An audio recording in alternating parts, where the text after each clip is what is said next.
Canto 3. The spousals of fair Florimel. Where tourney many knights. Their braggadocio is caused. In all the ladies' sights. After long storms and tempests o'erblown. The sun at length his Ioia's face doth clear. So when as fortune all her spite hath shown. Some blissful hours at last must needs appear. Else should afflicted wights ofttimes despair. So comes it now to Florimel by torn. After long sorrows suffered whilier. In which captured she many moneths did mourn. To taste of Ioi, and to wont pleasures to return. Who being freed from Proteus' cruel band. By Marinel, was to him affied. And by him brought again to fairy land. Where he her spoused, and made his Ioia's bride. The time and place was blazed far and wide. And solemn feasts and giests ordained therefore. To which there did resort from Uri side. Of lords and ladies infinite great store. Ne any knight was absent, that brow courage bore. To tell the glory of the feast that day. The goodly Cerus, the deceitful sights. The bridegroom's state, the bride's most rich array. The pride of ladies, and the worth of knights. The royal banquets, and the rare delights. Were work fit for an herald, not for me. But for so much as to my lot here lights. That with this present treatise doth agree. True virtue to adjuance, shall here recounted be. When all men had with full satiety. Of meats and drinks their appetite sufficed. To deeds of arms and proof of chivalry. They gone Themsalo's address, full rich aguized. As each one had his furnitures dewised. And first of all issued Sir Marinel. And with him 6 knights more, which enterprised. To challenge all in right of Florimel. And to maintain, that she all others did excel. The first of them was hight Sir Orimont. A noble knight, and tried in hard assays. The second had to name Sir Bellicent. But second to none in prowess praise. The third was Brunel, famous in his days. The fourth a Castor, of exceeding might. The fifth armed Dan, skilled in Louisly lays. The sixth was Lonsac, a redoubt knight. All 6 well seen in arms, and proud in many a fight. And them against came all that list to just. From Uri coast and country vendor son. None was debarred, but all had low that lust. The trumpet sound, then all together ron. Full many deeds of arms that day were done.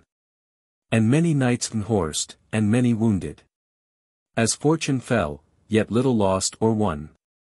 But all that day the greatest praise redounded. To Marinel, whose name the heralds loud resounded. The second day, so soon as morrow light appeared in Hoenn, into the field they came. And there all day continued cruel fight. With Joer's fortune fit for such a game. In which all strow with peril to win fame. Yet whether side was victor, note be guessed. But at the last the trumpets did proclaim. That Marinel that day deserted best. So they dispart were, and all men went to rest. The third day came, that should do trial lend. Of all the rest, and then this warlike crew. Together met, of all to make an end. There Marinel great deeds of arms did shew. And through the thickest like a lion flew. Rashing off helms, and rewing plates asunder. That Uri won his donger did eschew. So terribly his dreadful strokes did thonder. That all men stood amazed, and at his might did wonder. But what on earth can always happy stand? The greater prowess greater perils find. So far he passed amongst his enemies' band. That they haw him enclosed so behind. As by no means he can himself outwind. And now perforce they haw him prisoner taken. And now they do with capture bands him bind. And now they lead him thence, of all forsaken. Unless some succor had in time him o'ertaken. It fortuned whilst they were thus ill beset. Sir Artegall into the tiltyard came. With braggadocio, whom he lately met. Upon the way, with that his snowy dame. Where when he understood by common fame what you'll hap to Marinell betid, he much was mowed at so worthy shame. And straight that boaster prayed, with whom he rid, to change his shield with him, to be better hid. So forth he went, and soon them o'er hent, where they were leading Marinell away, whom he assailed with dreadless hardiment, and forced the burden of their prize to stay. They were 100 knights of that array, of which one half upon himself did set, the other stayed behind to guard the prey. But he ere long the former 50 bet, and from the other 50 soon the prisoner fet. So back he brought Sir Marinell again, whom howing quickly armed again anew. They both together ironed might and main, to set afresh on all the other crew, whom with sore hawk soon they o'erthrew, and chased quite out of the field, that none against them durst his head to peril shew. So were they left lords of the field alone.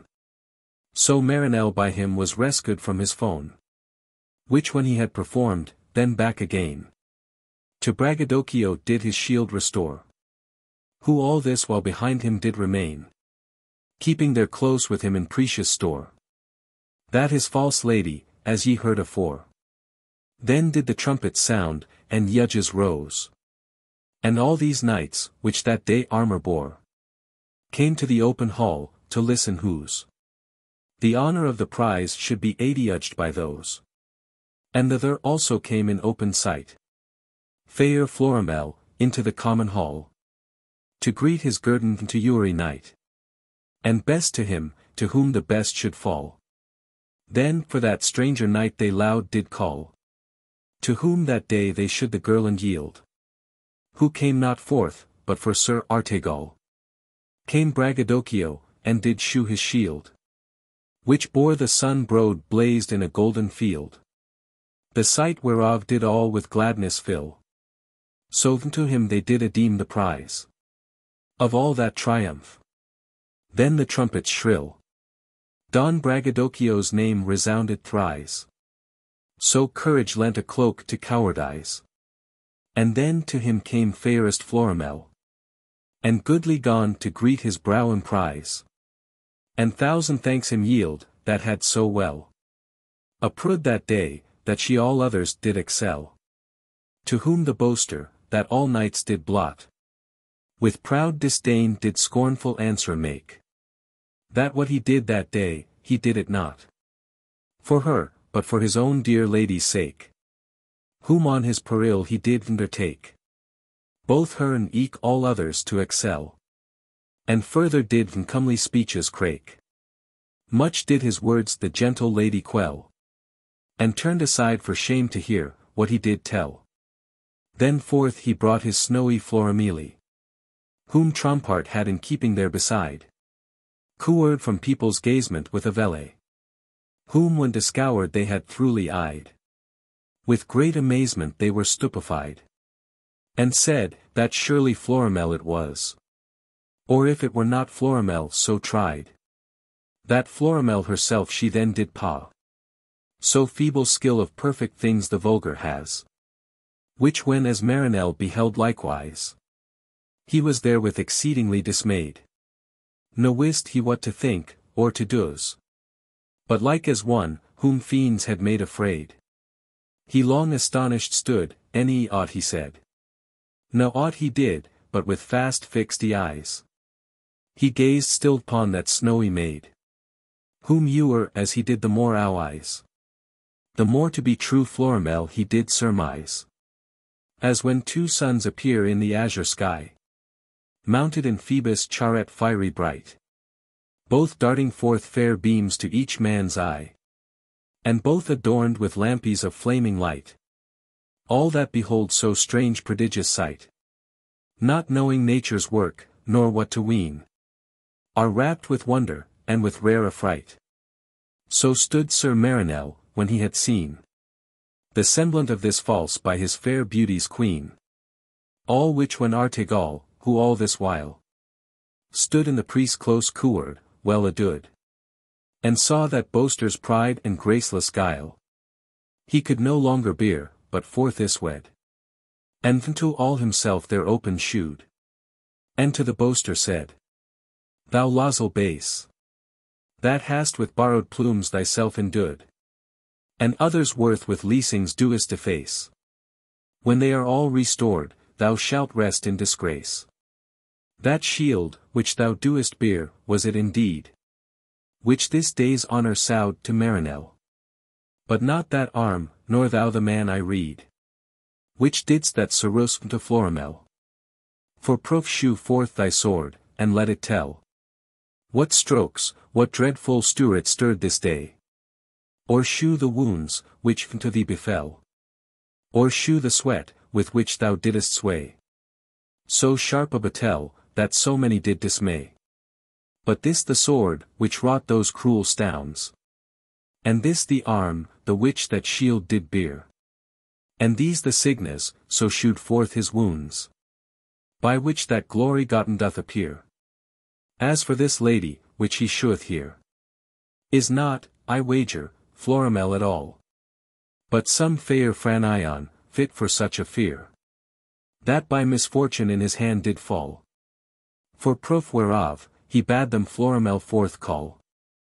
So forth the noble lady was I brought, adorned with honour and all comely grace, whereto her bashful shamefastness wrought a great increase in her fair blushing face, as roses did with lilies interlace.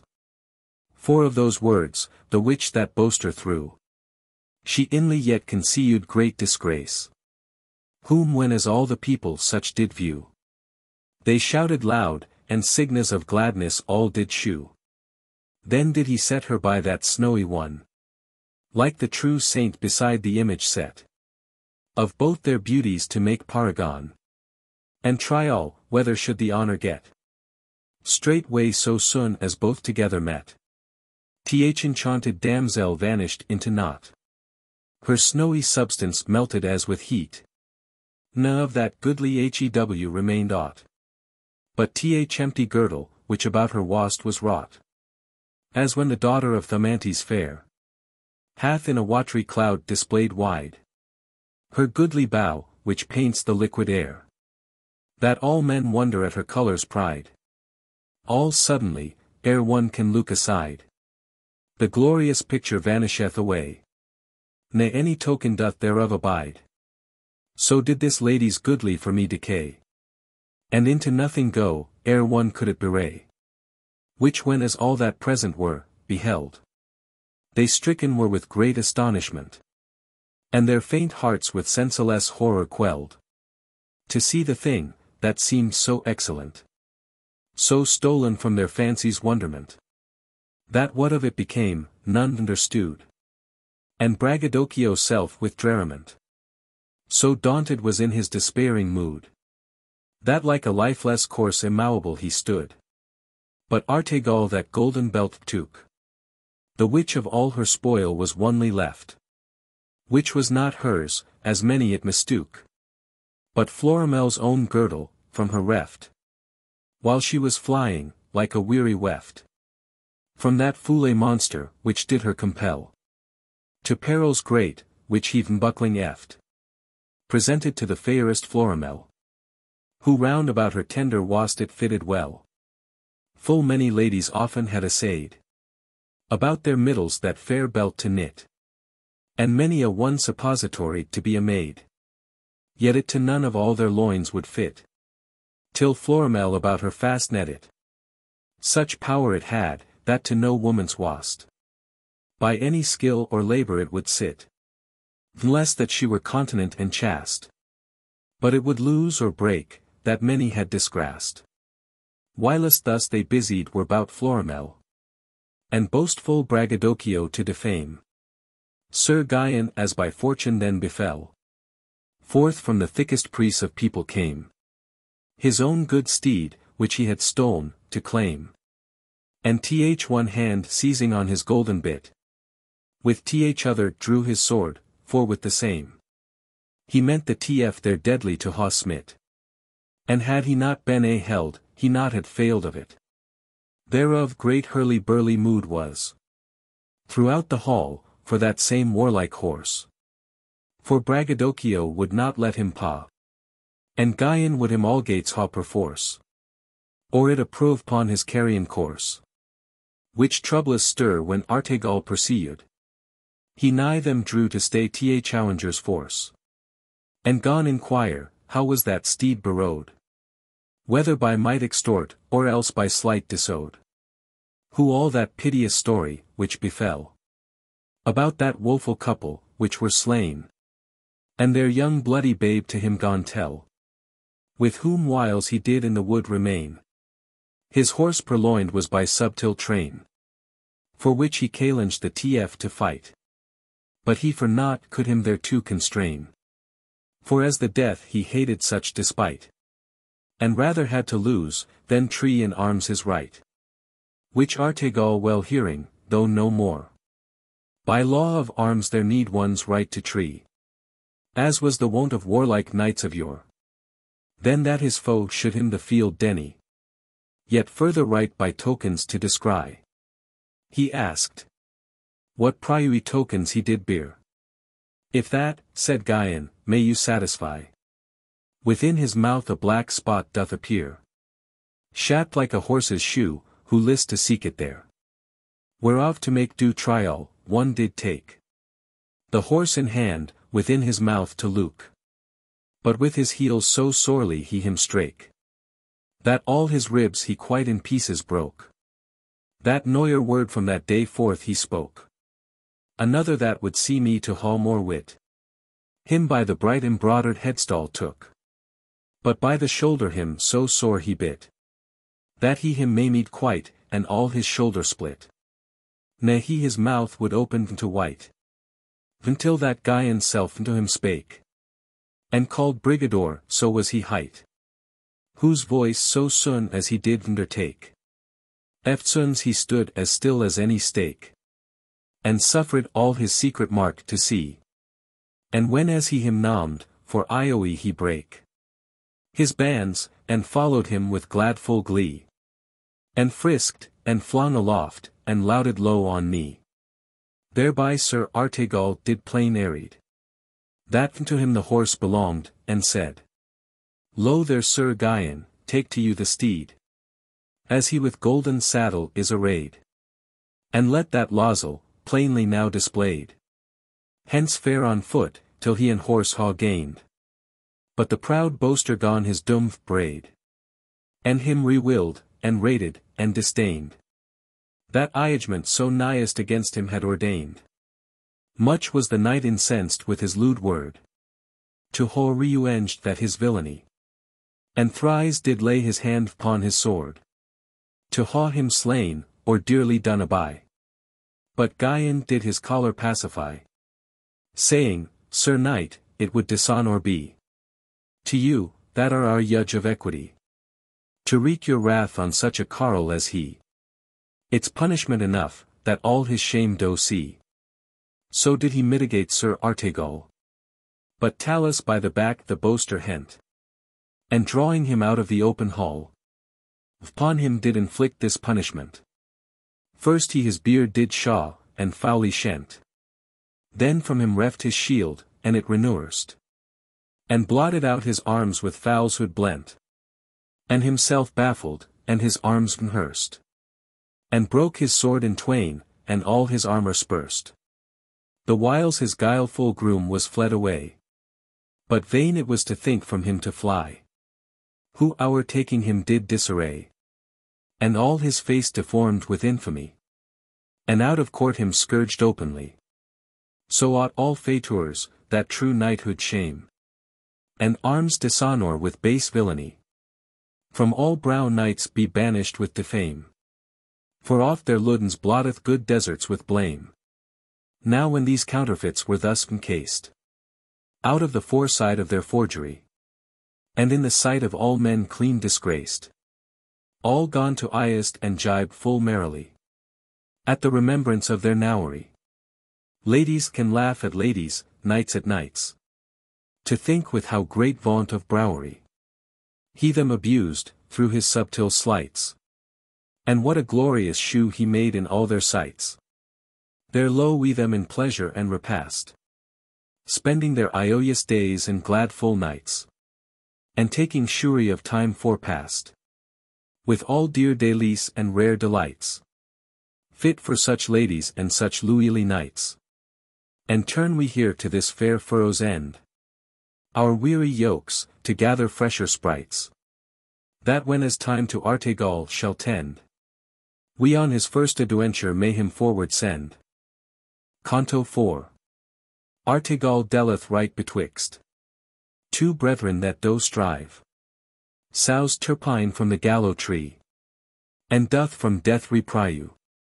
Vv ho so upon himself will take the skill, true Iestis to people to die wide, had need ha mighty hands, for to fulfill that, which he doth with righteous dome decide, and for to master wrong and puissant pride.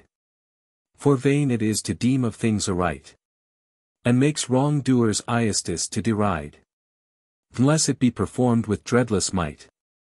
For power is the right hand of Iestis truly hight. Therefore whilome to knights of great emprise, the charge of Iestis Juan was in trust, that they might execute her iagments wise, and with their might beat down licentious lust, which proudly did impugn her sentence highest. Whereof no brower president this day remains on earth, preserved from iron rust, of rude oblivion, and long time's decay.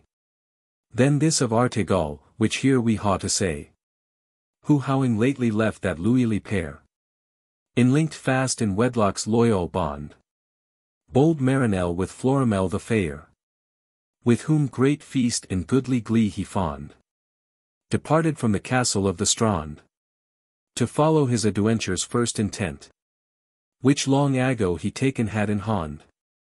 No wight with him for his assistance went, but that great Iron groom, his guard and government, with whom as he did passe by the sea shore, he chanced to come, whereas two comely squires, both brethren, whom one womb together bore, but stirred VP with different desires, together strow, and kindled wrathful fires. And them beside two seemly damsels stood, by all means seeking to assuage their ires, now with fair words, but words did little good, now with sharp threats, but threats the more increased their mood. And there before them stood a coffer strong, fast bound on every side with iron bands, but seeming to ha suffered mickle wrong, either by being wrecked upon the sands, or being carried far from foreign lands. Seemed that for it these squires at Odes did fall, and bent against them selus their cruel hands. But euremore, those damsels did forestall their furious encounter, and their fierceness pall. But firmly fixed they were, with dint of sword, and batails doubtful proof their rights to try. No other end their fury would afford, but what to them fortune would I justify. So stood they both in readiness thereby, to Ioin the comate with cruel intent. When Artegall arraying happily, did stay a while their greedy bickerment, till he had questioned the cause of their dissent. To whom the elder did this answer frame: Then weet ye sir, that we two brethren be, to whom our sire, Milesio by name, did equally bequeath his lands in fee. Two islands, which ye there before you see, not far in sea, of which the one appears but like a little mount of small degree, yet was as great and wide ere many years, as that same other isle, that greater breadth now bears. But tract of time, that all things doth decay, and this during sea, that naught doth spare, the most part of my land hath washed away, and thrown it VP to my brother's share. So his increased, but mine did impair. Before which time I lewd, as was my lot, that further made, hight Philterra the fair, with whom a goodly doer I should ha got, and should ha ironed bene to her in wedlock's knot. Then did my younger brother Amadis, lo that same other damsel, Lucy bright, to whom but little dower allotted was. Her virtue was the dower, that did delight. What better dower can to a dame be hight? But now when Philtra saw my lands decay, and former Lulad fail, she left me quite, and to my brother did elope straightway, who taking her from me, his own load left astray. She seeing then herself forsaken so, through dolorous despair, which she consumed, into the sea herself did headlong throw, thinking to haw her grief by death borrowed. But see how much her purpose was disowed. Whilst thus amidst the billows beating of her, twixt life and death, long to and fro she weed. She chanced unawares to light upon this coffer, which to her in that donger hope of life did offer. The wretched maid that erst desired to die, when as the pain of death she tasted had, and but half seen his vgly visnemy, gone to repent, that she had been so mad, for any death to change life though most bad.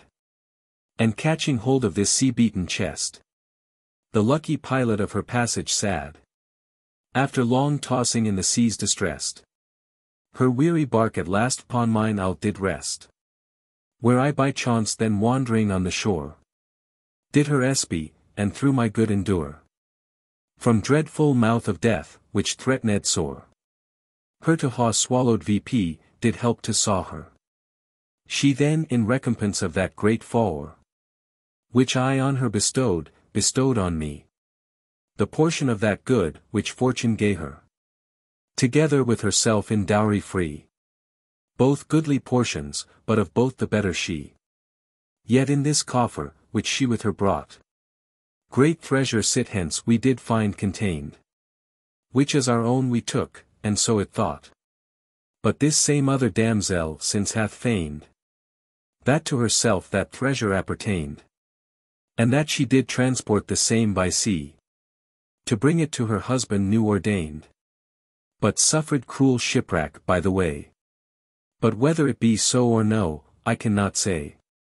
But whether it indeed be so or no, this do I say, that what so good or ill, or God or fortune to me did throw, not wronging any other by my will, I hold mine own, and so will hold it still.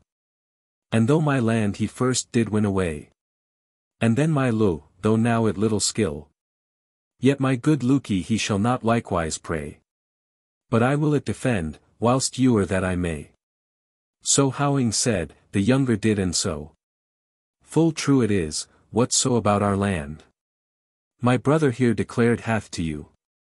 But not for it this odes twixt verses doth stand, but for this treasure thrown upon his strand, which well I pro, as shall appear by trial, to be this maid's, with whom I fastned hand, known by good marks, and perfect good espial. Therefore it ought be rendered her without denial. When they thus ended had, the night began. Certes your strife were easy to accord. Would ye remit it to some righteous man? Unto yourself, said they, we do our word, to bide what iagement ye shall versus afford. Then for assurance to my doom to stand, vendor my foot let each lay down his sword, and then you shall my sentence understand. So each of them laid down his sword out of his hand.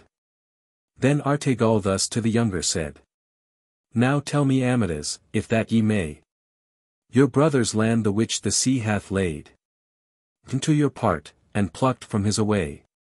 By what good right do you withhold this day? What other right, quoth he, should you esteem, but that the sea it to my share did lay? Your right is good, said he, and so I deem, that what the sea to you sent, your own should see me. Then turning to the elder thus he said, now Brasidas let this likewise be shown. Your brother's treasure, which from him is strayed, being the dowry of his wife well known, by what right do you claim to be your own? What other right, quoth he, should you esteem, but that the sea hath it to me thrown? Your right is good, said he, and so I deem, that what the sea to you sent, your own should see me. For equal right in equal things doth stand. For what the mighty sea hath once possessed, and plucked quite from all possessor's hand, whether by rage of wows, that noyer rest, or else by rack, that wretches hath distressed, he may dispose by his imperial might, as thing at random left, to whom he list. So Amadas, the land was yours first height, and so the treasure yours is Brasida's by right. When he his sentence thus pronounced had, both Amadas and Philtra were displeased. But Brasidas and Lucy were right glad, and on the treasure by that iagement ceased. So was their discord by this doom appeased, and each one had his right. Then Artegall, when as their sharp contention he had ceased, departed on his way, as did befall, to follow his old quest, the which him forth did call. So as he trowled upon the way, he chanced to come, where happily he spied a rout of many people far away, to whom his course he hastily applied, to weet the cause of their assemblance wide, to whom when he approached near in sight, and then could sight, he plainly then descried, to be a troop of women warlike dight, with weapons in their hands, as ready for to fight. And in the midst of them he saw a knight, with both his hands behind him pinned hard, and round about his neck an halter tight, as ready for the gallow tree prepared. His face was coward, and his head was barred. That who he was, neath was to descry, and with full holy heart with them he fared, good to the soul, and groaning inwardly, that he of women's hands so base a death should die. But they like tyrants, merciless the more, rejoiced at his miserable case, and him reviled, and reproached sore, with bitter taunts, and terms of vile disgrace. Now when as Artegall ariad in place, did ask, what cause brought that man to decay, they round about him gone to swarm apace, meaning on him their cruel hands to lay, and to haw rottenware some villainous assay. But he was soon aware of their ill mind, and drawing back deceived their intent. Yet though himself did shame on womankind, his mighty hand to shend, he Talus sent, to wreak on them their follies hardiment, who with few souses of his iron flail, dispersed all their troop incontinent, and sent them home to tell a piteous tale, of their vain prowess, turned to their proper bale. But that same wretched man, ordained to die, they left behind them, glad to be so quit. Him Talus took out of perplexity, and horror of foul death for night venfit, who more than loss of life I dreaded it, and him restoring to luing light, so brought to his lord, where he did sit, beholding all that womanish weak fight, whom soon as he beheld, he knew, and thus behight. Sir Turpine, hapless man, what make you here? Or haw you lost yourself, and your discretion, that you were in this wretched case ye were? Or haw ye yielded you to proud oppression of women's power, that boast of men's subjection? Or else what other deadly dismal day is fallen on you, by Hohen's hard direction, that ye were run so fondly far astray, as for to lead yourself into your own decay? Much was the man confounded in his mind, partly with shame, and partly with dismay, that all astonished he himself did find, and little had for his excuse to say, but only thus: most hapless well ye may me iously term, that to this shame am brought, and made the scorn of knighthood this same day. But who can scape what his own fate hath wrought? The work of Hohen's will surpasseth humane thought. Right true, but faulty men vse oftentimes to attribute their folly to fate, and lay on Hohen the guilt of their own crimes. But tell, Sir Turpin, and let you Amati, your misery, how fell ye in this state? Then sith ye needs, quoth he, will know my shame, and all the ill, which chanced to me of late. I shortly will to you rehearse the same, in hope ye will not turn misfortune to my blame. Being desirous, as all knights are wont, through hard adventures deeds of arms to try, and after fame and honor for to hunt. I heard report that Faerie abroad did fly, that a proud Amazon did late defy all the brown knights, that hold of maidenhead, and to them wrought all the villainy that she could forge in her malicious head, which some hath put to shame, and many done be dead. The cause, they say, of this her cruel hate, is for the sake of Belladant the bold, to whom she bore most farouant low of late, and wooed him by all the ways she could. But when she saw at last that he any would for aught or not be won to her will, she turned her low to hatred manifold, and for his sake vowed to do all the ill which she could do to knights, which now she doth fulfill. For all those knights, the which by force or guile she doth subdue, she foully doth entreat. First she doth them of warlike arms despoil, and cloth in women's weeds, and then with threat doth them compel to work, to earn their meat, to spin, to card, to sew, to wash, to wring. Ne doth she jure them other thing to eat, but bread and water, or like feeble thing, them to disable from revenge adventuring. But if through stout disdain of manly mind, any her proud observance will withstand, upon that gibbet, which is there behind, she causeth them be hanged vp out of hand. In which condition I right now did stand, for being overcome by her in fight, and put to that base sorrows of her band. I rather chose to die in lose despite, than lead that shameful life, unworthy of a knight. How hight that Amazon, said Artegall? And where, and how far hence does she abide? Her name, quoth he, they Radagon do call, a princess of great power, and greater pride, and queen of Amazons, in arms well tried, and sundry battles, which she hath achieved, with great success, that her hath glorified, and made her famous. More than is believed. No would I it ha weened, had I not laid it prelude. Now sure, said he, and by the faith that I to maidenhead and noble knighthood owe, I will not rest, till I her might do tree, and venge the shame, that she to knights doth show. Therefore Sir Turpin from you lightly throw this squalid weed, the pattern of despair, and wend with me, that ye may see and know how fortune will your ruined name repair, and knights of maidenhead, whose praise she would impair. With that, like one that hopeless was reprieved from death's door, at which he lately lay, those iron fetters, wherewith he was gued, the badges of reproach, he threw away, and nimbly did him dight to guide the way unto the dwelling of that Amazon, which was from thence not past a mile or tway, a goodly city and a mighty one, the which of her own name she called Radagon, where they arraying, by the watchmen were descried straight, who all the city warned, how that 3 warlike persons did appear, of which the one him seemed a knight all armed, and t'each other too well likely to ha harmed. Eftsoons the people all to harness ran, and like a sort of bees in clusters swarmed.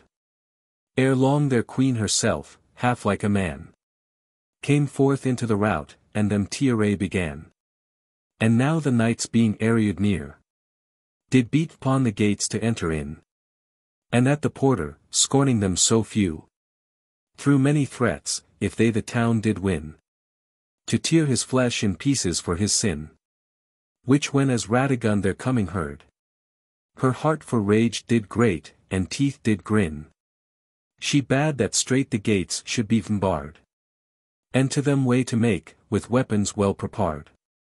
Soon as the gates were open to them set, they pressed forward, in trance to ha made.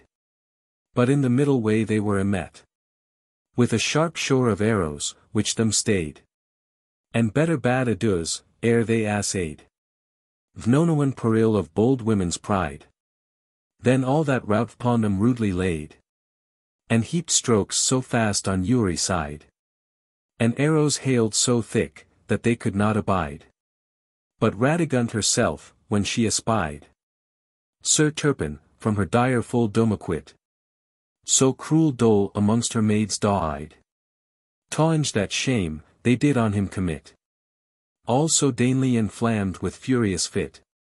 Like a fell lioness at him she flew.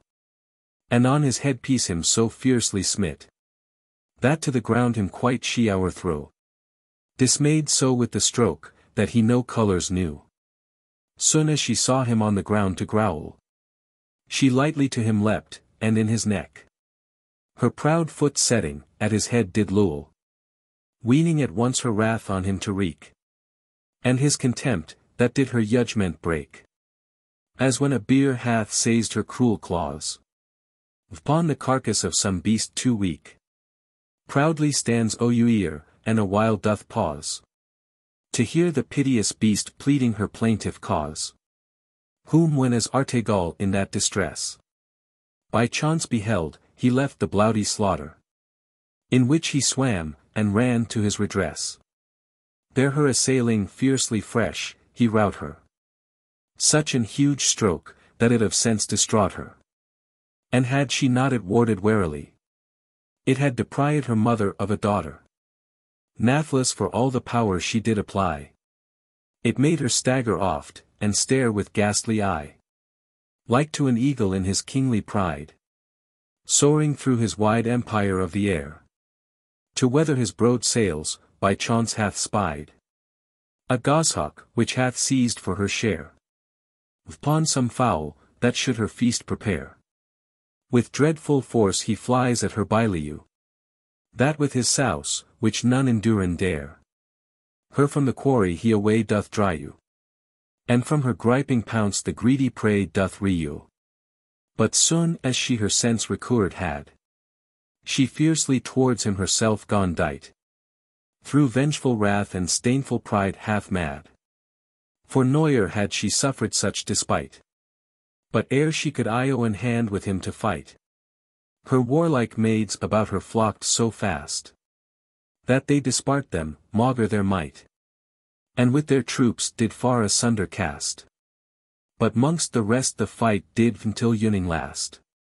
And Uri while that mighty Iron man, with his strange weapon, Neuer wont in war, them sorely vexed, and coursed, and Ueren, and broke their bows, and did their shooting mar, that none of all the many once did dare him to assault, nor once approach him nie, but like a sort of sheep dispersed faerie, for dread of their during enemy, through all the fields and valleys did before him fly. But when as day's fair shiny beam, it clouded with fearful shadows of deformed night, warned man and beast in quiet rest be shrouded, bold Radegund with sound of trump on height, caused all her people to surcease from fight, and gathering them to her city's gate, made them all enter in before her sight, and all the wounded, and the weak in state, to be connuate in, ere she would once recreate. When thus the field was voided all away, and all things quieted, the elfin knight, weary of toil and trowel of that day, caused his pavilion to be richly pight, before the city gate, in open sight, where he himself did rest in safety, together with Sir Turpin all that night. But Talus veest in times of party, to keep a nightly watch, for dread of treachery. But Radegund full of heart-gnawing grief, for the rebuke, which she sustained that day, could take no rest, any would receive relief. But tossed in her troublous mind, what way she mote revenge that blot, which on her lay.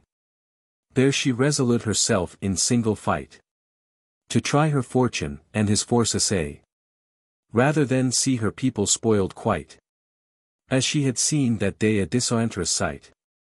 She called forth to her a trusty maid, whom she thought fittest for that business.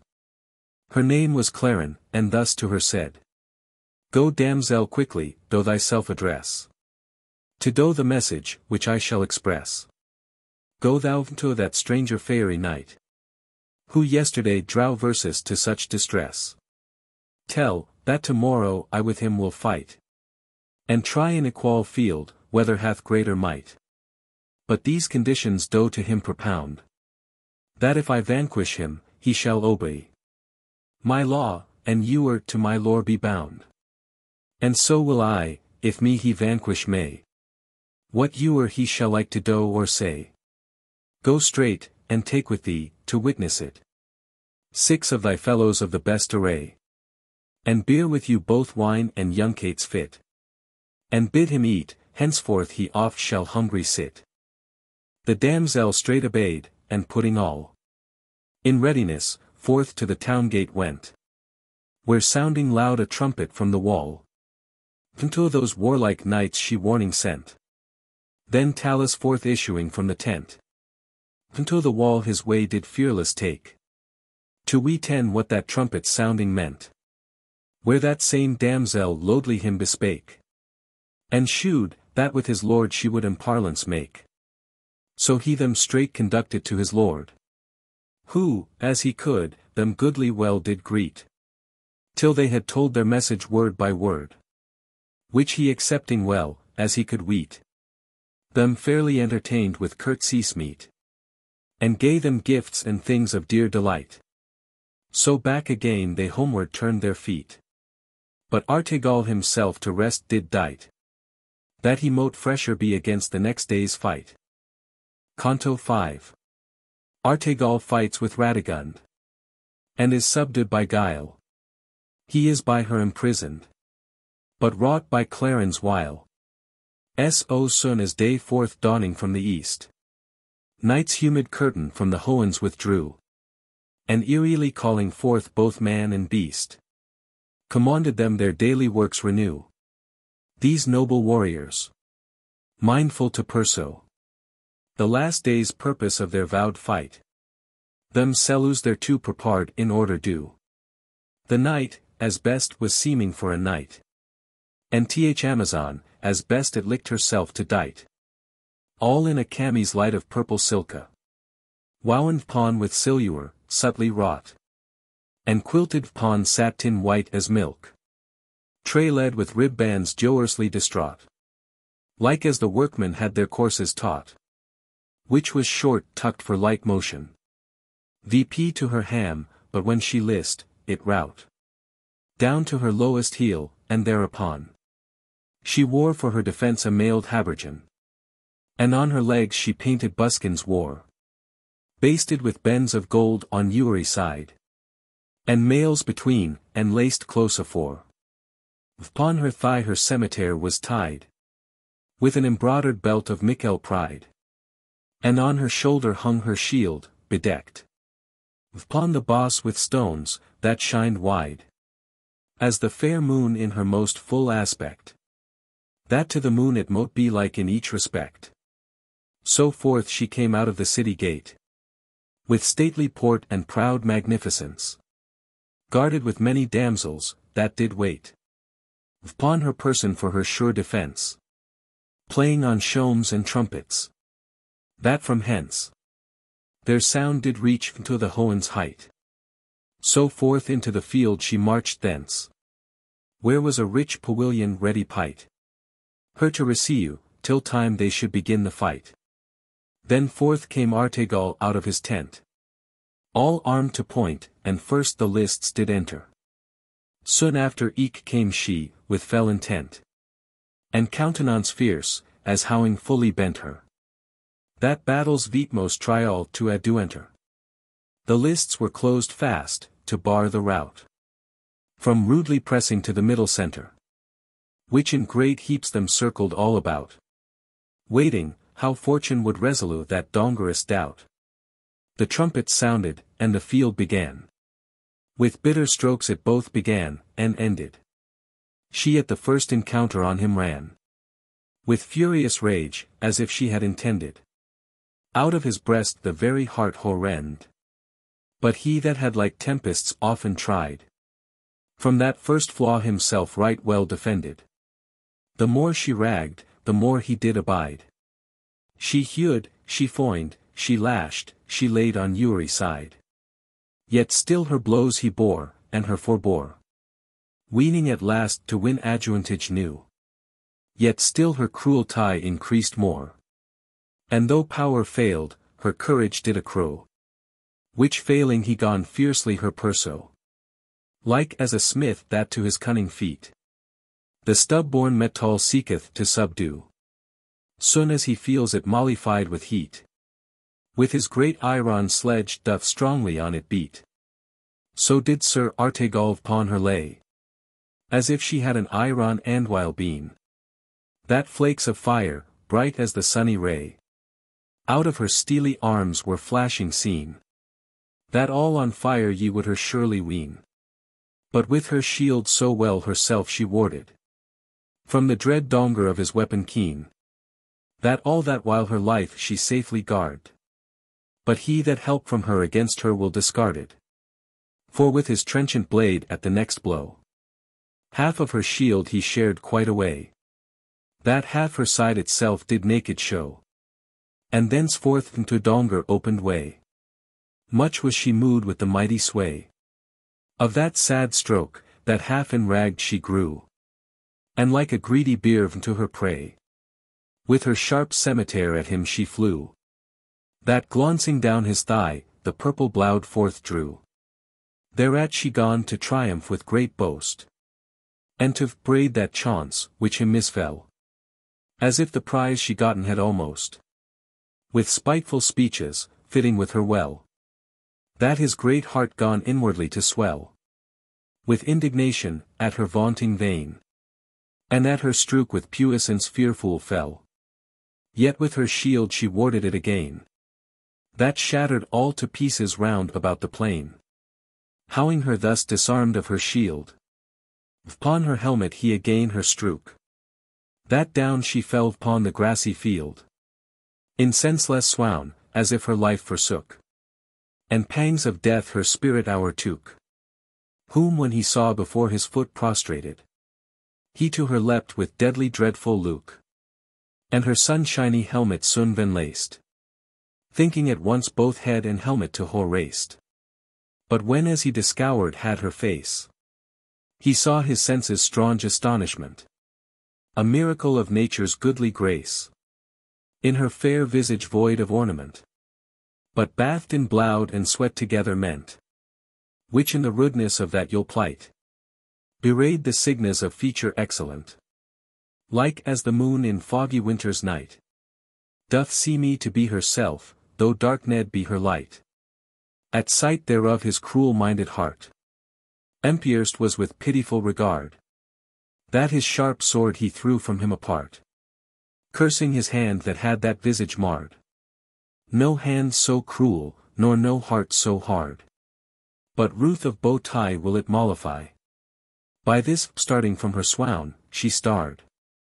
A while about her with confused eye. Like one that from his dream is waked suddenly. Soon as the night she there by her did spy. Standing with empty hands all weaponless. With fresh assault upon him she did fly. And gone renew her former cruelness. And though he still returned. Yet nathless. With huge redoubled strokes she on him laid. And more increased her outrage merciless. The more that he with meek entreaty prayed. Her wrathful hand from greedy vengeance to haw stayed. Like as a pudic howling spied in sight. A gentle falcon sitting on an hill. Whose other wing, now made meet for flight. Was lately broken by some fortune ill. The foolish kite, led with licentious will. Doth beat upon the gentle bird in vain. With many idle stoops her troubling still. Ewan so did Radegund with bootless pain. Annoy this noble knight, and sorely him constrain. Naught could he do, but shun the dread despite. Of her fierce wrath, and backward still retire. And with his single shield, well as he might. Bear off the burden of her raging ire. And Euremore he gently did desire. To stay her strokes, and he himself would yield.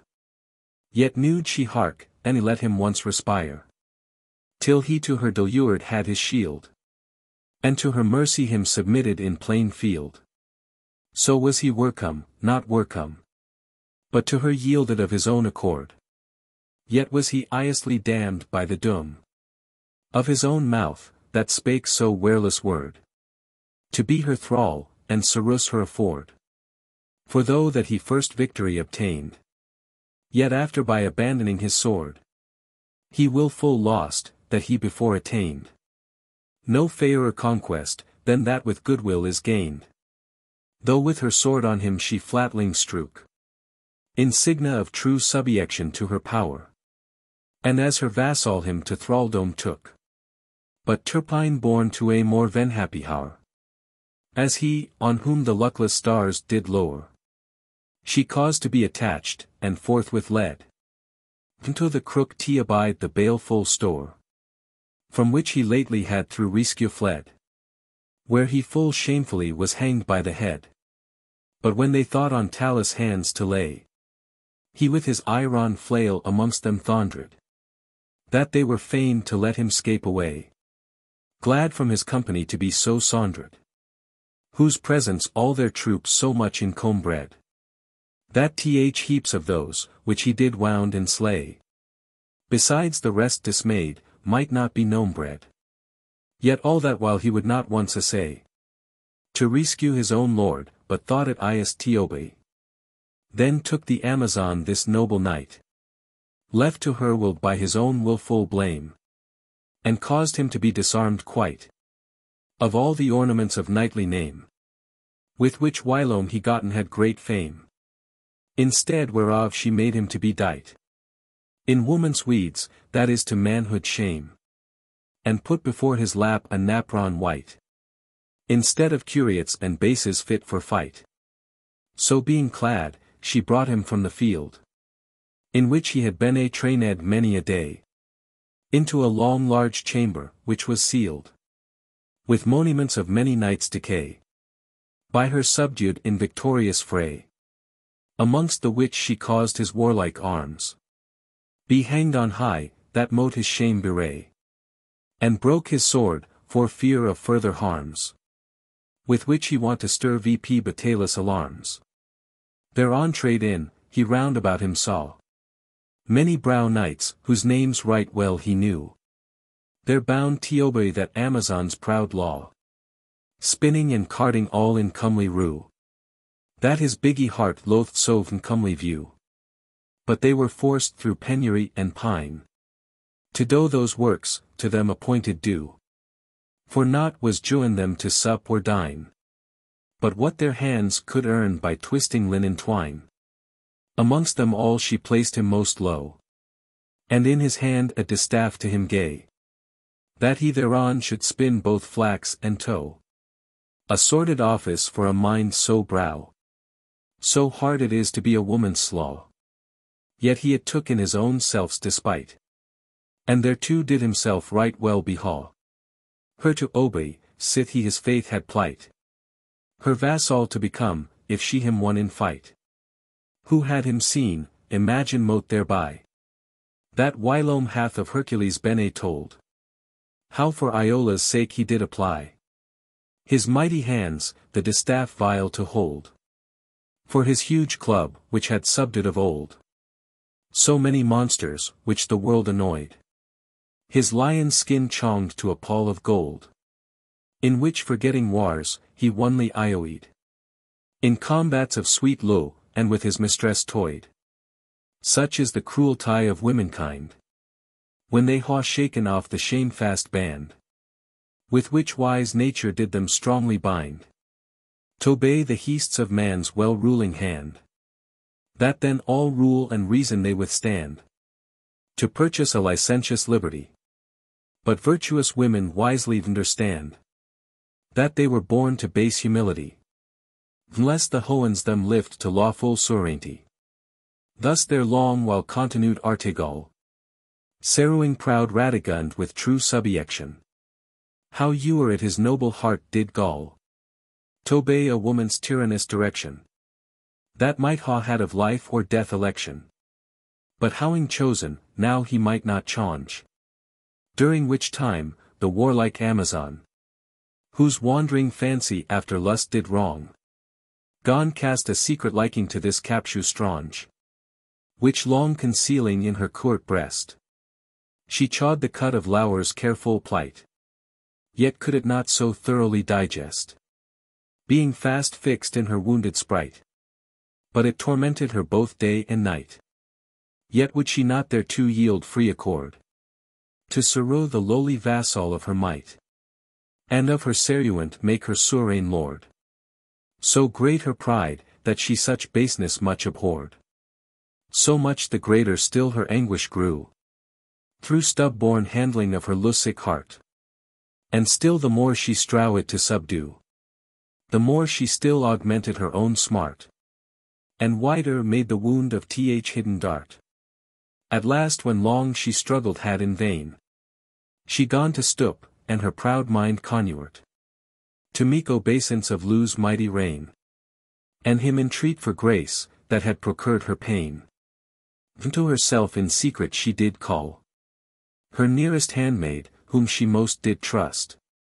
And to her said, Clorinda whom of all I trust Alioa, sith I thee fostered first. Now is the time, that I timely must thereof make trial, in my greatest need. It is so hapned, that the Hoans nighest, spiting my happy freedom, ha agreed to thrall my looser life, or my last bale to breed.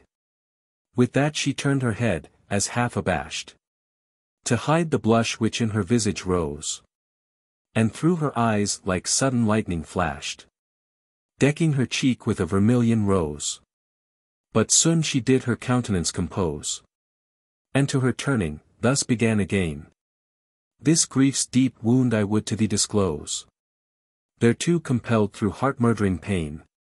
But dread of shame my doubtful lips doth still restrain. Ah my dear dread, said then the faithful maid. Can dread of aught your dreadless heart withhold? That many hath with dread of death dismayed. And dare you in death's most dreadful face behold? Say on my sovereign lady, and be bold. Doth not your handmaid's life at your foot lie? Therewith much comforted, she gone unfold the cause of her conceived malady. As one that would confess, yet fain would it deny. Clarin, said she, thou sayest yond fairy knight, whom not my valor, but his own brow mind, subjected hath to my vnequal might. What right is it, that he should thraldom find? For lending life to me a wretch kind. That for such good him recompense with ill. Therefore I cast, how I may him then bind. And by his freedom get his free goodwill. Yet so, as bound to me he may continue still. Bound to me, but not with such hard bands. Of strong compulsion, and straight violence. As now in miserable state he stands. But with sweet low and sure benevolence. Void of malicious mind, or foule offense. To which if thou canst win him any way. Without discovery of my thoughts pretense. Both goodly meed of him it purchase may. And eke with grateful sorrows me right well apay. Which that thou mayst the better bring to pa. Lo here this ring, which shall thy warrant be. And token true to old Eumenia's. From time to time, when thou it best shalt see. That in and out thou mayst ha passage free. Go now, Clorinda, well thy wits addues. And all thy forces gather to thee. Armies of luily looks, and speeches wise.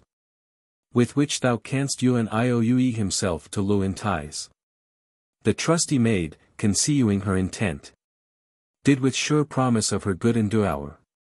Jew her great comfort, and some heart's content. So from her parting, she thenceforth did labor. By all the means she might, to curry for. With elfin knight, her lady's best bellowed. With daily shew of courteous kind behower. Ewan at the mark white of his heart she ruade. And with wide glancing words, one day she thus him prode. Unhappy knight, upon whose hopeless state. Fortune and wying good, hath felly frowned. And cruel Hoans ha heaped in hoy fate. I rue that thus thy better days are drowned. In sad despair, and all thy senses swooned. In stupid sorrow, sit thy eyester merit. Might else ha with felicity bene crowned. Luke vp at last, and wake thy dulled spirit. To think how this long death thou mightest disinherit. Much did he meruel at her vencuth speech. Whose hidden drift he could not well perceive. And gone to doubt, least she him sought to appeach. Of treason, or some guileful train did woe. Through which she might his wretched life borrow. Both which to bar, he with this answer met her. Fair damsel, that with ruth, as I perso. Of my mishaps, art mowed to wish me better. For such your kind regard, I can but rest your debtor. Yet weet ye well, that to a courage great, it is no less beseeming well, to bear the storm of fortune's frown, or Hohen's threat. Then in the sunshine of her countenance clear, timely to Ioe, and carry comely chear. For though this cloud ha now me overcast, yet do I not of better times despair. And, though, like, they should for you or last, yet in my truth's assurance I rest fixed fast. But what so stony mind, she then replied. But if in his own power occasion lay, would to his hope a window open wide, and to his fortune's help make ready way. Worthy sure, quoth he, of better day, that will not take the offer of good hope. And eke perso, if he attain it may. Which speeches she applying to the scope of her intent, this further purpose to him shope. Then why doest not, thou ill-advised man, make means to win thy liberty forlorn? And try if thou by fair entreaty can. Mu Radigund. Who though she still ha wern her days in war, yet, weet thou, was not born of bears and tigers, nor so saluage minded. As that, all but all lo of men she scorn. She yet forgets, that she of men was kinded. And sooth oft seen, that proudest heart's base lo hath blinded. Certes Clorinda, not of cankered will, said he, nor obstinate disdainful mind. I ha forbore this duty to fulfill. For well I may this ween, by that I afwnd, that she a queen, and come of princely kynd. Both worthy is for to be sowed vnto. Chiefly by him, whose life her law doth bind. And eke of power her own dome to vndo. And owls of princely grace to be inclined thereto. But want of means hath been a mine onely let. From seeking fawr, where it doth abound. Which if I might by your good office get, I to yourself should rest for you are bound. And ready to deseru, what grace I found. She feeling him thus bite upon the bait. Yet doubting least his hold was but unsound. And not well fastened, would not strike him straight. But drew him on with hope, fit leisure to await. But foolish maid, whiles heedless of the hook. She thus oft times was beating off and on. Through slippery footing, fell into the brook. And there was caught to her confusion. For seeking thus to salute the Amazon. She wounded was with her deceit's own dart. And gone thenceforth to cast affection. Concealed close in her beguiled heart. To Artegal, through pit tie of his cause less smart. Yet durst she not disclose her fancies wound. Ne to himself, for doubt of being stained. Ne yet to any other wight on ground. For fear her mistress should ha knowledge gained. But to herself it secretly retained. Within the closet of her court breast. The more thereby her tender heart was pained. Yet to await fit time she weened best. And fairly did dissemble her sad thoughts rest. One day her lady, calling her apart. Gone to demand of her some tidings good. Touching her lose success, her lingering smart. Therewith she gone at first to change her mood. As one adawed, and half confused stood. But quickly she at hour passed, so soon. As she her face had whipt, to fresh her blood. Though gone she tell her all, that she had done. And all the ways she sought, his love for to ha won. but said, that he was obstinate and stern, scorning her offers and conditions vain. No would be taught with any terms, to learn so fond a lesson, as to lo again. Die rather would he in penurious pain, and his abridged days in dolour wast. Then his foes lo or liking entertain. His resolution was both first and last.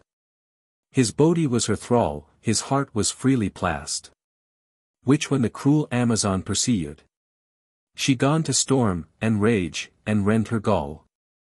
For very fell despite, which she conceived, to be so scorned of a base-born thrall, whose life did lie in her least eyelid's fall. Of which she vowed with many a cursed threat, that she therefore would him ere long forestall. Nathless when calmed was her furious heat, she chonged that fretful mood, and mildly gone entreat. What now is left, Clorinda? What remains? That we may compasse this our enterprise? Great shame to lose so long employed pains, and greater shame to abide so great misprise, with which he dares our offers thus despise. Yet that his guilt the greater may appear, and more my gracious mercy by this wise, I will a while with his first folly bear, till thou ha tried again, and tempted him more near. Say, and do all, that may thereto prole. Lo not from promised, that may him persuade. Life, freedom, grace, and gifts of great avail, with which the gods themselves are milder made. Thereto add a art, ewen women's witty trade. The art of mighty words, that men can charm. With which in case thou canst him not enuade, let him feel hardness of thy whole yarn. Who will not stoop with good, shall be made stoop with harm. Some of his diet dough from him withdraw, for I him find to be too proudly fed. Jew him more labour, and with straighter law, that he with work may be forwearied. Let him lodge hard, and lie in straw and bed, that may pull down the courage of his pride, and lave upon him, for his greater dread, cold iron shens, with which let him be tied. And let, what ewer he desires, be him denied. When thou hast all this done, then bring me news of his demean, thenceforth not like a lour, but like a rebel stout I will him vse. For I resolve this siege not to do o uir, till I the conquest of my will recur. So she departed, full of grief and stain, which inly did to great impatience move her. But the false maiden shortly turned again into the prison, where her heart did thrall remain. There all her subtil nets she did unfold, and all the engines of her wit display, in which she meant him wareless to enfold, and of his innocence to make her prey. So cunningly she wrought her crafts essay, that both her lady, and herself withal, and eke the knight at taunts she did betray. But most the knight, whom she with guileful call did cast for to allure, into her trap to fall. As a bad nurse, which feigning to receive in her own mouth the food, meant for her child, withholds it to herself, and doeth deceive the infant, so for want of nurture spoiled. Ewen so Clorinda her own dame beguiled, and turned the trust, which was in her affied, to feeding of her private fire, which boiled her inward breast, and in her entrails fried, the more that she had sought to cour and to hide.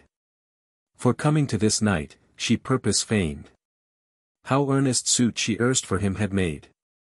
Unto her queen, his freedom to ha gained, but by no means could her thereto persuade, but that instead thereof, she sternly bade his misery to be augmented more, and many iron bands on him to laid. All which nathless she for his love forbore, so praying him to accept her sorus more. And more than that, she promised that she would, in case she might find favour in his eye, do eyes how to enlarge him out of hood. The fairy glad to gain his liberty, can yield great thanks for such her courtesy, and with fair words, fit for the time and place, to feed the humour of her malady. Promised, if she would free him from that case. He wold by all good means he might, desire such grace. So daily he fair semblant did her shew. Yet neuer meant he in his noble mind, to his own absent lo to be true. Neuer did deceitful Clarin find, in her false heart, his bondage to ven bind. But rather how she mote him faster tie. Therefore to her mistress most kind, she daily told, her lo he did defy. And him she told, her dame his freedom did deny. Yet thus much friendship she to him did show, that his scarce diet somewhat was amended, and his work lessened, that his lo mote grow. Yet to her dame him still she discommended, that she with him mote be the more offended. Thus he long while in thraldom there remained, of both bellowed well, but little friend, until his own true lo his freedom gained, which in another canto will be best contained. Canto 6. Talus brings news to Britomart of Artegal's mishap. She goes to seek him, Dolan meets, who seeks her to entrap. Own men, I wot, will deem in Artegal great weakness, and report of him much ill, for yielding so himself a wretched thrall to insolent command of women's will, that all his former praise doth foully spill. But he the man, that say or do so dare, be well advised, that he stand steadfast still. For neuer yet was wight so well aware, but he at first or last was trapped in women's snare. Yet in the straitness of that captious state, this gentle knight himself so well behod, that notwithstanding all the subtle bait, with which those Amazons his lo still crawed, to his own lo his loyalty he sowed, whose character in adamantine mold, of his true heart so firmly was engrowed, that no new lose impression ewer could borrow it thence, such blot his honour blemish should. Yet his own lo, the noble Britomart, scarce so conceived in her eyeless thought, what time sad tidings of his baleful smart, in woman's bondage, Talus to her brought in timely hour, ere it was sought. For after that the veatmost date, Ascindi, for his return, she waited had for naught. She gone to cast in her misdoubtful mind 1,000 fears, that lo sick fancies fain to find. Sometime she feared, least some hard mishap had him misfallen in his adventurous quest. Sometime least his false foe did him entrap in traitorous train, or had vares oppressed. But most she did her troubled mind molest, and secretly afflict with eyeless fear, least some new lo had him from her possiest. Yet loath she was, since she no ill did hear, to think of him so ill, yet could she not forbear. One while she blamed herself, another while she him condemned, as trustless and untrue. And then, her grief with error to beguile, she feigned to count the time again anew, as if before she had not counted true. For hours but days, for weeks, that past were, she told but months, to make them see me more few. Yet when she reckoned them, still drawing near, each hour did see me a month, and every month a year. But when as yet she saw him not return, she thought to send some one to seek him out. But none she found so fit to sorrow that turn, as her own self, to ease herself of doubt. Now she devised amongst the warlike rout of errant knights, to seek her errant knight, and then again resolute to hunt him out amongst loose ladies, lapped in delight. And then both knights annoyed, and ladies eke did spite. One day, when as she long had sought for ease in every place, and every place thought best, yet found no place, that could her liking please, she to a window came, that opened west, towards which coast her lo his way addressed. There looking forth, she in her heart did find many vain fancies, working her rest. And sent her winged thoughts, more swift than wind, to bear to her lo the message of her mind. There as she looked long, at last she spied one coming towards her with hasty speed. Well weened she then, ere him she plain descried, that it was one sent from her lo indeed. Who when he nigh approached, she mote to read, that it was Talus, Artegall his groom. Whereat her heart was filled with hope and dread. No would she stay, till he in place could come, but ran to meet him forth, to know his tidings psalm. Ewan in the door him meeting, she begun. And where is he thy lord, and how far hence? Declare at once, and hath he lost or won? The Iron man, alba he wanted sense, and sorrows feeling, yet with conscience. Of his ill news, did inly chill and quake, and stood still mute, as one in great suspense. As if that by his silence he would make her rather read his meaning. Then himself it spake, till she again thus said, Talus be bold, and tell what ewer it be, good or bad, that from thy tongue thy heart's intent doth hold. To whom he thus at length the tidings sad, that I would hide, will needs, I see, be rad.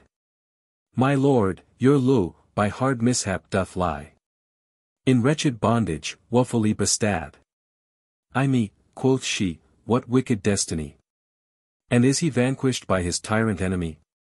Not by that tyrant, his intended foe, but by a tyrannous, he then replied, that him captured hath in hapless woe.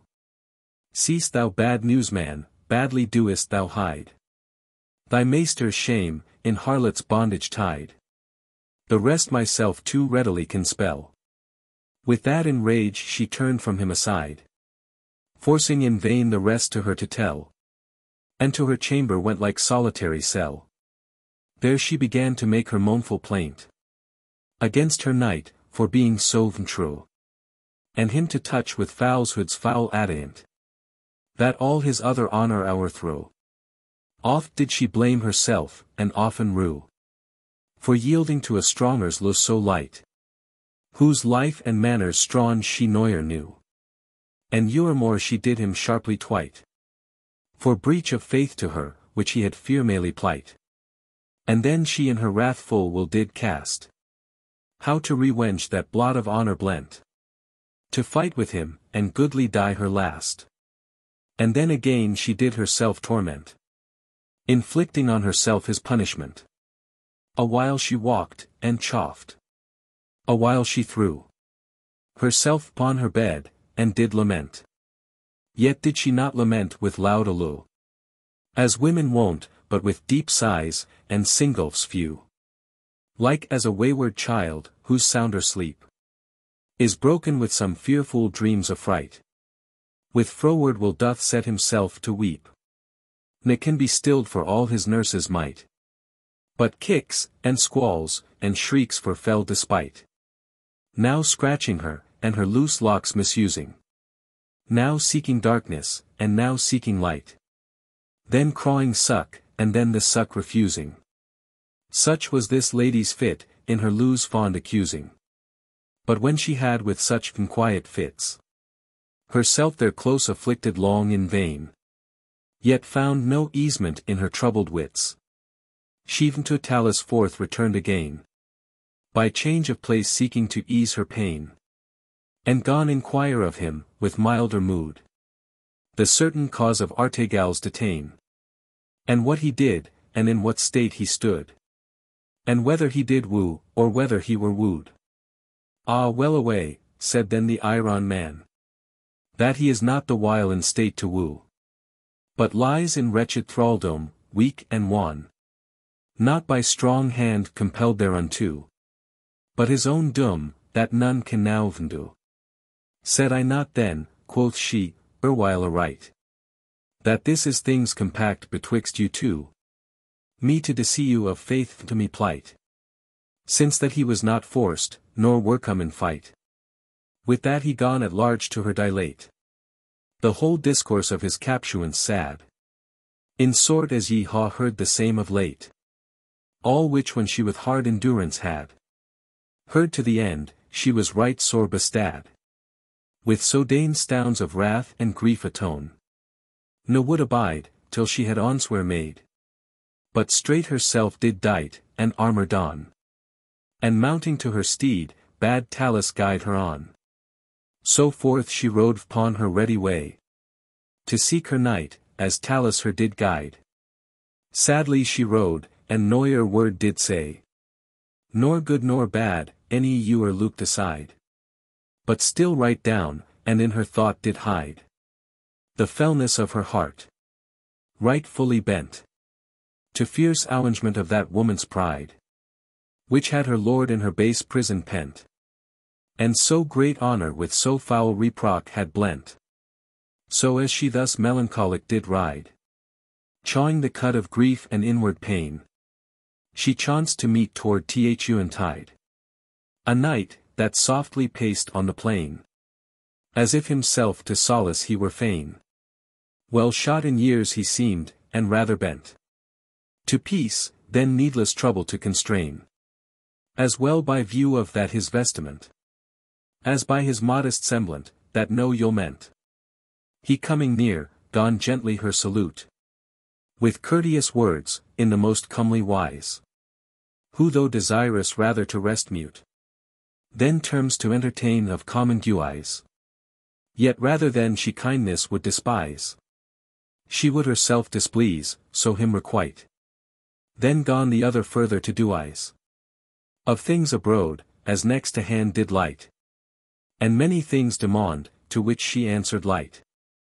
For little lust had she to talk of aught. Or aught to hear, that mote delightful be. Her mind was whole possessed of one thought. That gained none other place. Which when as he, by outward signes, as well he might, did see. He list no langer to vse lothful speech. But her besought to take it well in gree. Sith shady damp had dimmed the hoen's reach. To lodge with him that night, Mlee's good cause impeach. The championess, now seeing night at door, was glad to yield to his good request. And with him went without gainsaying more. Not far away, but little wide by west. His dwelling was, to which he him addressed. Where soon arraying they received were. In seemly wise, as them beseemed best. For he their host them goodly well did cheer. And talked of pleasant things, the night away to wear. Thus passing Teuantine well, till time of rest. Then Britomart into a bower was brought. Where grooms awaited her to have dressed. But she any would dressed be for aught. Ne doff her arms, though he her much besought. For she had vowed, she said, not to forego those warlike weeds, till she revenge had wrought. Of a late wronged pawn a mortal foe. Which she would sure perform, betide her weal or woe. Which when their host perceived, right discontent. In mind he grew, for fear least by that art. He should his purpose miss, which close he meant. Yet taking low of her, he did depart. There all that night remained Britomart. Restless, recomfortless, with heart deep grud. Not suffering the least twinkling sleep to start. Into her eye, which heart mote horror lud. But if the least appeared, her eyes she straight repriewed. Ye guilty eyes, said she, the which with guile. My heart at first betrayed, will ye betray? My life now too, for which a little while. Ye will not watch. False watches, well away. I wot when ye did watch both night and day. Unto your loss, and now needs will ye sleep. Now ye ha made my heart to wake alway. Now will ye sleep. Ah wake, and rather weep. To think of your night's want, that should ye waking keep. Thus did she watch, and wear the weary night. In wailful plaints, that none was to appease. Now walking soft, now sitting still pright. As sundry change her seemed best to ease. No less did Talus suffer sleep to seize. His eyelids sad, but watched continually. Lying without her door in great disease. Like to a spaniel waiting carefully, lest any should betray his lady treacherously. What time the nashu bellman of the night, the bird, that warned Peter of his fall, first rings his silver bell to each sleepy wight, that should their Mindy's VP to Diu ocean call. She heard a wondrous noise below the hall. All so dainty the bed, where she should lie, by a false trap was let adown to fall into a lower room, and by, the loft was raised again, that no man could it spy. With sight whereof she was dismayed right sore, perceiving well the treason, which was meant, yet stirred not at all for doubt of more, but kept her place with courage confident, waiting what would ensue of that eunt. It was not long, before she heard the sound of armed men, coming with close intent towards her chamber, at which dreadful stound she quickly caught her sword, and shield about her bound. With that there came to her chamber door 2 knights, all armed ready for to fight, and after them full many other more. A rascal rout, with weapons rudely dight, whom soon as Talus spied by glims of night, he started VP, there where on ground he lay, and in his hand his thresher ready Kate. They seeing that, let Dryu at him straightway, and round about him Priace in riotous array. But soon as he began to lay about, with his rude iron flail, they gone to fly, both armed knights, and eke narmed rout. Yet Talus after them apace did ply, where you were in the dark he could them spy, that here and there like scattered sheep they lay. Then back returning, where his dame did lie, he to her told the story of that fray, and all that treason there intended did bewray. Wherewith though wondrous wroth, and inly burning, to be onged for so foul a deed, yet being forced to abide the day's returning, she there remained, but with right wary heed, lest any more such practice should proceed. Now mote ye know, that which to Britomart Vnonoan was, whence all this did proceed, and for what cause so great mischievous smart was meant to her, that Noyer you'll meant in heart. The goodman of this house was Dolan hight, a man of subtil wit and wicked mind, that whilome in his youth had been a knight, and arms had borne, but little good could find, and much less honor by that warlike kind of life, for he was nothing valorous, but with sly shifts and wiles did undermind all noble knights, which were adventurous, and many brought to shame by treason treacherous. He had 3 sons, all 3 like father's sons, like treacherous, like full of fraud and guile, of all that on this earthly compasse wans. The eldest of the which was slain erewhile by Artegall, through his own guilty wile. His name was Guizer, whose untimely fate for to avenge full many treasons vile, his father Dolan had devised of late. With these his wicked sons, and showed his cankered hate. For sure he weened, that this his present guest was Artegall, by many tokens plain, but chiefly by that iron page he guessed, which still was wont with Artegall remain, and therefore meant him surely to ha slain. But by God's grace, and her good heediness, she was preserved from their traitorous train. Thus she all night wore out in watchfulness, ne suffered slothful sleep her eyelids to oppress. The morrow next, so soon as dawning hour discovered had the light to luing eye, she forth issued out of her loathed bower, with full intent to avenge that villainy on that vilde man, and all his family, and coming down to seek them, where they wand. Nor sire, nor sons, nor any could she spy. Each realm she sought, but them all empty fond. They all were fled for fear, but whether, nether conned. She saw it vain to make their langer stay, but took her steed, and thereon mounting light, gone her address knew her former way. She had not rid the mountenance of a flight, but that she saw there present in her sight Those two false brethren, on that perilous bridge, on which Polenti with Artegall did fight. Straight was the passage like a ploughed ridge, that if two met, the one mote needs fall ere the lidge. There they did think them sellers on her to wreak, who as she nigh to them drew, the one. These vile reproaches gone to her speak. Thou recreant false traitor, that with loan of arms has knighthood stolen, yet knight art none. No more shall now the darkness of the night defend thee from the vengeance of thy foe.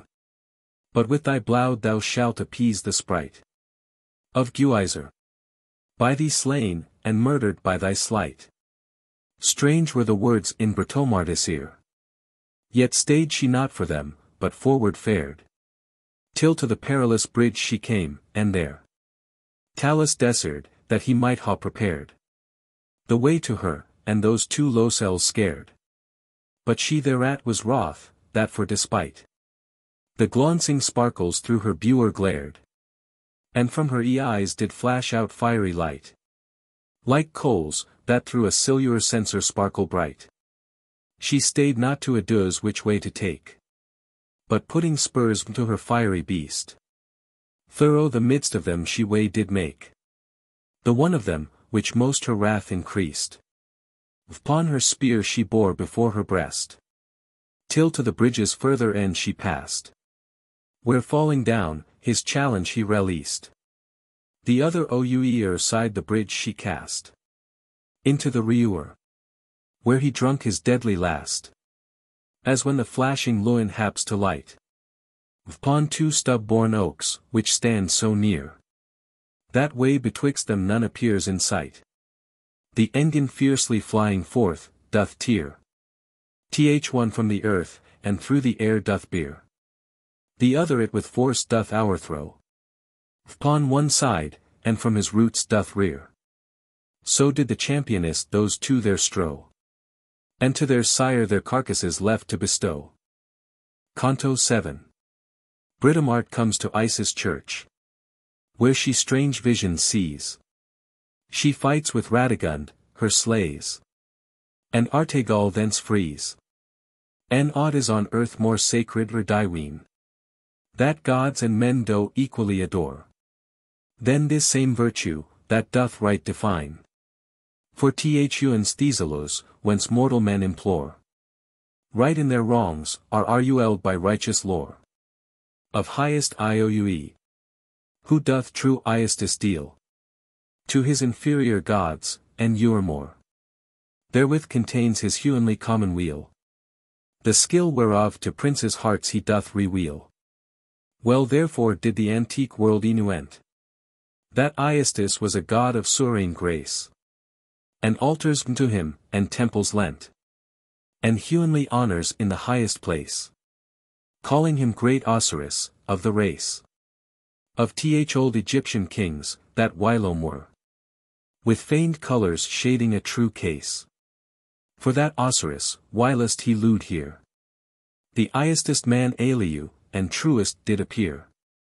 His wife was Isis, whom they likewise made a goddess of great power and sovereignty, and in her person cunningly did shade that part of Iestis, which is equity, whereof I ha to treat here presently. Into whose temple when as Britomart Ariad, she with great humility did enter in, any would that night depart. But Talus mote not be admitted to her part.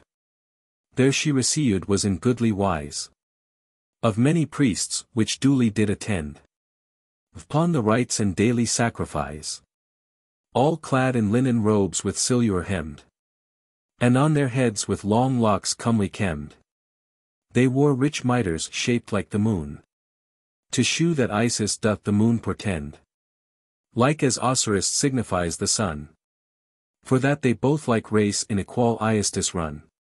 The championess them greeting, as she could, was thence by them into the temple led, whose goodly building when she did behold, borne upon stately pillars, all dispread with shining gold, and arched her head. She wondered at the workman's passing skill, whose like before she ne'er saw nor read. And thereupon long while stood gazing still, but thought, that she thereon could ne'er gaze her fill. Thenceforth unto the idol they her brought, the which was framed all of silver fine, so well as could with cunning hand be wrought, and clothed all in garments made of line, hemmed all about with fringe of silver twine. Upon her head she wore a crown of gold, to shew that she had power in things divine. And at her feet a crocodile was rolled, that with her wreathed tail her middle did enfold. One foot was set upon the crocodile, and on the ground the other fast did stand, so meaning to suppress both forged guile and open force, and in her other hand she stretched forth a long white splendor wand. Such was the goddess, whom when Britomart had long beheld, herself upon the land, she did prostrate, and with right humble heart, unto herself her silent prayers did impart, to which the idol as it were inclining, her wand did move with amiable look, by outward shew her inward sense defining, who well perceiving, how her wand she shook, it as a token of good fortune took. By this the day with damp was overcast, and Ioius light the house of Iue forsook, which when she saw, her helmet she then last, and by the altar's side herself to slumber plast. For other beds the priests there veest none, but on their mother earth's dear lap did lie, and bake their sides upon the cold hard stone, tenure themselves to suffrance thereby, and proud rebellious flesh to mortify.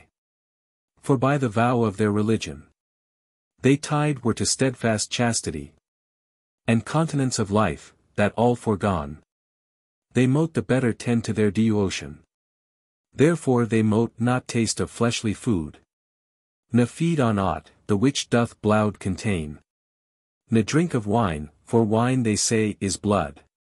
Ewen the blood of giants, which were slain by thundering Ioue in the Phlegrian plain, for which the earth, as they the story tell, wroth with the gods, which to perpetual pain had damned her sons, which gainst them did rebel, with inward grief and malice did against them swell, and of their vital blood, the which was shed into her pregnant bosom, forth she brought the fruitful vine, whose liquor bloody red, howing the mindies of men with fury fraught, mote in them stir vp old rebellious thought, to make new war against the gods again.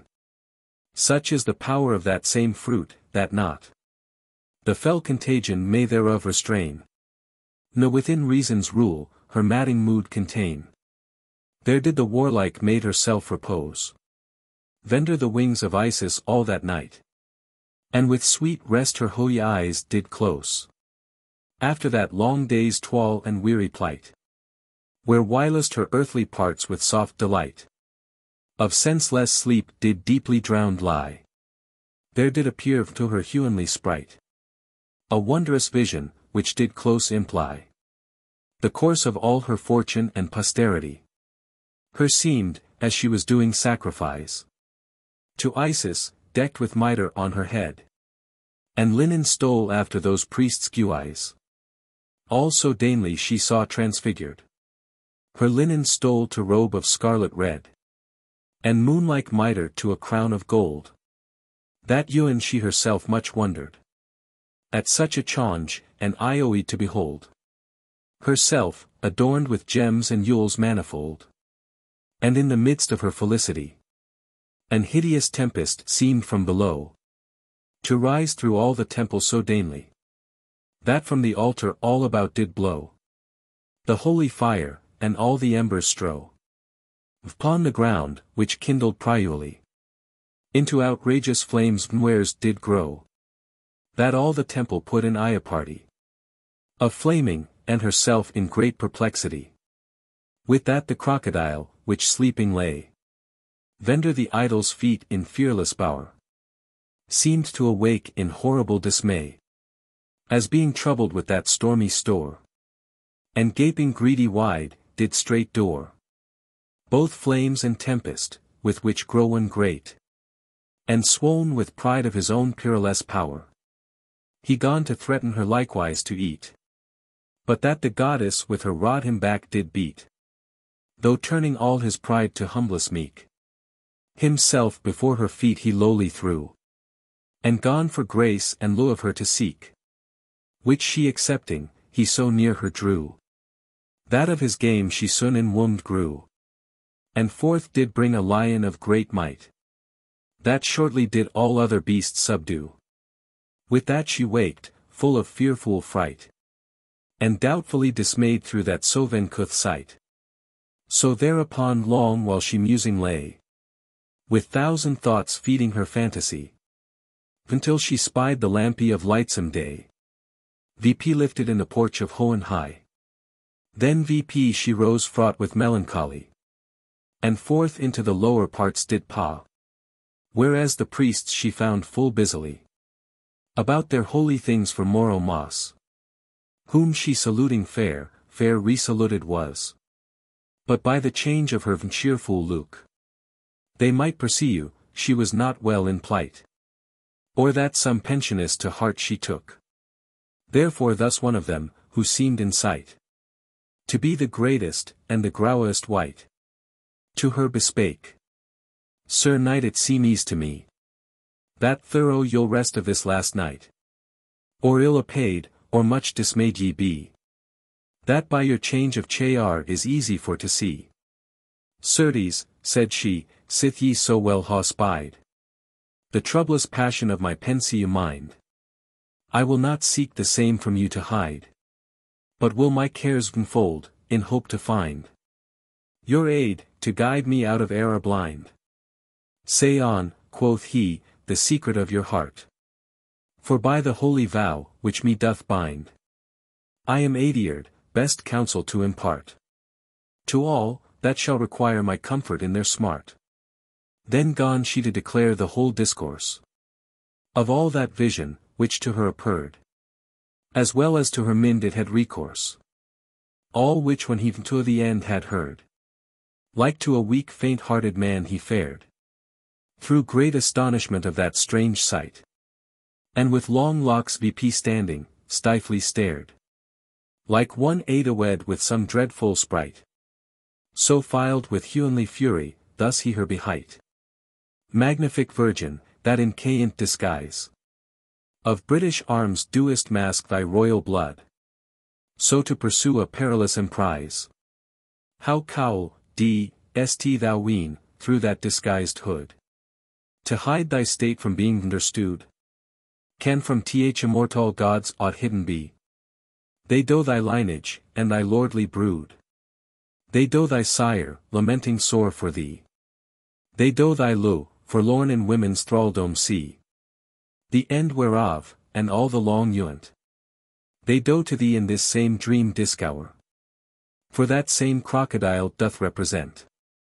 The righteous knight, that is thy faithful lower. Like to Osiris in all iest endure. For that same crocodile Osiris is.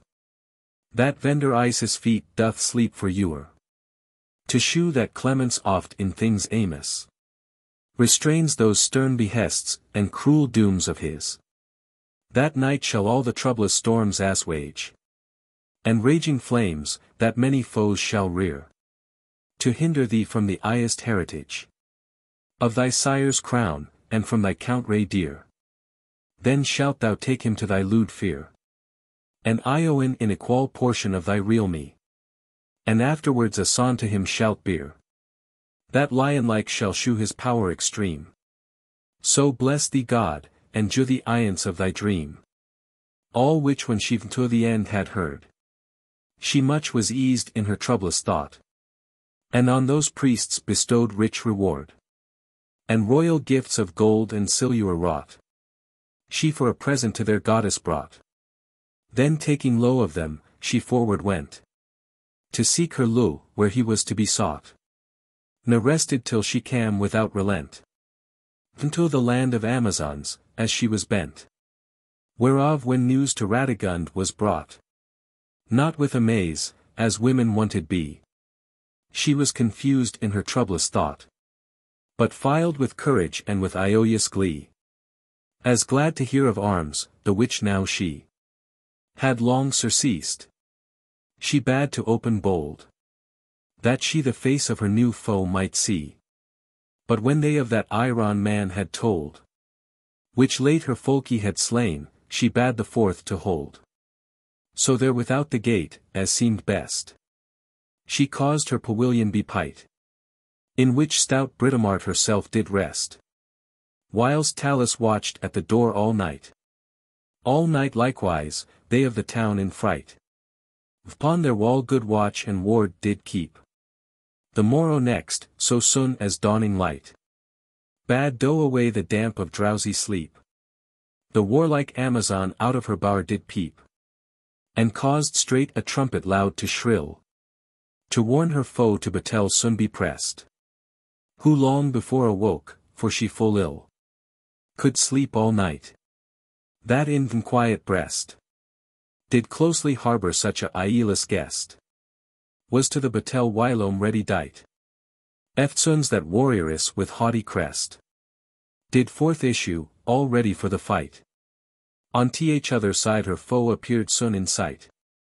But ere they reared hand, the Amazon began the straight conditions to propound, with which she veesed still to tie her phone, to surrow her so, as she the rest had bound.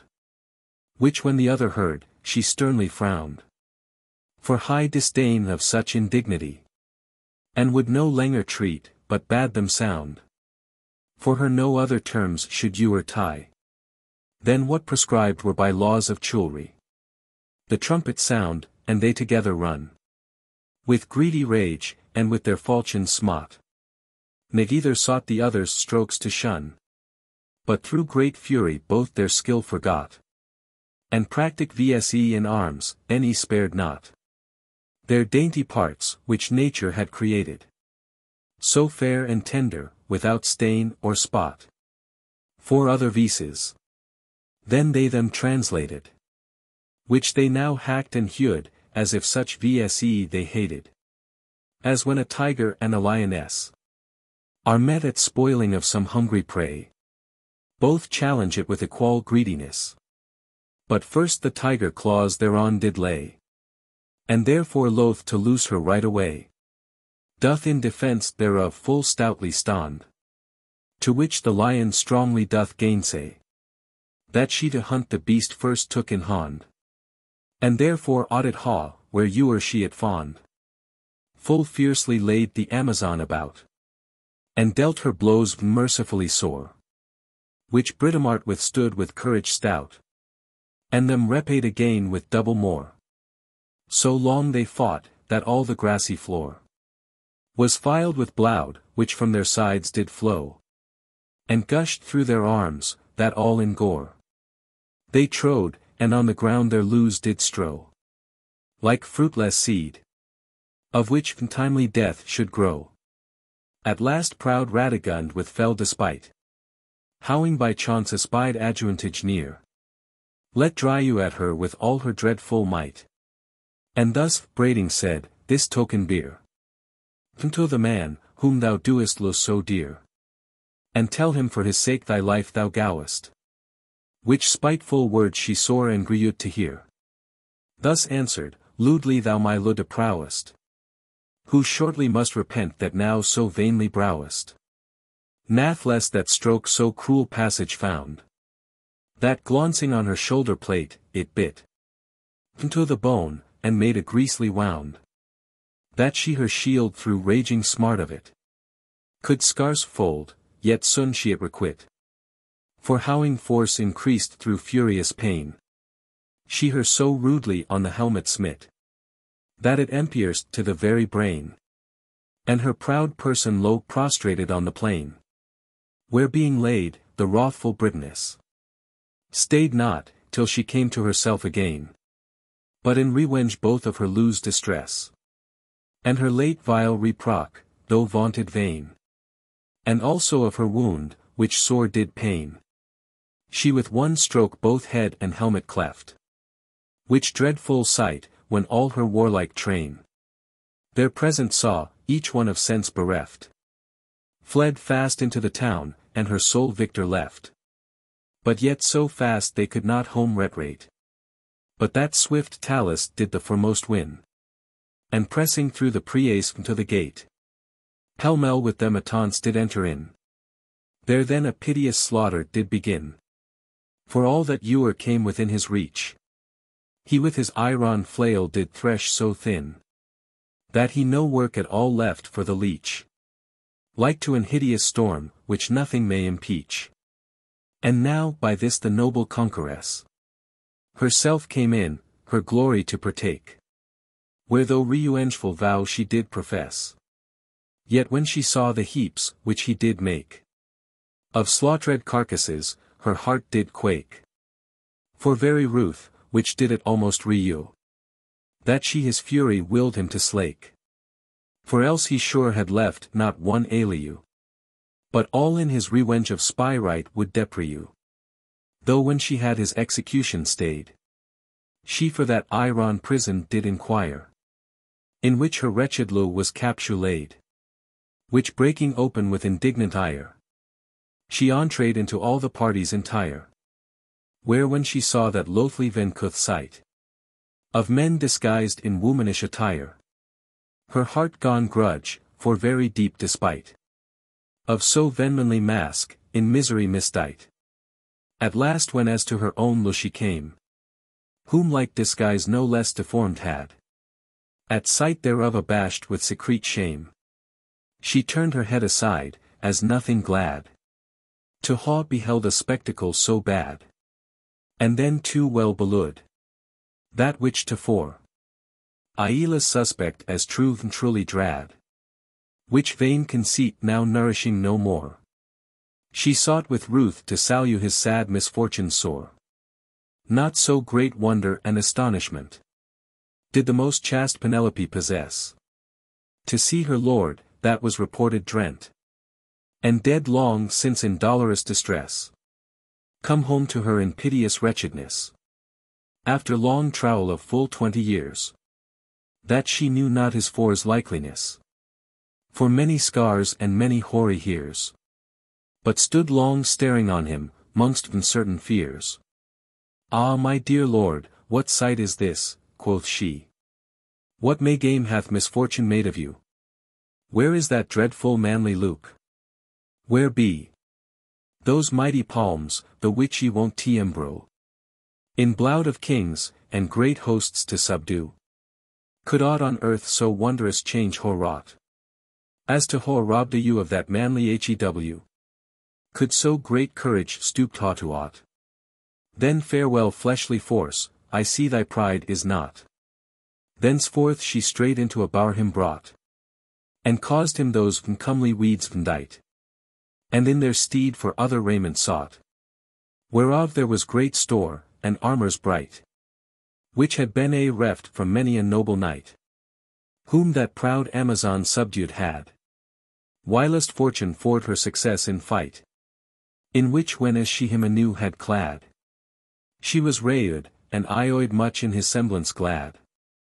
So there a while they afterwards remained, him to refresh, and her late wounds to heal, during which space she there as princess reigned, and changing all that for me of common weal, the liberty of women did repeal, which they had long usurped, and them restoring to men's subjection, did true Iestus deal, that all they as a goddess her adoring, her wise dome did admire, and hearken to her loring.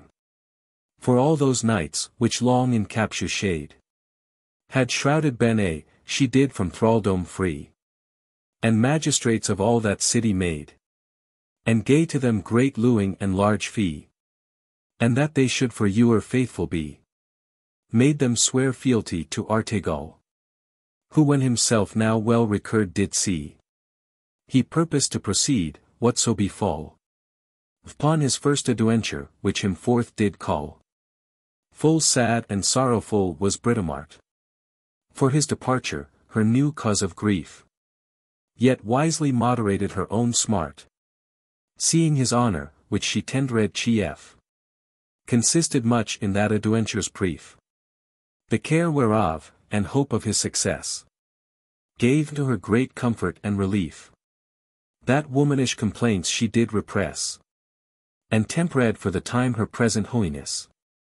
There she continued for a certain space, till through his want her woe did more increase. Then hoping that the change of air and place would change her pain, and sorrow somewhat ease, she parted thence, her anguish to appease.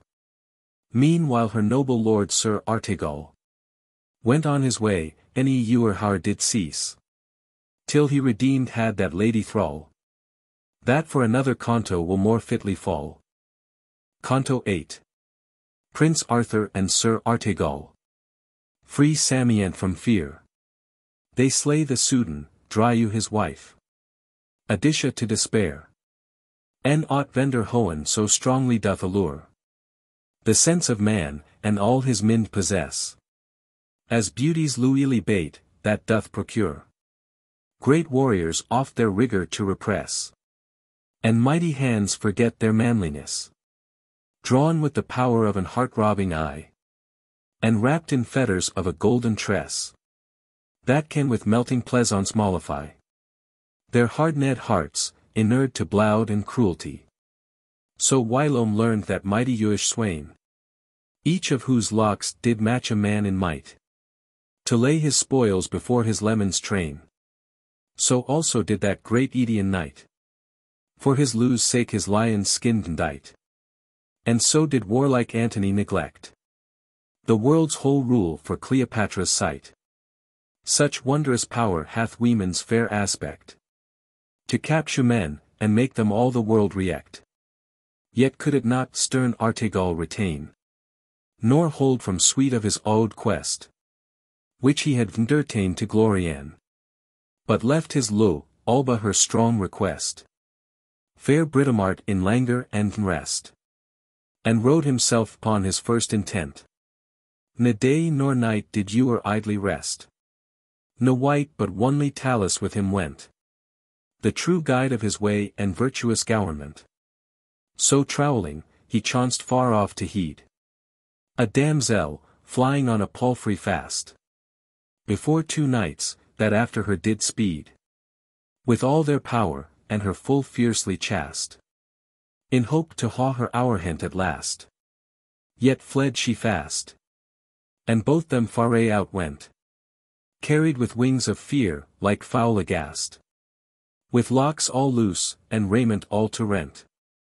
And Ewer as she rode, her eye was backward bent.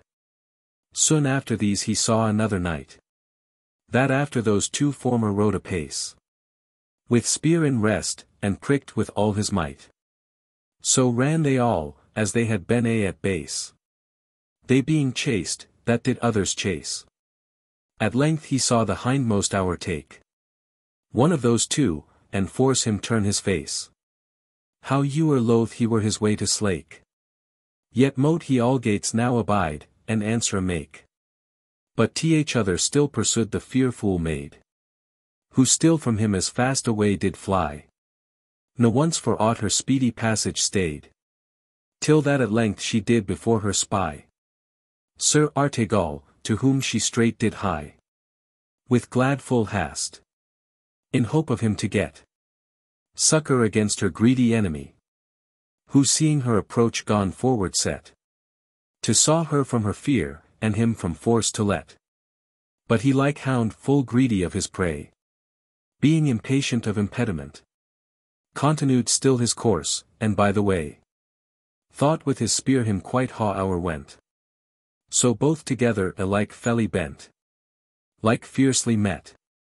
But Artegall was stronger, and better skilled in tilt and tournament, and bore him quite out of his saddle, longer than 2 spears' length, so mischief hour matched the wronger. And in his fall misfortune him mistook, for on his head unhappily he pight, that his own weight his neck asunder broke, and left there dead. Meanwhile the other knight, defeated had the other fator quite, and all his bowels in his body brast, whom lowing there in that dispiteous plight, He ran still on, thinking to follow fast his other fellow pagan, which before him passed. Instead of whom finding there ready pressed Sir Artegall, without discretion, he at him ran, with ready spear in rest. Who seeing him come still so fiercely on, against him made again. So both anon together met, and strongly either strook, and broke their spears, yet neither has forgone his horse's back, yet to and fro long shook, and tottered like two torres, which through a tempest quook. But when again they had recoured sense, they drew their swords, in mind to make amends for what their spears had failed of their pretence. Which when the damsel, who those deadly ends of both her foes had seen, and now her friends, for her beginning a more fearful fray, she to them runs in hast, and her hair rends, crying to them their cruel hands to stay, until they both do hear what she to them will say. They stayed their hands, when she thus gone to speak. Ah, gentle knights, what mean ye thus wise? Upon yourselves another's wrong to wreak? I am the wronged, whom ye did enterprise both to redress, and both redressed likewise. Witness the paynims both, whom ye may see. They're dead on ground. What do ye then do's? Of more revenge? If more, then I am she. Which was the root of all, end your revenge on me. Whom when they heard so say, they looked about to weet if it were true, as she had told. Where when they saw their foes dead out of doubt, eftsoons they gone their wrathful hands to hold, and ventails rear, each other to behold.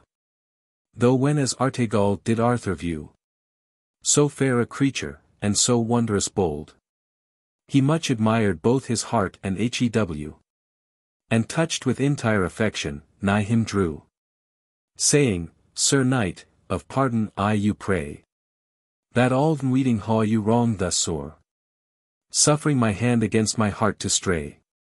Which if ye please for jo, I will therefore yield for amends myself yours more. Or what so penance shall by you be read?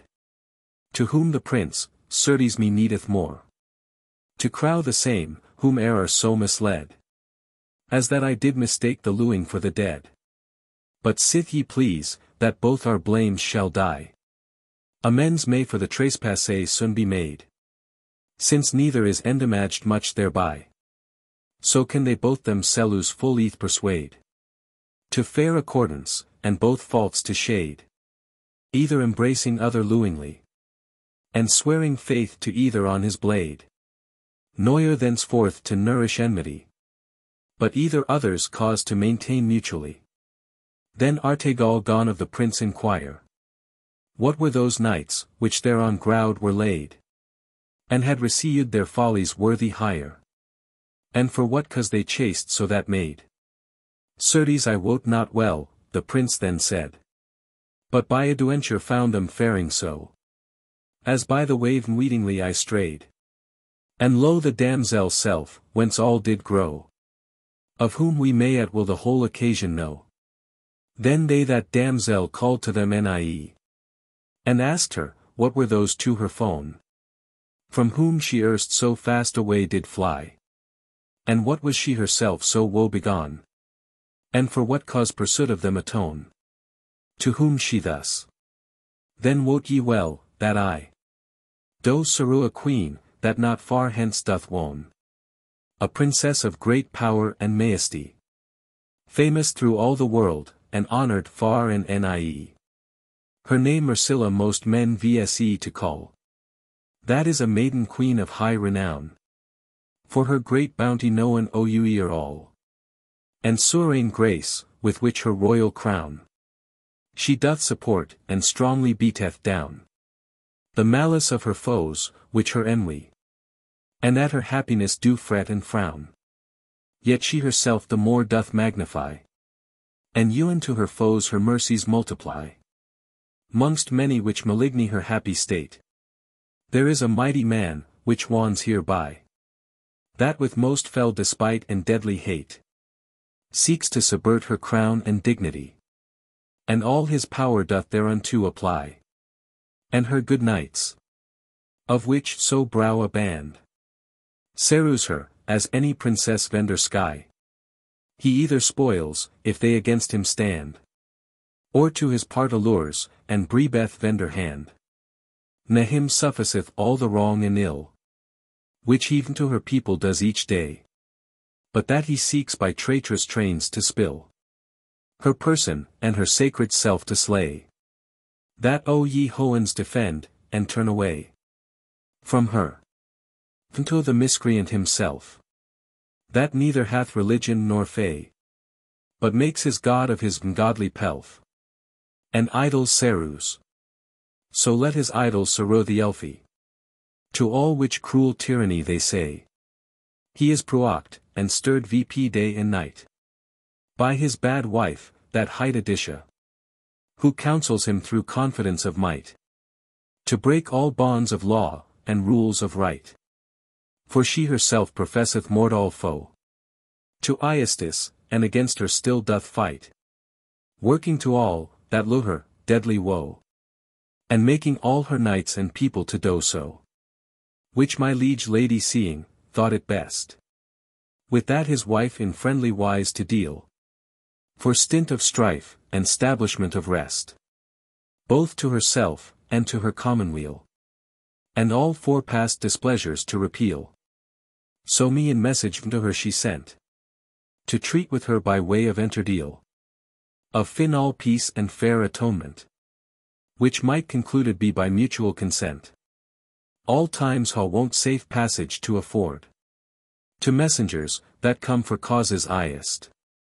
But this proud dame disdaining all accord, not onely into bitter terms forth bruised, rewiling me, and railing as she lust, but lastly to make proof of vitmost shame, me like a dog she out of doors did thrust, miscalling me by many a bitter name, that noyer did her ill, any once deserted blame. And lastly, that no shame might wanting be, when I was gone, soon after me she sent these two false knights, whom there ye lying see, to be by them dishonored and shent. But thanked be God, and your good hardiment, they ha the price of their own folly paid. So said this damsel, that hight Samient, and to those knights, for their so noble aid, herself most grateful shewed, and heaped thanks repaid.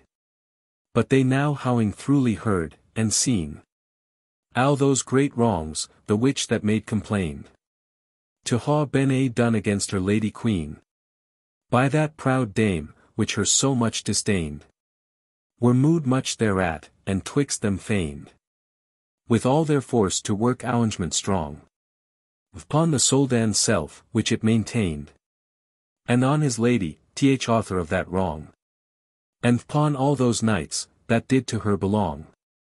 But thinking best by counterfeit disguise, to their disdain to make the easier way, they did this complot twixt themselves deux. First, that Sir Artegall should him array, like one of those two knights, which dead there lay.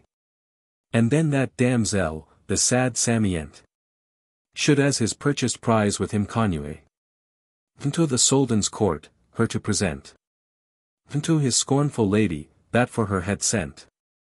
So as they had devised, Sir Artegall, him clad in th armor of a pagan knight, and taking with him, as his vanquished thrall, that damsel, led her to the Soldan's right, where soon as his proud wife of her had sight, forth of her window as she looking lay, she weened straight, it was her Paynim knight, which brought that damsel, as his purchased prey, and sent to him a page, that mote direct his way, who bringing them to their appointed place, off-read his sarus to disarm the knight, but he refusing him to let them lace, for doubt to be discovered by his sight, kept himself still in his strong armor dight. Soon after whom the prince arrived there, and sending to the Soldan in despite, a bold defiance, did of him require that damsel, whom he held as wrongful prisoner, Wherewith the Soldan all with fury fraught, swearing, and banning most blasphemously, commanded straight his armor to be brought, and mounting straight upon a chariot high, with iron wheels and hooks armed dreadfully, and drawn of cruel steeds, which he had fed with flesh of men, whom through fell tyranny he slaughtered had, and ere they were half dead, their bodies to his beasts for provender did spread. So forth he came all in a coat of plate, burnished with bloudy rust, whiles on the green the Briton prince him ready did await, in glistering arms right goodly well beseen, that shone as bright, as doth the Hohen sheen, and by his stirrup talus did attend, playing his page's part, as he had been before directed by his lord, to th end he should his flail to fin all execution bend. Thus go they both together to their gear, with like fierce minds, but meanings different. For the proud Soldan with presumptuous chair, and countenance sublime and insolent, sought only slaughter and avengement. But the brow prince for honor and for right, gainst tortious power and lawless regiment, in the behalf of wronged weak did fight. More in his cause's truth he trusted than in might. Like to the Thracian tyrant, who they say, unto his horses gave his guests for meat, till he himself was made their greedy prey, and torn in pieces by Alcides great. So thought the Soldan in his folly's threat, either the prince in pieces to ha torna, with his sharp wheels, in his first rage's heat, or vendor his fierce horse's feet ha borne, and trampled down in dust his thoughts disdained scorn. But the bold child that peril well espying, if he too rashly to his chariot drew, gay wave to his horse's speedy flying, and their resistless rigor did eschew. Yet as he passed by, the pagan threw a shuring dart with so impetuous force, that had he not it shunned with heedful view, it had himself transfixed, or his horse, or made them both one mass withouten more remorse. Oft drew the prince to his chariot nigh, in hope some stroke to fasten on him near. But he was mounted in his seat so high, and his wing-foot coursers him did bear so fast away, that ere his ready spear he could advance, he Faerie was gone and past. Yet still he him did follow everywhere, and followed was of him likewise full fast, so long as in his steeds the flaming breath did last.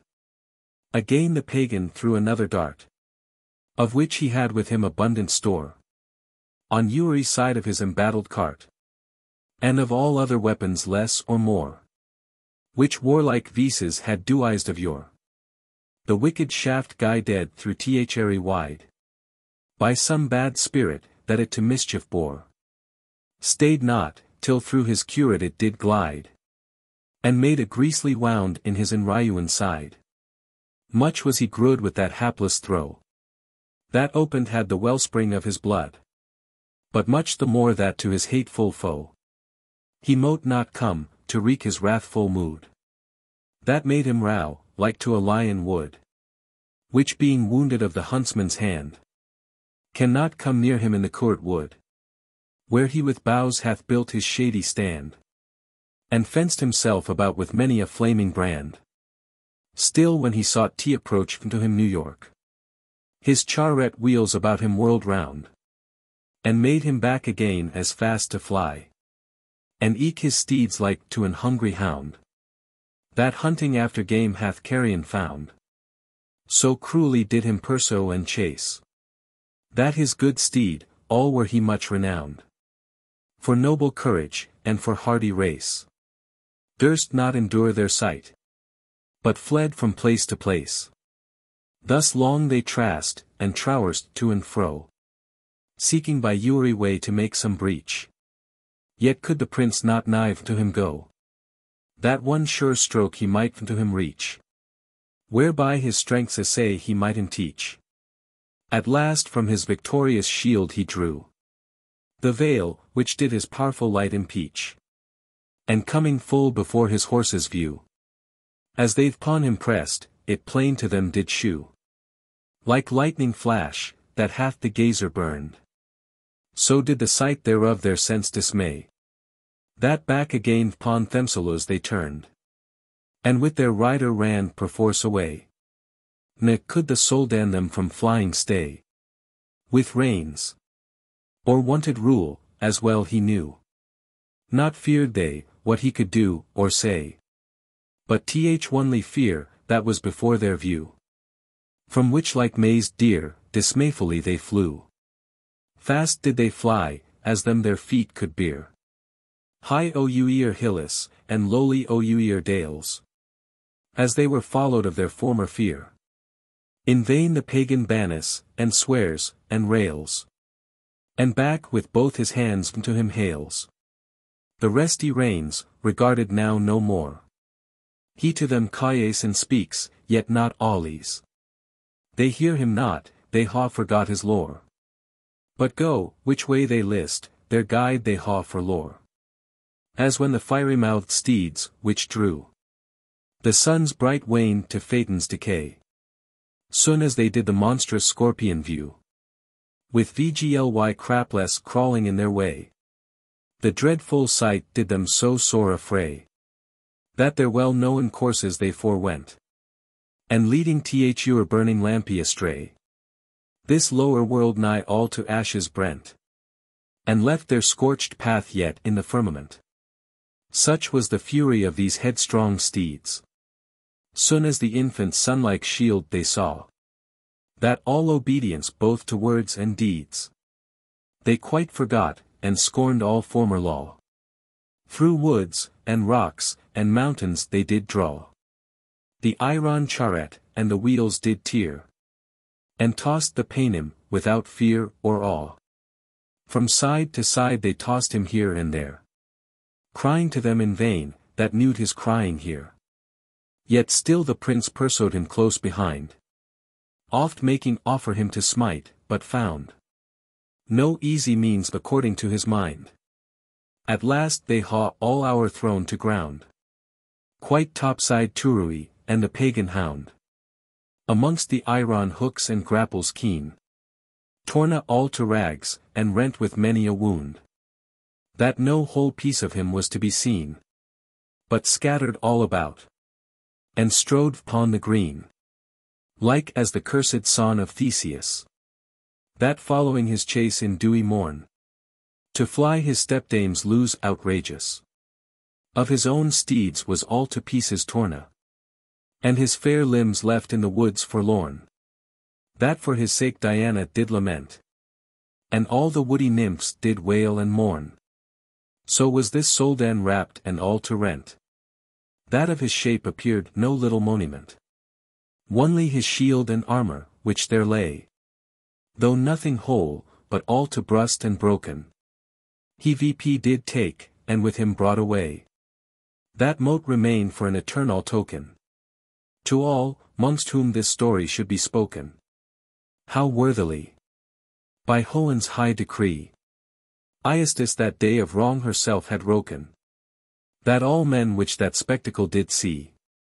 By like ensample mote for you were warned be. So on a tree, before the tyrant's door. He caused them be hung in all men's sight. To be a monument for Euremore. Which when his lady from the castle's height beheld, it much appalled her troubled sprite. Yet not, as women wont in doleful fit. She was dismayed, or fainted through affright. But gathered into her troubled wit. And gone eftsoons do eyes to be onged for it. Straight down she ran, like an enraged cow. That is berobbed of her youngling dear. With knife in hand, and fatally did vow. To wreak her on that maiden messenger. Whom she had caused be kept as prisoner. By Artegall. Misweened for her own knight. That brought her back. And coming present there. She at her ran with all her force and might. All flaming with revenge and furious despite. Like raging Ino, when with knife in hand. She threw her husband's murdered infant out. Or fell Medea, when on Colchic strand. Her brother's bones she scattered all about. Or as that madding mother, 'mongst the rout of Bacchus priests her own dear flesh did tear. Yet neither Ino, nor Medea stout, nor all the Moenades so furious were, as this bold woman, when she saw that damsel there. But Artegall being thereof aware, did stay her cruel hand, ere she her rout, and as she did herself to strike prepare, out of her fist the wicked weapon caught. With that like one enfiled or distraught, she forth did roam, whether her rage her bore, with frantic passion, and with fury fraught, and breaking forth out at a postern door, until the wild wood ran, her dolours to deplore. As a mad bytch, when as the frantic fit, her burning tongue with rage inflamed hath, doth run at randon, and with furious bit, snatching at every thing, doth wreak her wrath on man and beast, that cometh in her path. There they do say, that she transformed was into a tiger, and that tiger's scath in cruelty and outrage she did paw, to pro her surname true, that she imposed has. Then Artegall himself dicuring plain, did issue forth gainst all that warlike rout of knights and armed men, which did maintain that lady's part, and to the Soldan lout. All which he did assault with courage stout. All were they nigh 100 knights of name, and like wild goats them chased all about, flying from place to place with cowherd shame, so that with Finol forced them all he o'ercame. Then caused he the gates be opened wide, and there the prince, as victor of that day, with triumph entertained and glorified, presenting him with all the rich array and royal pompa, which there long hidden lay, purchased through lawless power and tortious wrong of that proud Soldan, whom he erst did slay. So both for rest their howling stayed not long, marched with that maid, fit matter for another song. Canto 9. Arthur and Artegall catch guile, whom Talus doth dismay. They to Mercilli's Palais come, and see her rich array. Hat tiger, or what other saluage white, is so exceeding furious and fell, as wrong, when it hath armed itself with might, not fit mongst men, that do with reason mell, but mongst wild beasts and saluage woods to dwell, where still the stronger doth the weak door, and they that most in boldness do excel, are dreaded most, and feared for their power. Fit for Adicia, there to build her wicked bower. There let her one Faerie from resort of men, where righteous Artegall her late exiled. There let her ewer keep her damned den, where none may be with her lewd parts defiled, nor none but beasts may be of her despoiled. And turn we to the noble prince, where late we did him low, after that he had foiled the cruel Soldan, and with dreadful fate had utterly subverted his righteous state. Where howling with Sir Artegall a space, well solaced in that Soldan's late delight, they both resoloing now to low the place, both it and all the wealth therein behight, unto that damsel in her lady's right, and so would ha departed on their way. But she them wooed by all the means she might, and earnestly besought, to wend that day with her, to see her lady thence no Faerie away, by whose entreaty both they our common agree to go with her, and by the way, as often Phallus, of sundry things did commend, mongst which that damsel did to them bewray a strange adventure, which not Faerie thence lay, to weet a wicked villain, bold and stout, which wand in a rock not Faerie away, that robbed all the country thereabout, and brought the pillage home, whence none could get it out. Thereto both his own wily wit, she said, and eke the fastness of his dwelling place, both nascillable, gave him great aid. For he so crafty was to forge and face, so light of hand, and nimble of his pace, so smooth of tongue, and subtle in his tale, that could deceive one looking in his face. Therefore by name Melengen they him call, well known by his feats, and famous o'er all. Through these his sleights he many doth confound, and eke the rock, in which he wants to dwell, is wondrous strong, and hoen faerie vender ground. A dreadful depth, how deep no man can tell. But some do say, it goeth down to hell. And all within, it full of windings is, and hidden ways, that scarce an hound by smell can follow out those false footsteps of his. None can back return, that once are gone amiss. Which when those knights had heard, their hearts gone earn to understand that villain's dwelling place. And greatly it desired of her to learn, and by which way they towards it should trace. Were not, said she, that it should let your pace towards my lady's presence by you meant, I would you guide directly to the place. Then let not that, said they, stay your intent. For neither will one foot, till we that carle ha hent. So froth they passed, till they approached New York. Unto the rock, where was the villain's one, which when the damsel near at hand did spy, she warned the knights thereof, who thereupon gone to advise, what best were to be done. So both agreed, to send that maid afore, where she might sit nigh to the den alone, wailing, and raising pitiful crore, as if she did some great calamity deplore. With noise whereof when as the Cadie carle should issue forth, in hope to find some spoil, they in a wait would closely him ensnarl, ere to his den he backward could recoil, and so would hope him easily to foil. The damsel straight went, as she was directed, unto the rock, and thereupon the soil, howing herself in wretched wise abjected, gone weep and wail, as if great grief had her affected. The cry whereof entraying the hollow caw, eftsoons brought forth the villain, as they meant, with hope of her some wishful boot to haul. Full dreadful white he was, as ewer went upon the earth, with hollow eyes deep pent, and long curled locks, that down his shoulders shagged, and on his back an vencuth vestiment, made of strange stuff, but all to worn and ragged, and underneath his breech was all to torna and iagged, and in his hand an huge long staff he held, whose top was armed with many an iron hook, fit to catch hold of all that he could weld, or in the compasse of his clouches took. And ewer round about he cast his luke. Als at his back a great wide net he bore, with which he seldom fished at the brook, but vsd to fish for fools on the dry shore, of which he in fair weather wont to take great store. Him when the damsel saw fast by her side, so vgly creature, she was nigh dismayed, and now for help aloud in earnest cried.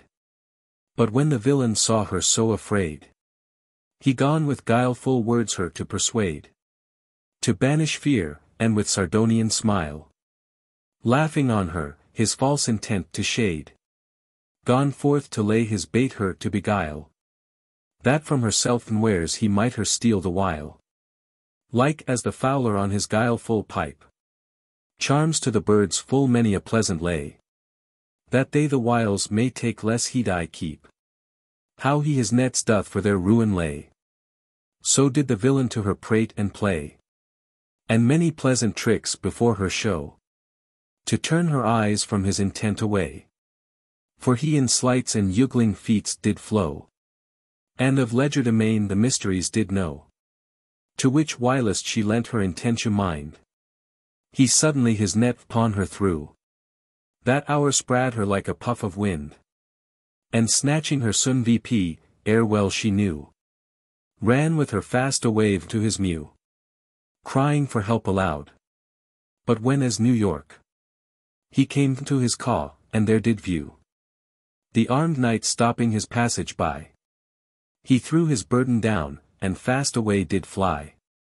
But Artegall him after did purso, the whiles the prince there kept the entrance still, VP to the rock he ran, and thereon flew. Like a wild goat, leaping from hill to hill. And dancing on the craggy cliffs at will. That deadly donger seemed in all men's sight. To tempt such steps, where footing was so ill. No aught auld for the armed knight.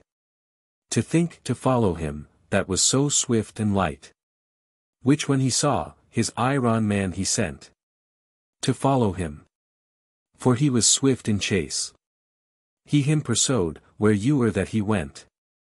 Both Ouer rocks, and hillis, and Uri place. Whereso he fled, he followed him apace. So that he shortly forced him to forsake the height, and down descend to the base. There he him coursed afresh, and soon did make. To lo his proper for me, and other shape to take. Into a fox himself he first did torn. But he him hunted like a fox full fast. Then to a bush himself he did transform. But he the bush did beat, till that at last. Into a bird it chonged, and from him passed. Flying from tree to tree. From wand to wand. But he then stones at it so long did cast. That like a stone it fell upon the land. But he then took it VP, and held fast in his hand. So he it brought with him to the knights. And to his lord Sir Artegall it lent. Warning him hold it fast, for fear of slights. Who whilst in hand it griping hard he hent. Into a hedgehogga aldnwares it went. And pricked him so, that he away it threw. Then gone it run away incontinent. Being returned to his former HEW. But Talus soon him took, and backward drew. But when as he would to a snake again. Haw turned himself, he with his iron flail. Gone dry you at him, with so huge might and main. That all his bones, as small as sandy grail. He broke, and did his bowels disentrail. Crying in vain for help, when help was past. So did deceit the self-deceiver fail. There they him left a carrion outcast. For beasts and foals to feed upon for their repast. Thenceforth they passed with that gentle maid. To see her lady, as they did agree. To which when she approached, thus she said. Lo now, right noble knights, are ye be. Nigh to the place, which ye desert to see. There shall ye see my sovereign Lady Queen. Most sacred white, most debonair and free. That ewer yet upon this earth was seen. Or that with diadem hath ewer crowned been. The gentle knights rejoiced much to hear. The praises of that prince so manifold. And passing little further, calm men were. Where they a stately palace did behold. Of pompous show, much more than she had told. With many torres, and terrace mounted high. And all their tops bright glistering with gold. That seemed to outshine the dimmed sky. And with their brightness dazzled the strange beholder's eye. There they alighting, by that damsel were. Directed in, and shewed all the sight. Whose porch, that most magnific did appear. Stood open wide to all men day and night. Yet warded well by one of mickle might. That sate thereby, with giant-like resemblance. To keep out guile, and malice, and despite. That vendors shew ofttimes of feigned semblance. Are wont in princes' courts to work great scath and hindrance. His name was Awe, by whom they passing in. Went VP the hall, that was a large wide room. All full of people making troublous din. And wondrous noise, as if that there were some. Which to them was dealing righteous doom. By whom they passing, through the thickest priests. The marshal of the hall to them did come. His name hight Order, who commanding peace. Them guided through the throng, that did their clamours cease. They ceased their clamours upon them to gaze. Whom seeing all in armour bright as day. Strange there to see, it did them much amaze. And with unwonted terror half affray. For ne'er saw they there the like array. Newer was the name of war there spoken. But Iolius peace and quietness alway. Dealing highest iagments, that mote not be broken. For any bribes, or threats of any to be wroken. There as they entreed at the screen, they saw some one, whose tongue was for his trespasse vile. Nailed to a post, adjudged so by law. For that therewith he falsely did rewile. And foully blaspheme that queen for forged guile. Both with bold speeches, which he blazed had. And with lewd poems, which he did compile. For the bold title of a poet bad. He on himself had ta'en, and railing remes had sprad. Thus there he stood, whilst high o'er his head. There written was the purport of his sin. In ciphers strange, that few could rightly read. Bon font, but bon that once had written been. Was raced out, and mal was now put in. So now malfont was plainly to be read. Aether for thul, which he did therein. Or that he likened was to a welt. Of yule words, and wicked squanders by him shed. They passing by, were guy dead by degree. Into the presence of that gracious queen. Who sate on high, that she might all men see. And might of all men royally be seen. Upon a throne of gold full bright and sheen. Adorned all with gems of endless price. As either might for wealth ha gotten bene. Or could be frammed by workman's rare dus.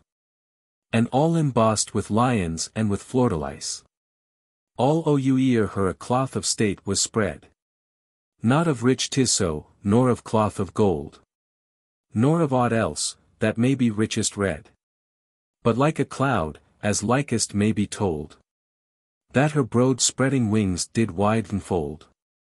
Whose skirts were bordered with bright sunny beams. Glistering like gold, amongst the plights enrolled.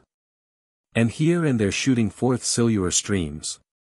Mongst which crept little angels through the glittering gleams. Seemed those little angels did fold the cloth of state, and on their purpled wings did bear the pendants, through their nimblesse bold. Besides 1,000 more of such, as sings hymns to high God, and carols heavenly things. Encompassed the throne, on which she sate.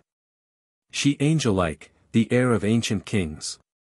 And mighty conquerors, in royal state. Whilst kings and geezers at her feet did them prostrate. Thus she did sit in sovereign majesty. Holding a scepter in her royal hand. The sacred pledge of peace and clemency. With which high God had blessed her happy land. Maugre so many foes, which did withstand. But at her feet her sword was likewise laid. Whose long rest rusted the bright steely brand. Yet when as foes enforced, or friends sought aid. She could it sternly draw, that all the world dismayed. And round about, before her feet there sate. A beauty of fair virgins clad in white. That goodly seemed to adorn her royal state. All Luili daughters of high Ioue, that height. Lighty, by him begotten lose delight. Upon the righteous Themis, those they say. Upon Iou's judgment seat wait day and night. And when in wrath he threats the world's decay. They do his anger calm, and cruel vengeance stay. They also do by his divine permission. Upon the thrones of mortal princes tend. And often treat for pardon and remission. To suppliants, through frailty which offend. Those did upon Mercilli's throne attend. Ias dice, wise Eunomy, myld Irene. And them amongst, her glory to commend. Sate goodly temperance in garments clean. And sacred reurence, born of heavenly stream. Thus did she sit in royal rich estate. Admired of many, honored of all. Whilst underneath her feet, there as she sate. An huge great lion lay, that mote appall. And hardy courage, like captured thrall. With a strong iron shen and collar bound. That once he could not move, nor quitch at all. Yet did he murmur with rebellious sound. And softly roin, when saluage collar gone redound. So sitting high in dreaded sovereignty. Those two strange knights were to her presence brought. Who bowing low before her majesty. did to her myled obeisance, as they ought. And meekest boon, that they imagine mought. To whom she eke inclining her withal. As a fair stoop of her high soaring thought. A cheerful countenance on them let fall.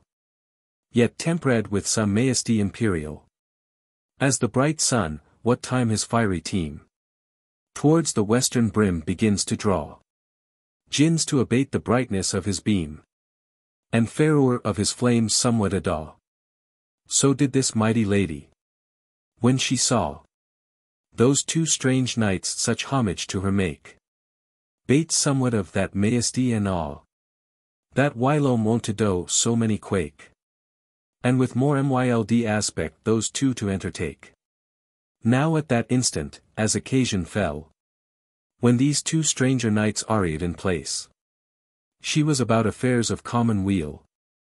Dealing of Iestis with indifferent grace. And hearing pleas of people mean and base. Mongst which as then, there was for to be heard. The trial of a great and weighty case. Which on both sides was then debating hard. But at the sight of these, those were a while debarred. But after all her princely entertain. To hearing of that former cause in hand. Herself eftsoon she gone connured again. Which that those knights likewise mote understand. And witness forth aright in foreign land. Taking them vp to her stately throne. Where they mote hear the matter throughly scanned. On either part, she placed one on one. The other on the other side, and near them none. Then was there brought, as prisoner to the bar. A lady of great countenance and place. But that she it with foule abuse did mar. Yet did appear rare bow tie in her face. But blotted with condition vile and base. That all her other honor did obscure. And titles of nobility deface. Yet in that wretched semblant, she did sure. The people's great compassion to her allure. Then vp arose a person of deep reach. And rare insight, hard matters to reveal. That well could charm his tongue, and time his speech. To all essays. His name was called Zeal. He gone that lady strongly to appeal. Of many heinous crimes, by her inured. And with sharp reasons rang her such appelle. That those, whom she to pity had allured. He now abhor and loath her person had procured. First gone he tell, how this that seemed so fair. And royally arrayed, Duessa hight. That false Duessa which had wrought great care. And mickle mischief unto many a knight. By her beguiled. And confounded quite. But not for those she now in question came. Though also those mote questioned be aright. But for vyld treasons, and outrageous shame. Which she against the dread Mercilla oft did frame. For she whilome, as ye mote yet right well. Remember, had her counsels false conspired. With faithless bland amour and paradel. Both to her paramours, both by her hired. And both with hope of shadows vain inspired. And with them practised, how for to depry you. Mercilla of her crown, by her aspired. That she might it to herself drue. And triumph in their blood, whom she to death did dry you. But through high Hohen's grace, which fall or not. The wicked drifts of traitorous designs. Gainst loyal princes, all this cursed plot. Ere profit took, discoured was betimes. And actors won the meed for their crimes. Such be the meed of all, that by such mean. Unto the type of kingdom's title climbs. But false Duessa now entitled queen. Was brought to her sad doom, as here was to be seen. Strongly did Zeal her heinous fact enforce. And many other crimes of foule defame. Against her brought, to banish all remorse. And aggravate the horror of her blame. And with him to make part against her, came. Many groua persons, that against her pled. First was a sage old sire, that had to name. The kingdom's care, with a white silure head. That many high regards and reasons gainst her read. Then gone authority her to oppose. with peremptory power, that made all mute. And then the law of nations gainst her rose. And reasons brought, that no man could refute. Next gone religion gainst her to impute. High God's behest, and power of holy laws. Then gone the people's cry and common soot. Importune care of their own public cause. And lastly Aestus charged her with breach of laws. But then for her, on the contrary part, rose many advocates for her to plead. First there came Pitai, with full tender heart. And with her eye and regard of womanhead. And then came Dongar threatening hidden dread. And high alliance to foreign power. Then came nobility of birth, that bred great ruth through her misfortune's tragic store. And lastly grief did plead, and many tears forth pour. With the near touch whereof in tender heart. The Briton prince was sore impassionate. And walks inclined much to her part. Through the sad terror of so dreadful fate. And wretched ruin of so high estate. That for great ruth his courage gone relent. Which when as zeal pursued to abate. He gone his earnest fervor to augment. And many fearful objects to them to present. He gone to force the evidence anew. And new accusements to produce in place. He brought forth that old hag of hellish Hew.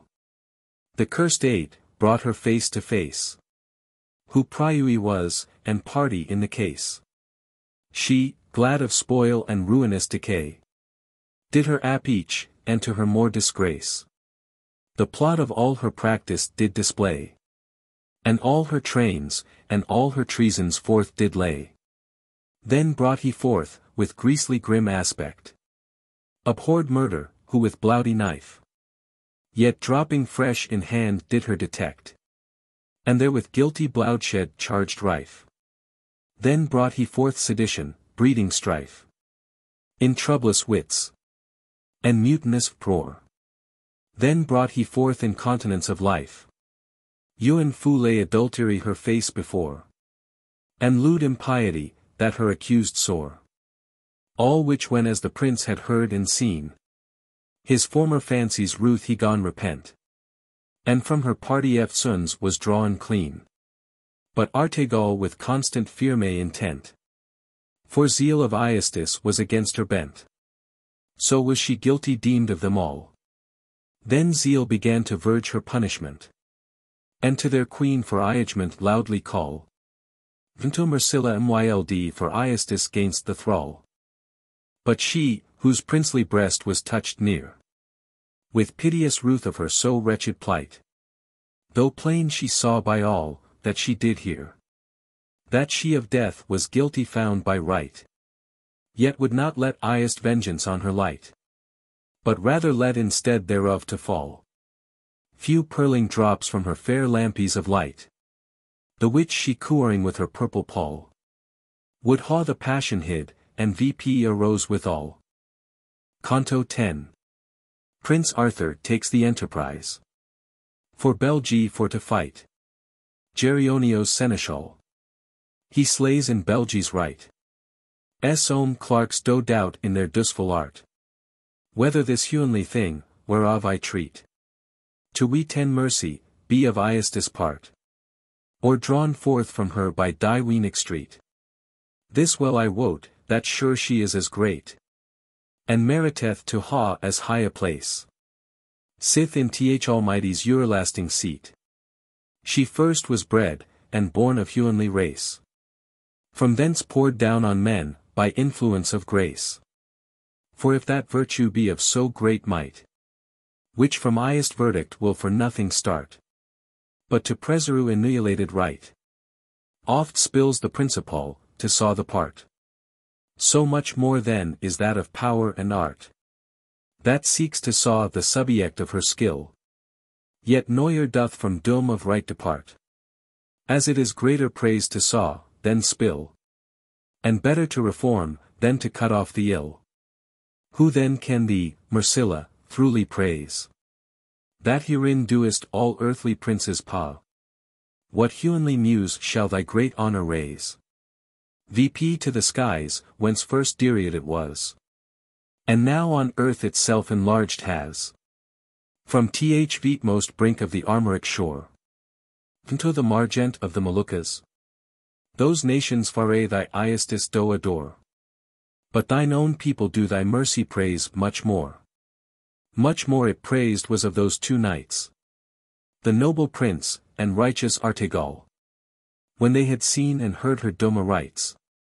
Against Duessa, damned by them all. But by her tempered without grief or gall.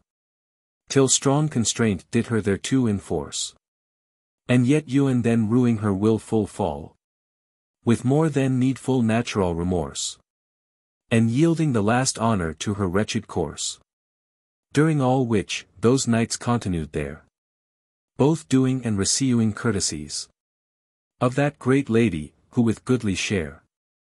Them entertained, fit for their dignities. Approving daily to their noble eyes. Royal examples of her mercies rare. And worthy patterns of her clemencies. Which till this day mongst many luing are. Who them to their posterities do still declare.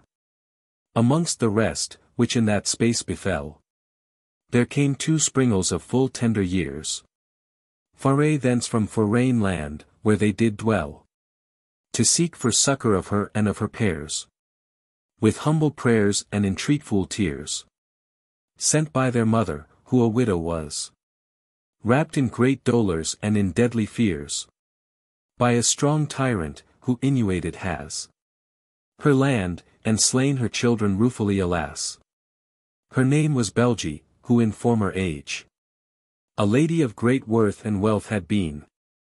And mother of a fruitful heritage. Ewen suinteen goodly sons. Which who had seen. In their first flower, before this fat all teen. Them our took, and their fair blossoms blasted. More happy mother would her surely wean. Then famous Niobe, before she tasted.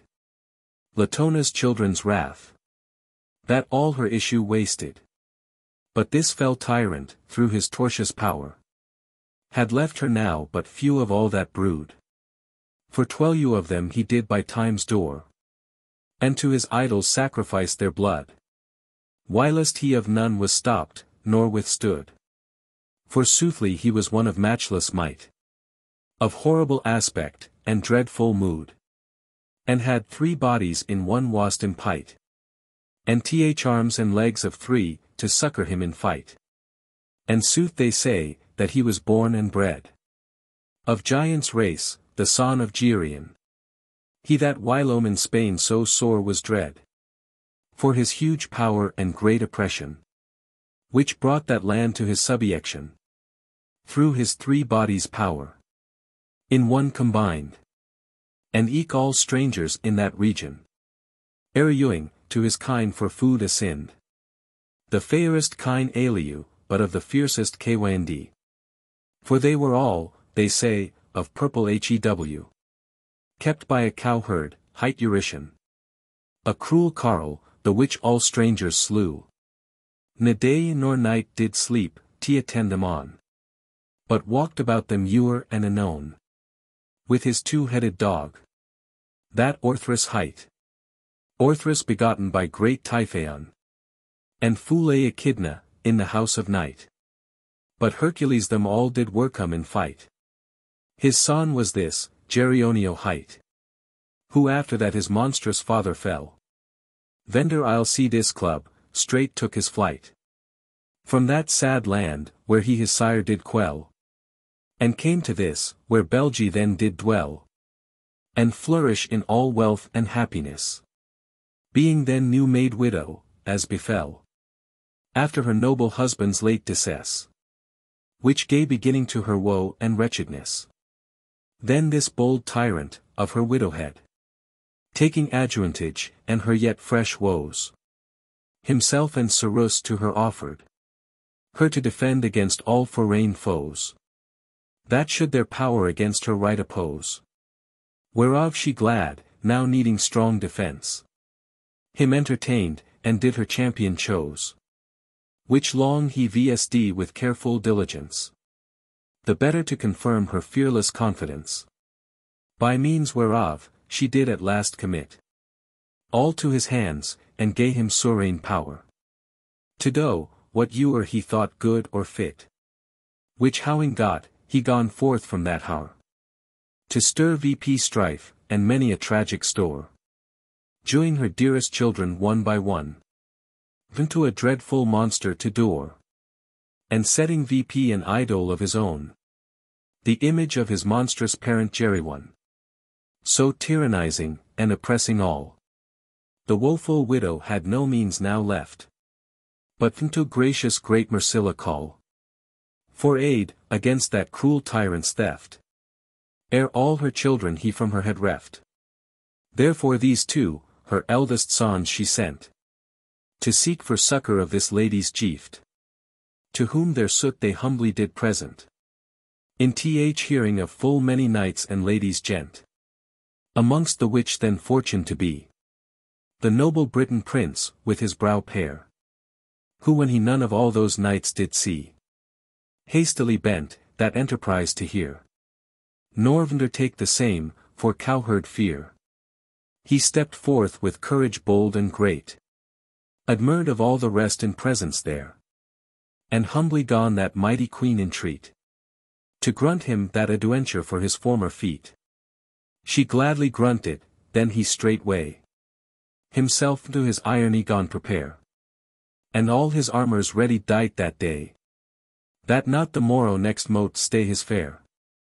The morrow next appeared, with purple hair, yet dropping fresh out of the Indian fount, and bringing light into the Hohen's fair, when he was ready to his steed to mount into his way, which now was all his care and count. Then taking humble low of that great queen, who gave him royal gifts and riches rare, as tokens of her thankful mind beseen, and lowing Artegall to his own care, upon his voyage forth he gone to fare, with those two gentle youths, which him did guide, and all his way before him still prepare. Ne after him did Artegall abide, but on his first adventure forward forth did ride.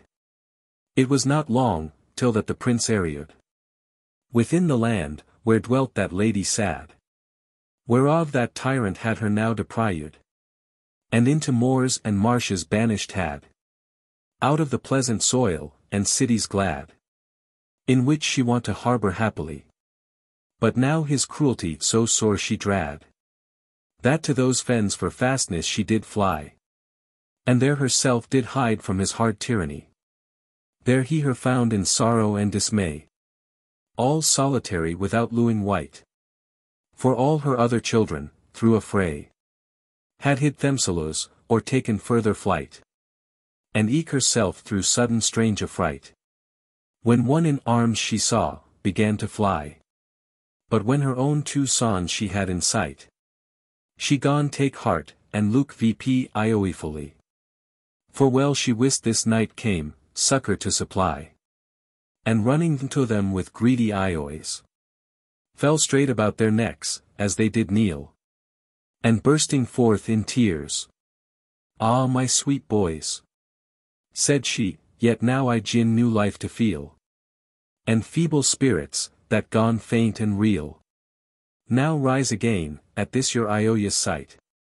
Already see me's that fortune's headlong wheel begins to turn, and sun to shine more bright than it was wont, through comfort of this noble knight. Then turning to him, and you sir knight, said she, that taken ha this toilsome pain. For wretched woman, miserable wight, may you in Hohen immortal guerdon gain, for so great trowel, as you do sustain. For other meed may hope for none of me, to whom not else, but bare life doth remain. And that so wretched one, as ye do see, is liker lingering death, than loathed life to be.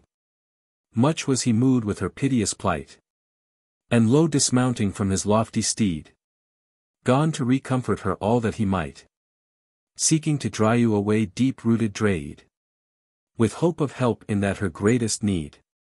So thence he wished her with him to wend, Unto some place, where they mote rest and feed. And she take comfort, which God now did send. Good heart in Yules doth the Yules much amend. I me, said she, and whither shall I go? Are not all places full of foreign powers? My palace is possessed of my foe. My cities sacked, and their sky-threading torres raced, and made smooth fields now full of flores.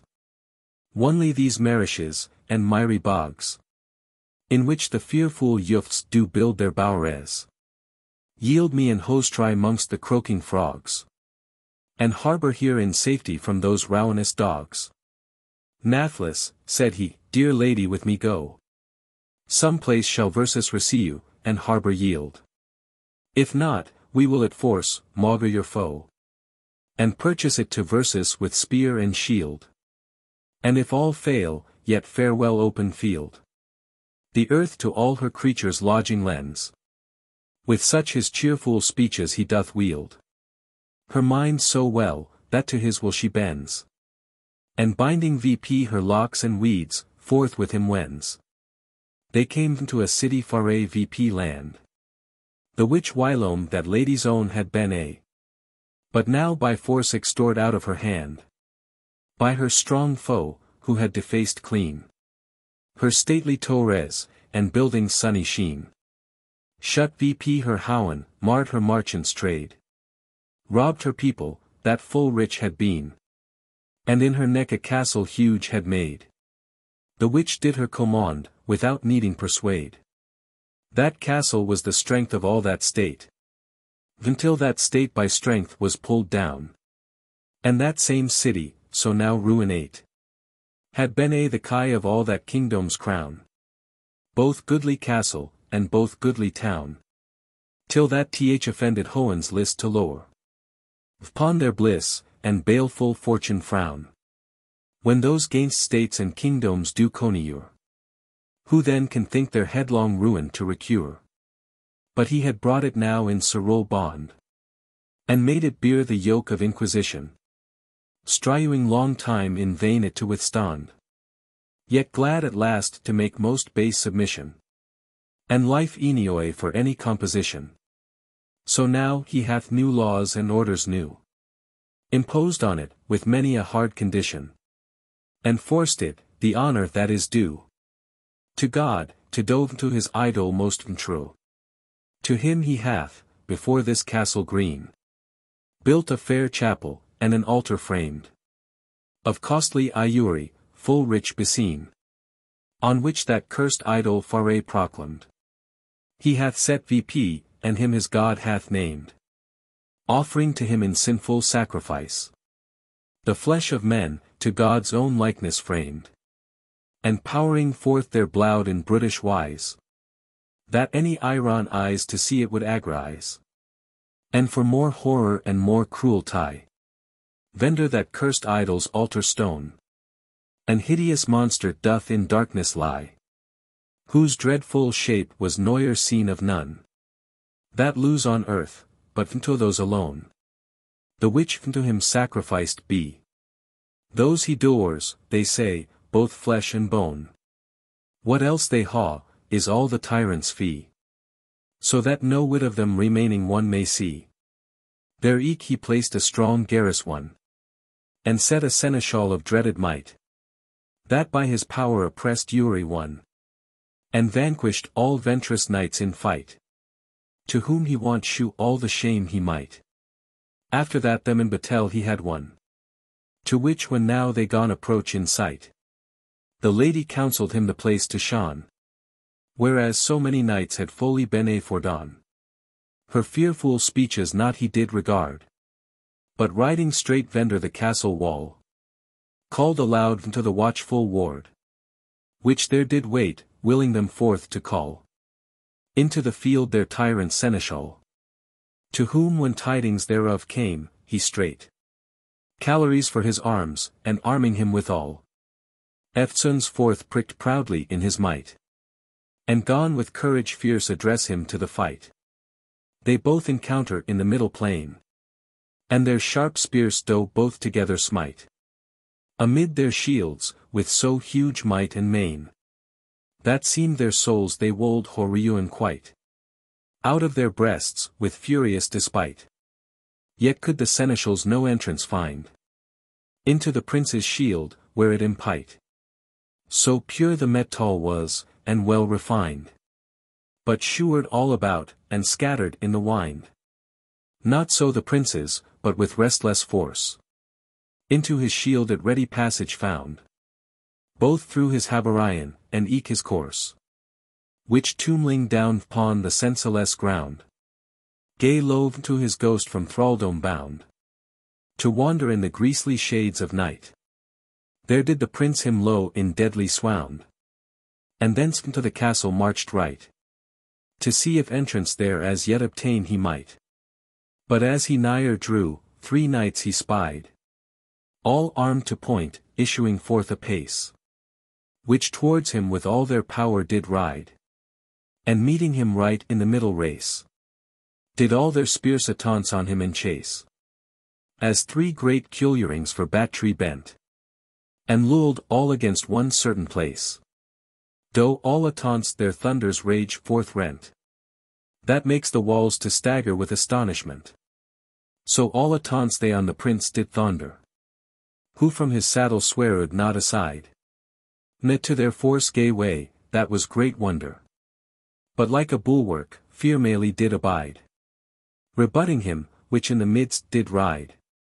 With so huge rigour, that his mortal spear passed through his shield, and pierced through either side. That down he fell upon his mother dear. And powred forth his wretched life in deadly drear.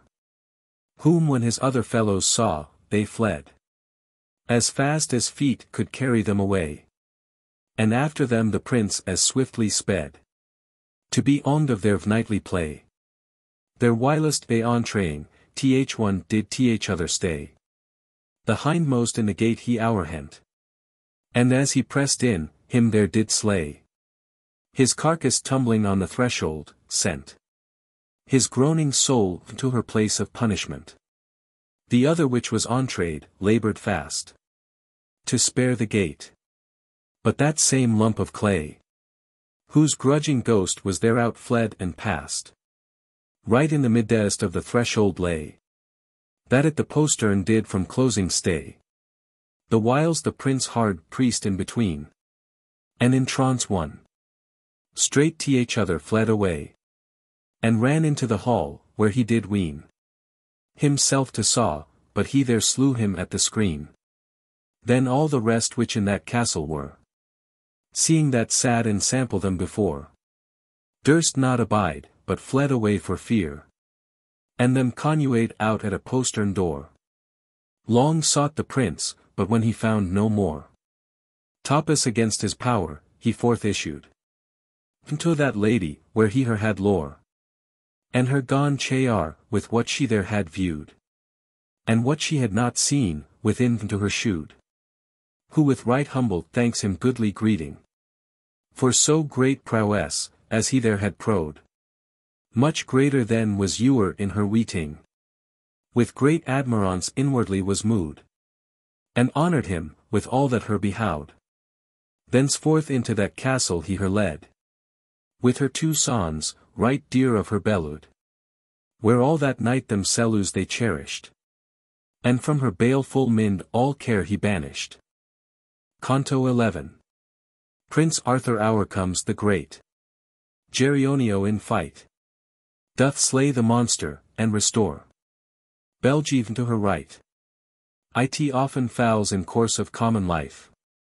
That right long time is our born of wrong. Through auris, or power, or guile, or strife. That weakens her, and makes her party strong. But Iestis, though her dome she do prolong. Yet at the last she will her own cause right. As by sad Belgisemes, whose wrongs though long she suffered, yet at length she did requite. And sent redress thereof by this brow-bitten knight. Whereof when news was to that tyrant brought, how that the Lady Belgie now had found a champion, that had with his champion fought, and laid his seneschal low on the ground. And eke himself did threaten to confound. He gone to burn in rage. And freeze in fear. Doubting sad end of principle and sound. Yet sith he heard but one, that did appear. He did himself encourage, and take better cheer. Nathless himself he armed all in hast. And forth he fared with all his many bad. Ne stayed step, till that he came at last. Unto the castle, which they conquered had. There with huge terror, to be more idred. He sternly marched before the castle gate. And with bold vaunts, and idle threatening bad. Delire him his own, ere yet too late. To which they had no right, nor any wrongful state. The prince stayed not his onswear to do eyes. But opening straight the sperre, forth to him came. Full nobly mounted in right warlike wise. And asked him, if that he were the same. Who all that wronged unto that woeful dame. So long had done, and from her native land. Exiled her, that all the world spake shame. He boldly answered him, he there did stand. That would his doings I justify with his own hand. With that so furiously at him he flew. As if he would haw wearen him straight. And with his huge great iron axe gone hew. So hideously upon his armor bright. As he to pieces would haw chopped it quite. That the bold prince was forced foot to jew. To his first rage, and yield to his despite. The whilst at him so dreadfully he drew. That seemed a marble rock asunder could horreu. Thereto a great adjuvantage eke he has. Through his 3 double hands thrice multiplied. Besides the double strength, which in them was. For still when fit occasion did betide. He could his weapon shift from side to side. From hand to hand. And with such nimblesse sly. Could wield about, that ere it were espied. The wicked stroke did wound his enemy. Behind, beside, before, as he at list apply. Which vencuth vse when as the prince perceived. He gone to watch the wielding of his hand. Least by such sleight he were nowheres deceived. And ewer ere he saw the stroke to land. He would it meet, and warily withstand. One time, when he his weapon feigned to shift.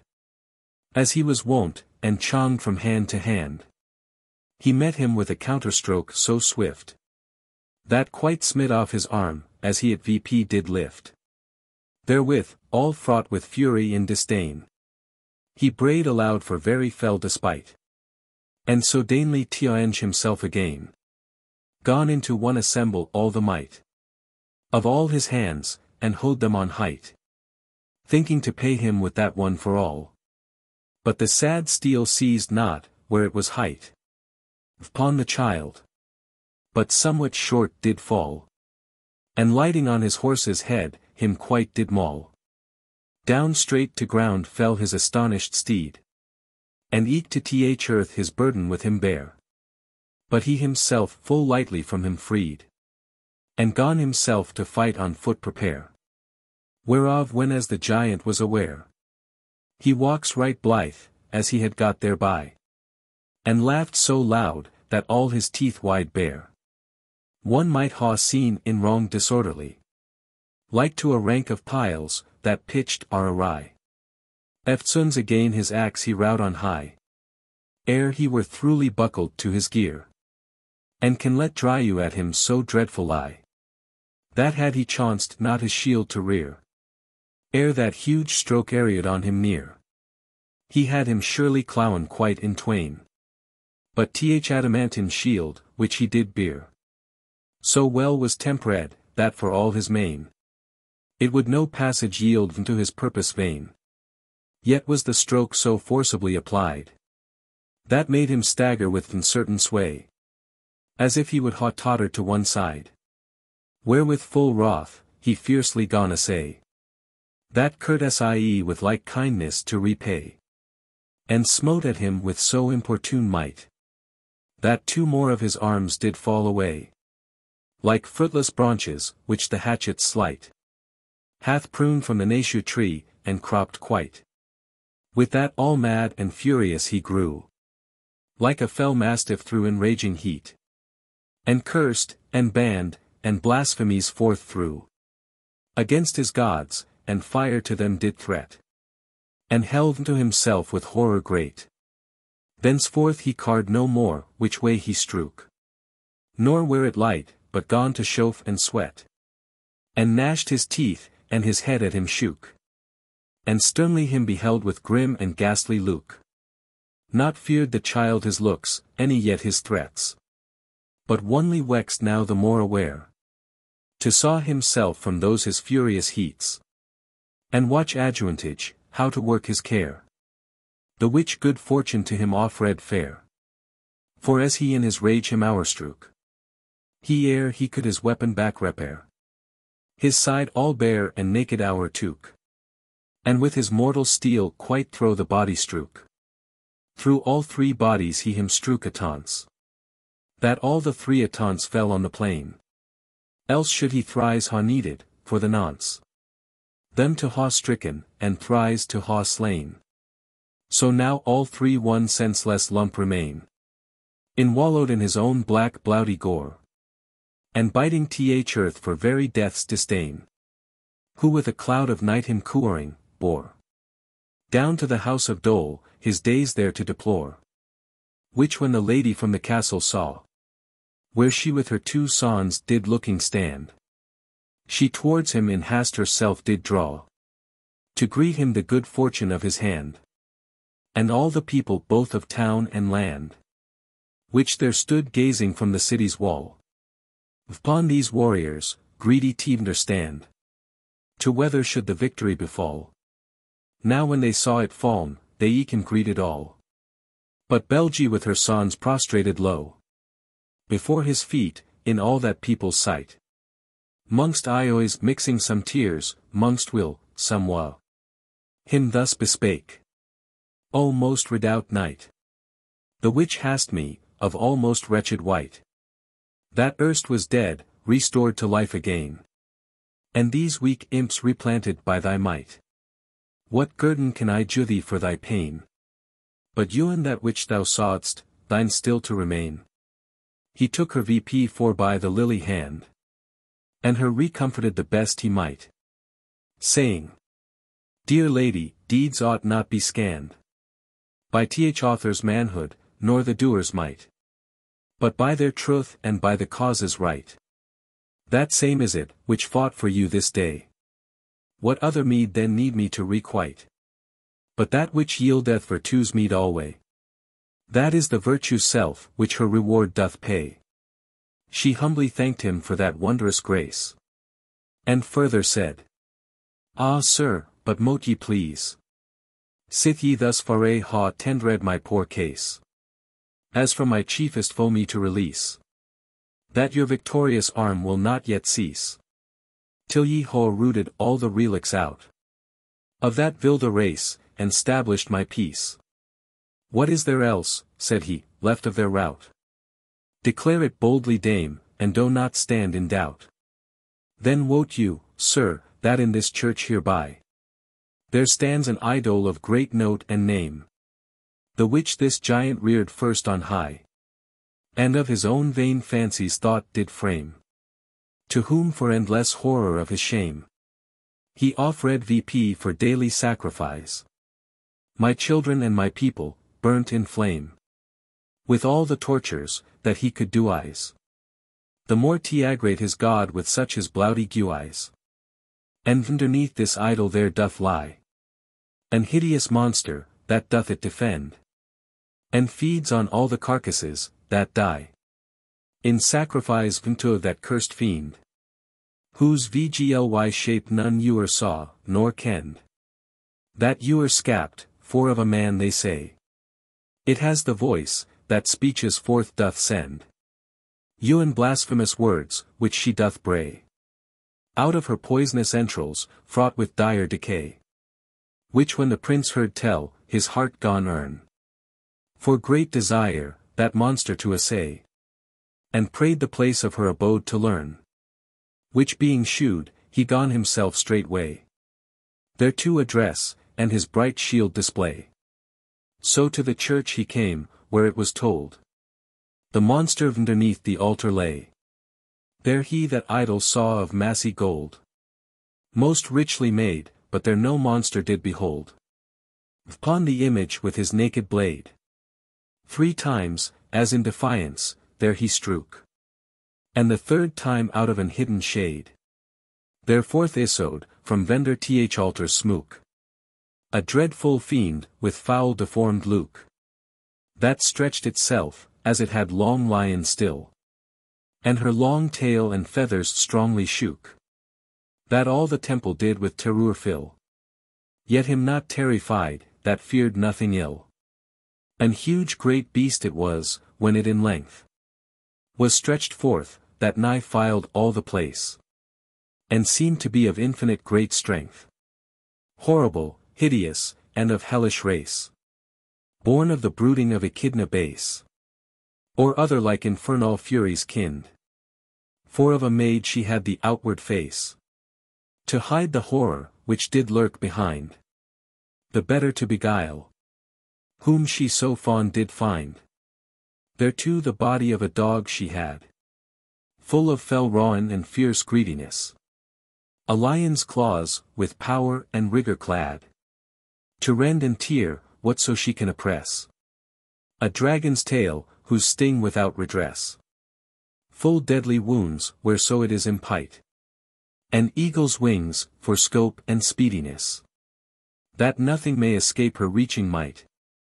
Whereto she ewer list to make her hardy flight, much like in foulness and deformity, unto that monster, whom the Theban knight, the father of that fatal progeny, made kill herself for very heart's despite, that he had read her riddle, which no wight could ewer loose, but suffered deadly duel.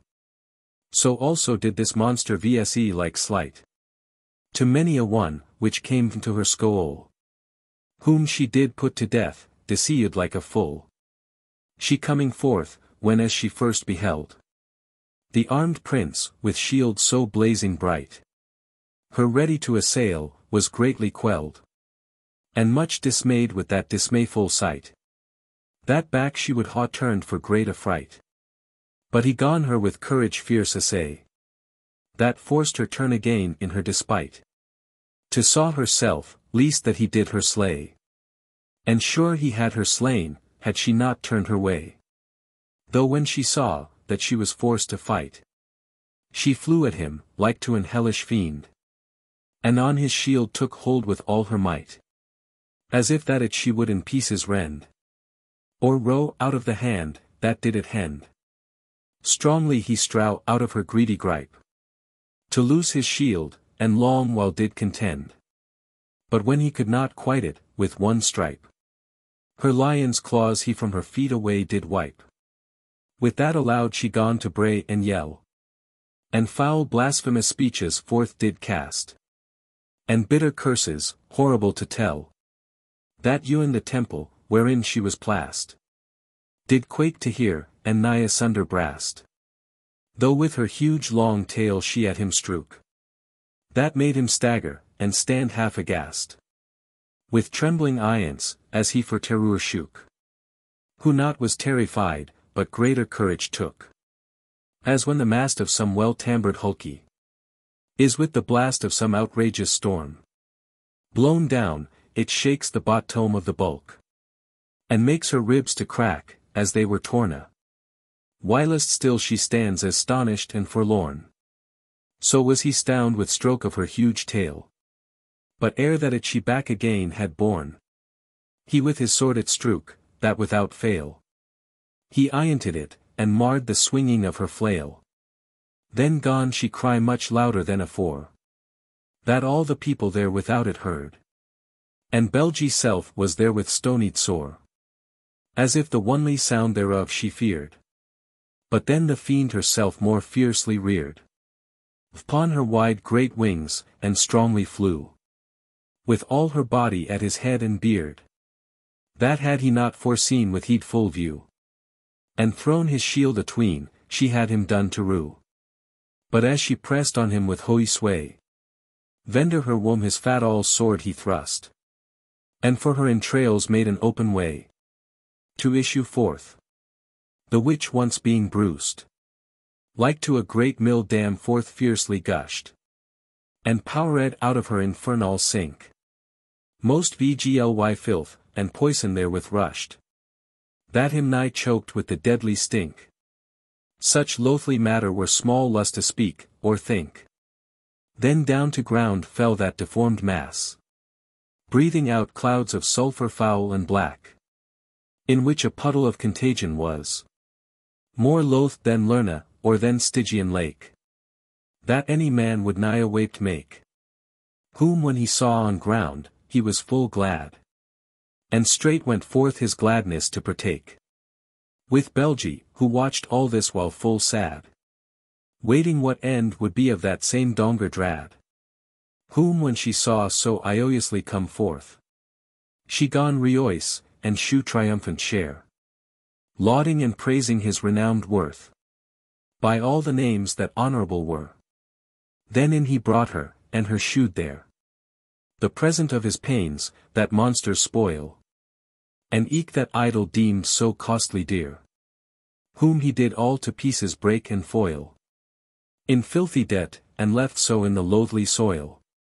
Then all the people, which beheld that day, gan shout aloud, that to hoen it wrong.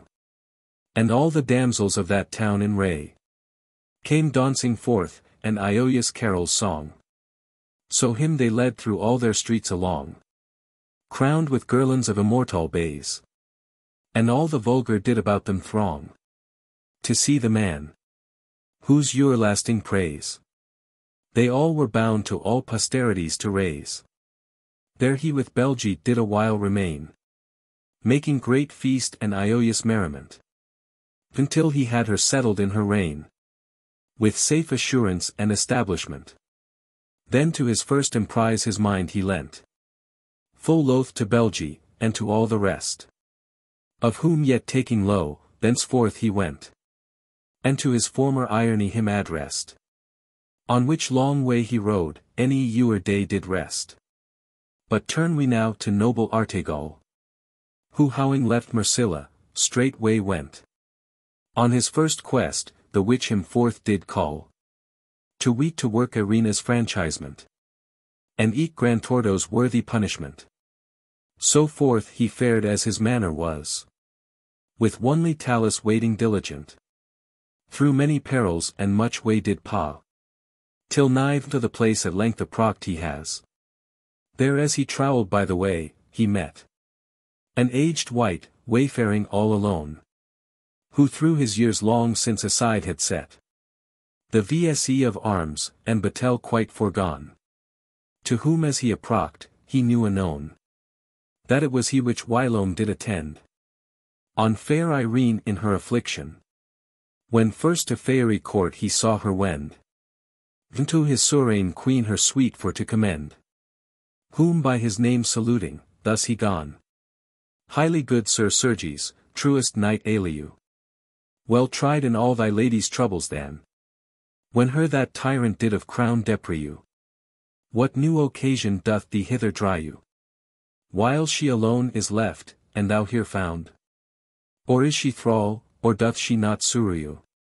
To whom he thus, she lueth sure and sound, but by that tyrant is in wretched thraldom bound.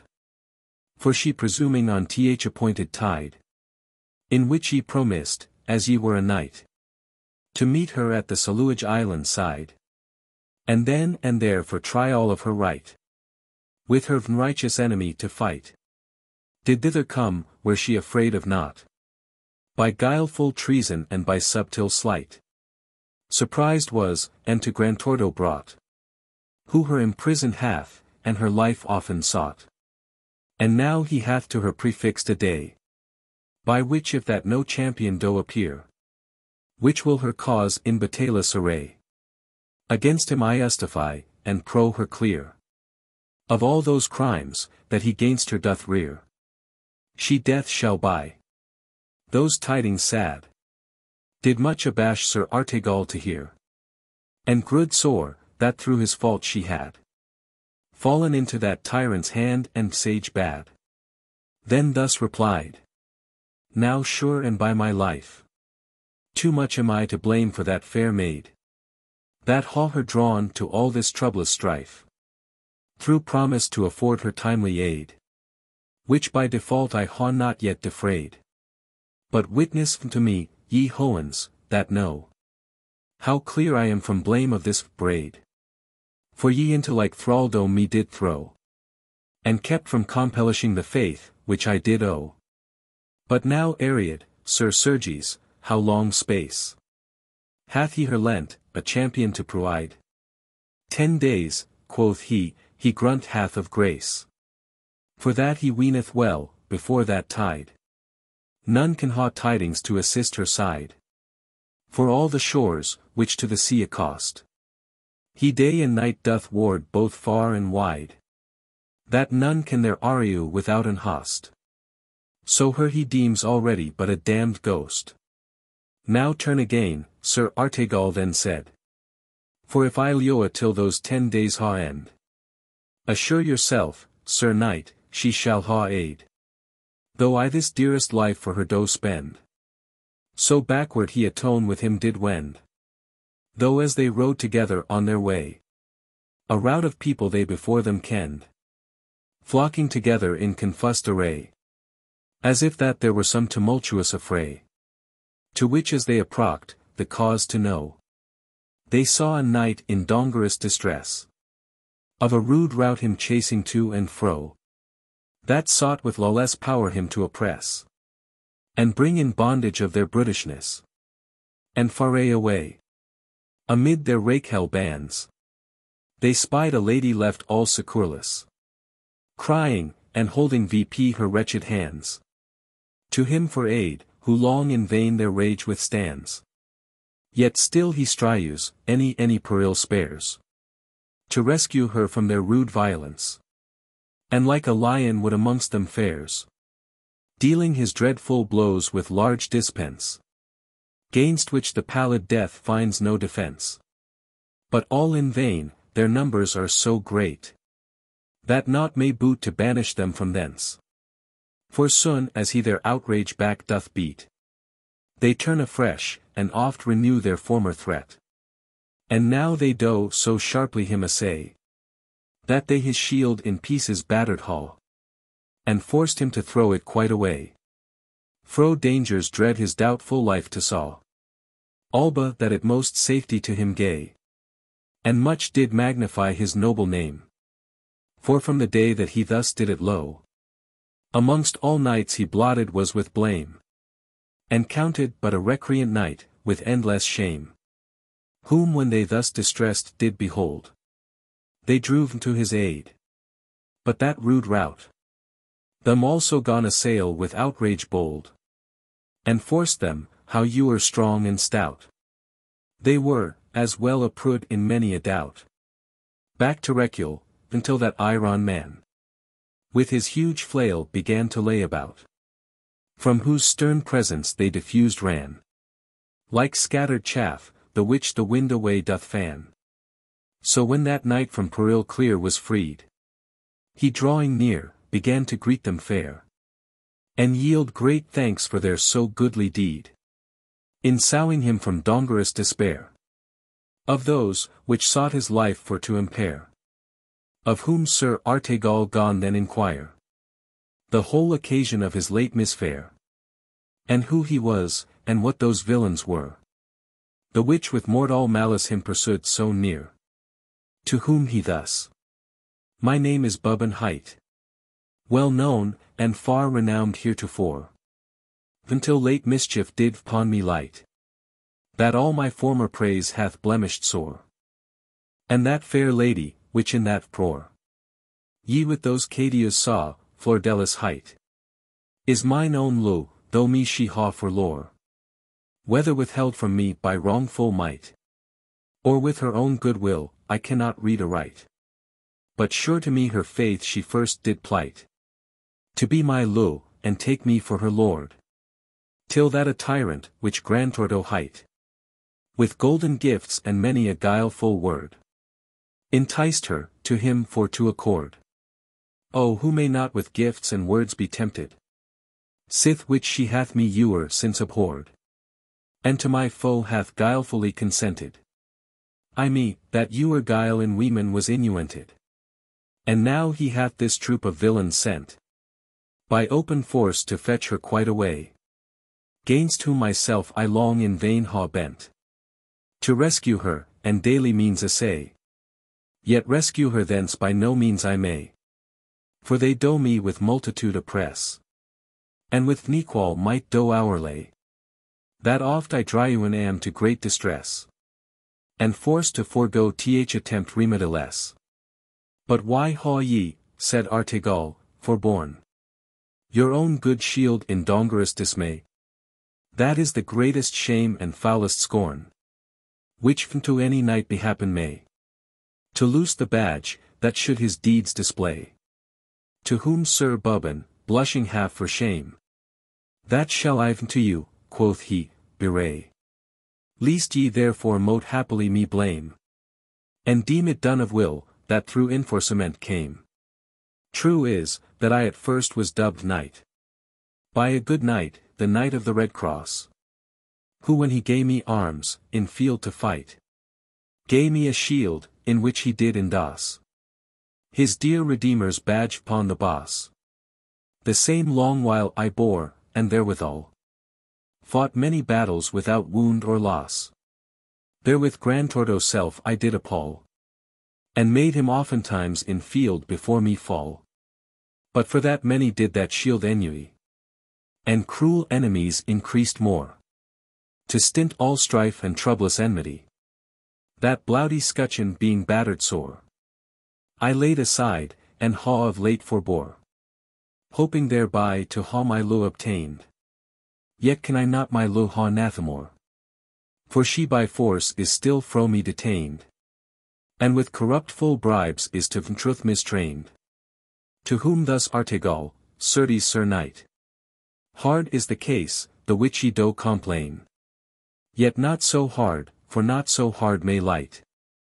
That it to such a strait mote you constrain. As to abandon, that which doth contain. Your honour's style, that is your warlike shield. All peril ought be less, and less all pain. Then loss of fame in dishonourous field. Die rather, than do aught, that mote dishonour yield. Not so. Quoth he, for yet when time doth sorrow. My former shield I may resume again. To temporize is not from truth to swear. Na for adjuvantage term to entertain. When as necessity doth it constrain. Fie on such forgery, said Artegall. Vendor one hood to shadow faces twain. Knights ought be true, and truth is one in all. Of all things to dissemble folly may befall. Yet let me you of courtesy request. Said Bubbin, to assist me now at need. Against these peasants, which ha me oppressed. And forced me to so infamous deed. That yet my lo may from their hands be freed. Sir Artegall, Alba he erst did white. His wowering mind, yet to his aid agreed. And buckling him eftsoons to the fight. Did set upon those troops with all his power and might. Who flocking round about them, as a swarm. Of flies upon a birchen bough doth cluster. Did them assault with terrible alarm. And ouer all the fields themselves did muster. With bills and glaius making a dreadful lustre. That forced at first those knights back to retire. As when the wrathful Boreas doth bluster. Not may abide the tempest of his ire. Both man and beast do fly, and succor do inquire. But when as our blowen was that brunt. Those knights began afresh them to assail. And all about the fields like squirrels hunt. But chiefly Talus with his iron flail. Gainst which no flight nor rescue mote all. Made cruel hawk of the baser crew. And chased them both ouer hill and dale. The rascal Monier soon they overthrow. But the two knights themselves their captains did subdue. At last they came whereas that lady bode. Whom now her keepers had forsaken quite. To saw Themselos, and scattered were abroad. Her half dismayed they found in doubtful plight. As neither glad nor sorry for their sight. Yet wondrous fair she was, and richly clad. In royal robes, and many Yules dight. But that those villains through their sage bad. Them fully rent, and shamefully defaced had. But Buban straight dismounting from his steed. Into her ran with greedy great desire. And catching her fast by her ragged weed. Would ha embraced her with heart entire. But she back starting with disdainful ire. Bade him awant, and he would into his lore. Allured be, for prayer nor for mead. Whom when those knights so froward and forlore. Beheld, they her rebuked and braided sore. Said Artegall. What foule disgrace is this? To so fair lady, as ye see me in sight. To blot your bow tie, that blemished is. With so foule blame, as breach of faith once plight. Or change of low for any world's delight. Is aught on earth so precious or dear? As praise and honor? Or is aught so bright? And beautiful, as glory's beams appear? Whose goodly light than Phoebus' lampy doth shine more clear? Why then will ye, fond dame, attempted be? Into a stranger's low so lightly placed? For gifts of gold, or any worldly glee? To loathe the low, that ye before embraced? And let your fame with falsehood be defaced? Fie on the pelf, for which good name is sold. And honor with indignity debased. Dearer is low than life, and fame than gold. But dearer than the both, your faith once plighted hold. Much was the lady in her gentle mind. Abashed at his rebuke, that bit her near. Ne aught to answer thereunto did find. But hanging down her head with holy chear. Stood long amazed, as she amadied ware. Which Buban seeing, her again essayed. And clasping twixt his arms, her VP did rear. Upon his steed, while she no whit gainsayed. So bore her quite away, nor well nor ill apaid. Nathless the Iron man did still perso. That rascal many with them pitied spoil. Ne ceased not, till all their scattered crew. Into the sea he drow quite from that soil. The which they troubled had with great turmoil. But Artegall seeing his cruel deed. Commanded him from slaughter to recoil. And to his voyage gone again proceed. For that the term approaching fast, required speed. Canto 12. Artegall doth Sir Buban aid. And blames for changing shield. He with the great Grantorto fights. And slayeth him in field. O sacred hunger of ambitious Mindes! And impotent desire of men to reign. Whom neither dread of God, that duels binds. Nor laws of men, that commonweals contain. Nor bands of nature, that wild beasts restrain. Can keep from outrage. And from doing wrong. Where they may hope a kingdom to obtain. No faith so firme, no trust can be so strong. No lo so lasting then, that may endure in long. Witness may Buban be, whom all the bands. Which may a knight assure, had surely bound. Until the lieu of lordship and of lands. Made him become most faithless and unsound. And witness be Gerionio found. Who for like cause fair Belgi did oppress. And right and wrong most cruelly confound. And so be now Grantorto, who no less. Then all the rest burst out to all outrageousness. Gainst whom Sir Artegall, long howling since. Taken in hand th exploit, being thereto. Appointed by that mighty fairy prince. Great Glorian, that tyrant to fordo. Through other great adventures hitherto. Had it forslacked. But now time drawing New York. To him assigned, her high behest to do. To the sea shore he gone his way apply. To weet if shipping ready he mote there descry. Though when they came to the sea coast, they found a ship all ready, as good fortune fell. to put to sea, with whom they did compound. To passe them ouer, where them list to tell. The wind and weather served them so well, that in one day they with the coast did fall. Whereas they ready found them to repel great hosts of men in order martial, which them forbade to land, and footing did forestall. But nathemore would they from land refrain. But when as nigh to the shore they drew, that foot of man might sound the bottom plain, Talus into the sea did forth issue, though darts from shore and stones they at him threw. And wading through the wows with steadfast sway, maugre the might of all those troops in view, did win the shore, whence he them chased away, and made to fly, like Dues, whom the eagle doth affray. The while Sir Artegall, with that old knight, did forth descend, there being none them near, and forward marched to a town in sight. By this came tidings to the tyrant's ear, by those, which erst did fly away for fear of their arrival, wherewith troubled sore, he all his forces straight to him did rear, and forth issuing with his scouts afore, meant them to haw encountered, ere they left the shore. But ere he marched far, he with them met, and fiercely charged them with all his force.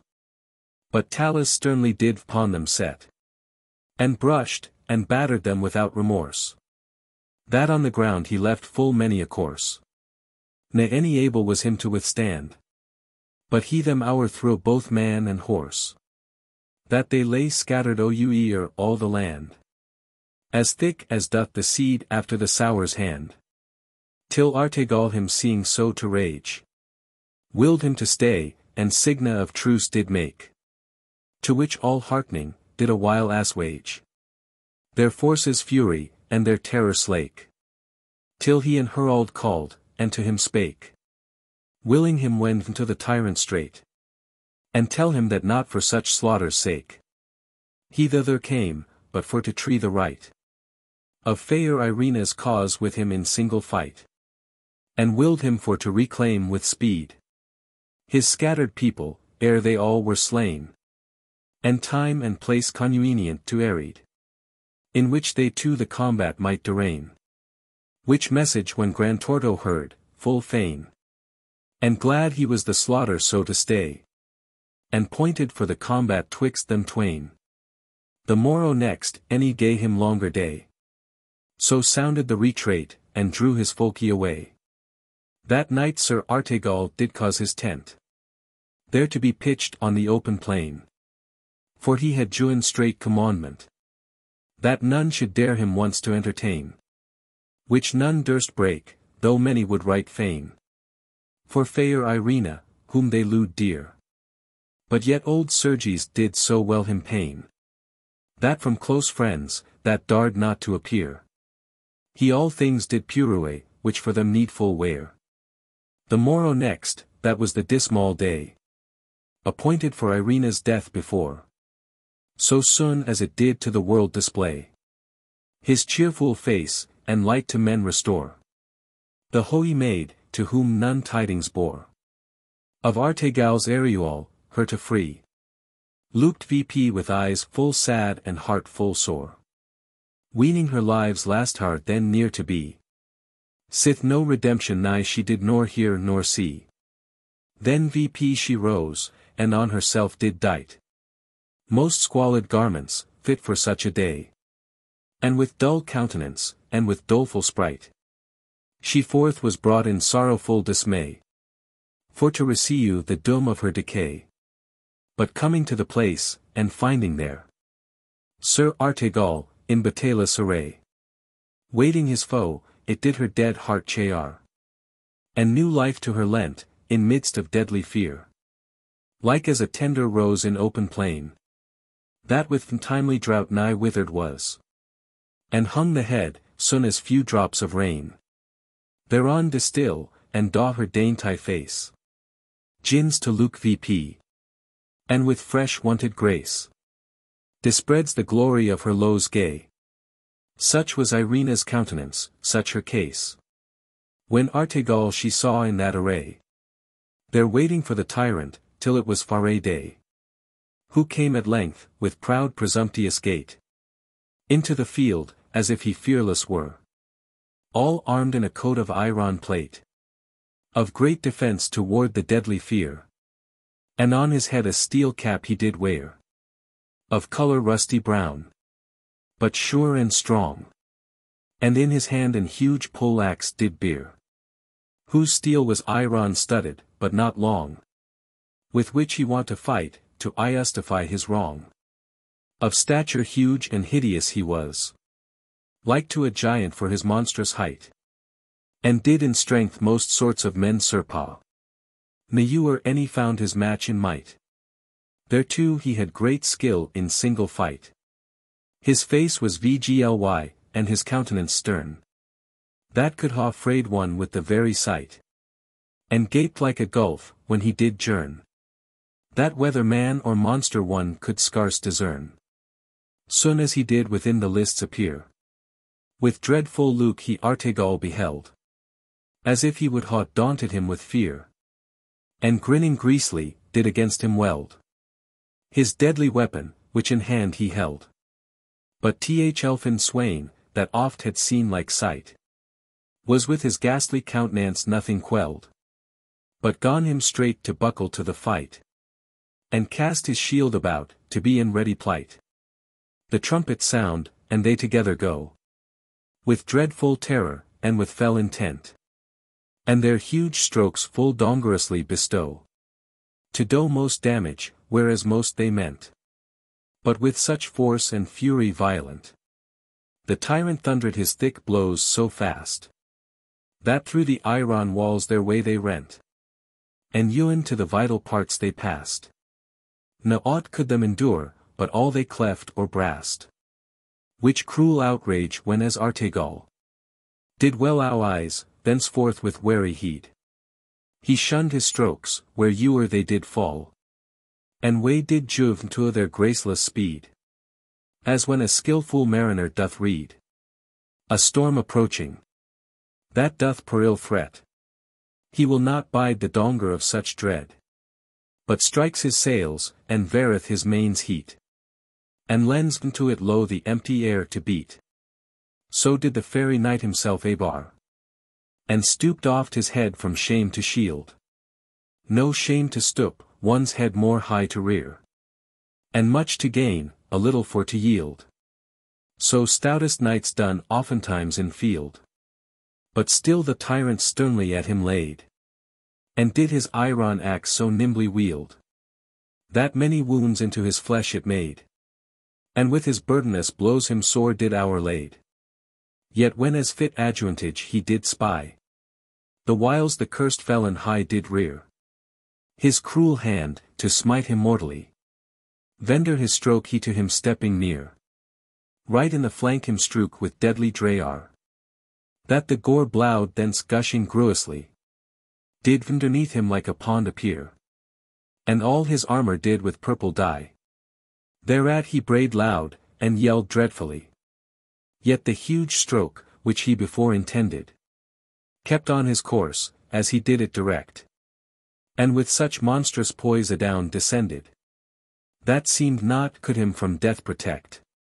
But he it well did ward with wise respect, and twixt him and the blow his shield did cast, which thereon seizing, took no great effect, but biting deep therein did stick so fast, that by no means it back again he forth could wrast. Long while he tugged and strow, to get it out, and all his power applied thereunto, that he therewith the knight drew all about, nathless, for all that ewer he could do. His axe he could not from his shield vendo, which Artegall pursuing, strook no more, but loosing soon his shield, did it forego. And whiles he combat was therewith so sore, he gone at him let dry you more fiercely than afore. So well he him pursued, that at the last, he stroke him with chrysor on the head, that with the souse thereof full sore aghast, he staggered to and fro in doubtful stead. Again whiles he him saw so ill bested, he did him smite with all his might and main, That falling on his mother earth he fed. Whom when he saw prostrated on the plain, he lightly reft his head, to ease him of his pain. Which when the people round about him saw, they shouted all for Ioe of his success. Glad to be quit from that proud tyrant's awe, which with strong power did them long time oppress. And running all with greedy Ioefulness, to fair Irena, at her feet did fall, and her adored with due humbleness, as their true liege and princess natural. And eke her champion's glory sounded o'er all, who straight her leading with meek majesty, unto the palace, where their kings did reign, did her therein establish peaceably, and to her kingdom's seat restore again. And all such persons, as did late maintain that tyrant's part, with close or open aid, he sorely punished with holy pain. That in short space, whiles there with her he stayed, not one was left, that durst her once ha disobeyed. During which time, that he did there remain, his studi was true Iestus how to deal, and day and night employed his bussy pain, how to reform that ragged commonweal, and that same Iron man which could re-wheel all hidden crimes. Through all that realme he sent, to search out those, that vsd to rob and steal, or did rebel gainst lawful government, on whom he did inflict most gruous punishment. But ere he could reform it thoroughly, he through occasion called was away to Faerie Court, that of necessity. His course of Iestus he was forced to stay, and Talus to re-uke from the right way, in which he was that realme for to redress.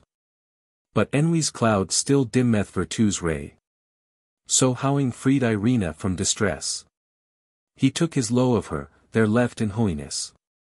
Though as he back returned from that land, and there aureate again, whenceforth he set, he had not passed far upon the strand, when as two old ill-forward hags he met, by the wayside being together set, two griesly creatures, and, to that their faces, most foul and filthy were, their garments yet, being all ragged and tattered, their disgraces did much the more augment, and made most vgly cases.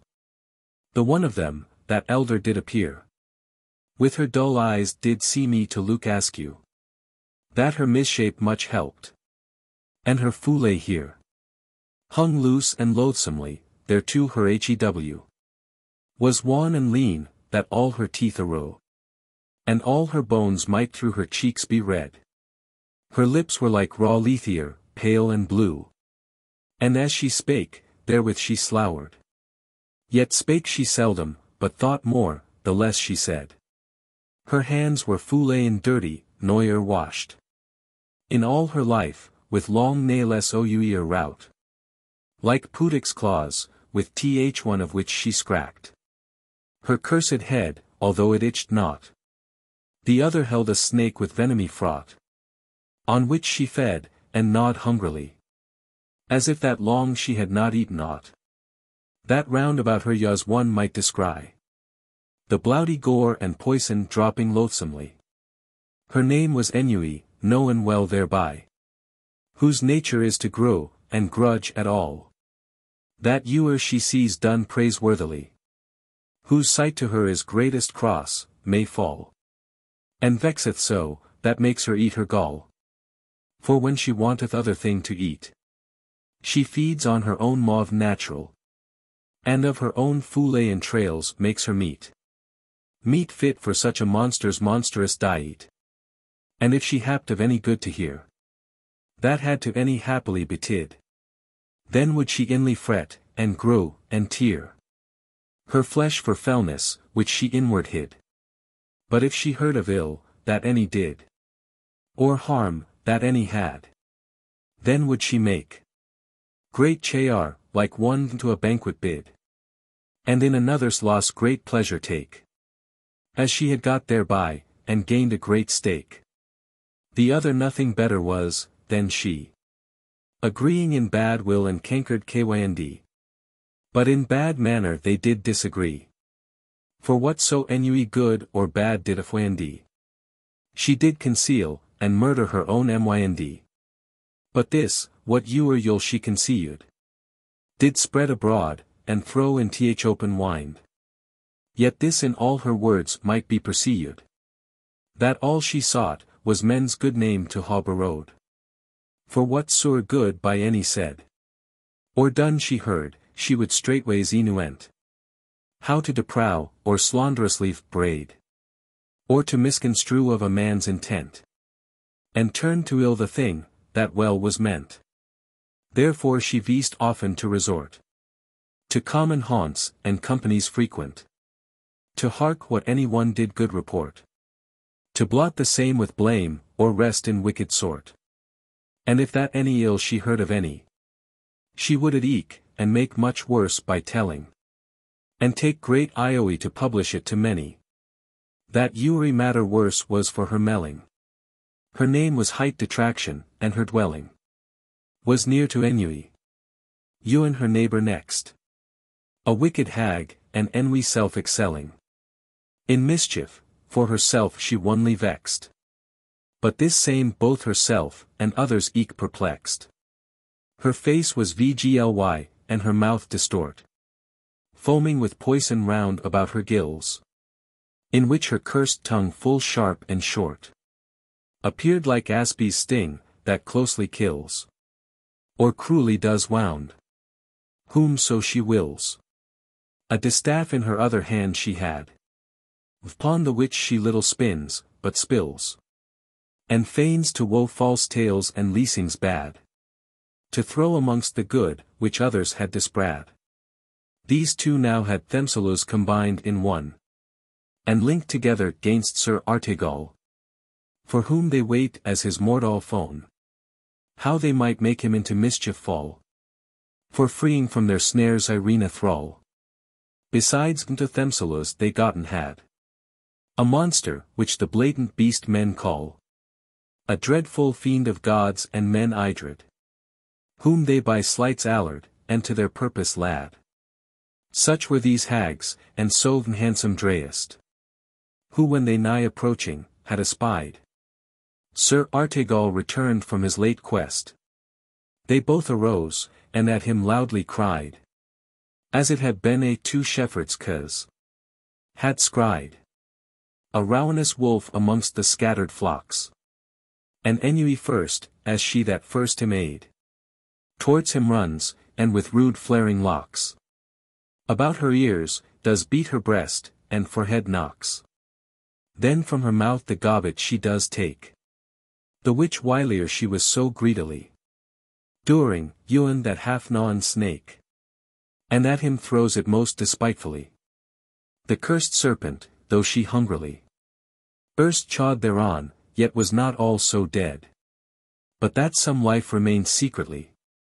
And as he passed afore withouten dread, bit him behind, that long the mark was to be read. Then each other coming near, gone him rewile, and fully rail, with all she could enuent, saying, that he had with venomly guile, and foule abusion both his honor blent, and that bright sword, the sword of Iestus lent, had stained with reproachful cruelty, in guiltless blood of many an innocent. As for Grantorto, him with treachery, and trains howing surprised, he fully did to die. Thereto the blatant beast by them set on, at him began aloud to bark and bay, with bitter rage and fell contention, that all the woods and rocks nigh to that way began to quake and tremble with dismay, and all the air rebellowed again, so dreadfully his 100 tongues did bray. And more those hags themselves did pain to sharpen him, and their own cursed tongues did strain.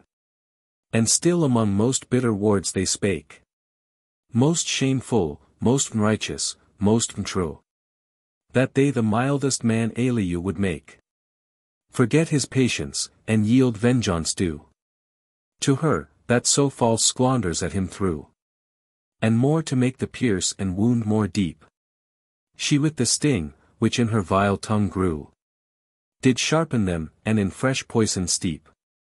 Yet he passed on, and seemed of them to take no keep. But Talus hearing her so lewdly rail, and speak so ill of him, that well deserted, would her ha chastised with his iron flail, if her Sir Artegall had not preserved, and him forbidden, who his heast observed. So much the more at him still did she scold, and stones did cast, yet he for naught would swear from his right course, but still the way did hold to Faerie Court, where what him fell shall else be told.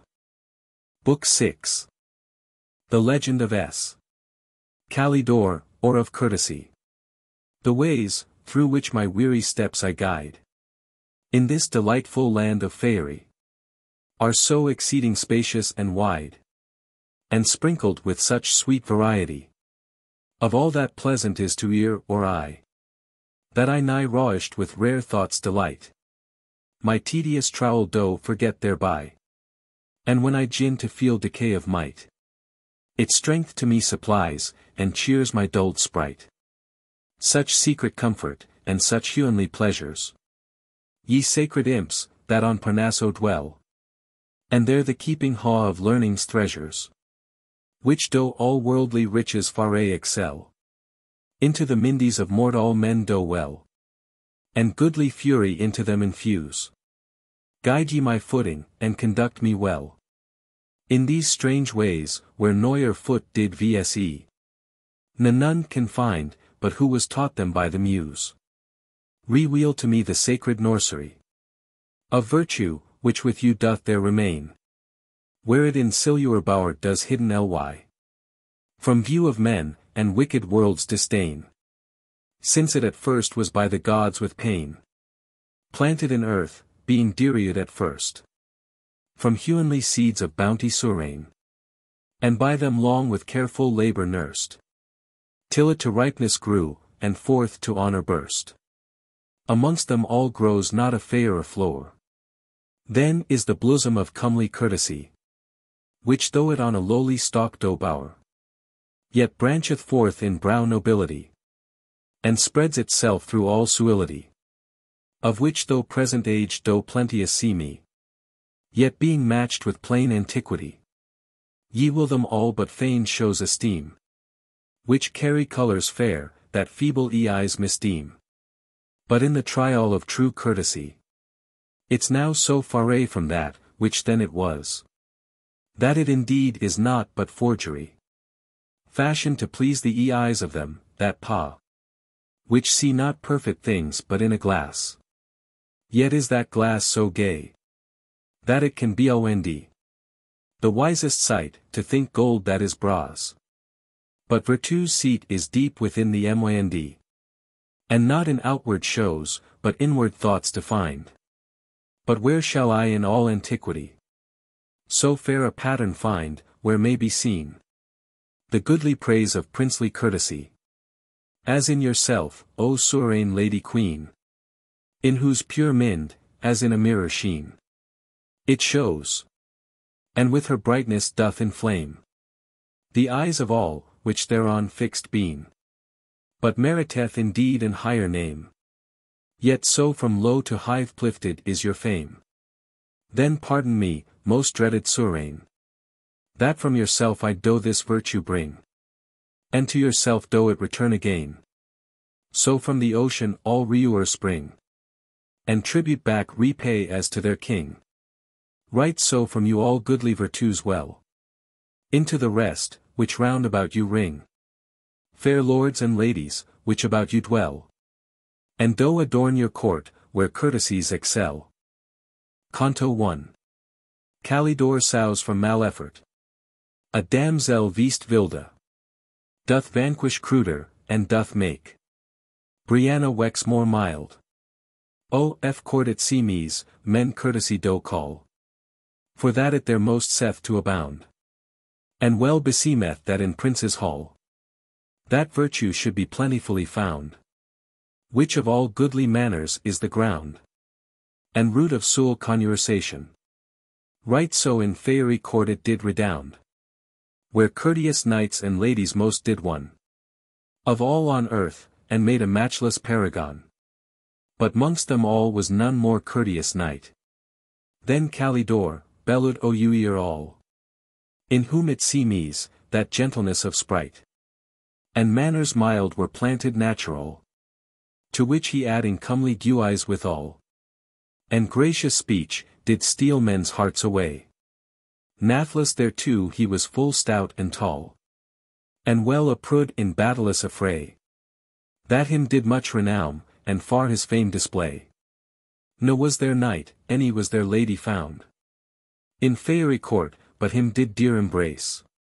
For his fair sage and condition sound, the which in all men's liking gained place. And with the greatest purchased greatest grace, which he could wisely vse, and well apply, to please the best, and yield to embase.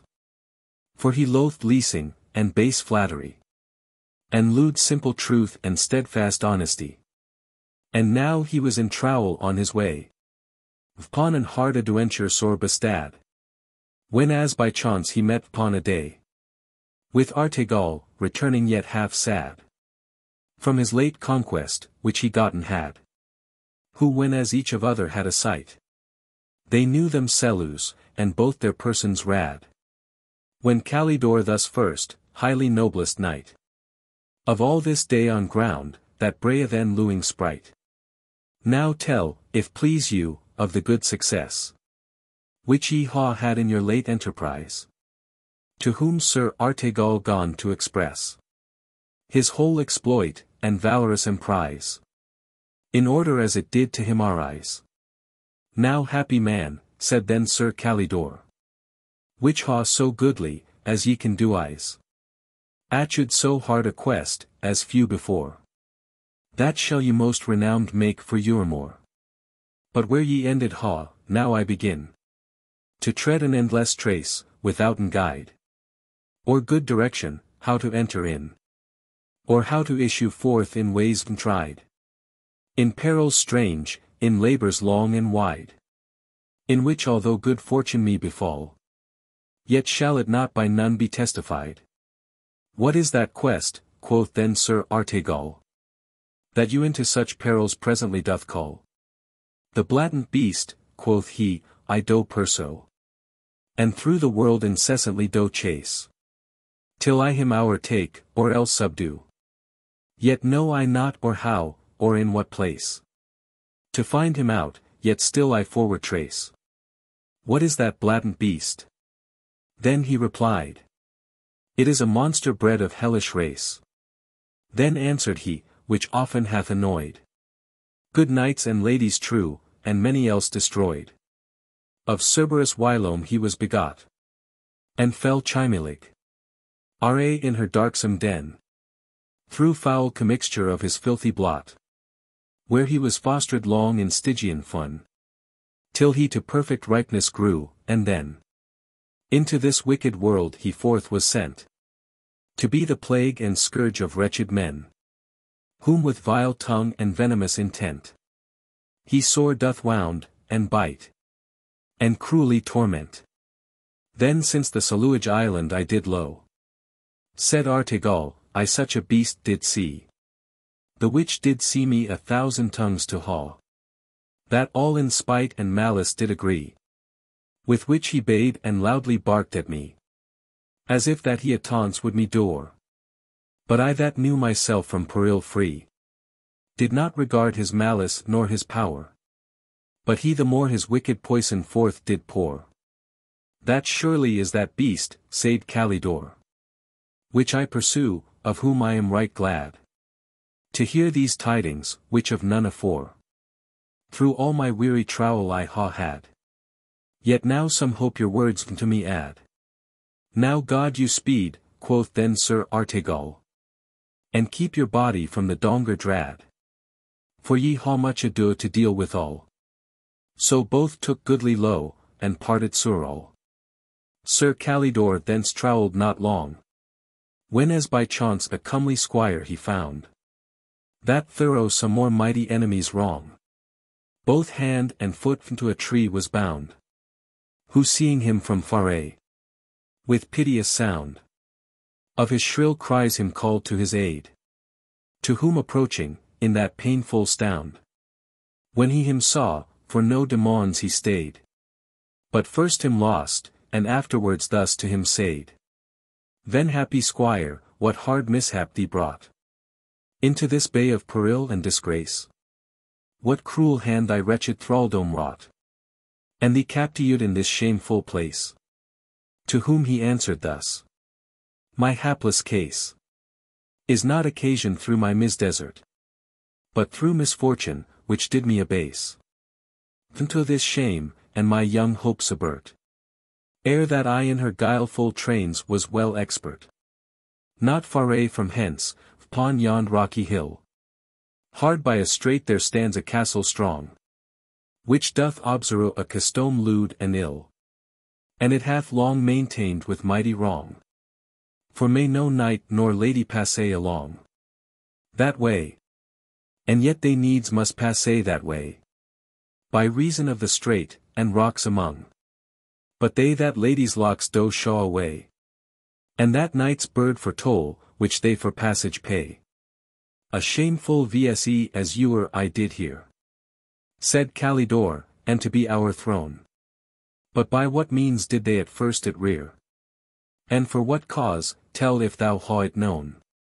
Said then that squire, the lady which doth own this castle, is by name Brianna hight. Than which a prouder lady lueth none.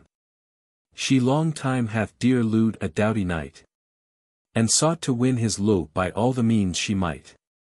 His name is Cruder, who through high disdain, and proud despite of his self-pleasing mynd, refused hath to yield her love again, until a mantle she for him do fwandi, with beards of knights and locks of ladies' lind, which to provide, she hath this castle dight, and therein hath a seneschal assigned, called Maleffort, a man of mickle might, who executes her wicked will, with worse despite.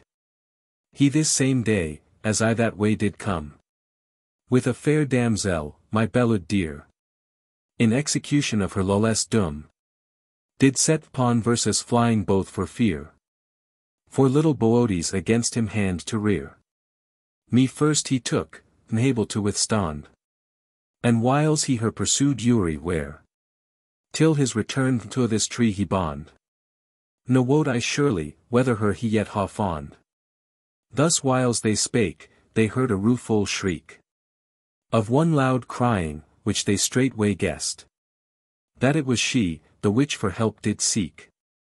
Though looking peeved to the cry to lest, they saw that carle from Faerie, with hand blessed, hailing that maiden by the yellow hair, that all her garments from her snowy breast, and from her head her locks he nigh did tear. No would he spare for pity, nor refrain for fear, which heinous sight when Calidore beheld, eftsoons he lose that squire, and so him left, with heart's dismay and inward dolour quelled, for to pursue that villain, which had reft that piteous spoil by so injurious theft. Whom our taking, loud to him he cried, Lo fator quickly that misgotten weft. To him, that hath it better I justified, and turn thee soon to him, of whom thou art defied. Who hearkening to that voice, himself purred, and seeing him so fiercely towards make, against him stoutly ran, as not afeard, but rather more enragged for those words' sake. And with stern countenance thus to him spake, Art thou the Cadiu, that defiest me? And for this maid, whose party thou doest take, wilt ju thy beard, though it but little be? Yet shall it not her locks for ransom fro me free. With that he fiercely at him flew, and laid on hideous strokes with most importune might, that oft he made him stagger as venstade, and oft recoil to shun his sharp despite. But Calidore, that was well skilled in fight, him long forbore, and still his spyrite sparred, lying in wait, how him he damage might. But when he felt him shrink, and come toward, he greater grew, and gone to dry you at him more hard, like as a water stream, whose swelling source shall dry you a mill, within strong banks is pent. And long restrained of his ready course. So soon as passage is to him lent. Breaks forth, and makes his way more violent. Such was the fury of Sir Calidore. When once he felt his foeman to relent. He fiercely him pursued, and pressed sore. Who as he still decayed, so he increased more. The holy burden of whose dreadful might. When as the carle no longer could sustain. His heart gone faint, and straight he took his flight. Toward the castle, where if need constrain. His hope of refuge feast to remain. Whom Calidore pursuing fast to fly. He him pursued and chased through the plain. That he for dread of death gone loud to cry. Unto the ward, to open to him hastily. They from the wall him seeing so aghast. The gate soon opened to receive him in. But Calidore did follow him so fast. That ewen in the porch he him did win. And cleft his head asunder to his chin. The carcass tumbling down within the door. Did choke the entrance with a lump of sin. That it could not be shut, whilst Calidore did enter in, and slew the porter on the floor. With that the rest, the which the castle kept. About him flocked, and hard at him did lay. But he them all from him full lightly swept. As doth a stare, in heat of summer's day. With his long tail the brizzes brush away. Thence passing forth, into the hall he came. Whereof the lady self in sad dismay. He was met, who with uncomely shame. Gone him salute, and foul braid with faulty blame. False traitor knight, said she, no knight at all. But scorn of arms that hast with guilty hand. Murdered my men, and slain my seneschal. Now comest thou to rob my house of Edmund. And spoil myself, that cannot thee withstand. Yet doubt thou not, but that some better knight. Then thou, that shall thy treason understand.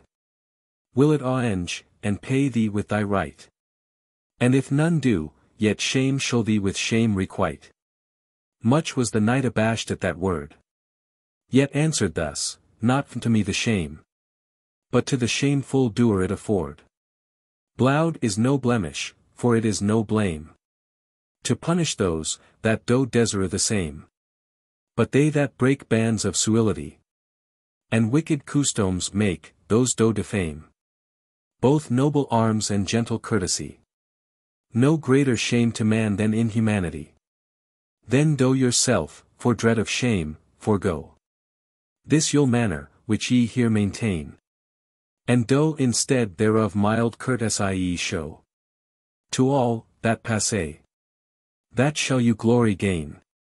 More than his low, which thus ye seek to obtain. Wherewith all full of wrath, she thus replied. Vile recreant, know that I do much disdain.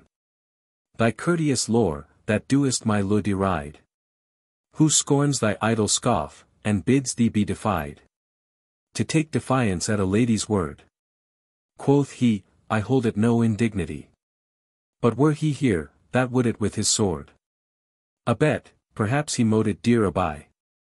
Cowherd, quoth she, were not, that thou wouldst fly.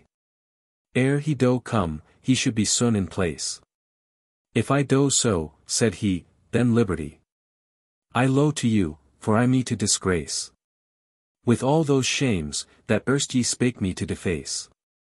With that a dwarf she called to her in hast. And taking from her hand a ring of gold. A priuy token, which between them passed. Bade him to fly with all the speed he could. To Crewder. And desire him that he would. Vouchsafe to rescue her against a knight. Who through strong power had now herself in hood. Howing late slain her seneschal in fight. And all her people murdered with outrageous might. The dwarf his way did hast, and went all night. But Calidore did with her there abide. The coming of that so much threatened night. Where that discourteous dame with scornful pride. And foul entreaty him indignified. That iron-hearted hardly could sustain. Yet he. That could his wrath full wisely guide. did well endure her womanish disdain, and did himself from frily impatience refrain. The morrow next, before the lampy of light, above the earth purred his flaming head. The dwarf, which bore that message to her knight, brought answer back, that ere he tasted bread, he would her succour, and aliu or dead. Her foe deliur vp into her hand.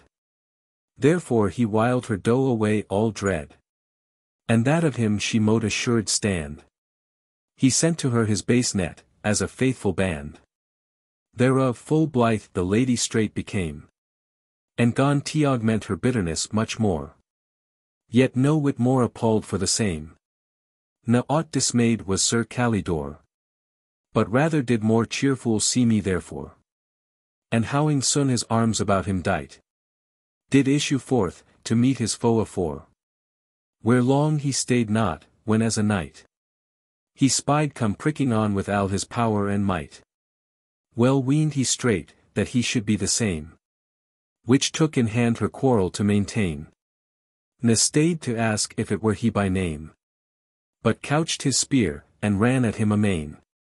They bene met in midst of the plain, with so fell fury, and dispiteous force, that neither could the other's stroke sustain, but rudely rowled to ground both man and horse, neither of other taking pity nor remorse.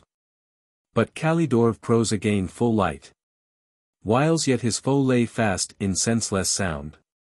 Yet would he not him hurt, although he might. For shame he weened a sleeping wight to wound.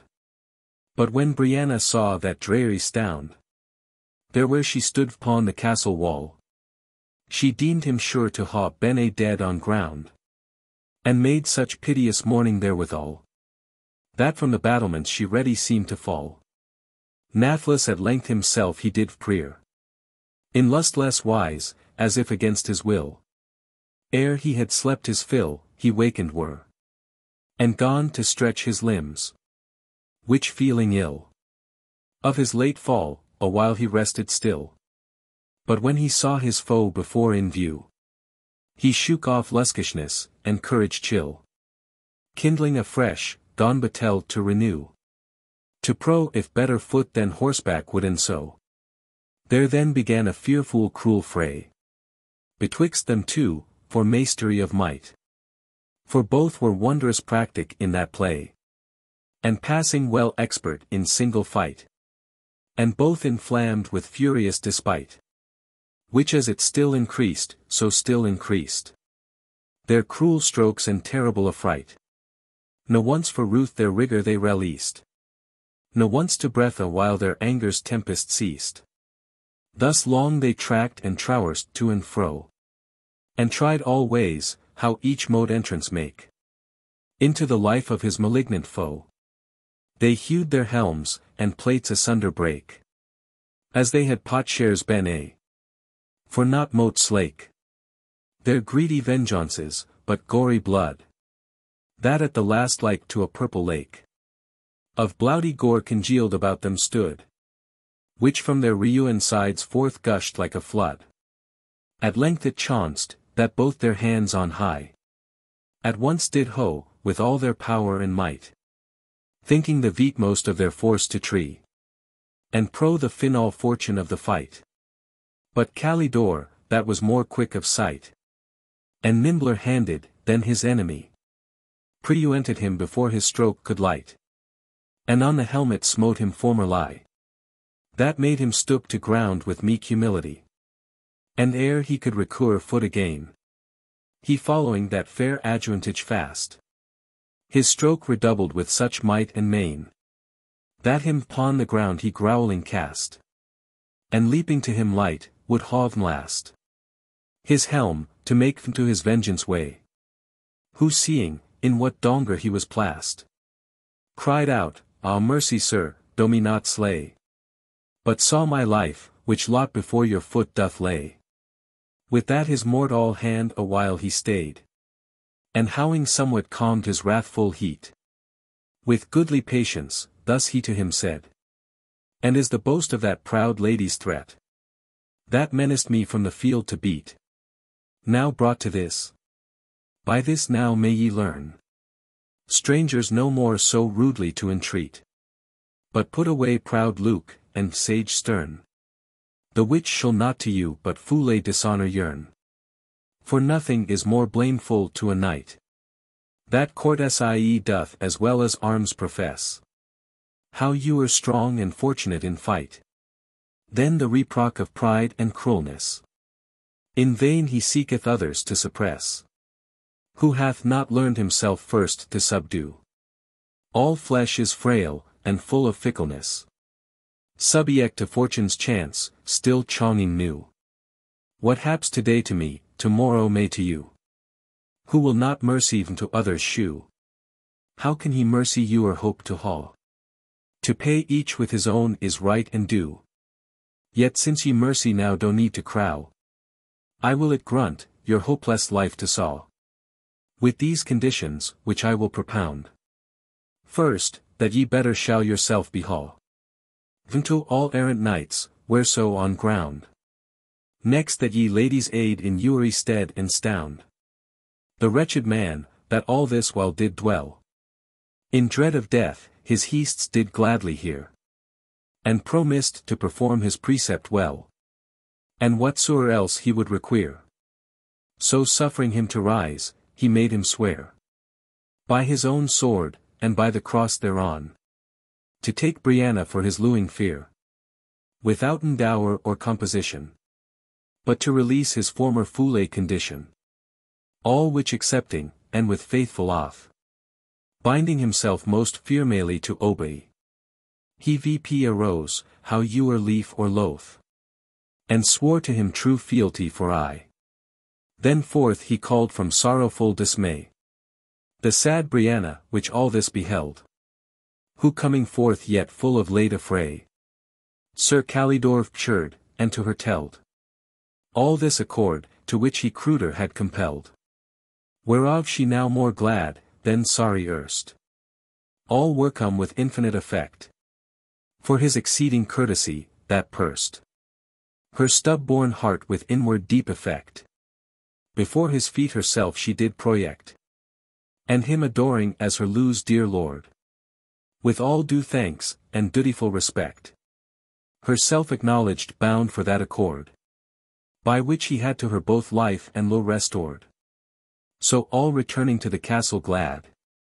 Most ioifully she them did entertain. Where goodly glee and feast to them she made. To shew her thankful mind and meaning fain. By all the means she mote it best explain. And after all, Canto Sir Calidore. She freely gave that castle for his pain. And herself bound to him for evermore. So wondrously now chonged, from that she was afore. But Calidore himself would not retain. Nor land nor fee, for hire of his good deed. But gave them straight unto that squire again. Whom from her seneschal he lately freed. And to his damsel as their rightful meed. For recompense of all their former wrong. There he remained with them right well agreed.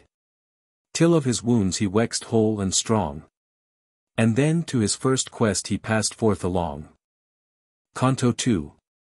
Calidore sees young Tristram slay. A proud discourteous knight. He makes him squire, and of him learns his state and present plight. VV hat virtue is so fitting for a knight. Or for a lady, whom a knight should lure. As courtesy, to bear themselves aright. To all of each degree, as doth behow. For whether they be placed high above, or low beneath, yet ought they well to know. Their good, that none them rightly may reprove. Of rudeness, for not yielding what they owe. Great skill it is such duties timely to bestow. Thereto great help Dame Nature self doth lend. For some so goodly gracious are by kind. That every action doth them much commend. And in the eyes of men great liking find. Which others, that ha greater skill in mind. Though they enforce themselves, cannot attain. For every thing, to which one is inclined. Doth best become, and greatest grace doth gain. Yet praise likewise Desireux good thews, enforced with pain. That well in courteous Calidore appears. Whose every act and word, that he did say, was like enchantment, that through both the ears and both the eyes did steal the heart away. He now again is on his former way, to follow his first quest, when as he spied a tall young man from thence not far away, fighting on foot, as well he him descried, against an armed knight, that did on horseback ride. And then beside a lady fair he saw, standing alone on foot, in full array, to whom himself he hastily did draw, to weet the cause of so comely fray, and to depart them, if so be he may. But ere he came in place, that youth had killed that armed knight, that low on ground he lay, which when he saw, his heart was inly chilled with great amazement, and his thought with wonder filled. Him steadfastly he marked, and saw to be a goodly youth of amiable grace, yet but a slender slip, that scarce did see, yet 17 years, but tall and fair of face, that sure he deemed him born of noble race. All in a woodman's iacket he was clad, of Lincoln green, belayed with silver lace, and on his head an hood with aglets spread, and by his side his hunter's horn he hanging had. Buskins he wore of costliest cordwain, pinked upon gold, and paled part per part, as then the guise was for each gentle swain. In his right hand he held a trembling dart, whose fellow he before had sent apart, and in his left he held a sharp boar spear, with which he wont to launch the saluage heart of many a lion, and of many a bear, that first to his hand in chase did happen near, whom Calidore a while well howling viewed, at length bespake, "What means this, gentle swain? Why hath thy hand too bold itself embrued in blood of night, the which by thee is slain? By thee no knight, which arms impugneth plain." "Certes," said he, "loath were I to ha broken the law of arms, yet break it should again, rather than let myself of white be stroken, so long as these two arms were able to be wroken. For not I him, as this his lady here may witness well, did offer first to wrong, ne surely thus narmed I likely were, but he me first, through pride and puissance strong, assailed, not knowing what to arms doth long. Pretty great blame, then said Sir Calidore, for armed knight a white narmed to wrong. But then Ariad, thou gentle child, wherefore betwixt you two began this strife and stern prore? That shall I sooth, said he, to you declare, I whose riper years are yet benefit for thing of weight, or work of greater care, do spend my days, and bend my careless wit to saluage chase, where I thereon may hit. In all this forest, and wild wood die reign, where, as this day I was in wronging it, I chanced to meet this knight, who there lies slain, together with this lady, passing on the plain. The knight, as ye did see, on horseback was, and this his lady, that him ill became, on her fair feet by his horse side did paw, through thick and thin, venfit for any dame. Yet not content, more to increase his shame, when so she lagged, as she needs mote so, he with his spear, that was to him great blame, would thump her forward, and enforce to go, weeping to him in vain, and making piteous woe. Which when I saw, as they me passed by, much was I moved in indignant mind, and gone to blame him for such cruelty towards a lady, whom with sage kind he rather should ha taken VP behind. Wherewith he wroth, and full of proud disdain, took in foule scorn, that I such fault did find, and me in lieu thereof rewilled again, threatening to chastise me, as doth tachyld pertain. Which I no less disdaining, back returned his scornful taunts to his teeth again. That he straightway with haughty choler burned. And with his spear strook me one stroke or twain. Which I enforced to bear though to my pain. Cast to requite, and with a slender dart. Fellow of this I bear, thrown not in vain. Strook him, as seemeth, underneath the heart. That through the wound his spirit shortly did depart. Much did Sir Calidore admire his speech. Tempered so well, but more admired the stroke. That through the mails had made so strong a breach. Into his heart, and had so sternly wroke. His wrath on him, that first occasion broke. Yet rested not, but further gone inquire. Of that same lady, whether what he spoke were soothly so, and that from righteous ire. Of her own knight, had joined him his own due hire. Of all which, whenas she could not deny. But cleared that stripling of imputed blame. Said then Sir Calidore, neither will I him charge with guilt, but rather do quite claim. For what he spake, for you he spake it, dame. And what he did himself to saw. Against both which that knight wrought knightless shame. For knights and all men this by nature haw.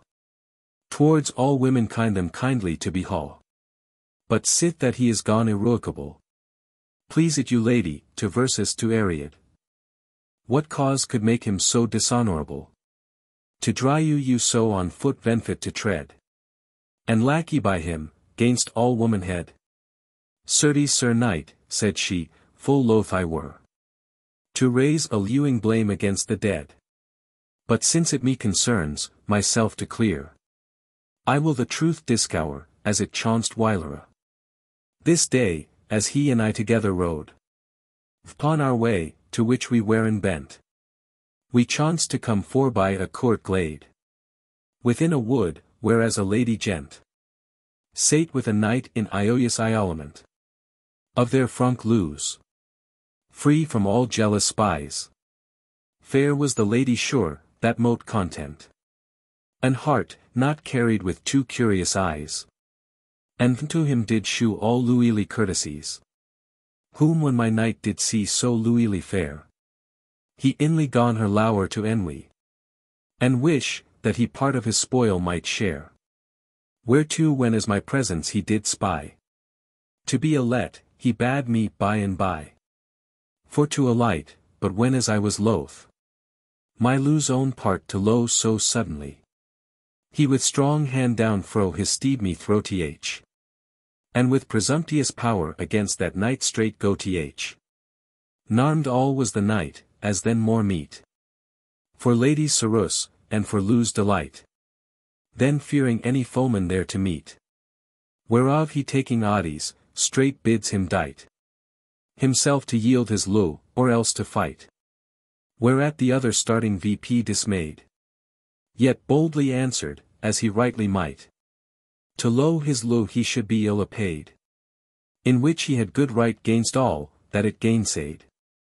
Yet since he was not presently in plight, her to defend, or his to justify, he him requested, as he was a knight, to lend him day his better right to tree.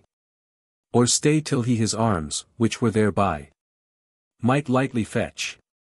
But he was fierce and what? Ne time would Jew, nor any terms abide. But at him flew, and with his spear him smote. From which to think to saw himself, it booted not. Meanwhile his lady, which this outrage saw, whilst they together for the quarry strow, into the court did herself withdraw. And closely hid herself within the gruy. My knight hers son, as seemes, to donger drow. And left sore wounded, but when her he missed. He walks half mad, and in that rage gone roué. And ranged through all the wood, whereso he wist. She hidden was, and sought her so long, as him list. But when as her he by no means could find. After long search and chaff, he turned back. Unto the place, where me he left behind. There gone he me to curse and ban, for lacka of that fair booty. And with bitter wrack, to wreak on me the guilt of his own wrong. Of all which I yet glad to bear the pack. Strow to appease him, and persuaded long. But still his passion grew more violent and strong. Then as it were t'avenge his wrath on me. When forward we should fare, he flat refused to take me VP, as this young man did see. Upon his steed, for no highest cause accused. But forced to trot on foot, and foully misused. Pounching me with the butt end of his spear. In vain complaining, to be so abused. For he regarded neither plaint nor tear. But more enforced my pain, the more my plaints to hear. So passed we, till this young man versus met. And being mawed with pit tie of my plight. Spake, as was meet, for ease of my regret. Whereof befell, what now is in your sight. Now sure, then said Sir Calidore, and right. Me see me's, that him befell by his own fault. Who ewer thinks through confidence of might. Or through support of countenance proud and halt. To wrong the weaker, oft fallace in his own assault. Then turning back unto that gentle boy. Which had himself so stoutly well acquit. Seeing his face so loyally stern and coy. And hearing th answers of his pregnant wit. He praised it much, and much admired it. That sure he weened him born of noble blood. With whom those graces did so goodly fit. And when he long had him beholding stood. He burst into these words, as to him seemed good. Fair gentle swain, and yet as stout as fair. That in these woods amongst the nymphs dost one. Which daily may to thy sweet looks repair. As they are wont unto Latona's son. After his chase on woody Cynthus dawn. Well may I certes such an one thee read. As by thy worth thou worthily hast won. Or surely born of some heroic seed. That in thy face appears and gracious goodly head. But should it not displease thee it to tell. Unless thou in these woods thyself conceal. For lo amongst the woody gods to dwell winky face. I would thyself require thee to reveal. For dear affection and unfeigned zeal. Which to thy noble personage I bear. And wish thee grow in worship and great weal. For since the day that arms I first did rear. I ne'er saw in any greater hope appear. To whom then thus the noble youth, may be. Sir Knight, that by discouring my estate. Harm may arise from weeding to me. Nathless, sith ye so courteous seemed late. To you I will not fear it to relate. Then wot ye that I am a Briton born. Son of a king, how you are thorough fate. Or fortune I my country haw forlorn. And lost the crown, which should my head by right adorn. And Tristram is my name, the only heir. Of good King Meleagras which did reign. In Cornwall, till that he threw lose to spear. Untimely died, before I did attain. Ripe years of reason, my right to maintain. After whose death, his brother seeing me. An infant, weak a kingdom to sustain. Upon him took the royal high degree. And sent me, where him list, instructed for to be. The widow queen my mother, which then hight. Fair Emmeline, conceiving then great fear. Of my fryly safe tie, resting in the might. Of him, that did the kingly sceptre bear. Whose jealous dread enduring not a pair. Is wont to cut off all. That doubt may breed. Thought best away me to remove somewhere. Into some foreign land, whereas no need. Of dreaded Donger might his doubtful humour feed.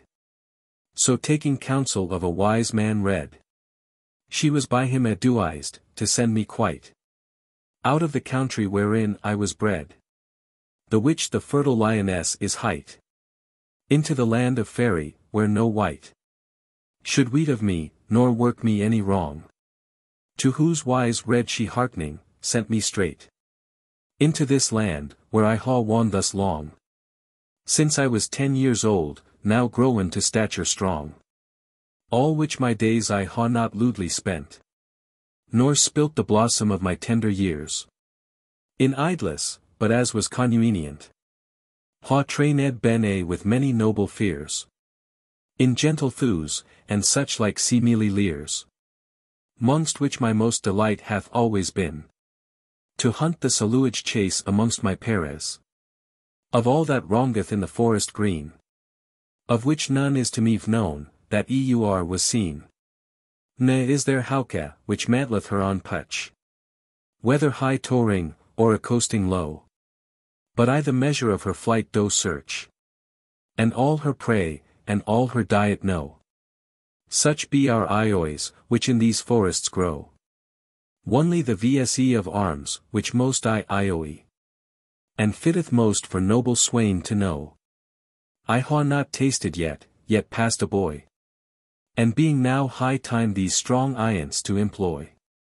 Therefore, good sir, sith now occasion fit doth fall, whose like hereafter seldom may. Let me this crow, worthy though of it, that ye will make me squire without delay, that from henceforth in batteilous array I may bear arms, and learn to vse them right. The rather since that fortune hath this day joined to me the spoil of this dead night, these goodly gilden arms which I ha won in fight. All which when well Sir Calidore had heard him much more now, than erst he gone admire, for the rare hope which in his years appeared.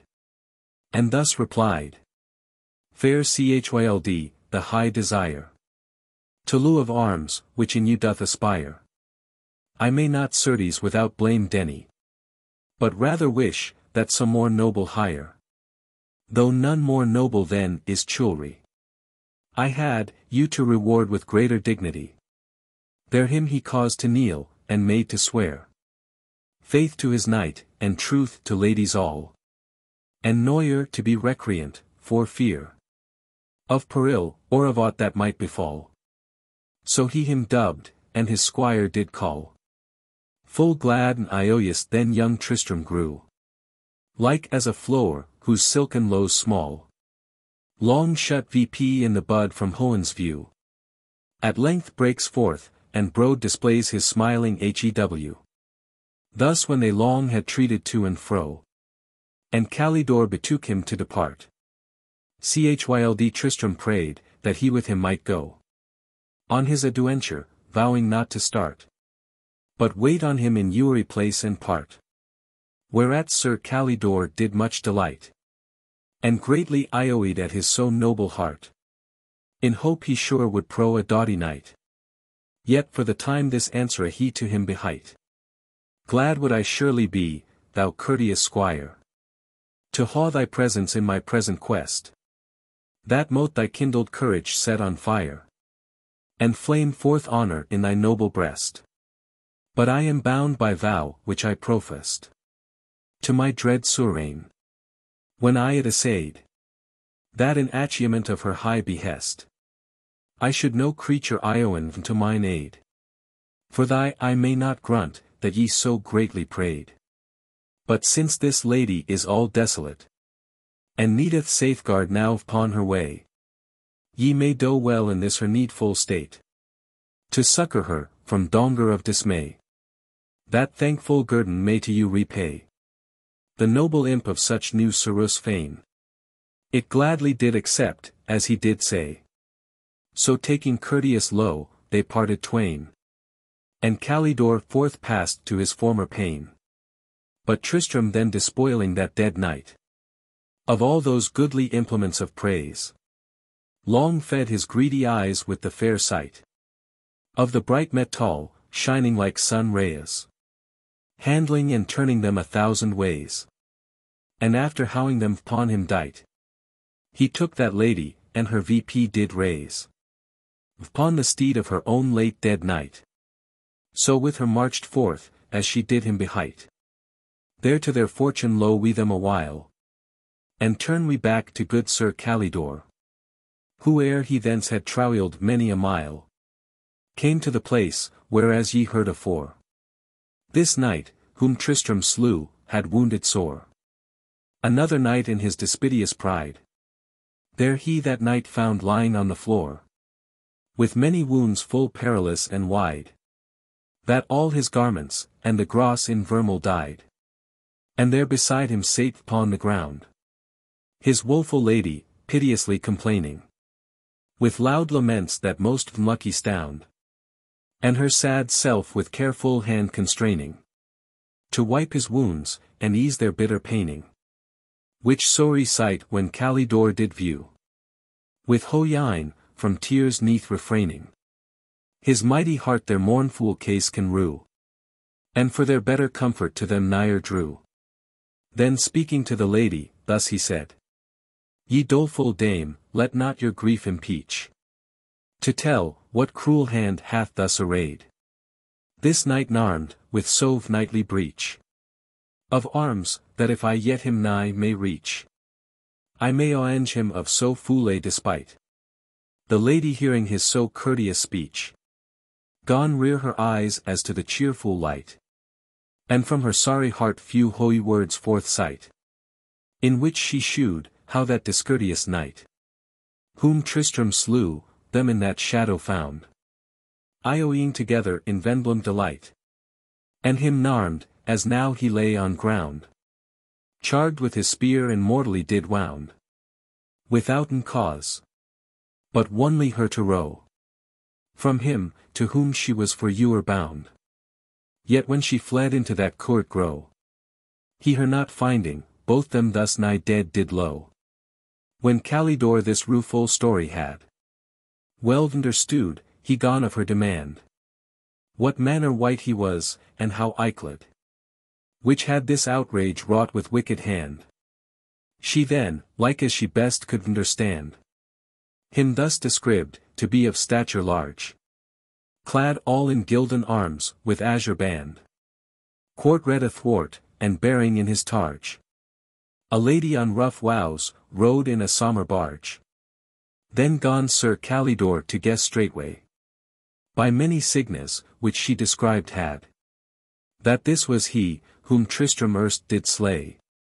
And to her said, Dame, be no longer sad, for he, that hath your knight so ill bestad, is now himself in much more wretched plight. These eyes him saw upon the cold earth spread, the meat of his desert for that despite, which to yourself he wrought, and to your lewd knight. Therefore fair lady lay aside this grief, which ye ha gathered to your gentle heart, for that displeasure, and think what relief were best does for this your lour's smart, and how ye may him hence, and to what part connuay to be recurred. She thanked him dear, both for that news he did to her impart, and for the courteous care, which he did bear, both to her low, and to herself in that sad drayar. Yet could she not does by any wit, how thence she might connuay him to some place, for him to trouble she had thought venfit, that was a stronger to her wretched case, and him to bear, she thought it thing too base. Which when as he perceived, he thus bespake, Fair lady, let it not you see me disgrace, to bear this burden on your dainty back. Myself will bear a part, proportion of your pack.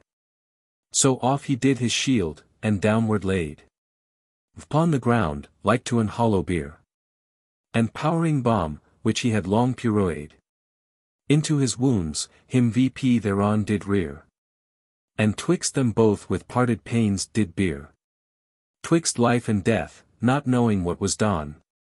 Thence they him carried to a castle near, in which a worthy ancient knight did won, where what ensued, shall in next canto be begone. Canto 3. Calidore brings Priscilla home, pursues the blatant beast, sows Serena, whilst Calpine by Turpine is oppressed. Rue is, that whilome that good poet said, the gentle mind by gentle deeds is known, for a man by nothing is so well bewrayed, as by his manners, in which plain is shown, of what degree and what race he is grown. For seldom seen, a trotting stallion get an ambling colt, that is his proper own. So seldom seen, that one in baseness set doth noble courage shew, with courteous manners met. But your more contrary hath been tried, That gentle bloud will gentle manners breed. As well may be in Calidore descried. By late ensample of that courteous deed. Done to that wounded knight in his great need. Whom on his back he bore, till he him brought unto the castle where they had decreed. There of the knight, the which that castle ought to make abode that night he greatly was besought. He was to weet a man of full ripe years.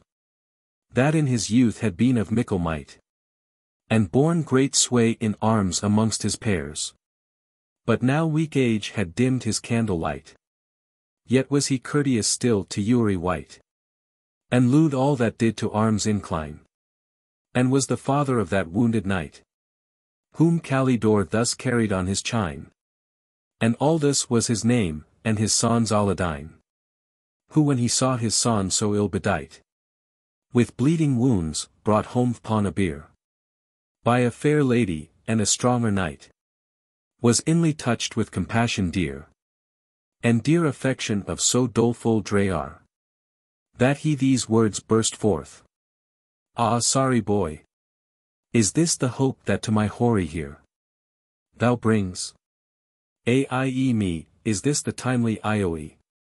Which I expected long, now turned to sad annoy. Such is the weakness of all mortal hope. So tickle is the state of earthly things. That ere they come to their aimed scope. They fall too short of our friendly reckonings. And bring versus bale and bitter sorrowings. Instead of comfort. Which we should embrace. This is the state of Keisars and of kings. Let none therefore, that is in meaner place. Too greatly grow at any his unlucky case. So well and wisely did that good old knight. Temper his grief, and turned it to cheer. To cheer his guests, whom he had stayed that night. And make their welcome to them well appear. That to Sir Calidore was easy gear. But that fair lady would be churred for naught. But sight and sorrowed for her lower dear. And inly did afflict her pensive thought. With thinking to what case her name should now be brought. For she was daughter to a noble lord. Which dwelt thereby, who sought her to affy. To a great pair. But she did disaccord.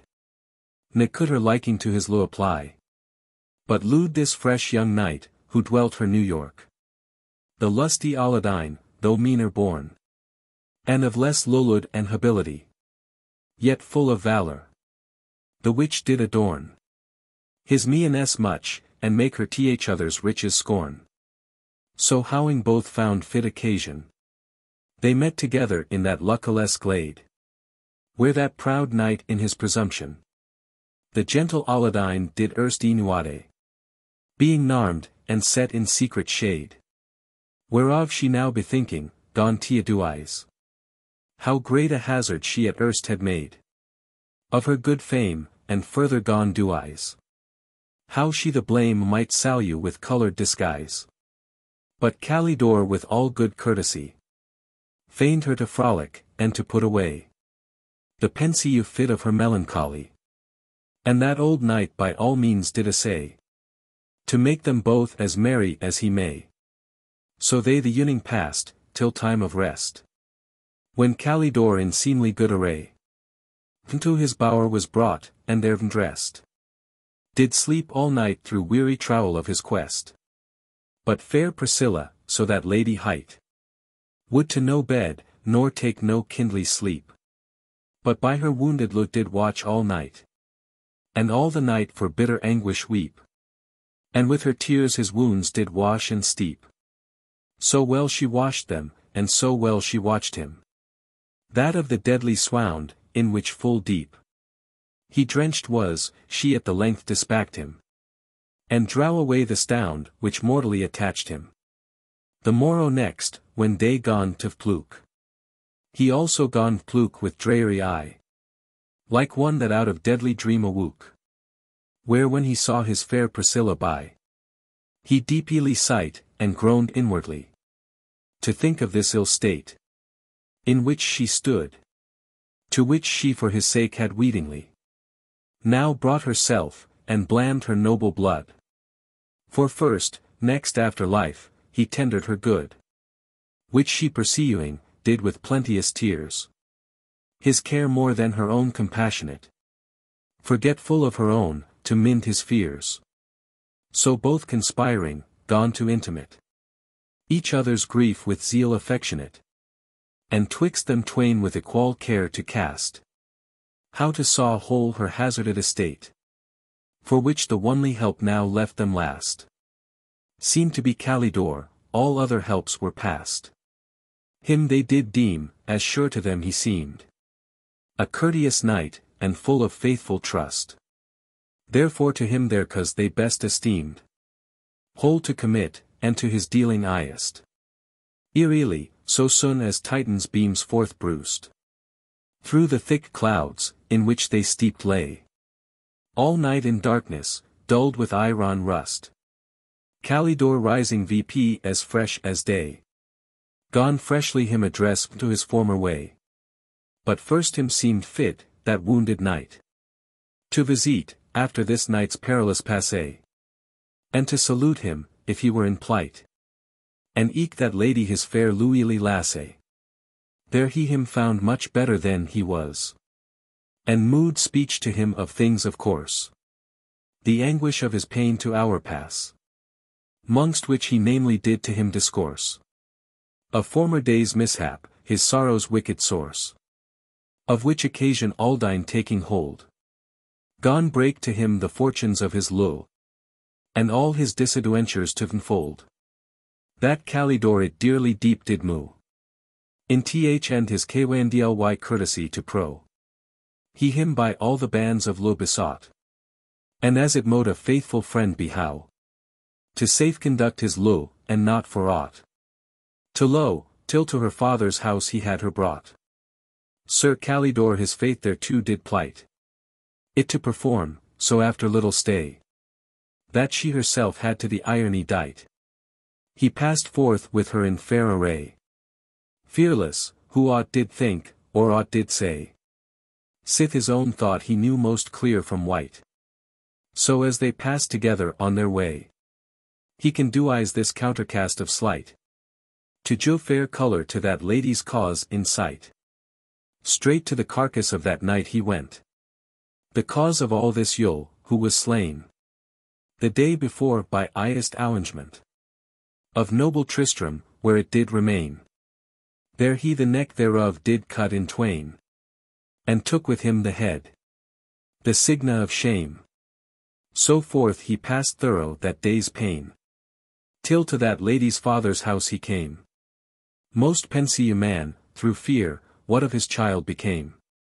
There he arguing boldly, did present the fearful lady to her father dear, most perfect pure, and guiltless innocent of blame, as he did on his knighthood swear, since first he saw her, and did free from fear of a discourteous knight, who her had reft, and by outrageous force away did bear witness thereof he shewed his head there left, and wretched life forlorn for vengement of his theft. Most ioyful man her sire was her to see, and hear th adventure of her late mischance. And thousand thanks to Calidore for fee of his large pains in her deliverance did yield, no less the lady did adjuance. Thus howing her restored trustily, as he had vowed, some small continuance he there did make, and then most carefully unto his first exploit he did himself apply. So as he was pursuing of his quest, he chanced to come whereas a illy knight in court shade himself did safely rest, to solace with his lady in delight.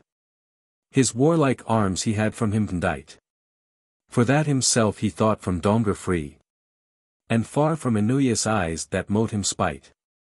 And eke the lady was full fair to see, and courteous withal, becoming her degree.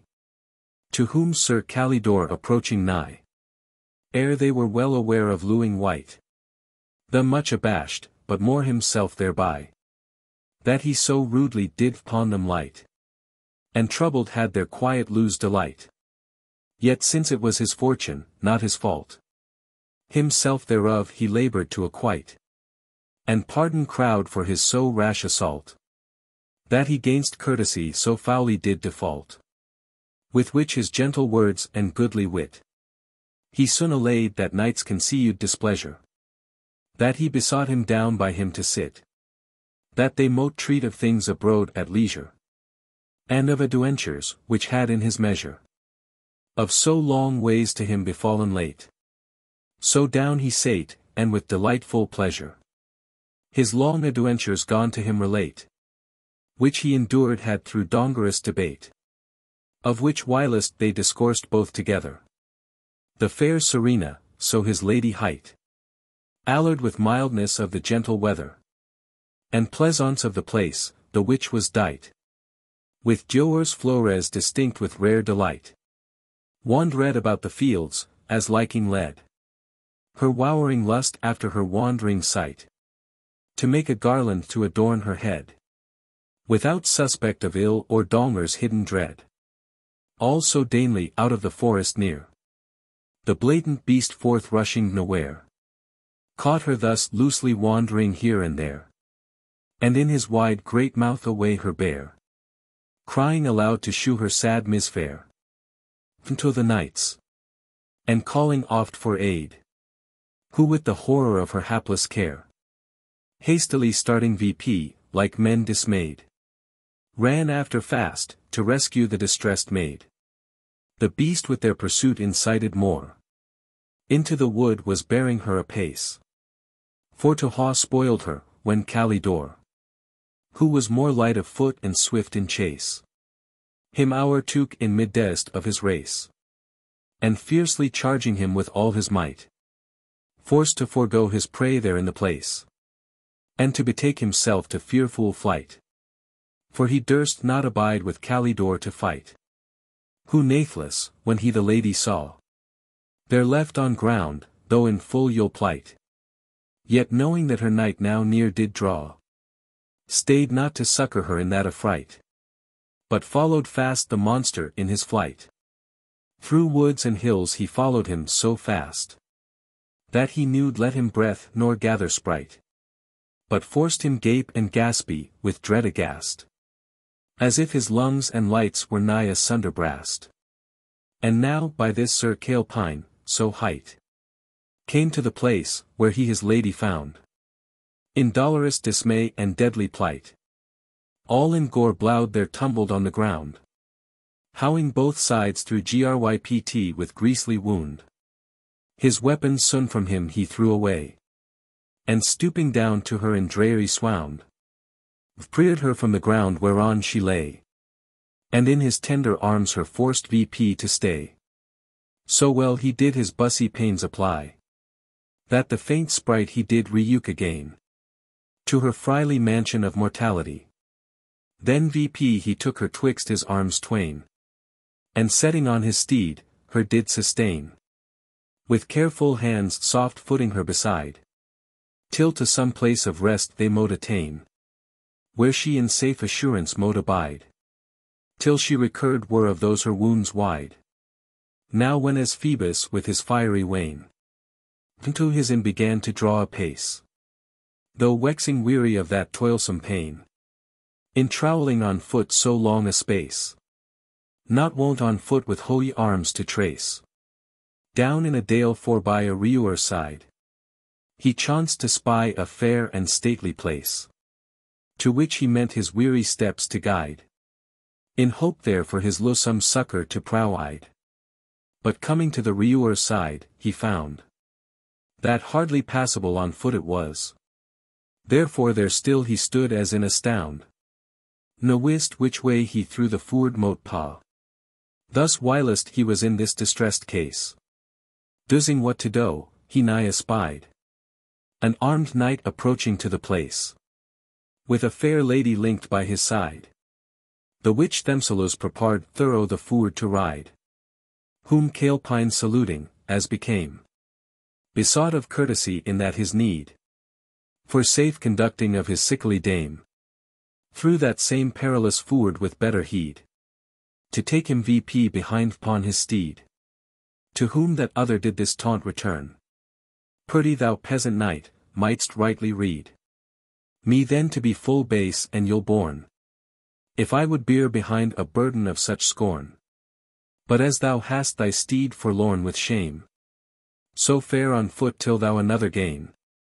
And let thy lady likewise do the same. Or bear her on thy back with pleasing pain. And prow thy manhood on the billows vain. With which rude speech his lady much displeased. Did him reproach, yet could him not restrain. And would on her own palfrey him ha eased. For pity of his dame, whom she saw so diseased. Sir Calidore her thanked, yet inly wroth. Against her knight, her gentleness refused. And Courtesie into the rewer goth. As in despite to be so foul abused. Of a rude churl, whom often he accused. Of foul discourtesy, venfit for night. And strongly wading through the wows noosed. With spear in one hand, stayed himself bright. With other stayed his lady vp with steady might. And all the while, that same discourteous knight stood on the further bank beholding him. At whose calamity, for more despite, he laughed, and mocked to see him like to swim. But when as Calidore came to the brim, and saw his carriage pass that peril well, looking at that same carle with countenance grim, his heart with vengeance inwardly did swell.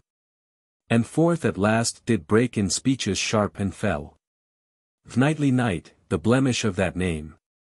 And blot of all that arms upon them take. Which is the badge of honor and of fame.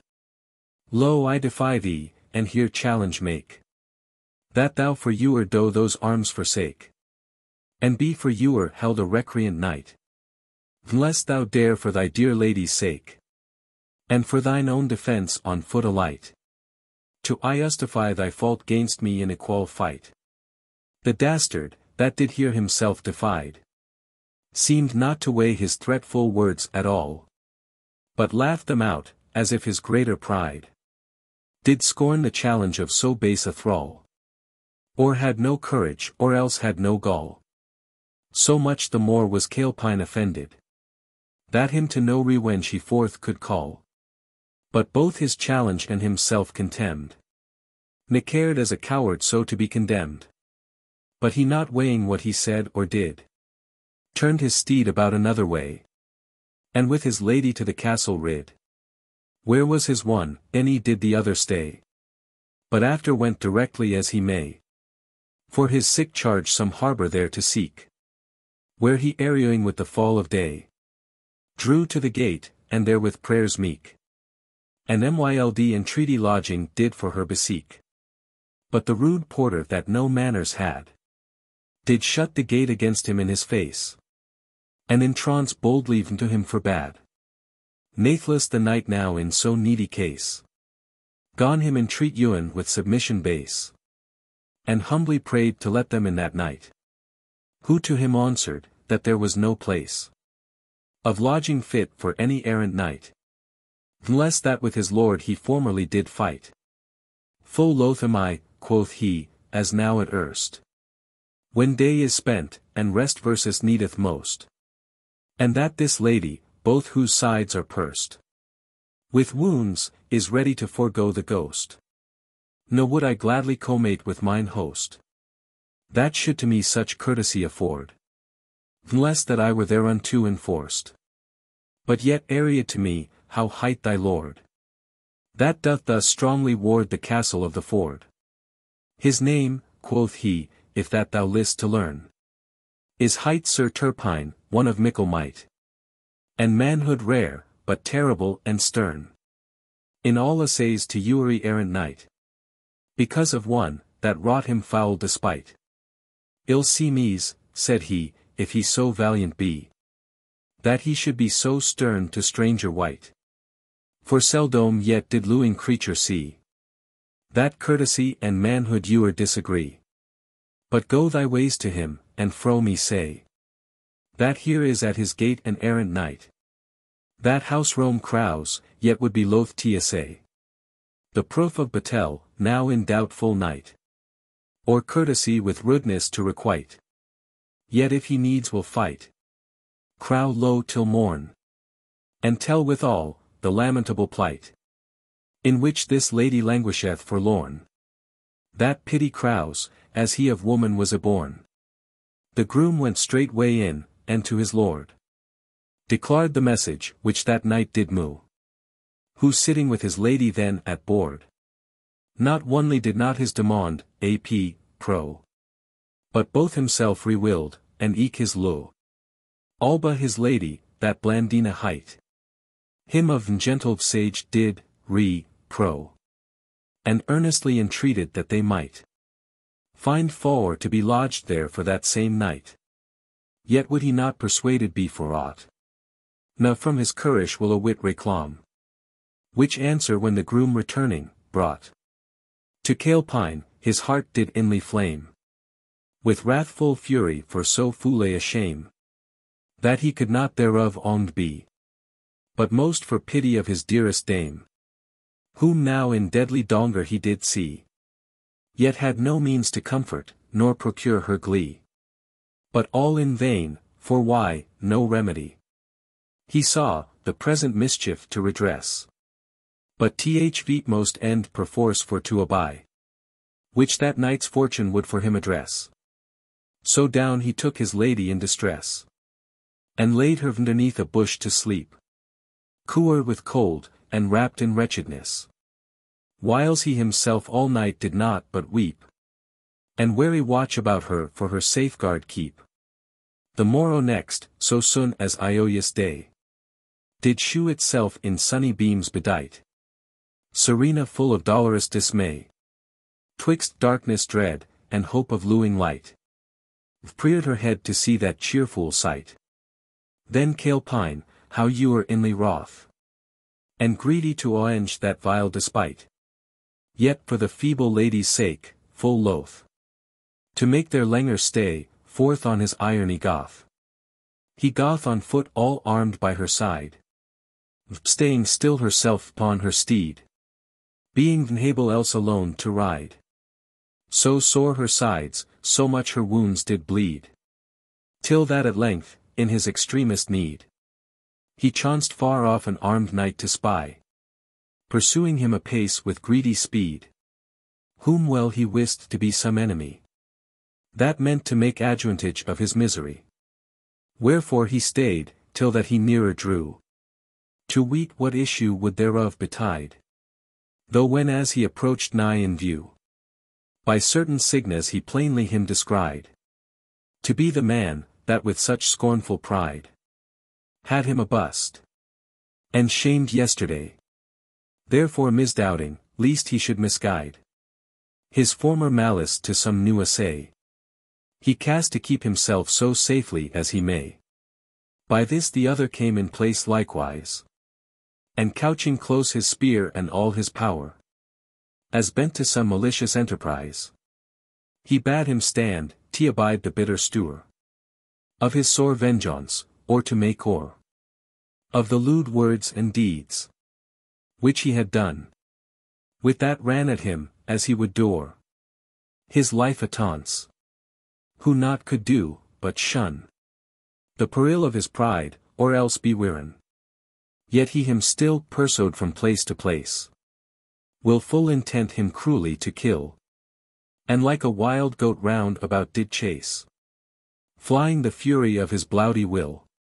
But his best succor and refuge was still behind his lady's back, who to him cried, and called oft with prayers loud and shrill, as ewer he to lady was affied, to spare her night, and rest with reason pacified. But he the more thereby enraged was, and with more eager fellness him pursued, so that at length, after long weary chase, howing by chance a close advantage viewed, he ouer rout him, howing long eschewed his violence in vain, and with his spear strook through his shoulder, that the blood ensowed in great abundance, as a well it were, that forth out of an hill fresh gushing did appear. Yet ceased he not for all that cruel wound, but chased him still, for all his lady's cry, not satisfied till on the fat all ground he saw his life poured forth dispiteously. The which was certes in great iepardy. Had not a wondrous chance his rescue wrought. And sowed from his cruel villainy. Such chances oft exceed all humane thought. That in another canto shall to end be brought. Canto 4. Calpine by a Saluage man. From turpine rescued is. And whilst an infant from a bier. He sows, his lure doth miss. Like as a ship with dreadful storm long tossed. Howing spent all her masts and her ground hold. Now far from harbour likely to be lost. At last some fisher bark doth near behold. That doeth comfort to her courage cold. Such was the state of this most courteous knight. Being oppressed by that faitour bold. That he remained in most perilous plight. And his sad lady left in pitiful affright. Till that by fortune, passing all foresight. A Saluage man, which in those woods did one. Drawn with that lady's loud and piteous shright. Toward the same incessantly did ron. To understand what there was to be done. There he this most discourteous crown found. As fiercely yet, as when he first begun. Chasing the gentle Calpine around. Ne sparing him the more for all his gruous wound. The Saluage man, that noyer till this hour. Did taste of pit tie, neither gentlesse knew. Seeing his sharp assault and cruel stour. Was much amood at his peril's view. That ewen his ruder heart began to rue. And feel compassion of his yule plight. Against his foe that did him so perso. From whom he meant to free him, if he might. And him avenge of that so villainous despite. Yet arms or weapon had he none to fight. Ne knew the vse of warlike instruments. Saw such as sudden rage him lent to smite. But naked without needful vestments. To clad his corpse with meet habiliments. He cared not for dint of sword nor spear. No more than for the stroke of straws or bents. For from his mother's womb, which him did bear. He was invulnerable made by magic leer. He stayed not to advise, which way were best. His foe to assail, or how himself to guard. But with fierce fury and with force infest. Upon him ran. Who being well prepared. His first assault full warily did ward. And with the push of his sharp-pointed spear. Full on the breast him strook, so strong and hard. That forced him back recoil, and reel rr. Yet in his body made no wound nor blood appear. With that the wild man more enraged grew. Like to a tiger that hath missed his prey. And with mad mood again upon him flew. Regarding neither spear, that mote him flay. Nor his fierce steed, that mote him much dismay. The Saluage nation doth all dread despise. Though on his shield he gripple hold did lay. And held the same so hard, that by no wise. He could him force to loose, or low his enterprise. Long did he rest and wring it to and fro. And every way did try, but all in vain. For he would not his greedy gripe forego. But hailed and pulled with all his might and main. That from his steed him nigh he drew again. Who howing now no vse of his long spear. So nigh at hand, nor force his shield to strain. Both spear and shield, as things that needless were. He quite forsook, and fled himself away for fear. But after him the wild man ran apace. And him pursued with importune speed. For he was swift as any buck in chase. And had he not in his extremest need been helped through the swiftness of his steed, he had him o'ertaken in his flight. Who ewer, as he saw him nigh succeed, gone cry aloud with horrible affright. And shrieked out, a thing comely for a knight. But when the Saluage saw his labour vain, in following of him, that fled so fast, he weary walks, and back returned again. With speed to the place, whereas he last had left that couple, near their veatmost cast. There he that night full sorely bleeding found. And eke the lady fearfully aghast. Both for the peril of the present stound. And also for the sharpness of her rankling wound. For though she were right glad, so rid to be from that vile losel, which her late offended, yet now no less encumbrance she did see. And peril by this saluage man pretended, gainst whom she saw no means to be defended, by reason that her knight was wounded sore. Therefore herself she wholly recommended to God's sole grace, whom she did oft implore, to send her succor, being of all hope forlore. But the wild man, contrary to her fear, came to her creeping like a fawning hound, and by rude tokens made to her appear his deep compassion of her doleful stound, kissing his hands, and crouching to the ground. For other language had he none nor speech, but a soft murmur, and confused sound, of senseless words, which nature did him teach, t'express his passions, which his reason did impeach.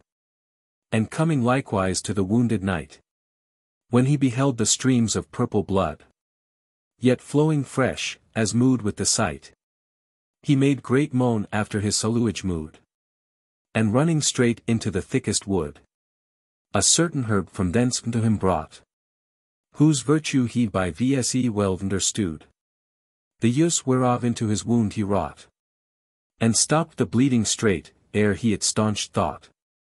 Then taking VP that recreant's shield and spear, which erst he left, he signifies to them made, with him to wend to his warning near, to which he easily did them persuade.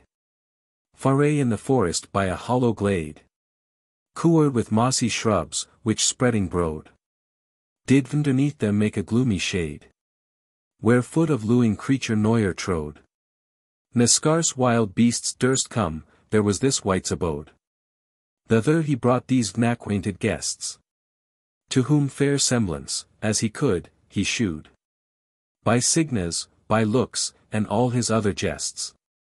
But the bare ground, with hoary moss bestrode, must be their bed, their pillow was consowed, and the fruits of the forest was their feast.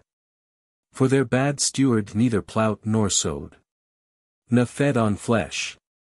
Any ewer of wild beast did taste the bloud, obeying nature's first beheast. Yet howsoe'er base and mean it were, they took it well, and thanked God for all, which had them freed from that deadly fear, and sowed from being to that cady thrall. Here they of force, as fortune now did fall, compelled were themselves a while to rest, glad of that easement, though it were but small, that howing there their wounds a while redressed, they mote the abler be to passive to the rest. During which time, that wild man did apply his best endure, and his daily pain, in seeking all the woods both far and nigh, for herbs to dress their wounds, still seeming fain. When aught he did, that did their liking gain. So as ere long he had that knight's wound recurred well, and made him whole again. But that same lady's hurts no herb he found, which could redress, for it was inwardly sound. Now when as Cale Pine was waxen strong, upon a day he cast abroad to wend, to take the air, and hear the thrush's song, n'armed, as fearing neither foe nor friend, and without sword his person to defend. There him befell, looked for before, an hard adventure with unhappy end.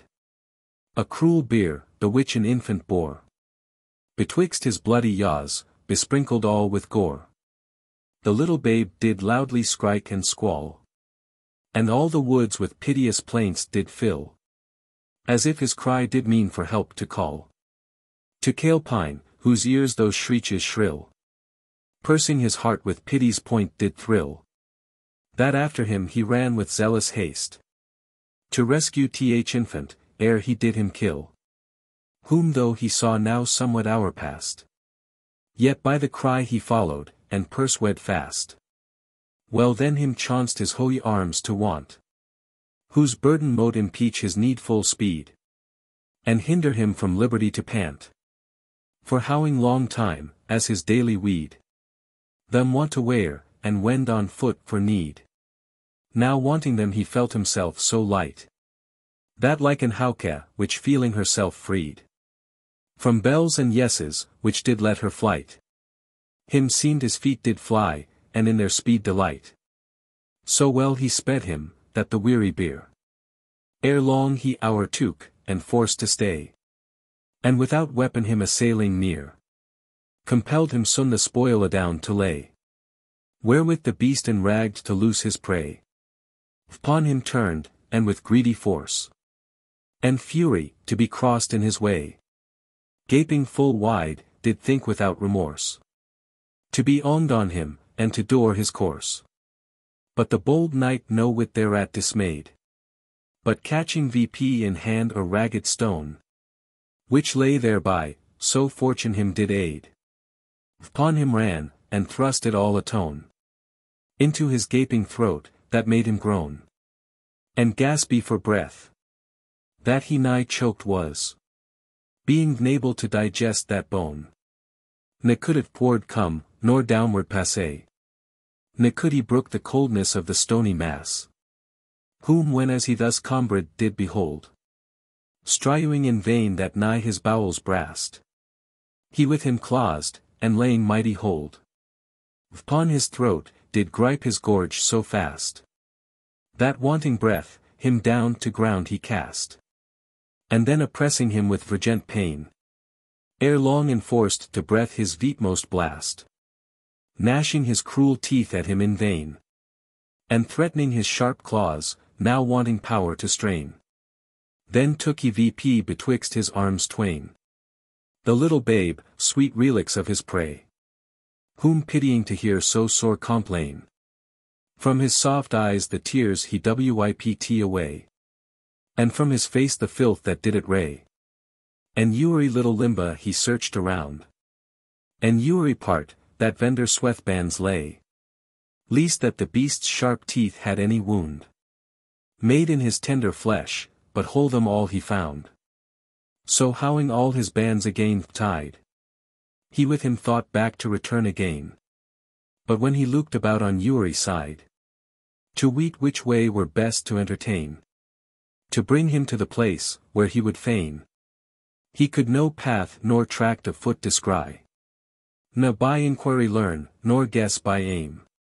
For naught but woods and forests far and nigh, that all about did close the compasse of his eye. Much was he then encombrèd, any could tell which way to take. Now west he went a while, then north, then neither, but as fortune fell, so VP and down he wandered many a mile, with weary trowel and uncertain toil, yet not the nearer to his irony's end, and more his luily little spoil, crying for food, did greatly him offend. So all that day in wandering vainly he did spend. At last about the setting of the sun, himself out of the forest he did wind, and by good fortune the plain champion won, where looking all about, where he mote fnd some place of succor to content his mynd. At length he heard vendor the forest side a voice, that seemed of some woman kynd, which to herself lamenting loudly cried, and oft complained of fate, and fortune oft defied. To whom approaching, when as she perceived a stranger white in place, her plaint she stayed, as if she doubted to ha bene deceived, or loath to let her sorrows be bewrayed. Whom when as Calepine saw so dismayed, he to her drew, and with fair blandishment, her cheering VP, thus gently to her said, What be you woeful dame, which thus lament? And for what cause declare, so mote ye not repent? To whom she thus, What need me sir to tell? That which yourself ha erst art so right? A woeful dame ye ha me termed well, so much more woeful, as my woeful plight cannot redressed be by luing white. Nathless, quoth he, if need do not you bind, do it disclose, to ease your good sprite. Oft times it haps, that sorrows of the mynd find remedy even sought, which seeking cannot fnd. Then thus began the lamentable dame. Sith then ye needs will know the grief I hoard. I am unfortunate Matilda by name, the wife of bold Sir Bruin, who is lord of all this land, late conquered by his sword, from a great giant, called Cormorant, whom he did overthrow by yonder ford, and in 3 battles did so deadly daunt, that he dare not return for all his daily vaunt. So is my lord now seized of all the land, as in his fee, with peaceable estate, and quietly doth hold it in his hand. Ne any dares with him for it debate. But to these happy fortunes, cruel fate, hath I and one yule, which doth overthrow all these our ioys, and all our bliss abate, and like in time to further ill to grow, and all this land with endless loss to overflow. For hoens and wying our prosperity, ha not vouchsafe to grunt to verses twain, the glad full blessing of posterity, which we might see after our cellus remain, in heritage of our happy pain. So that for want of heirs it to defend, all is in time like to return again, to that foule fiend, who daily doth attend, to leap into the same after our lose end. But most my lord is good herewithal, and makes exceeding moan, when he does think, that all this land unto his foe shall fall, for which he long in vain did sweat and swink, that now the same he greatly doth forethink. Yet was it said, there should to him a son be gotten, not begotten, which should drink and dry all the water, which doth run in the next brook, by who that fiend should before dawn. Well hoped he then, when this was prophesied, that from his side some noble chld should rise, the which through fame should foray be magnified, and this proud giant should with brow emprise quite overthrow, who now gins to despise the good Sir Bruin, growing foray in years, who thinks from me his sorrow all doth rise. Lo, this my cause of grief to you appears, for which I thus do mourn, and pour forth ceaseless tears, which when he heard, he inly touched was with tender ruth for her worthy grief. And when he had dewised of her case, he gone in mind can see you a fit relief for all her pain, if please her make the prief. And howing cheered her, thus said, Fair dame, in Yule's counsel is the comfort chief, which though I be not wise enough to frame, yet as I well it mean, vouchsafe it without blame. If that the cause of this your languishment be lack of children, to supply your place, lo, how good fortune doth to you present this little babe, of sweet and luily face, and spotless spirit, in which ye may enchase what ewer forms ye list thereto apply, being now soft and fit them to embrace, whether ye list him train in chulry, or norsel in lore of learned philosophy. And certes it hath oftentimes been a seen, that of the like, whose lineage was known, more brow and noble knights ha raised been, as their victorious deeds ha often shown, being with fame through many nations blown, then those which ha been a dandled in the lap. Therefore some thought, that those brow imps were sown here by the gods, and fed with humanly sap, that made them grow so high all honorable hap. The lady hearkening to his senseful speech, found nothing that he said, meat nor geeson, howing oft seen it tried, as he did teach. Therefore inclining to his goodly reason, agreeing well both with the place and season, she gladly did of that same babe accept, as of her own by lury and season. And howing e'er it a little wept, she bore it thence, and ewer as her own it kept. Right glad was Calepine to be so rid of his young charge, whereof he skilled not, ne she less glad, for she so wisely did, and with her husband vendor hand so wrought, that when that infant to him she brought, she made him think it surely was his own. And it in goodly thews so wealth brought, that it became a famous knight well known. And did right noble deeds, the which elsewhere are shown. But Calidore, now being left alone, vender the greenwood side in sorry plight, withouten arms or steed to ride upon, or house to hide his head from Hohen spite. Alba that dame by all the means she might, him oft desired home with her to wend, and oft read him, his courtesy to requite, both horse and arms, and whatso else to lend. Yet he them all refused, though thanked her as a friend. And for exceeding grief which inly grew, that he his lo so luckless now had lost, on the cold ground, maugre himself he threw. For fell despite, to be so sorely crossed. And there all night himself in anguish tossed, vowing, that noyer he in bed again, his limbs would rest, any leg in ease embossed, till that his lady's sight he mote attain, or understand, that she in safetide did remain. Canto 5. The saluage serus Matilda well, till she Prince Arthur fwandi, who her together with his squire, with th hermit lows behind. Oh, what an easy thing is to descry the gentle bloud, how ewer it be wrapped in sad misfortunes foule deformity, and wretched sorrows, which ha often happed.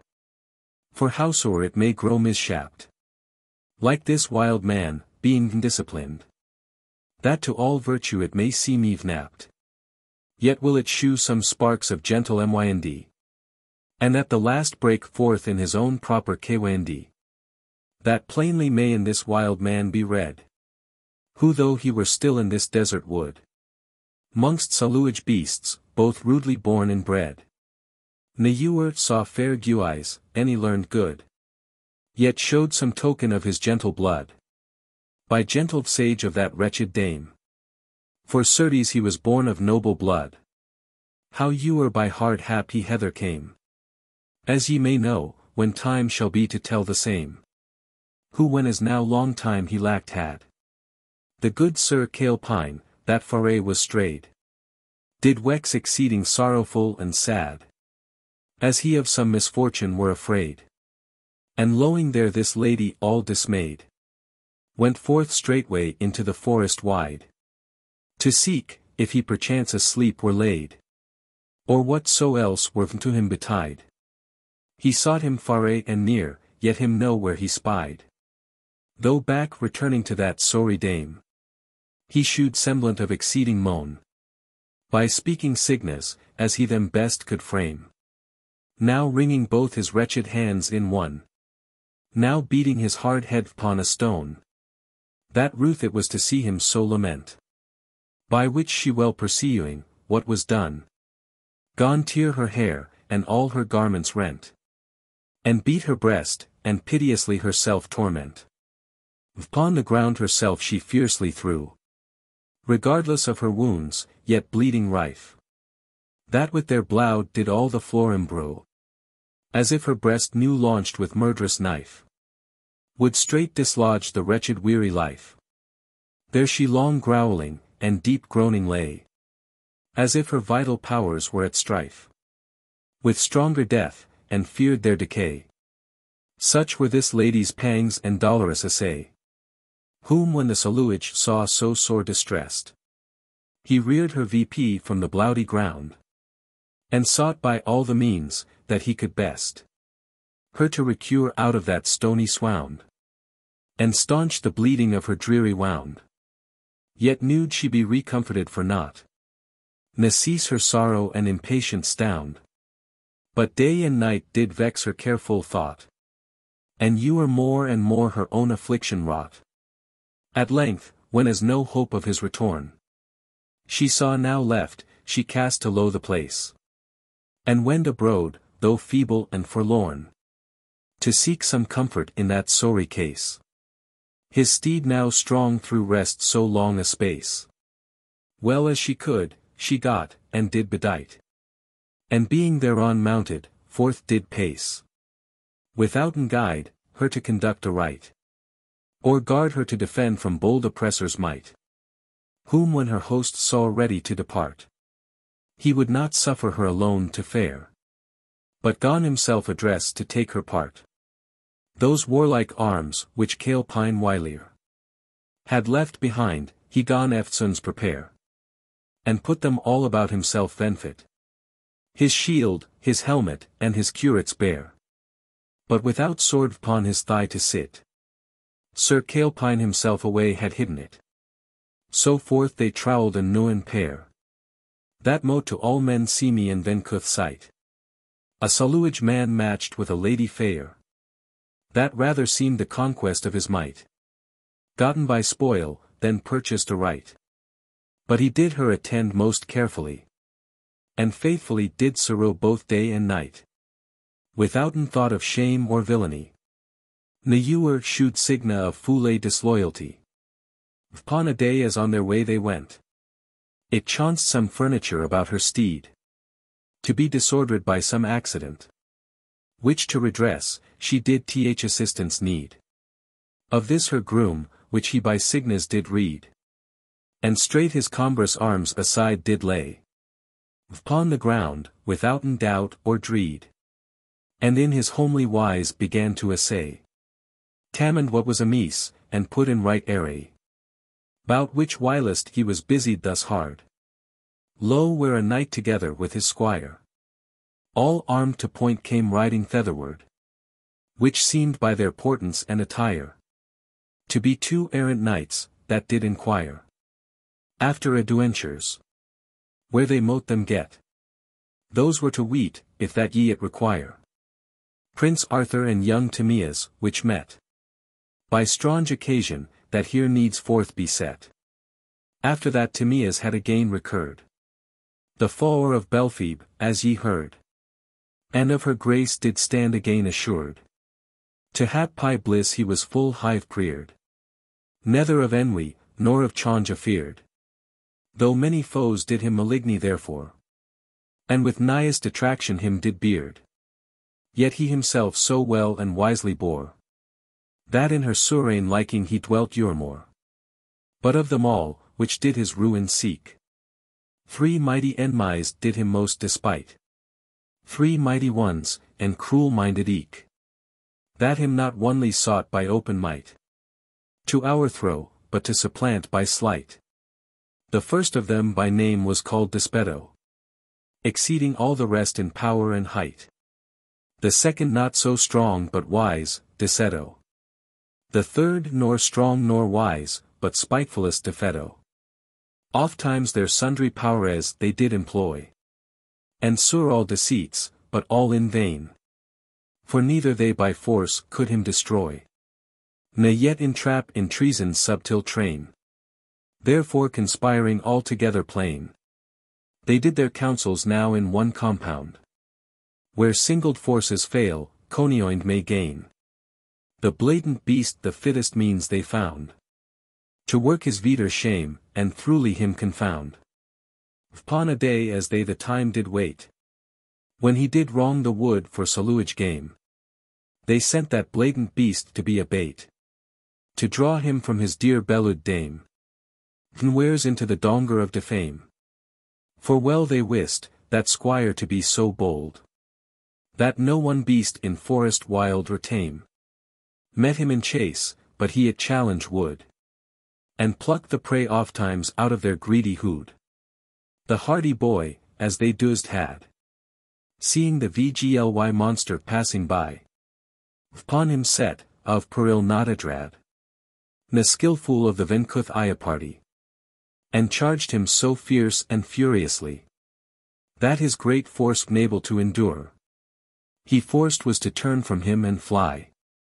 Yet ere he fled, he with his tooth impure him heedless bit, the whiles he was thereof secure. Securely he did after him pursue, thinking by speed to overtake his flight.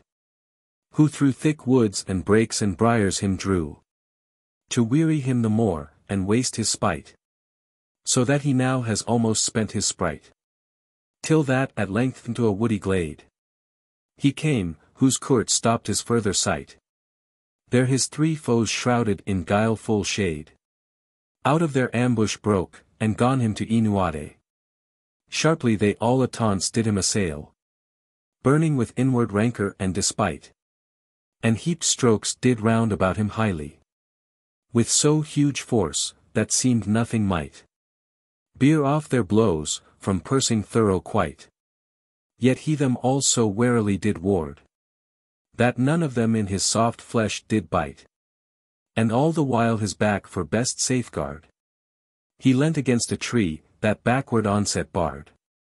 Like a wild bull, that being at a bay, is bait of a mastiff, and a hound, and a cur dog, that doe him sharp assay on every side, and beat about him round.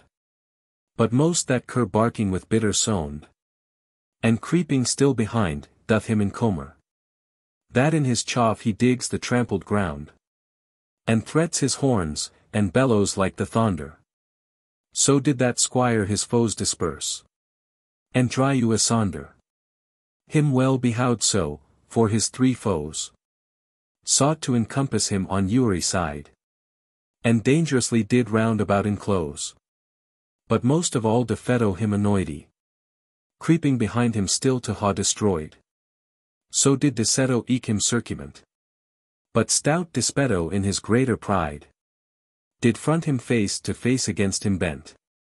Yet he them all withstood, and often made relent, till that at length nigh tyrd with former chase, and weary now with careful keeping ward, he gone to shrink, and somewhat to place, full like ere long to ha escaped hard.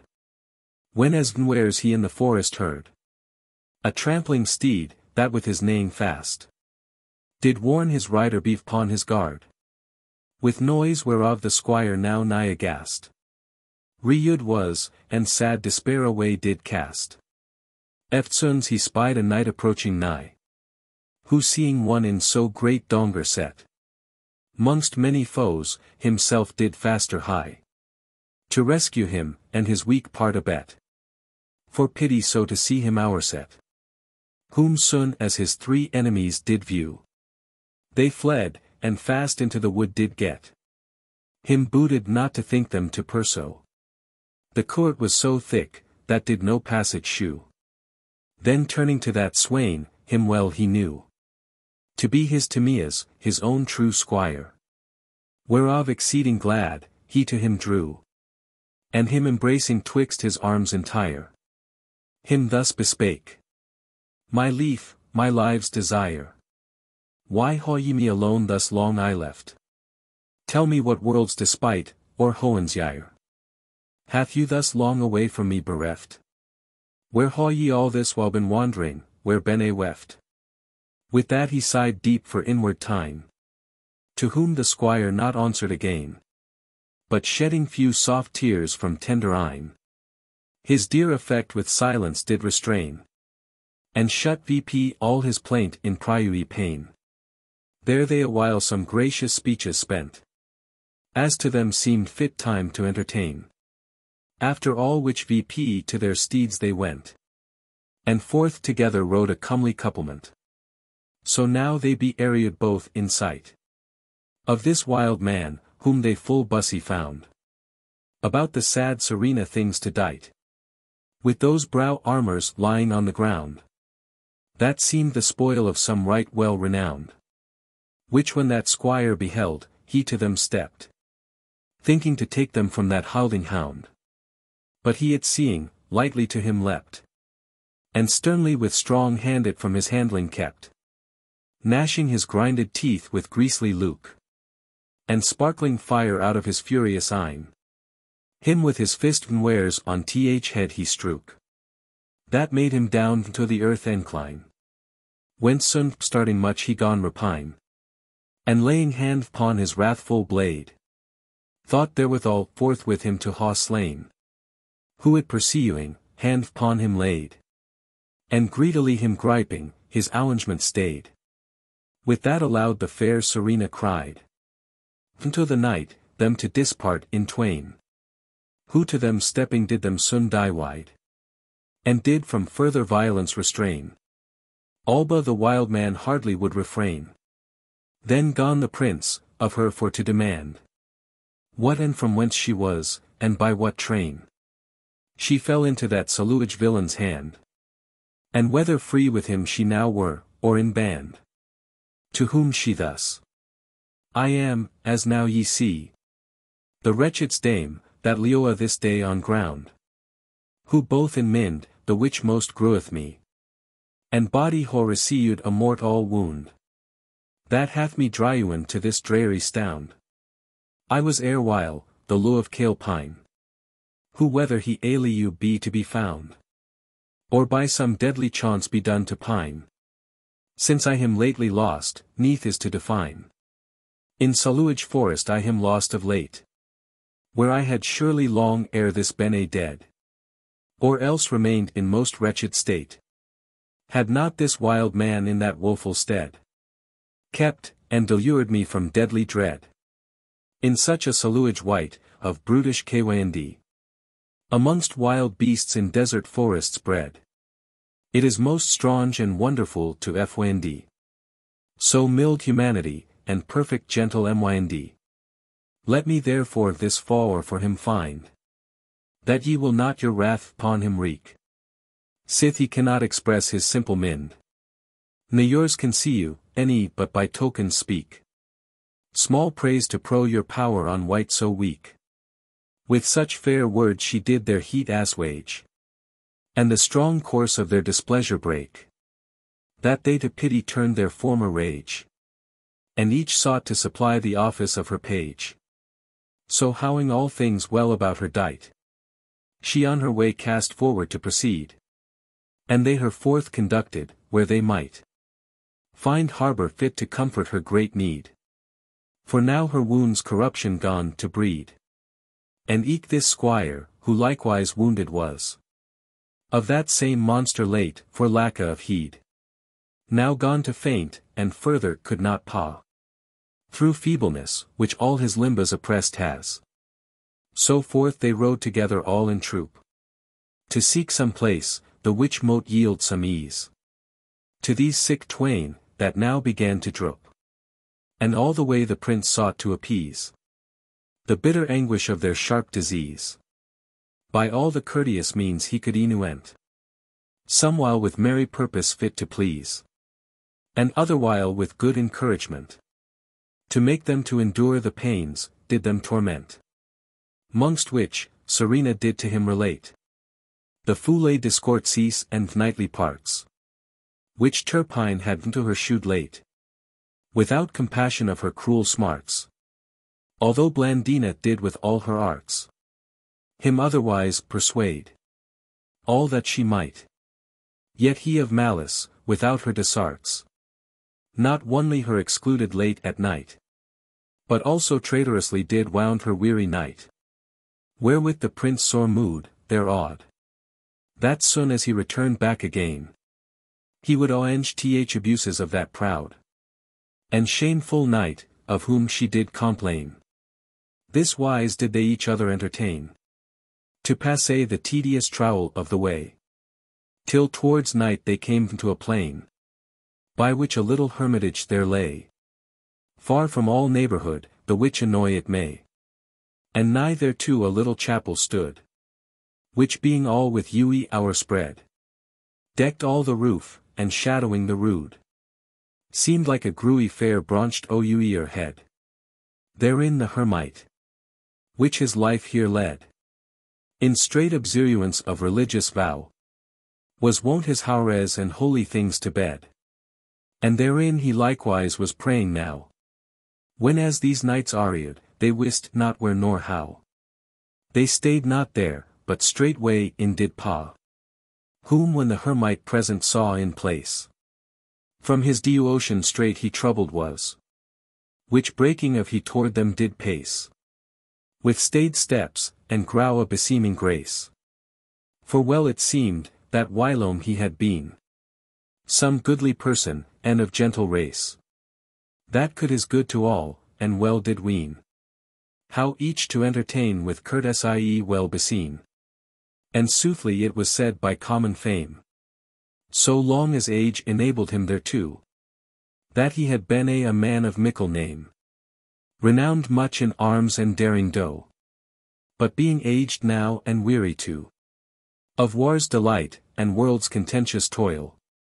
The name of knighthood he did disavow. And hanging VP his arms and warlike spoil. From all this world's encumbrance did himself assoil. He thence them led into his hermitage. Letting their steeds to graze upon the green. Small was his house, and like a little cage. For his own turn, yet inly neat and clean. Decked with green boughs, and flowers gay beseen. Therein he them full fair did entertain. Not with such forged shows, as fitter been. For courting fools, that courtesies would feign. But with entire affection and appearance plain. Yet was there fair but homely, such as he did vse, his feeble body to sustain. The which full gladly they did take in glee. Such as it was, any did of want complain.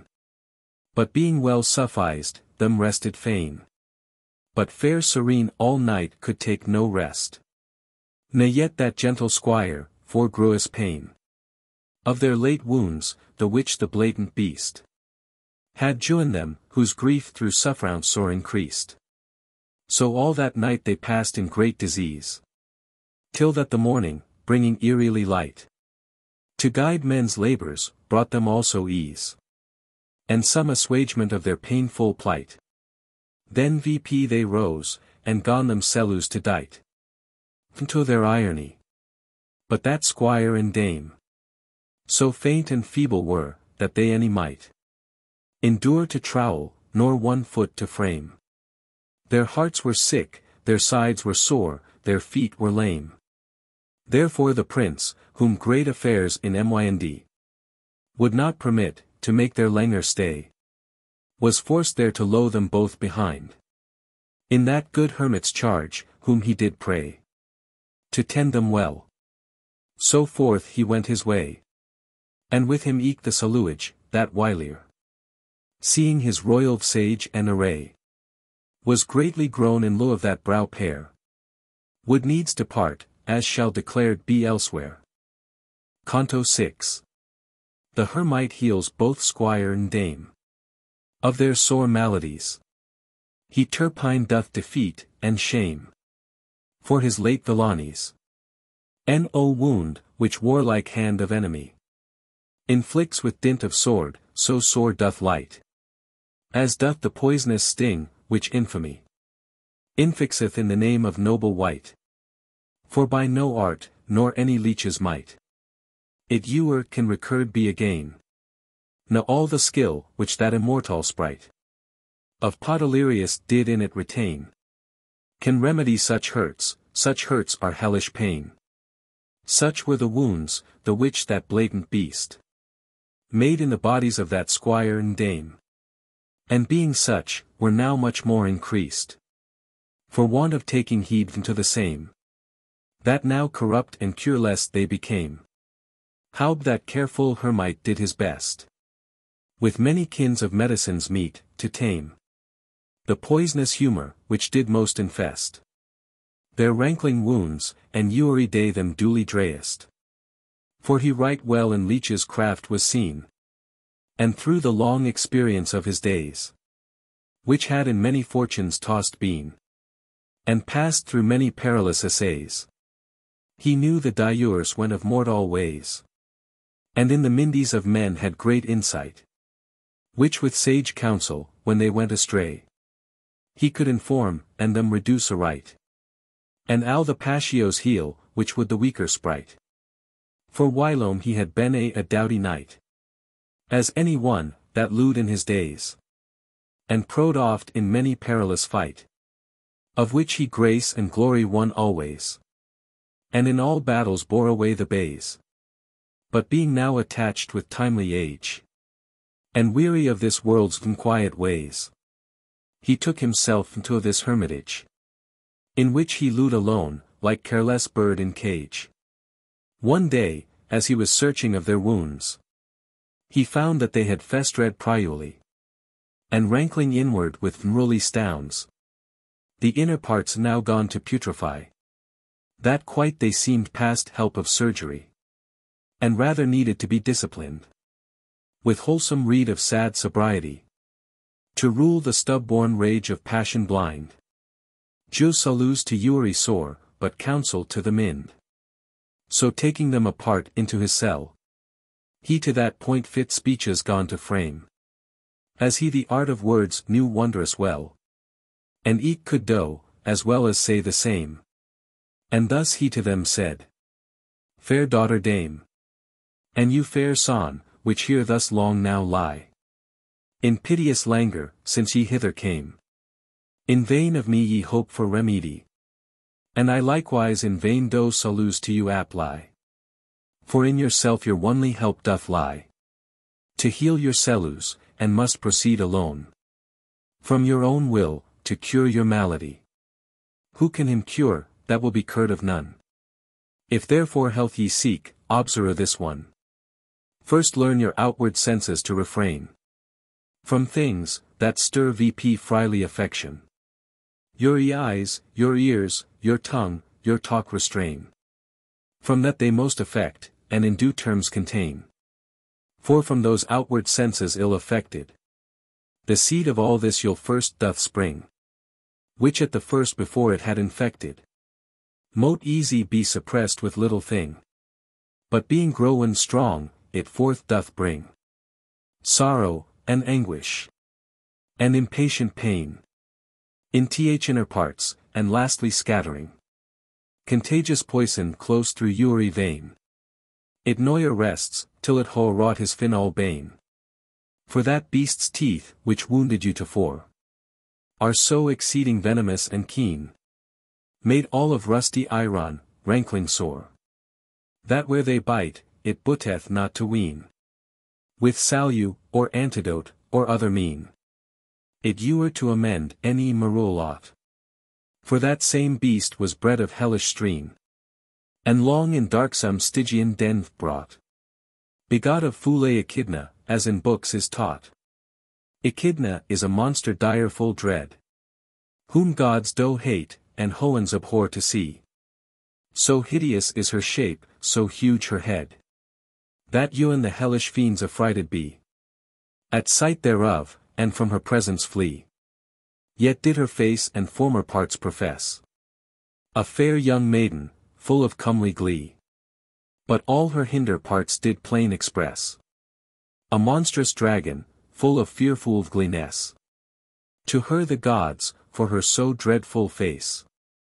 In fearful darkness, furthest from the ski. And from the earth, appointed ha her place. Mongst rocks and caws, where she enrolled doth lie. In hideous horror and obscurity. Wasting the strength of her immortal age. There did Typhaon with her company. Cruel Typhaon, whose tempestuous rage.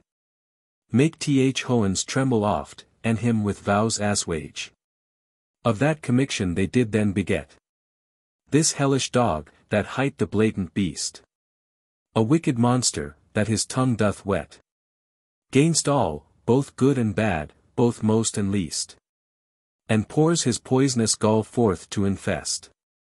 The noblest wights with notable defame. Newer knight, that bore so lofty creast. Newer lady of so honest name. But he them spotted with reproach, or secrete shame. In vain therefore it were, with medicine. To go about to salue such kawandi of sore. That rather needs wise rede and discipline.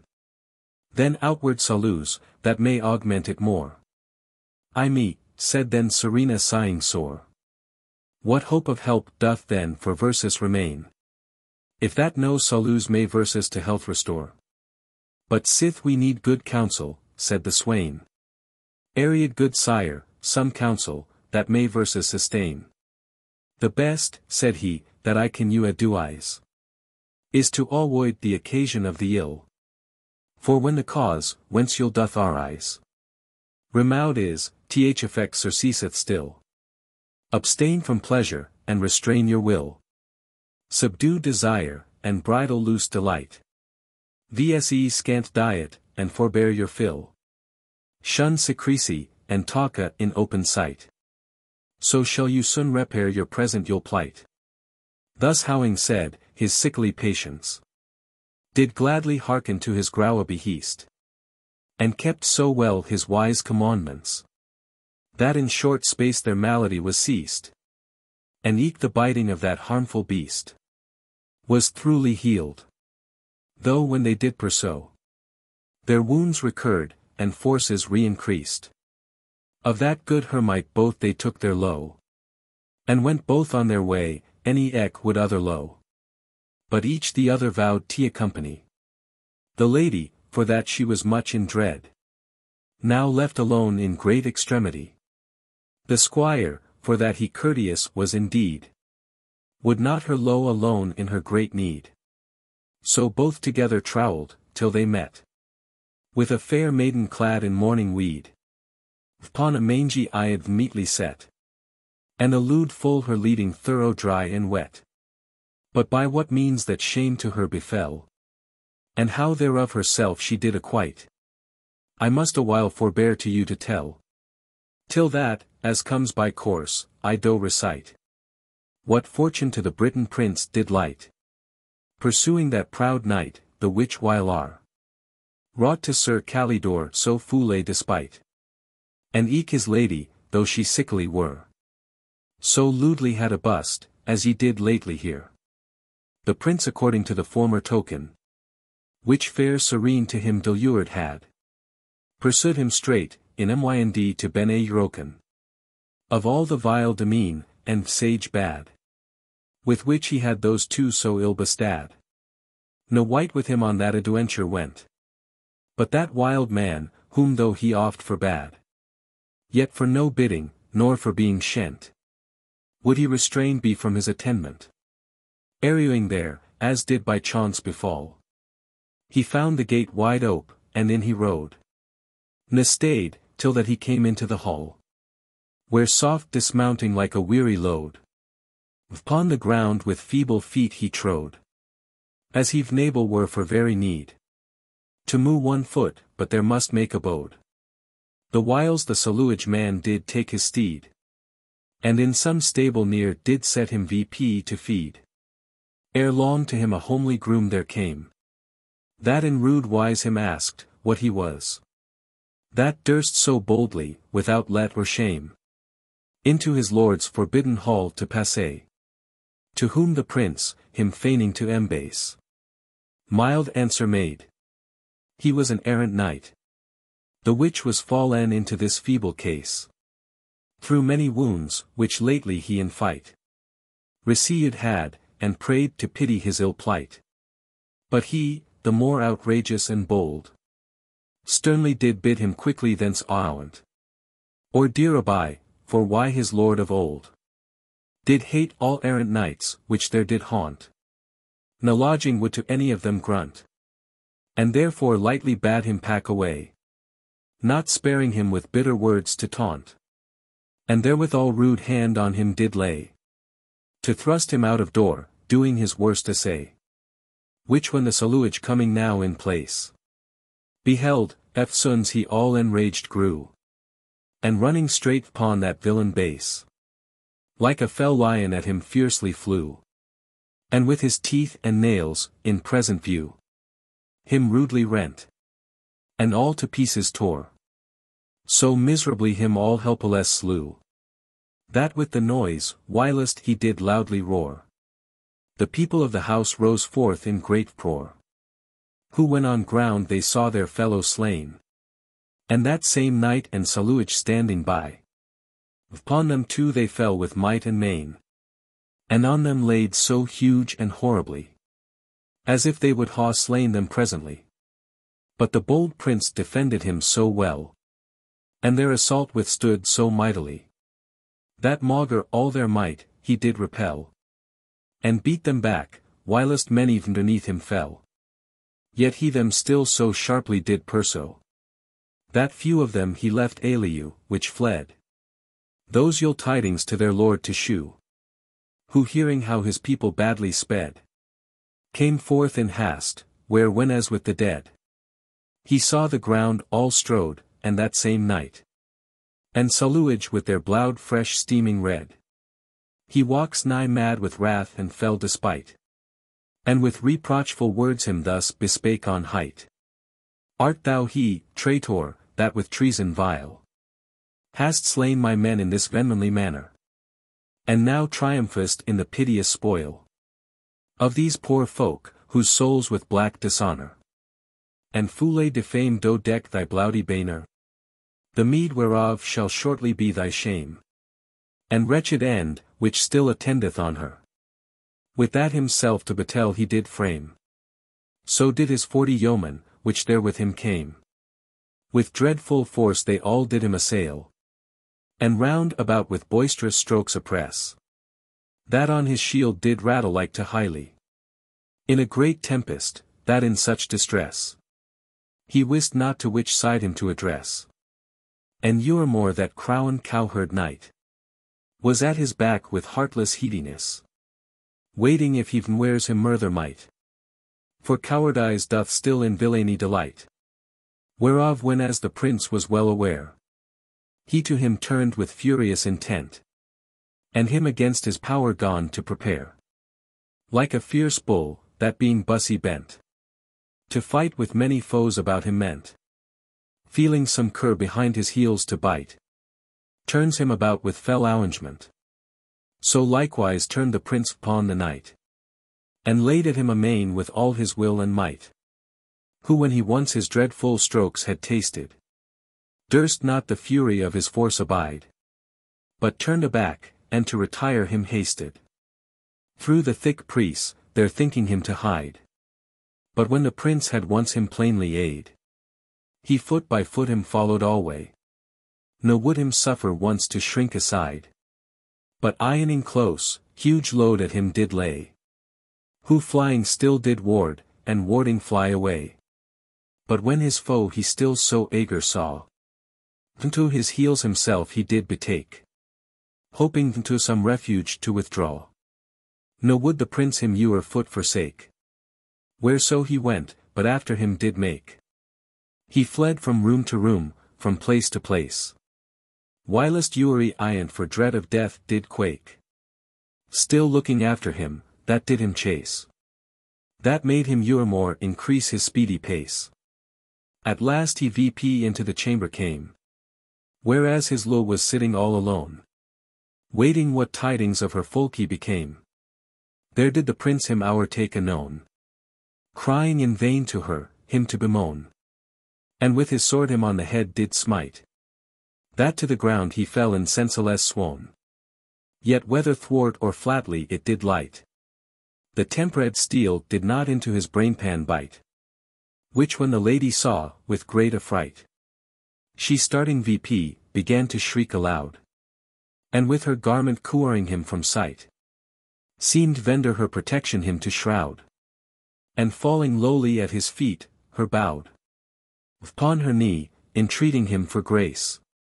And often him besought, and prayed, and vowed, that with the ruth of her so wretched case, he stayed his second stroke, and did his hand abase. Her weed she then withdrawing, did him discover, who now come to himself, yet would not rise, but still did lie as dead, and quake, and quire. That Ewan the prince his baseness did despise, and eke his dame him seeing in such guise, gone him recomfort, and from ground to rear. Who rising VP at last in ghastly wise, like troubled ghost did dreadfully appear, as one that had no life him left through former fear. Whom when the prince so deadly saw dismayed, he for such baseness shamefully him shent, and with sharp words did bitterly braid. Vile cowherd dog, now do I much repent, that you or I this life to thee lent, whereof thou Cadiu so worthy art, that both thy lo, for lack of hardiment, and eke thyself, for want of manly heart, and eke all knights hast shamed with this knightless part. Yet further hast thou heaped shame to shame, and crime to crime, by this thy cowherd fear. For first it was to thee reproachful blame, to erect this wicked custom, which I hear. Gainst errant knights and ladies thou dost rear. Whom when thou mayst, thou dost of arms despoil. Or of their pur garment, which they wear. Yet doest thou not with manhood, but with guile. Maintain this you'll vse, thy foes thereby to foil. And lastly in a prudence of thy wrong. To shew such faintness and foule cowardize. Is greatest shame, for oft it falleth, that strong. And valiant knights do rashly enterprise. Either for fame, or else for exercise. A wrongful quarrel to maintain by fight.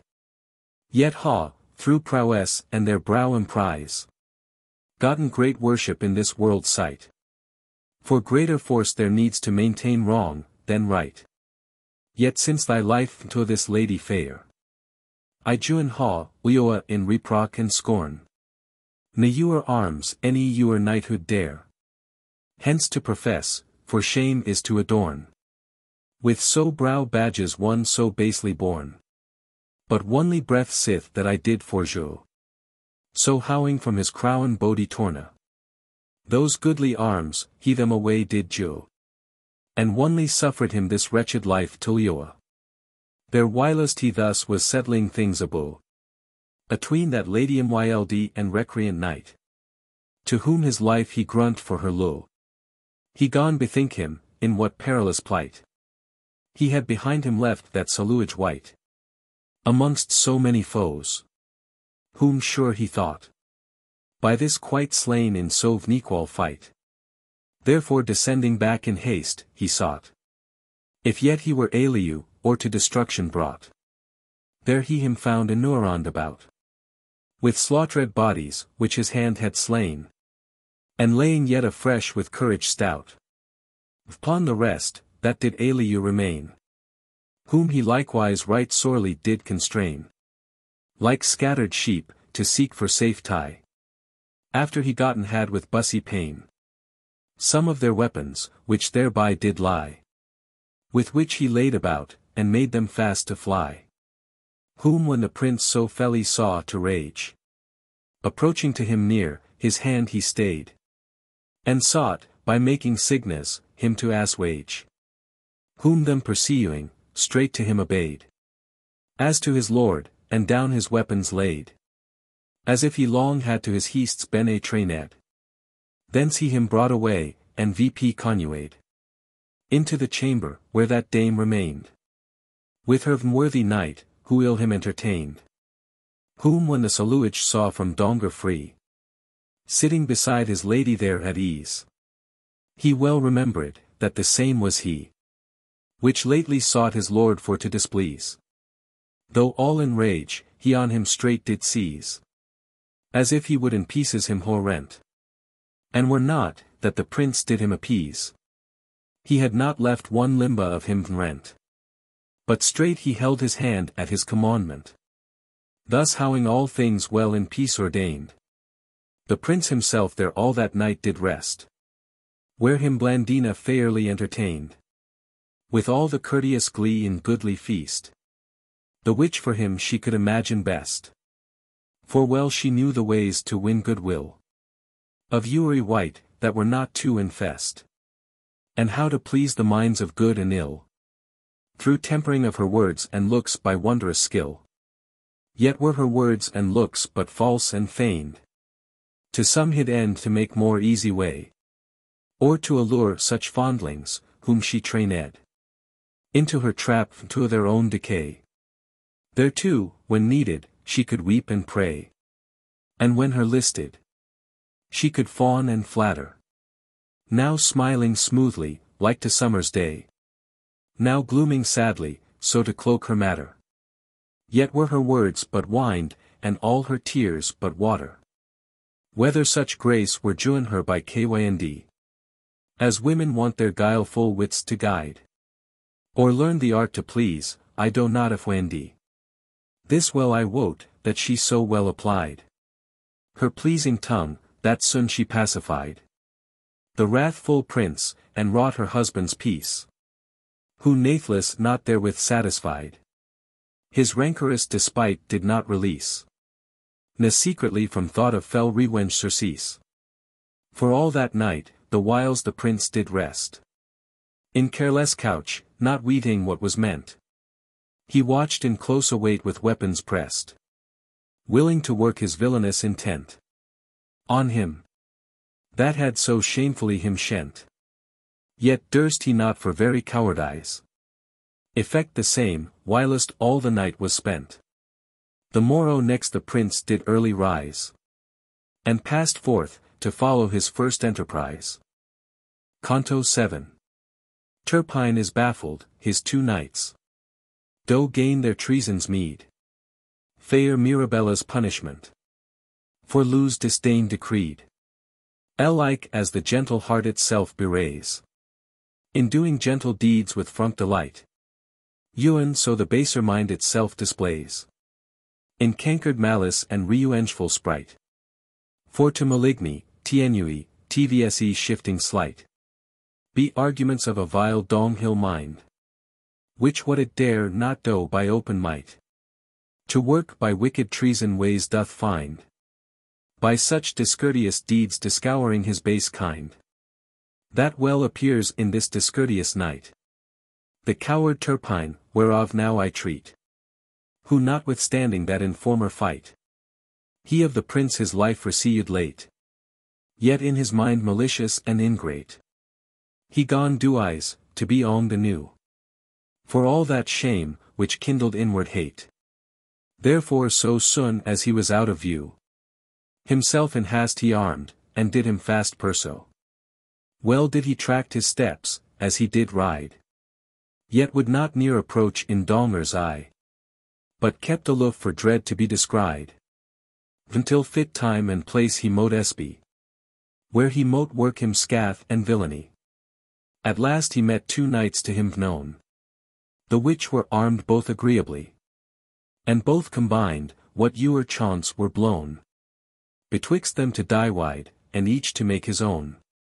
To whom false Turpine coming courteously, to cloak the mischief, which he inly meant, gone to complain of great discourtesy, which a strange knight, that near afore him went, had done to him, and his dear lady shent, which if they would afford him aid at need, for to avenge, in time convenient, they should accomplish both a knightly deed, and for their pains obtain of him a goodly meed. The knights belood, that all he said, was true, and being fresh and full of youthly sprite, were glad to hear of that adventure new, in which they mote make trial of their might, which noyer yet they had approved in fight, and eke desirous of the offred mead. Said then the one of them, where is that wight, the which hath done to thee this wrongful deed, that we may it avenge, and punish him with speed?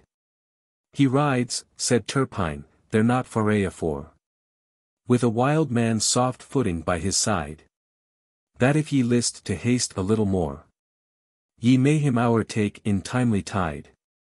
Eftsoons they pricked forth with forward pride, and ere that little while they ridden had, the gentle prince not foray away they spied, riding a softly pace with portents sad, duising of his Lomore, then of Donger Drad.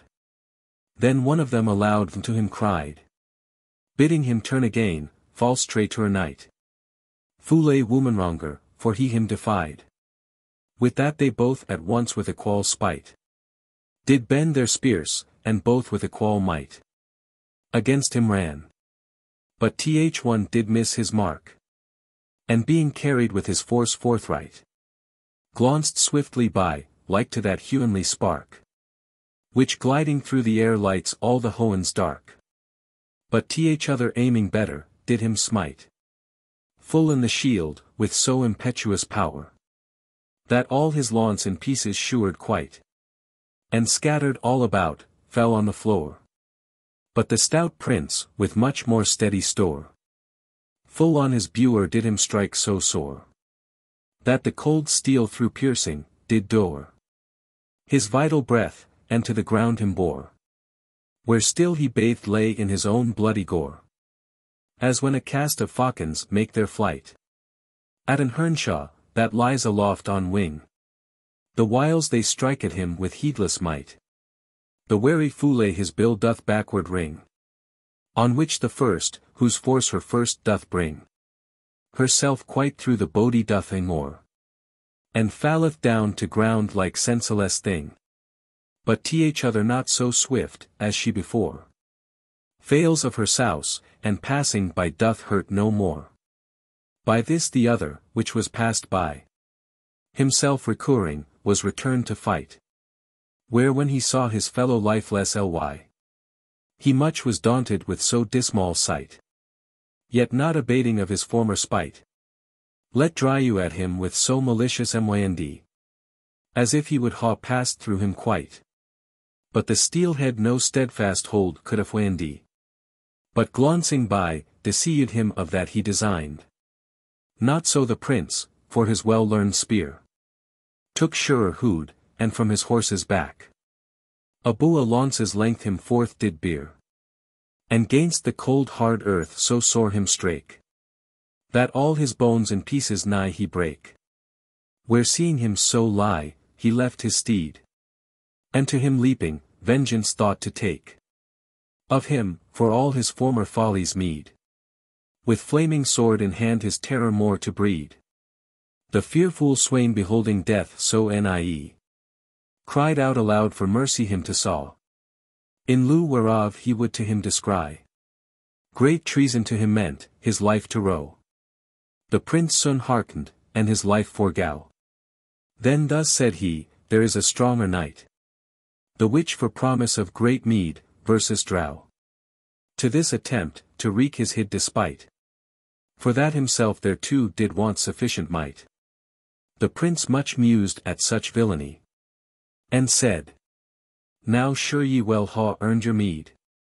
For th one is dead, and th other soon shall die, unless to me thou hither bring with speed the wretch, that hyr'd you to this wicked deed. He glad of life, and willing eke to wreak the guilt on him, which did this mischief breed, swore by his sword, that neither day nor week he would surcease, but him, whereso he were, would seek. So vp he rose, and forth straightway he went back to the place, where Turpine late he lore. There he him found in great astonishment, to see him so bedight with bloody gore, and griesly wounds that him appalled sore. Yet thus at length he said, how now sir knight? What meaneth this, which here I see before? How fortunate this foule and comely plight, so different from that, which erst ye seemed in sight. Purdy, said he, in you'll hour it fell, that you or I for me did undertake so hard a tasky, as life for hire to sell, the which I erst do entered for your sake. Witness the wounds, and this wide bloudy lake, which ye may see yet all about me steam. Therefore now yield, as ye did promise make, my due reward, the which right well I deem. I yearned that life so dearly did redeem. But where then is, quoth he half wrathfully, where is the booty, which therefore I bought? That cursed Cadiu, my strong enemy, that recreant knight, whose hated life I sought. And where is eke your friend, which half it ought? He lies, said he, upon the cold bare ground, slain of that errant knight, with whom he fought, whom afterwards myself with many a wound did slay again, as ye may see there in the stound. Thereof false Turpin was full glad and fain, and needs with him straight to the place would ride, where he himself might see his foeman slain, for else his fear could not be satisfied. So as they rode, he saw the way all dyed with streams of blood, which tracting by the trail, ere long they came, whereas in Yuletide, that other swain, like ashes deadly pale, lay in the lap of death, rueing his wretched bale.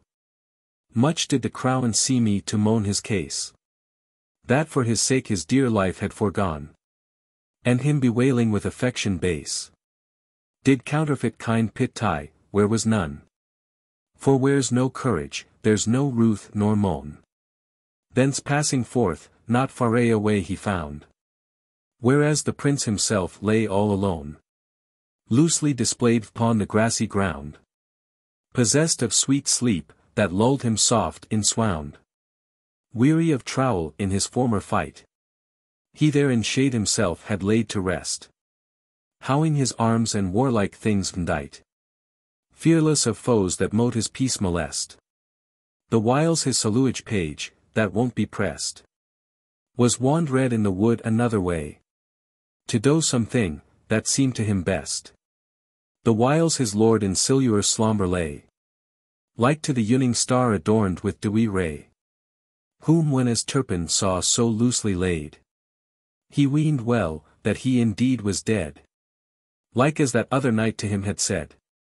But when he nigh approached, he mote Ariad, plain signas in him of life and lowlyhead, whereat much grud against that stronger knight, that him too light of credence did mislead.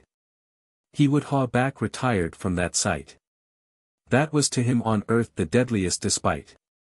But that same knight would not once let him start, but plainly gone to him declare the case of all his mischief, and late luckless smart.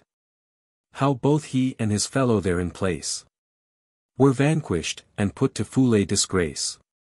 And how that he in lieu of life him lent, had vowed unto the victor, him to trace, and follow through the world, whereso he went, till that he him delured to his punishment. He there with much abashed and afraid, began to tremble Uri limba and vein, and softly whispering him, entirely prayed, t'advise him better, than by such a train, him to betray to a stronger swain. Yet rather counselled him contrariwise, sith he likewise did wrong by him sustain, to Iowan with him and vengeance to do eyes. Whilst time did offer means him sleeping to surprise. Nathless for all his speech, the gentle knight would not be tempted to such villainy, regarding more his faith, which he did plight. All were it to his mortal enemy, then to entrap him by false treachery. Great shame in liege's blood to be embrued.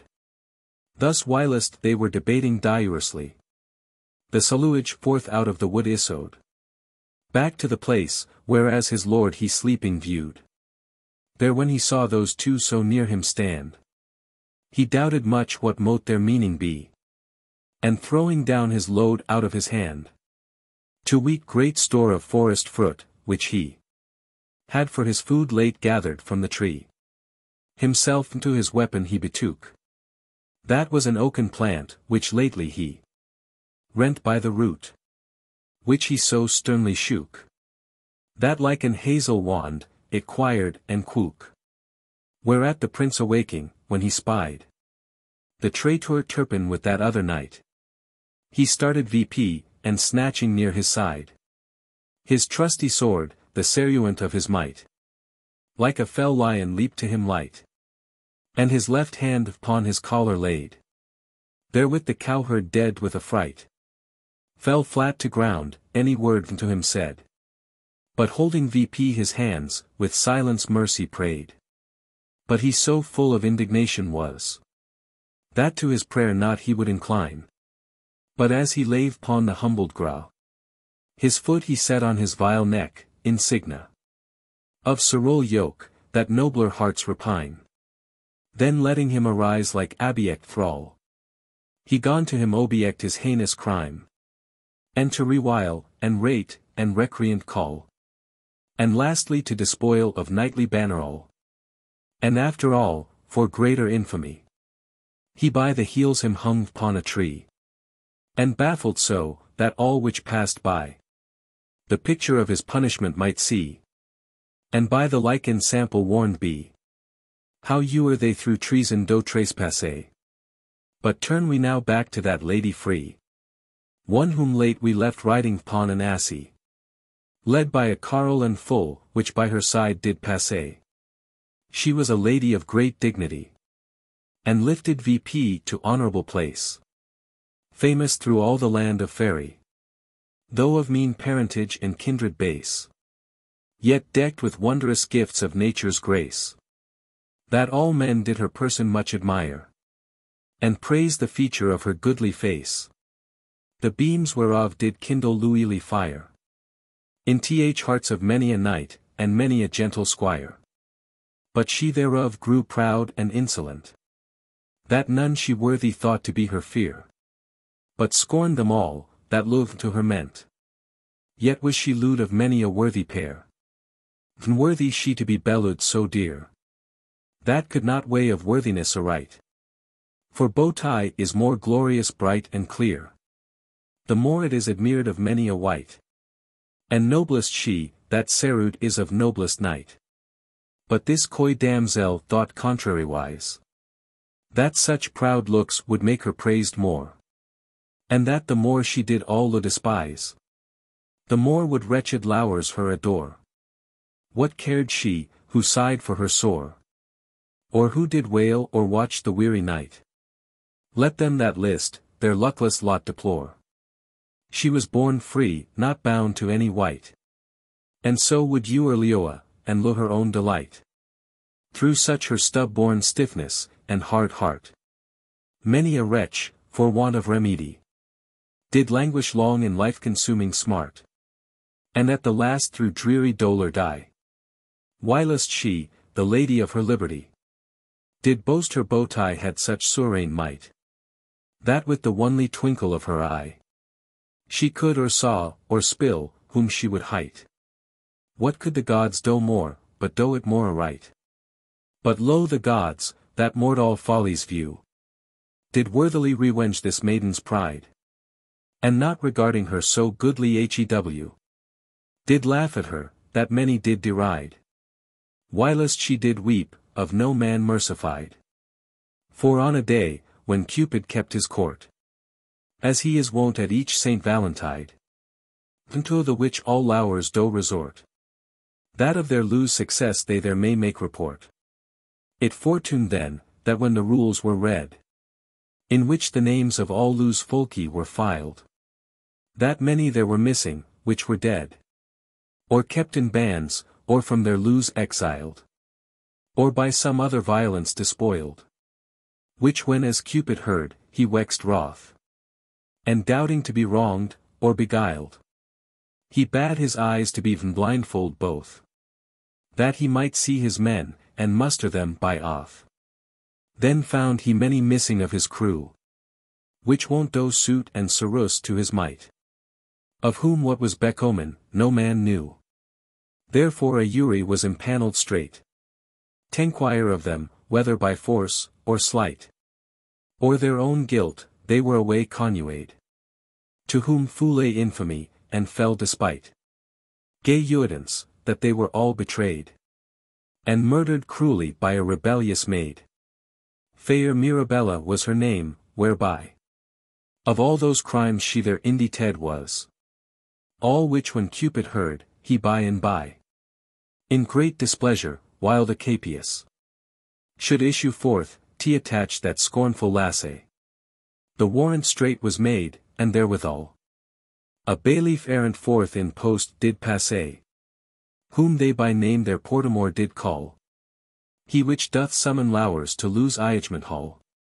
The damsel was attached, and shortly brought unto the bar, whereas she was arraigned. But she thereto nude plead, nor answer aught. Ewen for stub-born pride, which her restrained. So iachment passed, as is by law ordained. In cases like, which when at last she saw her stub-born heart, which lo before disdained, gone stoop, and falling down with humble awe, cried mercy, to abate the extremity of law. The son of Venus who is myld by kynd. But where he is provoked with peevishness, unto her prayers piteously inclined, and did the rigor of his doom repress. Yet not so freely, but that nathless, he unto her a penance did impose, which was, that through this world's wide wilderness she wander should in company of those, till she had sowed so many lose, as she did lose. So now she had been wandering 2 whole years throughout the world, in this uncomely case, wasting her goodly hew in hoy tears, and her good days in dolorous disgrace.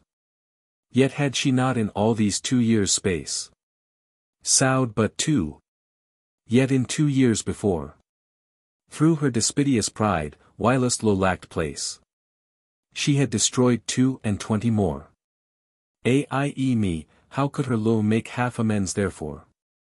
And now she was upon the weary way, when as the gentle squire, with fair serene, met her in such mis-seeming foule array, the whiles that mighty man did her demean, with all the ill terms and cruel mien that he could make, and eke that angry fool, which followed her, with cursed hands unclean, whipping her horse, did with his smarting tool oft whip her dainty self, and much augment her dule.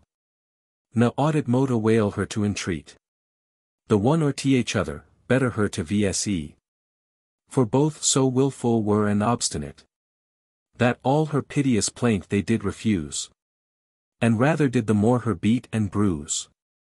But most the former villain, which did lead her tirelling eyed, was bent her to abuse, who though she were with weariness nigh dead, yet would not let her light, nor rest a little stead. For he was stern, and terrible by nature, and eke of person huge and hideous, exceeding much the measure of man's stature, and rather like a giant monstrous. Forsooth he was descended of the house of those old giants, which did wars darraign against the Hoen in order Batalus, and Sib to great Orgoglio, which was slain by Arthur, when as Venus knight he did maintain. His looks were dreadful, and his fiery eyes, like 2 great beacons, glared bright and wide, glancing askew, as if his enemies he scorned in his o'erweening pride, and stalking stately like a crane, did stride at Uri step upon the tiptoes high, and all the way he went, on Uri side, he gazed about, and stared horribly, as if he with his looks would all men terrify. He wore no armor, any for none did care, as no wit dreading any lewing wight, but in a iacket quilted richly rare. Upon checklaton he was strangely dight, and on his head a roll of linen plight, like to the mores of Malabir he wore, with which his locks, as black as pitchy night, were bound about, and void from before. And in his hand a mighty iron club he bore. This was Disdain, who led that lady's horse through thick and thin, through mountains and through plains, compelling her, where she would not, by force, hailing her palfrey by the hempen reins. But that same fool, which most increased her pains, was Scorn, who howling in his hand a whip, her therewith yerks, and still when she complains, the more he laughs, and does her closely quip, to see her sore lament, and bite her tender lip. Whose cruel handling when that squire beheld, and saw those villains her so vilely vse, his gentle heart with indignation swelled, and could no langer bear so great abuse, as such a lady so to beat and bruise. But to him stepping, such a stroke him lent, that forced him halter from his hand to loose, and maugre all his might, back to relent. Else had he surely there been a slain, or falicient. The villain, wroth for greeting him so sore, gathered himself together soon again, and with his iron baton, which he bore, let dry you at him so dreadfully amain, that for his safety he did him constrain, to jew him ground, and shift to Uri side, rather than once his burden to sustain. For bootless thing him seemed, to abide so mighty blows, or pro the puissance of his pride. Like as a mastiff howling at a bay, a saluage bull, whose cruel horns do threat, desperate donger, if he them assay, traceth his ground, and round about doth beat, to spy where he may some adjuvantage get. The whiles the beast doth rage and loudly roar, so did the squire, the whiles the carle did fret, and fume in his disdainful emoyen de the more, and oftentimes by Termagant and Mahound swore. Nathless so sharply still he him pursued, That at adjuvantage him at last he took. When his foot slipped, that slip he dearly rued. And with his iron club to ground him strook. Where still he lay, any out of swoon awook. Till holy hand the carl upon him laid. And bound him fast, though when he vp did look. And saw himself captured, he was dismayed. No power had to withstand, any hope of any aid. Then vp he made him rise, and forward fare. Led in a rope, which both his hands did bind. No aught that full for pity did him spare. But with his whip him following behind. Him often scourged, and forced his feet to fynd. And other whiles with bitter mocks and mows. He would him scorn, that to his gentle mynd. Was much more gruous. Than the others blows. Words sharply wound, but greatest grief of scorning grows. The fair Serena, when she saw him fall. Vendor that villain's club, then surely thought. That slain he was, or made a wretched thrall. And fled away with all the speed she mought. To seek for safety. Which long time she sought. And passed through many perils by the way. Ere she again to Calepine was brought. The which discourse as now I must delay. Till Mirabella's fortunes I do further say. Canto 8. Prince Arthur hour comes disdain. Quites Mirabell from dreed.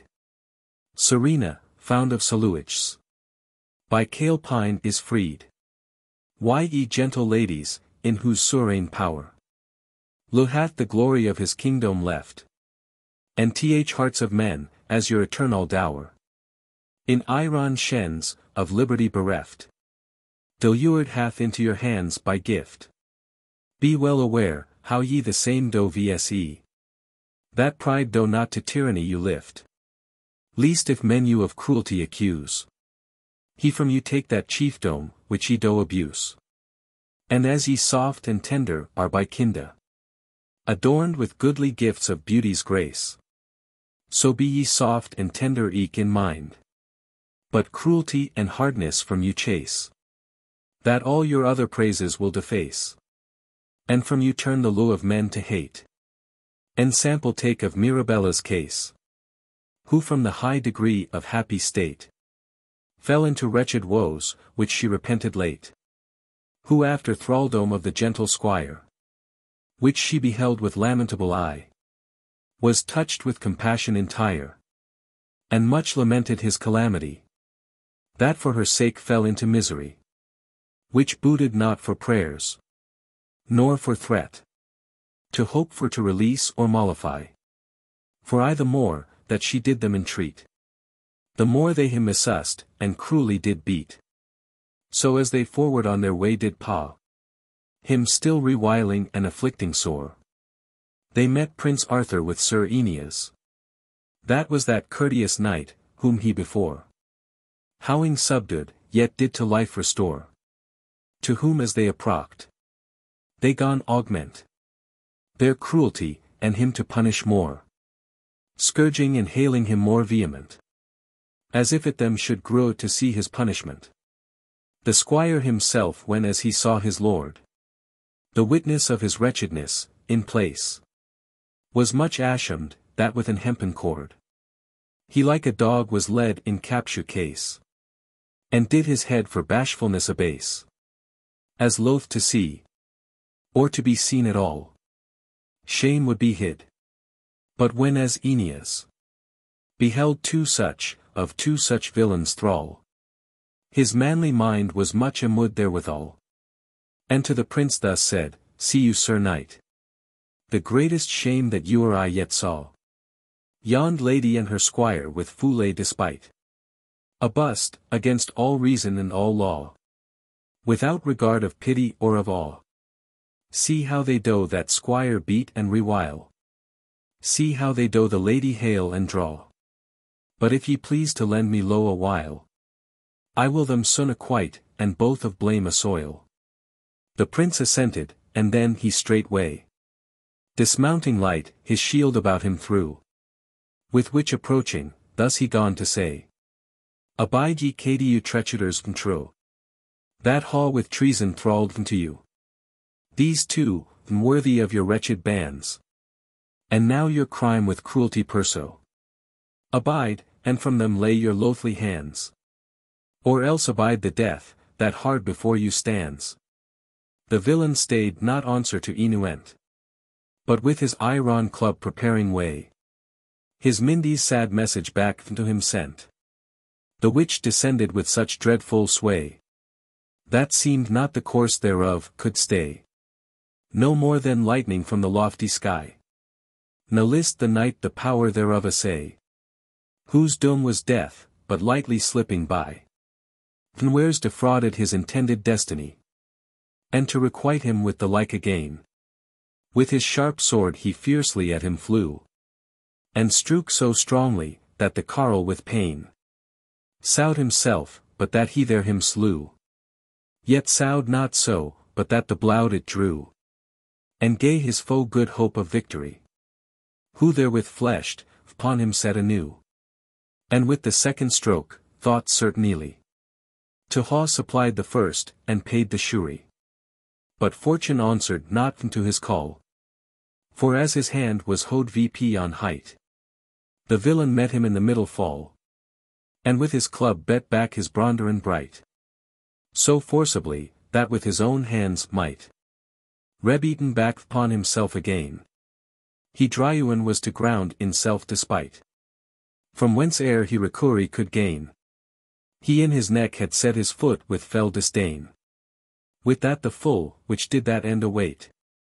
Came running in, and whilst on ground he lay. Laid holy hands on him, and held so straight. That down he kept him with his scornful sway. So as he could not weld him any way. The whiles that other villain went about. Him to ha bound, and thralled without delay. The whiles the full did him rewile and flout. Threatening to yoke them toe and tame their courage stout. As when a sturdy ploughman with his hind.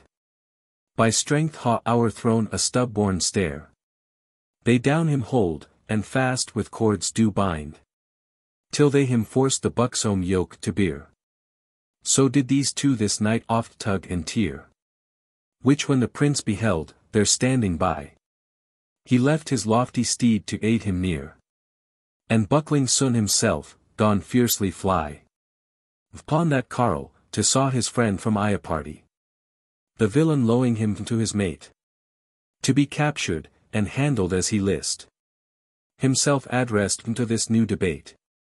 And with his club him all about so blist. That he which way to turn him scarcely wist. Sometimes aloft he laid, sometimes alow. Now here, now there, and oft him near he missed. So doubtfully, that hardly one could know. Whether more wary were to jew or ward the blow. But yet the prince so well inured was. With such huge strokes, a proud oft in fight. That way to them he gave forthright to paw. No would endure the donger of their might. But wait adjuvantage, when they down did light. At last the KDU after long discourse. When all his strokes he saw oided quite. Resolute in one t assemble all his force. And make one end of him without ruth or remorse. His dreadful hand he hoed VP aloft. And with his dreadful instrument of yire. Thought sure ha pounded him to powder soft. Or deep emboweled in the earth entire. But fortune did not with his will conspire. For ere his stroke attained his intent. The noble child preventing his desire. Vender his club with wary boldness went. And smote him on the knee, that noyer yet was bent. It noyer yet was bent, any bent it now. Alba the stroke so strong and puissant were. That seemed a marble pillar it could bow. But all that leg, which did his body bear. It cracked throughout, yet did no bloud appear. So as it was n'able to support. So huge a burden on such broken gear. But fell to ground, like to a lump of debt. Whence he essayed to rise, but could not for his hurt. Eftsoons the prince to him full nimbly stepped. And lest he should recover foot again. His head meant from his shoulders to ha swept. Which when the lady saw, she cried amain. Stay, stay, Sir Knight, for lo of God abstain. From that wheres ye weetless do intend. Slay not that carle, though worthy to be slain. For more on him doth than himself depend. My life will by his death ha lamentable end. He stayed his hand according her desire. Yet nathemore him suffered to our eyes. But still suppressing gone of her inquire. What meaning mote those vencuth words comparise? That in that villain's health her safety lies. That, were no might in man, nor heart in knights, which durst her dreaded rescue enterprise. Yet hoens themselves, that fall or feeble rights, would for itself redress, and punish such despites. Then bursting forth in tears, which gushed fast, like many water streams, a while she stayed, till the sharp passion being o'erpast, her tongue to her restored, then thus she said. Nor hoens, nor men can me most wretched made. Deliver from the doom of my desart, the which the God of law hath on me laid. And damned to endure this direful smart. For penance of my proud and hard rebellious heart. In prime of youthly years, when first the flower of beauty gone to bud, and blossom delight. And nature me endued with plenteous dower. Of all her gifts, that pleased each luing sight. I was bellowed of many a gentle knight. And sued and sought with all the sorrows due. Full many a one for me deep groan and sight. And to the door of death for sorrow drew. Complaining out on me, that would not on them rue. But let them lo that list, or leoa, or die. Me list not die for any lower's duel. Na list me lo my lewd liberty. To pity him that list to play the fool. To lo myself I learned had in school. Thus I triumphed long in lower's pain. And sitting careless on the scorner's stool, did laugh at those that did lament and plain. But all is now repaid with interest again. For lo the winged God, that woundeth hearts, caused me be called to account therefore. And for reungement of those wrongful smarts, which I to others did inflict afore. Adeemed me to endure this penance sore. That in this wise, and this meet array. With these two lewd companions, and no more. Disdain and scorn, I through the world should stray. Till I ha sowed so many, as I erst did slay. Certes, said then the prince, the God is highest. That taketh vengeance of his people's spoil. For were no law in law, but all that lust might them oppress, and painfully turmoil. His kingdom would continue but a while. But tell me, lady, wherefore do you bear this bottle thus before you with such toil? And eke this wallet at your back or rear? That for these carles to carry much more comely were. Here in this bottle, said the sorry maid, I put the tears of my contrition, till to the brim I haw it full defrayed.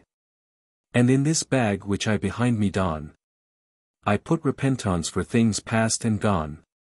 Yet is the bottle leak, and bag so torna, that all which I put in, fouls out anon. And is behind me trodden down of scorn, who mocketh all my pain, and laughs the more I mourn. The infant hearkened wisely to her tale, and wondered much at Cupid's judgment wise, that could so meekly make proud hearts a wall, and wreak himself on them, that him despise. Then suffered he disdain VP to arise, who was not able VP himself to rear. By means his leg through his late luckless prize was cracked in twain, but by his foolish fear was holpen VP, who him supported standing near. But being VP, he looked again aloft, as if he ne'er had received fall, and with stern eyebrows stared at him oft, as if he would ha daunted him withal.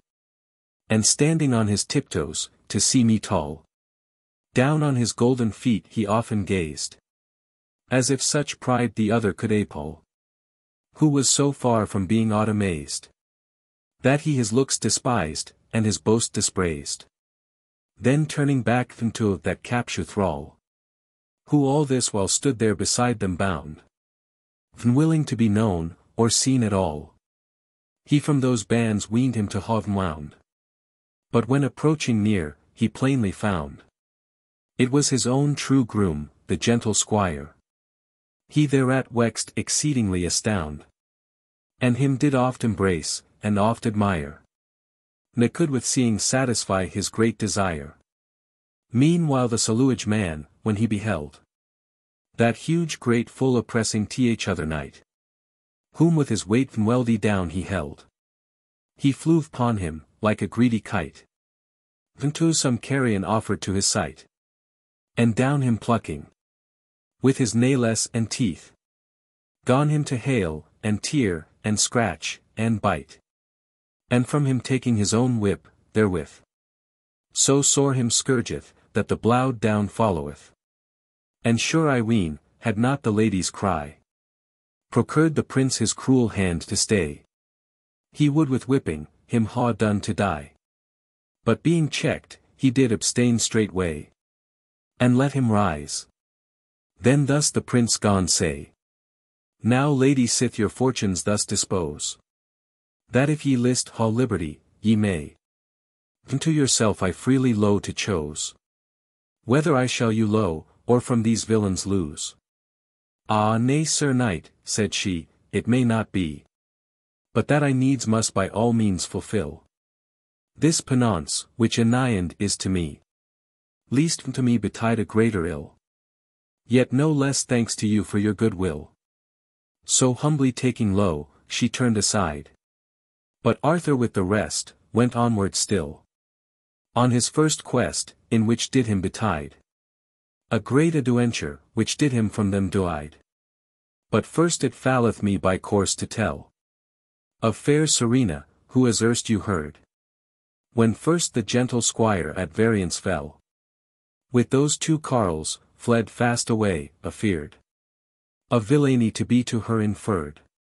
So fresh the image of her former dread, yet dwelling in her eye, to her appeared, that Eury foot did tremble, which did tread, and Eury body too, and too she foor did read, through hills and dales, through bushes and through burrs. Long thus she fled, till that at last she thought herself now past the peril of her fears. Then looking round about, and seeing not which doubt of Donger to her offer mought, she from her palfrey lighted on the plain, and sitting down, herself a while bethought of her long trowel and turmoiling pain, and often did of low, and oft of Lukey complain. And more she blamed Calepine, the good Sir Calepine, her own true knight, as only author of her woeful time, for being of his low to her so light, as her to low in such a piteous plight. Yet Noyer turtled truer to his make. Then he was tried to his lady bright, who all this while endured for her sake great peril of his life, and restless pains did take. Though when as all her plaints she had displayed, and well disburdened her engried breast, upon the gross herself adown she laid, where being turred with trowel, and oppressed with sorrow, she betook herself to rest. There whilst in Morpheus' bosom safe she lay, fearless of aught that mote her peace molest. False fortune did her safety betray into a strange mischance, that menaced her decay. In these wild deserts, where she now abode, there dwelt a Saluage nation, which did Leoa of stealth and spoil, and making nightly road into their neighbors' borders. Any did jew themselves to any trade, as for to dry you the painful plough, or cattle for to breed, or by adventurous marchandise to thry you, but on the labors of poor men to feed, and sorrow their own necessities with others' need. Thereto they veest one most accursed order, to eat the flesh of men, whom they mote find, and strongers to door, which on their border were brought by error, or by wreckful wind. A monstrous cruelty gainst course of kinda. They towards yuning wandering Eury way, to seek for booty, came by fortune blind. Whereas this lady, like a sheep astray, now drowned in the depth of sleep all fearless lay. Soon as they spied her, Lord what glad full glee they made amongst them sellus, but when her face, like the fair Ueries shining they did see, each gone his fellow solace and embrace. For Ioe of such good hap by humanly grace. Then gone they to devise what course to take, whether to slay her thereupon the place, or suffer her out of her sleep to wake, and then her eat a taunts, or many meals to make. The best advisement was of bad, to let her sleep out her fill, without encumberment. For sleep they said would make her bat till better. Then when she wacked, they all gave one consent, that since by grace of God she there was sent, unto their God they would her sacrifice, whose share, her guiltless blood they would present. But of her dainty flesh they did devise, to make a common feast, and feed with gourmandise. So round about her they them sellus did place, upon the grass, and diversely dispose, as each thought best to spend the lingering space. Some with their eyes the daintest morsels chose, some praise her paps, some praise her lips and nose, some whip their knees, and strip their elbows bare.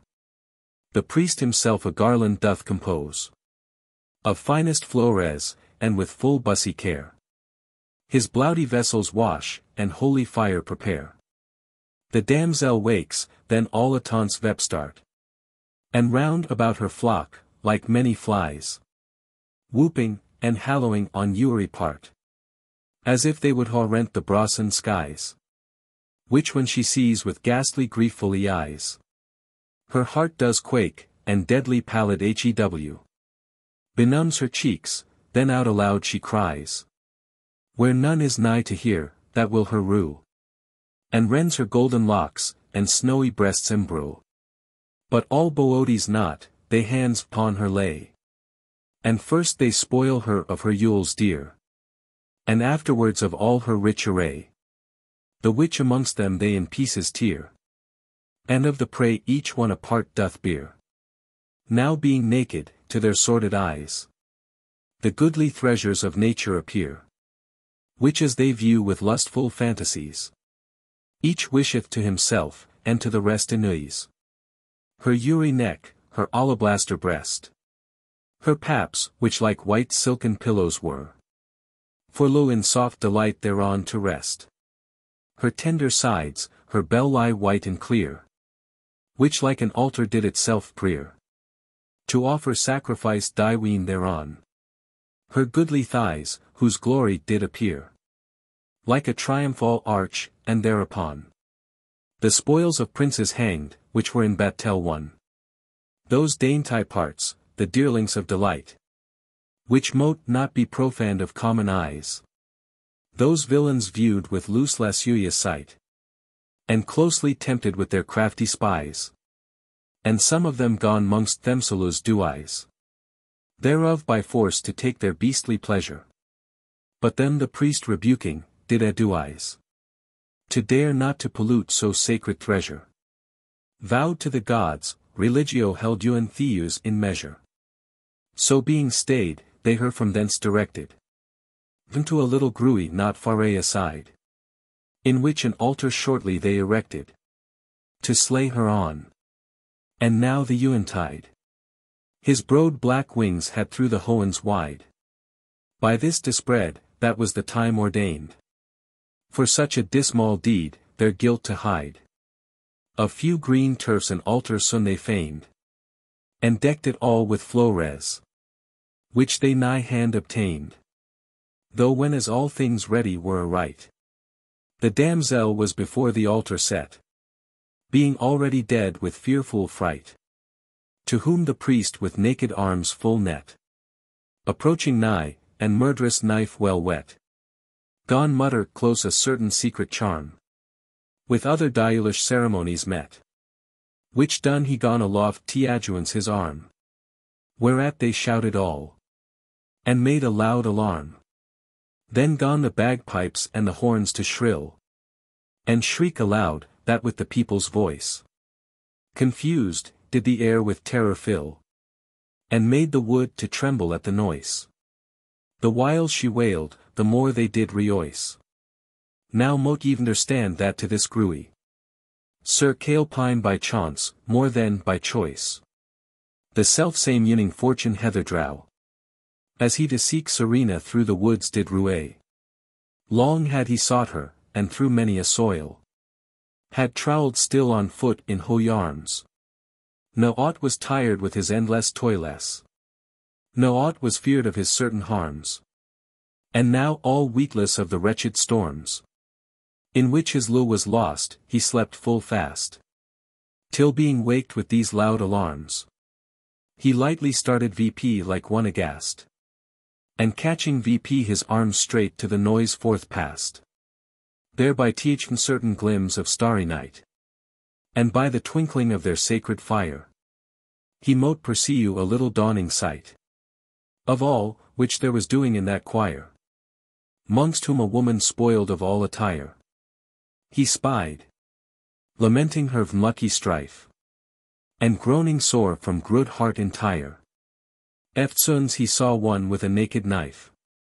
Raid I to launce her breast, and let out lewd life. With that he thrusts into the thickest throng. And ewen as his right hand adown descends. He him preuenting, lays on earth along. And sacrificeth to th infernal fiends. Then to the rest his wrathful hand he bends. Of whom he makes such hawk and such hew. That swarms of damned souls to hell he sends. The rest that scape his sword and death eschew. Fly like a flock of dewies before a falcon's view. From them returning to that lady back. Whom by the altar he doth sitting find. Yet fearing death, and next to death the lacquer. Of clothes to cour, what they ought by kind. He first her hands beginneth to venbind. And then to question of her present woe. And afterwards to chayar with speeches kind. But she for naught that he could say or do. One word durst speak, or answer him a wit thereto. So inward shame of her from comely case. She did conceal, through care of womanhood. That though the night did cour her disgrace. Yet she in so womanly a mood. Would not bewray the state in which she stood. So all that night to him vnonowen she passed. But day, that doth discour bad and good. And sowing, made her known to him at last. The end whereof I'll keep until another cast. Canto 9. Calidore hosts with Melibau. And lose fair pastorelle. Corydon envies him, yet he. For ill rewards him well. And now turn again my team thou illy swain. Back to the furrow which I lately left. I lately left a furrow, one or twain. Then pluffed, the which my coulter hath not cleft. Yet seemed the soil both fair and fruitful eft. As I it passed, that were too great a shame. That so rich fruit should be from verses bereft. Besides the great dishonour and defame. Which should befall to Calidore's immortal name. Great trowel hath the gentle Calidore. And toil endured, sith I left him last. Sowing the blatant beast, which I forbore. To finish then, for other present hast. Full many paths and perils he hath passed. Through hills, through dales, through forests, and through plains. In that same quest which fortune on him cast. Which he achieved to his own great gains. Reaping eternal glory of his restless pains. So sharply he the monster did pursue. That day nor night he suffered him to rest. Ne rested he himself but nature's due. For dread of donger, not to be redressed. If he for sloth forslacked so famous quest. Him first from court he to the cities coursed. And from the cities to the towns him pressed. And from the towns into the country forced. And from the country back to private farms he scourced. From thence into the open fields he fled. Whereas the herds were keeping of their neat. And shepherds singing to their flocks, that fed. Lays of sweet low and youth's delightful heat. Him thither eke for all his fearful threat. He followed fast, and chased him so nie. That to the folds, where sheep at night do seat. And to the little cots, where shepherds lie. In winter's wrathful time, he forced him to fly. There on a day as he pursued the chase, he chanced to spy a sort of shepherd grooms, playing on pipes, and carolling apace. The whiles their beasts there in the budded brooms, beside them fed, and nipped the tender blooms. For other worldly wealth they cared not, to whom Sir Calidore yet sweating comes, and them to tell him courteously besought, if such a beast they saw, which he had thither brought. They answered him, that no such beast they saw, nor any wicked fiend, that mote offend their happy flocks, nor donger to them draw. But if that such there were, as none they kenned, they prayed high God him Faerie from them to send. Then one of them him seeing so to sweat, after his rustic wise, that well he weened, offred him drink, to quench his thirsty heat. And if he hungry were, him offred eke to eat. The night was nothing nice, where was no need, and took their gentle offer, so adown. They prayed him sit, and gave him for to feed such homely what, as Cereus the simple clown, that doth despise the dainties of the town. Though howing fed his fill, he there beside saw a fair damsel, which did wear a crown of sundry flores, with silken ribbands tied, icled in homemade green that her own hands had dyed. Upon a little hillock she was placed, higher than all the rest, and round about, inurend with a girl an, goodly graced, of Louisly lasses, and them all without. The lusty shepherd swains sate in a rout, the which did pipe and sing her praises due, and oft rejoice, and oft for wonder shout, as if some miracle of heavenly Hew were down to them descended in that earthly view. And soothly sure she was full fair of face, and perfectly well shapt in every limb, which she did more augment with modest grace, and comely carriage of her countenance trim, that all the rest like lesser lamps did dim, who her admiring as some heavenly wight, did for their sovereign goddess her esteem, and carolling her name both day and night. The fairest pastorella her by name did hight. No was there heard, any was their shepherd swain, but her did honor, and eke many a one burnt in her low, and with sweet pleasing pain. Full many a night for her did sigh and groan, but most of all the shepherd Corydon for her did languish, and his dear life spend. Yet neither she for him, nor other none, did care a whit, any liking lend. Though mean her lot, yet higher did her mind ascend. Her while Sir Calidore there viewed well, and marked her rare demeanour, which him seemed so Faerie the mean of shepherds to excel, as that he in his mind her worthy deemed to be a prince's paragon esteemed. He was vanware surprised in subtle bands of the Wendy boy, any thence could be redeemed by any skill out of his cruel hands. Caught like the bird, which gazing still on others stands, so stood he still long gazing thereupon. Ne any will had thence to move away, although his quest were Faerie afore him gone. But after he had fed, yet did he stay, and sate there still, until the flying day was Faerie forth spent, discoursing dolorously of sundry things, as fell, to work delay. And more his speech he did apply to herds, but meant them to the damsel's fantasy. By this the moisty night approaching fast, her dewy humour gone on earth to shed, that warned the shepherds to their homes to hast, their tender flocks, now being fully fed, for fear of wetting them before their bed. Then came to them a good old aged sire, whose silver locks bedecked his beard and head, with shepherd's hook in hand, and fit attire. That while the damsel rise, the day did now expire. He was too weak by common voice esteemed. The father of the fairest pastorelle. And of herself in very deed so deemed. Yet was not so, but as old stories tell. Found her by fortune, which to him befell. In open fields an infant left alone. And taking VP brought home, and nursed well. As his own chld. For other he had none. That she in tract of time accompted was his own. She at his bidding meekly did arise. And straight into her little flock did fare. Then all the rest about her rose likewise. And each his sundry sheep with sural care. Gathered together. And them homeward bear. Whilst Uri one with helping hands did strive.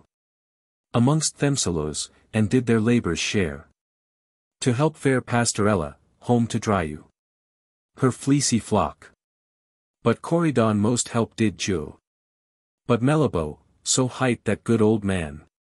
Now seeing Calidore left all alone. And night ariad hard at hand, began. Him to invite to his simple home. Which though it were a cottage clad with loam, and all things therein mean, yet better so. To lodge, then in the saluage fields to roam. The knight full gladly soon agreed thereto. Being his heart's own wish, and home with him did go. There he was welcomed of that honest sire. And of his aged beldame homely well. Who him besought himself to disattire. And rest himself, till supper time befell. By which home came the fairest pastorelle. After her flock she in their fold had tied. And supper ready dight, they to it fell. With small ado, and nature satisfied. The which doth little crow contented to abide. Though when they had their hunger slaked well. And the fair made the table tiny away. The gentle knight, as he that did excel. In courtesy, and well could do and say. For so great kindness as he found that day. Gone greatly thank his host and his good wife. And drawing thence his speech another way. Gone highly to commend the happy life. Which shepherds lead, without debate or bitter strife.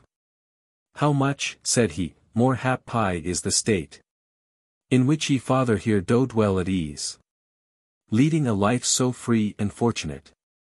From all the tempests of these worldly seas. Which toss the rest in dangerous disease. Where wars, and wrecks, and wicked enmity. Do them afflict, which no man can appease. That certes I your happiness envy. And wish my lot were placed in such felicity. Surely my son, then answered he again.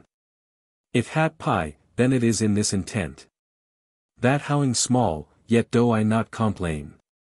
Of want, any wish for more it to augment. But do myself, with that I ha, content. So taught of nature, which doth little need.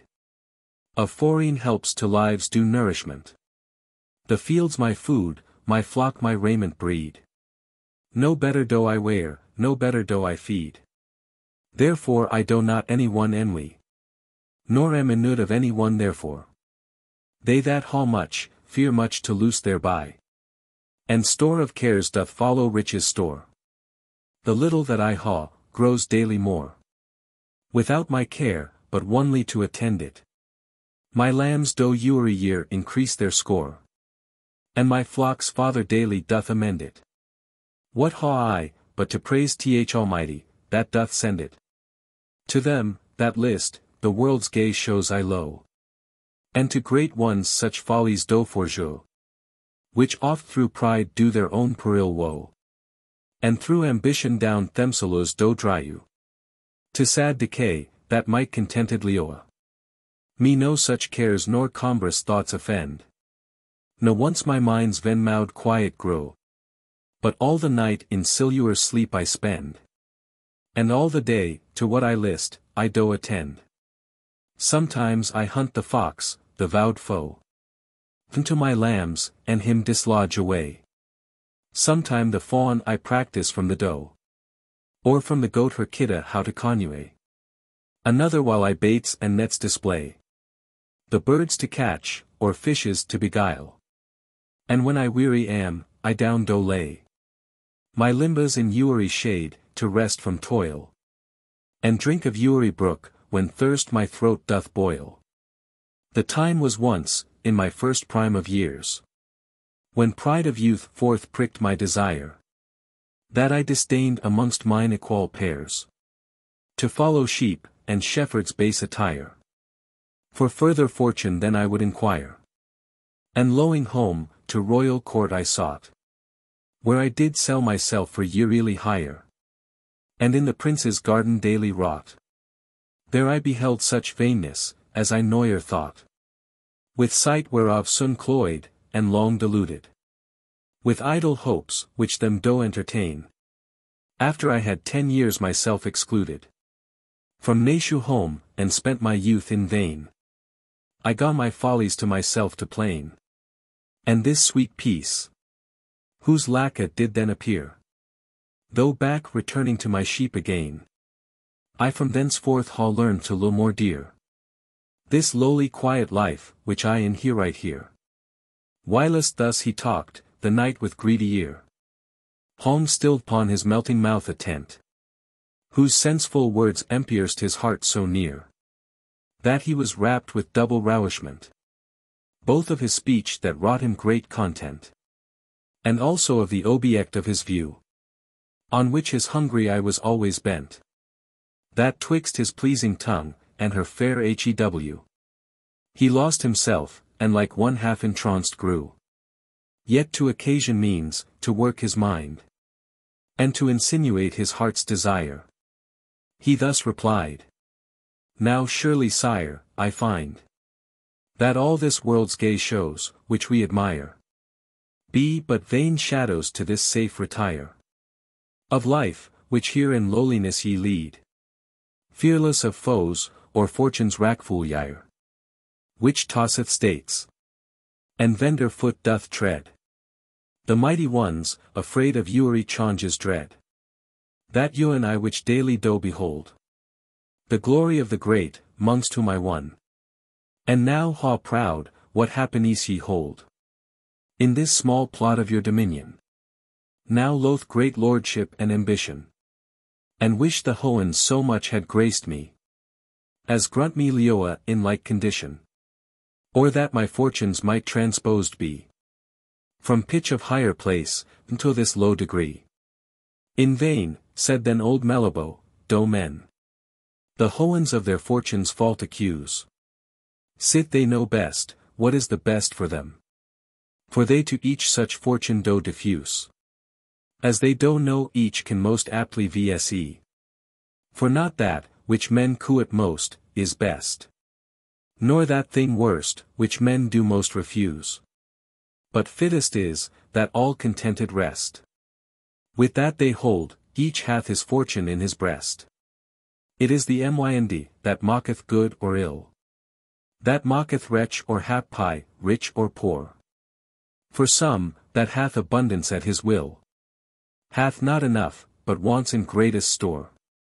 And other, that hath little, asks no more, but in that little is both rich and wise. For wisdom is most riches, fools therefore they are, which fortunes do by vows do eyes. Sith each unto himself his life may fortunize. Since then in each man's self, said Calidore, it is, to fashion his own life's estate. Lo a while, good father, in this shore, to rest my bark, which hath been a beaten late with storms of fortune and tempestuous fate, in seas of troubles and of toilsome pain, that weather quite from them for to recreate. I shall resolute, or back to turn again. I may here with yourself some small repose obtain. Not that the burden of so bold a guest shall charge full be, or change to you at all. For your mean food shall be my daily feast, and this your cabin both my bower and hall. Besides for recompense hereof, I shall you well reward, and golden guerdon due, that may perhaps you better much withal. And in this quiet make you safer Leoa. So forth he drew much gold, and toward him it drew. But the good man, not tempted with the offer, Of his rich mould, did thrust it Faerie away. And thus bespake. Sir Knight, your bounteous prof, are. Be Faerie fro me, to whom ye ill display. That mucky mass, the cause of men's decay. That mote impair my peace with dongers dread. But if ye all gates cooet to essay this simple sort of life, that shepherds lead, be it your own, our rudeness to yourself aread. So there that night Sir Calidore did dwell. And long while after, whilst him list remain. Daily beholding the fair pastorelle. And feeding on the bait of his own bane. During which time he did her entertain. With all kind courtesies, he could enuent. And every day, her company to gain. When to the field she went, he with her went. So for to quench his fire, he did it more augment. But she that noyer had acquainted been. With such cayent sage, fit for queens and kings. Newer had such knightly sorrows seen. But being bred vendor base shepherd's wings. Had ewer learned to loathe the lowly things. Did little wit regard his courteous guise. But cared more for Colin's carolings. Than all that he could do, or ewer do eyes. His lays, his loos, his looks she did them all despise. Which Calidore perceiving, thought it best. To change the manner of his lofty look. And doffing his bright arms, himself addressed. In shepherd's weed, and in his hand he took. Instead of steel-head spear, a shepherd's hook. That who had seen him then, would ha bethought. On Phrygian Paris by Plexippus brook. When he the lure of Faerie Queene sought. What time the golden apple was to him brought. So being clad, to the fields he went. With the fair pastorella every day. And kept her sheep with diligent attent. Watching to dry you the ravenous wolf away. The whilst at pleasure she mote sport and play. And every evening helping them to fold. And otherwhiles for need, he did essay. In his strong hand their rugged teats to hold. And out of them to praise the milk, lo so much could. Which seeing Courtesie, who her likewise long time had lewd, and hopped her lo to gain. He much was troubled at that stronger's guise. And many jealous thoughts conceived in vain. That this of all his labor and long pain should reap the harvest, ere it ripened were. That made him scold, and pout, and oft complain. Of pastorelle to all the shepherds there. That she did lo a stranger swain than him more dear. And ewer when him came in company. Where Calidore was present, he would lure. And bite his lip, and ewen for jealousy. Was ready oft his own heart to door. Impatient of any paramour. Who on the other side did see me so Faerie. From malicing. Or grudging his good hour. That all he could, he graced him with her. Newer shewed signa of rancour or of yar. And oft, when Courtesie to her brought. Or little sparrows, stolen from their nest. Or wanton squirrels, in the woods Faerie sought. Or other dainty thing for her addressed. He would commend his gift, and make the best. Yet she no with his presence did regard. Na him could find to fancy in her breast. This newcome shepherd had his market marred. Old lo is little worth when new is more profard. One day when as the shepherd swains together were met, to make their sports and merry glee. As they are wont in fair sunshiny weather. The whiles their flocks in shadows shrouded be. They fell to dance, then did they all agree. That Colin Clout should pipe as one most fit. And Calidore should lead the ring, as he. That most in pastorelli's grace did sit. Thereat frowned Courtesie, and his lip closely bit. But Calidore of courteous inclination took Courtesie, and set him in his place. That he should lead the dance, as was his fashion. For Courtesie could dance, and trimly trace. And when as pastorella, him to grace. Her flowery garland took from her own head. And plast on his, he did it soon displace. And did it put on Corydon's instead. Then Corydon walks frolic, that erst seemed dead. Another time, when as they did dispose to practice games, and masteries to try, they for their judge did Pastorella chose. A garland was the meed of victory. There Corydon forth stepping openly, did challenge Calidore to wrestling game. For he through long and perfect industry therein well practised was, and in the same thought sure to avenge his grudge, and work his foe great shame. But Calidore he greatly did mistake. For he was strong and mightily stiff pight, that with one fall his neck he almost brake. And had he not upon him fallen light, his dearest iant he sure had broken quite. Then was the oaken crown by Pastorell joined to Calidore, as his due right. But he, that did in courtesy excel, gave it to Corydon, and said he won it well. Thus did the gentle knight himself abar amongst that rustic rout in all his deeds. That ewen they, the which his reuels were, could not maligny him, but commend him needs. For courtesy amongst the rudest breeds, goodwill and fawre. So it surely wrought with this fair maid, and in her mind the seeds of perfect lo did sow, that last forth brought the fruit of Ioian bliss, though long time dearly bought.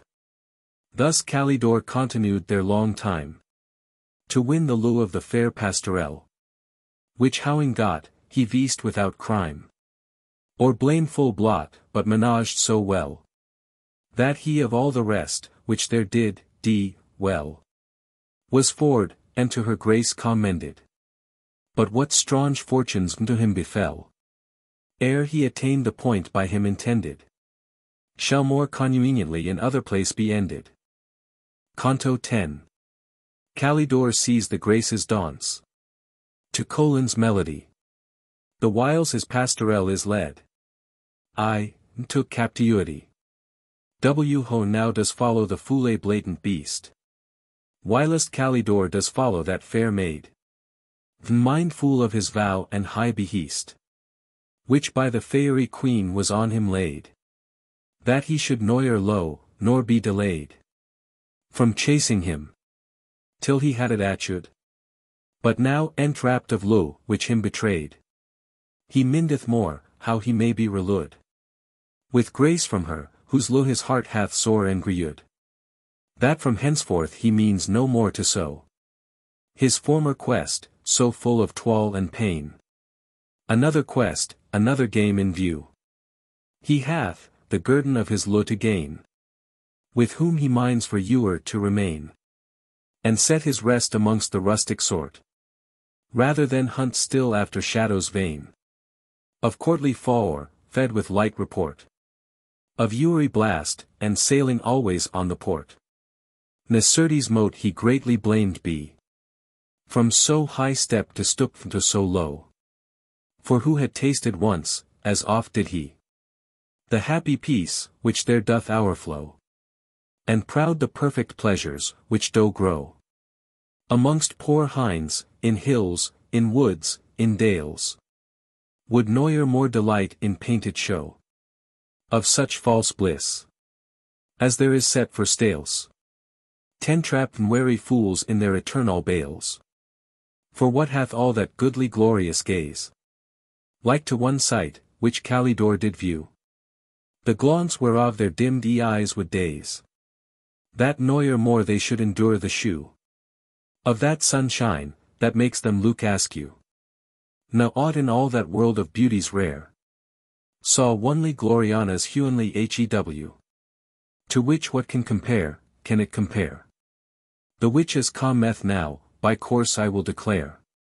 One day as he did wrong the fields abroad, whilst his fair Pastorella was elsewhere, he chanced to come, far from all people's troad, into a place, whose pleasance did appear to passe all others on the earth which were. For all that ewer was by nature's skill, dewies to work delight, was gathered there, and there by her were poured forth at fill, as if this to adorn, she all the rest did pill. It was an hill plast in an open plain. That round about was bordered with a wood of matchless height, that seemed earth to disdain. In which all trees of honor stately stood, and did all winter as in summer bud, spreading pavilions for the birds to bower, which in their lower branches sung aloud, and in their tops the soaring hawk did tour, sitting like king of fowls in majesty and power. And at the foot thereof, a gentle flood, his silver wows did softly tumble down, marred with ragged moss or filthy mud. Nemote wild beasts, any mote the ruder clown. Thereto approach, any filth mote therein drown. But nymphs and fairies by the banks did sit, in the wood's shade, which did the waters crown, keeping all noisome things away from it. And to the waters fall tuning their accents fit.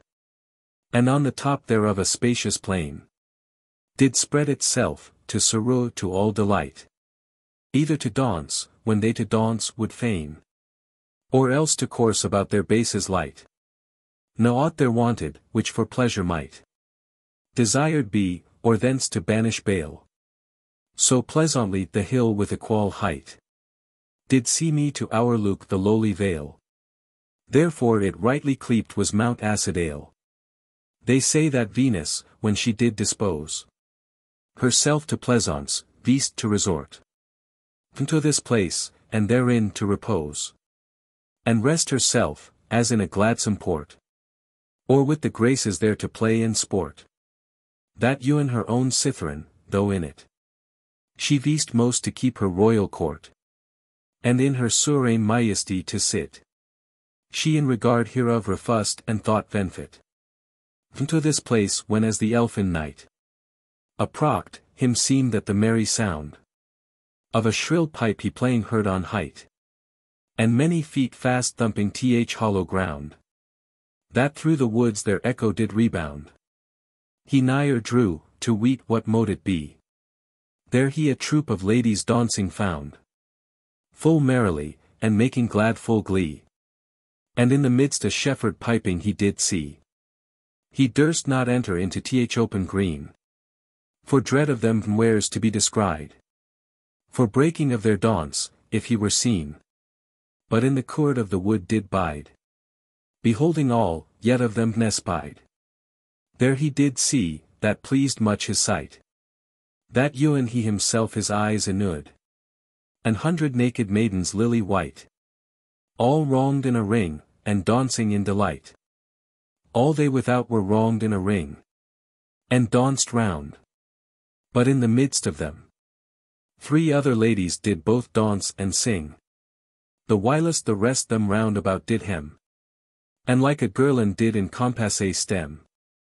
And in the midst of those same 3, was placed another damsel, as a precious gem, amidst a ring most richly well enchased, that with her goodly presence all the rest much graced.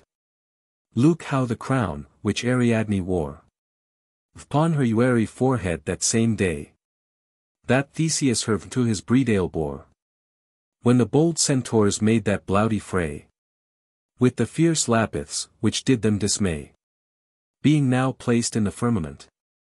Through the bright hoen doth her beams display, and is unto the stars an ornament, which round about her move in order excellent. Such was the beauty of this goodly band, whose sundry parts were here too long to tell. But she that in the midst of them did stand, seemed all the rest in beauty to excel, crowned with a rosy girland, that right well did her beseem. And ewer, as the crew about her danced, sweet flores, that far did smell, and fragrant odors they've pon her through. But most of all, those 3 did her with gifts endue. Those were the Graces, daughters of delight, handmaids of Venus, which are wont to haunt upon this hill, and dance there day and night. Those 3 to men all gifts of grace do grunt, and all, that Venus in herself doth vaunt, is borrowed of them. But that fair one, that in the midst was placed Parawant, Was she to whom that shepherd pypt alone, that made him pipe so merrily, as noyer none. She was to weet that illy shepherd's lasse, which piped thereunto that merry rout. That illy shepherd, which there piped, was poor Colin Clout, who knows not Colin Clout. He pypt apace, whilst they him danced about. Pipe illy shepherd, pipe thou now apace. Unto thy low, that made thee low to lout. Thy low is present there with thee in place. Thy low is their adjuance to be another grace. Much wondered Calidore at this strange sight, whose like before his eye had noyer seen. And standing long astonished in sprite, and rapt with pleasaunce, wist not what to ween. Whether it were the train of beauty's queen, or nymphs, or fairies, or enchanted show, with which his eyes mote ha deluded been. Therefore resoloing, what it was, to know. Out of the wood he rose, and toward them did go. But soon as he appeared to their view, the vanished all away out of his sight. And clean were gone, which way he noyer knew. All saw the shepherd, who for fell despite of that displeasure, broke his bagpipe quite, and made great moan for that venhappy turn. But Calidore, though no less sorry wight for that mishap, yet seeing him to mourn, drew near, that he the truth of all by him mote learn. And first him greeting, thus unto him spake. Highly illy shepherd, which thy iolious days here leadest in this goodly merry make, frequented of these gentle nymphs always, which to thee flock, to hear thy luily lays. Tell me, what mote these dainty damsels be, which here with thee do make their pleasant plays? Right happy thou, that mayst them freely see. But why when I them saw, fled they away from me? Not I so happy, answered then that swain, as thou venhappy, which them thence didst chase. Whom by no means thou canst recall again. For being gone, none can them bring in place. But whom they of themselves list so to grace. Right sorry I, said then Sir Calidore, that my ill fortune did them hence displace. But since things past none may now restore. Tell me what were they all, whose lack of thee grows so sore. Though gone that shepherd thus for to dilate, then wot thou shepherd, whatsoe'er thou be, that all those ladies, which thou sawest late, are Venus damsels, all within her fee, but differing in honor and degree. They all are graces, which on her depend, besides 1,000 more, which ready be her to adorn, when so she forth doth wend. But those three in the midst, do chief on her attend. They are the daughters of sky-ruling Ioue, by him begot of fair Eurynome, the ocean's daughter, in this pleasant grewey, as he this way coming from feast full glee, of Thetis wedding with Aeacide, in summer's shade himself here rested weary. The first of them hight mild Euphrosyne, next fair Aglaia, last Talia Mary. Sweet goddesses all three which me in mirth do cherry.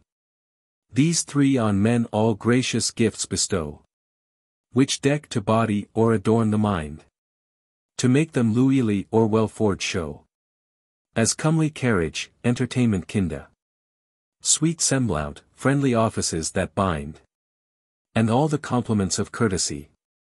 They teach versus, how to each degree in kinda. We should ourselves demean, to low, to high, to fireends, to foes, which skill men call suility. Therefore they always smoothly see me to smile, that we likewise should mild and gentle be, and also naked are, that without guile, or false dissemblance all them plain may see, simple and true from court malice free, and eke themselves so in their daunts they bore, that two of them still afar, how, ard seem to be, but one still towards shoot herself afore. That good should from versus go, then come in greater store. Such were those goddesses, which ye did see. But that fourth maid, which there amidst the traced, who can Ariad, what creature mote she be? Whether a creature, or a goddess graced with heavenly gifts from heaven first enraced. But what so sure she was, she worthy was. For be the fourth with those three other placed. Yet was she certes but a countray lasse. Yet she all other countray lasses Faerie did passe. So Faerie as doth the daughter of the day. All other lesser lights in light excel. So Faerie doth she in beautiful array. Above all other lasses bear the bell. No less in virtue that beseems her well. Doth she exceed the rest of all her race. For which the graces that here wanted well. Ha for more honor brought her to this place. And graced her so much to be another grace. Another grace she well desirous to be. In whom so many graces gathered are. Excelling much the mean of her degree. Divine resemblance, beauty sovereign rare. Fear may chastity, that spite any blemish dare. All which she with such courtesy doth grace. That all her peres cannot with her compare. But quite are dimmed, when she is in place. She made me often pipe and now to pipe apace. Sun of the world, great glory of the sky. That all the earth doest lighten with thy rays. Great Gloriana, greatest majesty. Pardon thy shepherd, mongst so many lays. As he hath son of thee in all his days. To make one minime of thy poor handmaid. And underneath thy feet to place her praise. That when thy glory shall be Faerie displayed. To future age of her this mention may be made. When thus that shepherd ended had his speech. Said Calidore. Now sure it irketh me. That to thy bliss I made this luckless breach. As now the author of thy bale to be. Thus to borrow thy lose dear sight from thee. But gentle shepherd pardon thou my shame. Who rashly sought that, which I mote not see. Thus did the courteous knight excuse his blame. And to recomfort him, all comely means did frame. In such discourses they together spent. Long time, as fit occasion forth them led. With which the knight himself did much content. And with delight his greedy fancy fed. Both of his words, which he with reason read. And also of the place, whose pleasures rare. With such regard his senses ravished. That thence, he had no will away to fare. But wished, that with that shepherd he mote dwelling share. But that in unim sting, the witch of yore. His poisonous point deep fixed in his heart. Had left, now gone afresh to rankle sore. And to renew the rigour of his smart. Which to recure, no skill of leech's art. Mote him avail. But to return again. To his wounds worker, that with luily dart. Dinting his breast, had bred his restless pain. Like as the wounded whale to shore flies for the main. So taking low of that same gentle swain. He back returned to his rustic one. Where his fair pastorella did remain. To whom in sort, as he at first begun. He daily did apply himself to don. All dewful cerus void of thoughts imp, ne any pains any peril did he shun. By which he might her to his lure. And liking in her yet contained heart procure. And ewer more the shepherd Corydon. What ewer thing he did her to aggravate. Did strive to match with strong contention. And all his pains did closely emulate. Whether it were to carol, as they sate. Keeping their sheep, or games to exercise. Or to present her with their labours late. Through which if any grace chanced to our eyes. To him, the shepherd straight with jealousy did frise. One day as they all three together went. To the green wood, to gather strawberries. There chanced to them a dangerous accident. A tigre forth out of the wood did rise. That with fell claws full of fierce gourmandise. And greedy mouth, wide gaping like hell gate. Did run at Pastorelle, her to surprise. Whom she beholding, now all desolate. Gone cry to them aloud. To help ere all too late.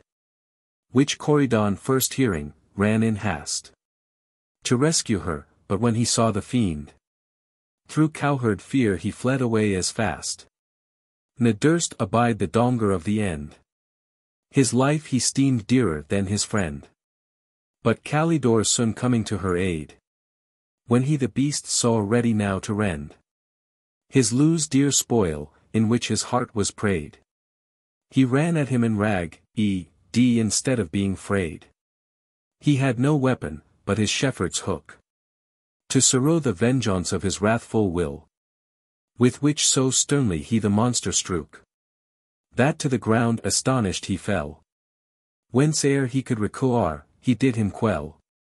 And hewing off his head, he it presented before the feet of the fair pastorelle, who scarcely yet from former fear exempted, 1,000 times him thanked, that had her death prevented.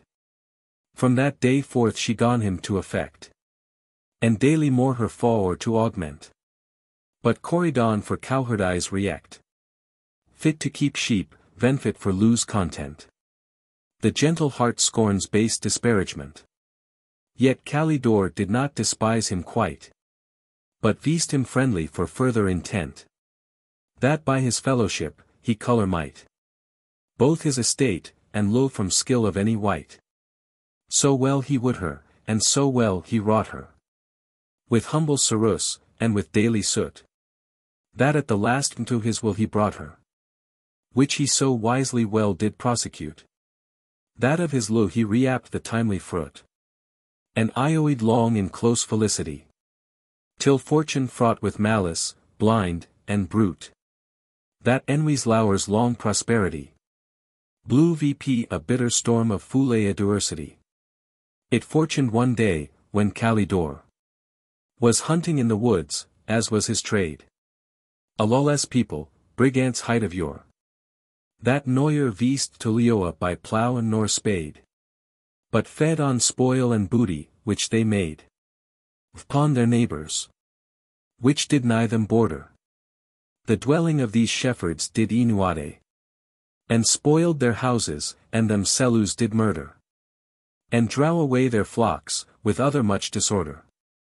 Amongst the rest, the which they then did prey, they spoiled old Melibee of all he had, and all his people capture led away, mongst which this luckless maid away was lad.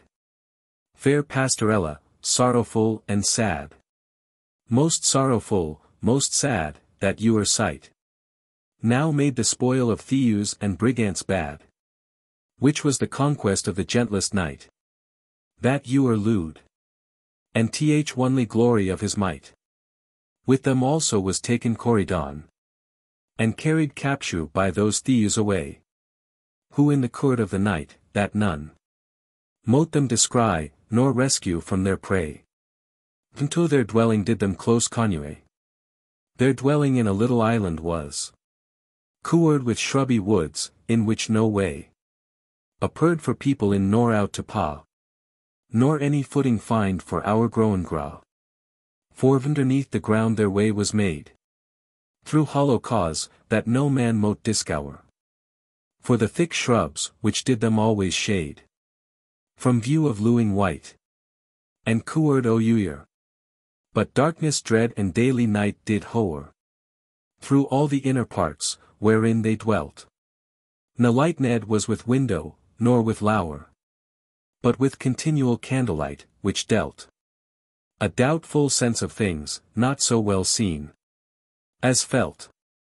Hither those brigants brought their present prey, and kept them with continual watch and ward, meaning so soon, as they convenient may, for slaws to sell them, for no small reward, to merchants, which them kept in bondage hard, or sold again. Now when fair pastorelle into this place was brought, and kept with guard of griesly thieves, she thought herself in hell, where with such damned fiends she should in darkness dwell.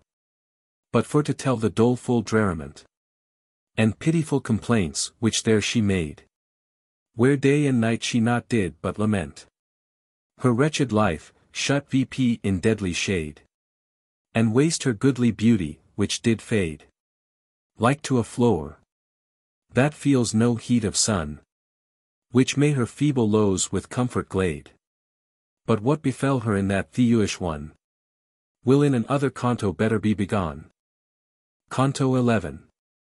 The thieves fall out for pastorelle. The vilest Melibea is slain.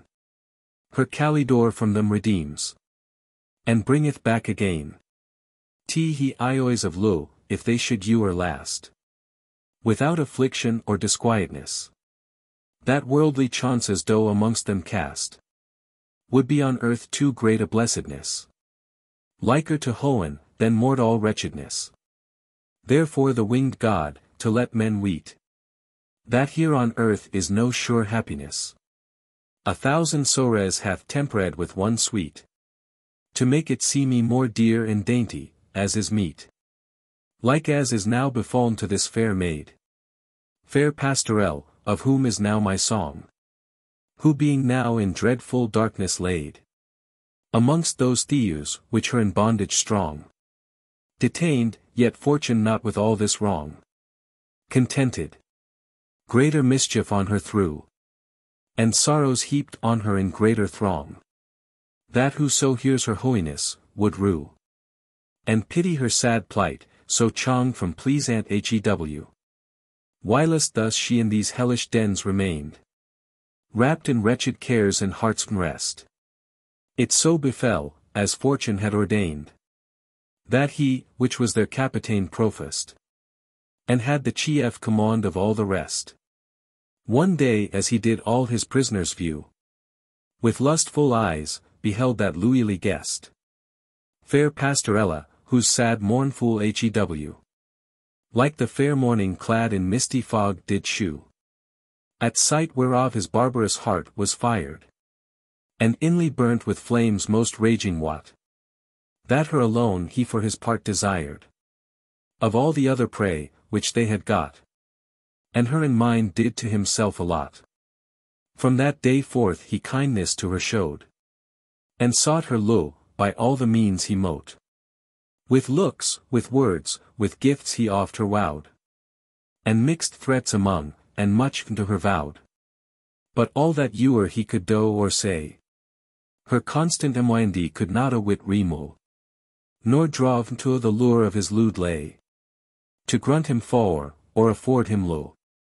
Yet ceased he not to sow and always pro, by which he mote accomplish his request, saying and doing all that mote be how. Ne day nor night he suffered her to rest, but her all night did watch, and all the day molest.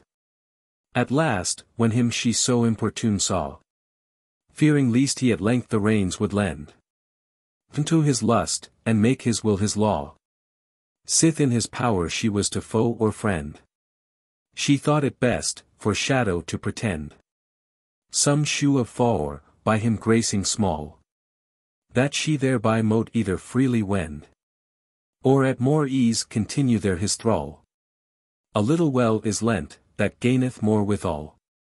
So from thenceforth, when lo he to her maid, with better terms she did him entertain, which gave him hope, and did him half persuade, that he in time her ioyance should obtain. But when she saw, through that small for's gain, that further, than she willing was, he pressed, she found no means to bar him, but to feign a sodane sickness, which her sore oppressed, and made venfit to sorrow his lawless mindy's behest, by means whereof she would not him permit once to approach to her in priuity, but only mongst the rest by her to sit, mourning the rigour of her malady, and seeking all things meet for remedy. But she resolute no remedy to find, nor better chayar to shew in misery, till fortune would her capture bonds ven bind. Her sickness was not of the body but the mind, during which space that she thus sick did lie, it chanced a sort of merchants, which were wont to skim those coasts, for bondmen there to buy, and by such traffic after gains to hunt. Ariad in this isle though bare and blunt, t'inquire for slaws, where being ready met, by some of these same thieves at the instant brunt, were brought unto their captain, who was set by his fair patient side with sorrowful regret. To whom they shewed, how those marchants were arrayed in place, their bondsloughs for to buy. And therefore prayed, that those same captives there mote to them for their most commodity be sold, and mongst them shared equally. This their request the captain much appalled. Yet could he not their highest demand deny, and willed straight the sloughs should forth be called, and sold for most advantage not to be forestalled. Then forth the good old Melibot was brought, and Corydon, with many other mo, whom they before in divers spoils had caught. All which he to the marchants sailed did show, till some, which did the sundry prisoners know, gone to inquire for that fair shepherdess, which with the rest they took not long ago, and gone her for me and feature to express, the more to augment her price, through praise of comeliness. To whom the captain in full angry wise made answer, that the maid of whom they spake was his own purchase and his only prize, with which none had to do any aught partake, but he himself, which did that conquest make. Little for him to haw one silly lassie. Besides, through sickness now so wan and weak, that nothing meet in merchandise to passe. So shewed them her, to pro how pale and weak she was. The sight of whom, though now decayed and marred, and eke but hardly seen by candlelight, yet like a diamond of rich regard, in doubtful shadow of the darksome night, with starry beams about her shining bright, these marchants' fixed eyes did so amaze, that what through wonder, and what through delight, a while on her they greedily did gaze, and did her greatly like, and did her greatly praise. At last when all the rest them offred were, and prizes to them placed at their pleasure, they all refused in regard of her. No aught would buy, how you were prized with measure.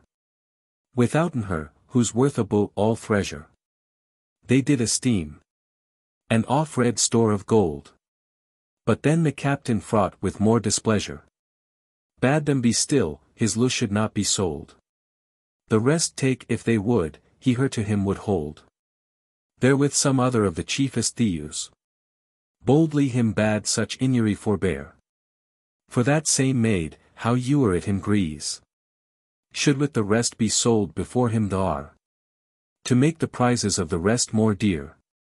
That with great rage he stoutly doth deny, and fiercely drawing forth his blade, doth swear, that who so hardy hand on her doth lay, it dearly shall abye, and death for hand shall pay. Thus as they words amongst them multiply, they fall to strokes, the fruit of too much talka. And the mad steel about doth fiercely fly, not sparing wight, any lowing any bulky, but making way for death at large to walk, who in the horror of the grisly night, in thousand dreadful shapes doth mongst them stalk, and makes huge hawk, whiles the candlelight outquenched, lows no skill nor difference of white. Like as a sort of hungry dogs emet about some carcass by the common way, do fall together, striving each to get the greatest portion of the greedy prey. All on confused heaps themselves assay, and snatch, and bite, and rend, and tug, and tear. That who them sees, would wonder at their fray, and who sees not, would be afraid to hear. Such was the conflict of those cruel brigands there. But first of all, their captives they do kill, lest they should in against the weaker side, or rise against the remnant at their will. Old Melibot is slain, and him beside his aged wife, with many others wide. But Corydon escaping craftily, creeps forth of doors, whilst darkness him doth hide, and flies away as fast as he can hie, ne stayeth low to take, before his friends do die. But Pastorella, woeful wretched Elfie, was by the captain all this while defended, who minding more her safety than himself, his target always her pretended. by means whereof, that mote not be amended. He at the length was slain, and laid on ground. Yet holding fast twixt both his arms extended. Fair Pastorelle, who with the self-same wound, length through the arm, fell down with him in dreary swound. There lay she coored with confused preece of carcasses, which dying on her fell. Though when as he was dead, the fray gone cease, and each to other calling, did compel to stay their cruel hands from slaughter fell. Sith they that were the cause of all, were gone. Thereto they all at once agreed well. And lighting candles new, gone search anon. How many of their friends were slain, how many foen. Their captain there they cruelly found killed. And in his arms the dreary dying maid, like a sweet angel twixt two clouds filed. Her luily light was dimmed and decayed, with cloud of death upon her eyes displayed. Yet did the cloud make Ewan that dimmed light see me much more luily in that darkness laid, and twixt the twinkling of her eyelids bright, to spark out little beams, like stars in foggy night. But when they mowed the carcasses aside, they found that life did yet in her remain. Then all their helps they busily applied, to call the soul back to her home again. And wrought so well with labor and long pain, that they to life recurred her at last. Who sighing sore, as if her heart in twain had reuen been and all her heartstrings brast. With dreary drooping ein looked vp like one aghast. There she beheld, that sore her grud to see, her father and her friends about her lying. Herself sole left, a second spoil to be of those, that howling sowed her from dying. Renewed her death by timely death denying. What now is left her? But to wail and weep, wringing her hands, and ruefully loud crying. Ne cared she her wound in tears to steep. Alba with all their might those brigands her did keep.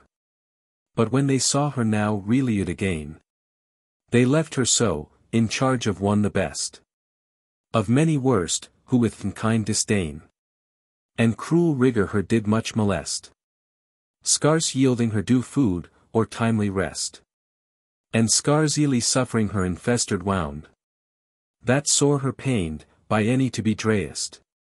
So lo we her in wretched thraldom bound, and turn we back to Calidore, where we him found, who when he back returned from the wood, and saw his shepherd's cottage spoiled quite, and his low reft away, he wexed wood, and half enraged at that rueful sight, that Ewan his heart for very fell despite, and his own flesh he ready was to tear. He chafed, he grud, he fretted, and he sight, and fared like a furious wild bear, whose whelps are stolen away, she being otherwhere. No wight he found, to whom he might complain. No wight he found, of whom he might inquire. That more increased the anguish of his pain. He sought the woods, but no man could see there. He sought the plains, but could no tidings hear. The woods did not but echoes vain rebound. The plains all waste and empty did appear. Where wont the shepherds oft their pipes resound, and feed an hundred flocks, there now not one he found. At last as there he roamed vp and down, he chanced one coming towards him to spy. That seemed to be some sorry simple clown, with ragged weeds, and locks staring high, as if he did from some late donger fly. And yet his fear did follow him behind, who as he to him approached nigh, he mote pursue by signas, which he did afwandi. That Corydon it was, the silly shepherd's hind. Though to him running fast, he did not stay to greet him first, but asked where the rest. Where Pastorelle? Who full of fresh dismay, and gushing forth in tears, was so oppressed, that he no word could speak, but smit his breast. And vp to Hohen his eyes fast streaming through. Whereat the knight amazed, yet did not rest, but asked again, what meant that ruffle hew? Where was his Pastorelle? Where all the other crew? "Ah well away," said he then sighing sore. "That you or I did Leoa, this day to see. This dismal day, and was not dead before. Before I saw fair Pastorella die. Die. Out alas!" Then Calidore did cry. "How could the death dare you or her to quell? But read thou shepherd, read what destiny, or other direful hap from Hoenn or hell, hath wrought this wicked deed, do fear away, and tell." Though when the shepherd breathed had a while, he thus began, "Where shall I then commence this woeful tale? Or how those brigands vile, with cruel rage and dreadful violence, spoiled all our cots, and carried verses from hence? Or how fair Pastorelle should ha been sold to marchants, but was sowed with strong defence? Or how those thieves, whilst one sought her to hold, fell all at Odes, and fought through fury fierce and bold? In that same conflict, woe is me, befell this fatal chance, this doleful accident, whose holy tidings now I ha to tell. First all the captives, which they here had hent, were by them slain by general consent. Old Melibot and his good wife withal. These eyes saw die, and dearly did lament. But when the lot to Pastorelle did fall, their captain long withstood, and did her death forestall. But what could he gainst all them do alone? It could not boot, needs mote she die at last. I only scapt through great confusion of cries and clamours, which amongst them passed, in dreadful darkness dreadfully aghast. That better were with them to ha been dead, than here to see all desolate and wast, despoiled of those Iois and Ielyhead, which with those gentle shepherds here I want to lead."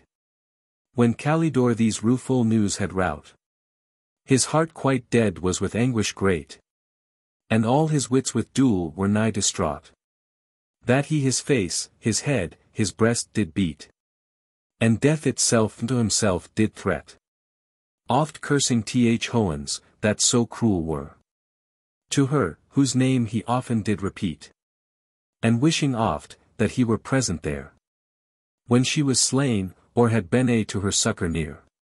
But after grief a while had had his course, and spent itself in mourning, he at last began to mitigate his swelling source, and in his mind with better reason cast, how he might saw her life, if life did last, or if that dead, how he her death might wreak, sith otherwise he could not mend thing past, or if it to revenge he were too weak, then for to die with her, and his loose threed to break.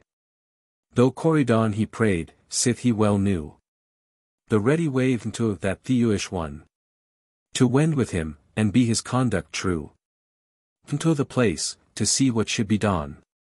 But he, whose heart through fear was late for dawn, would not for aught be drawn to former dread, but by all means the donger known did shun.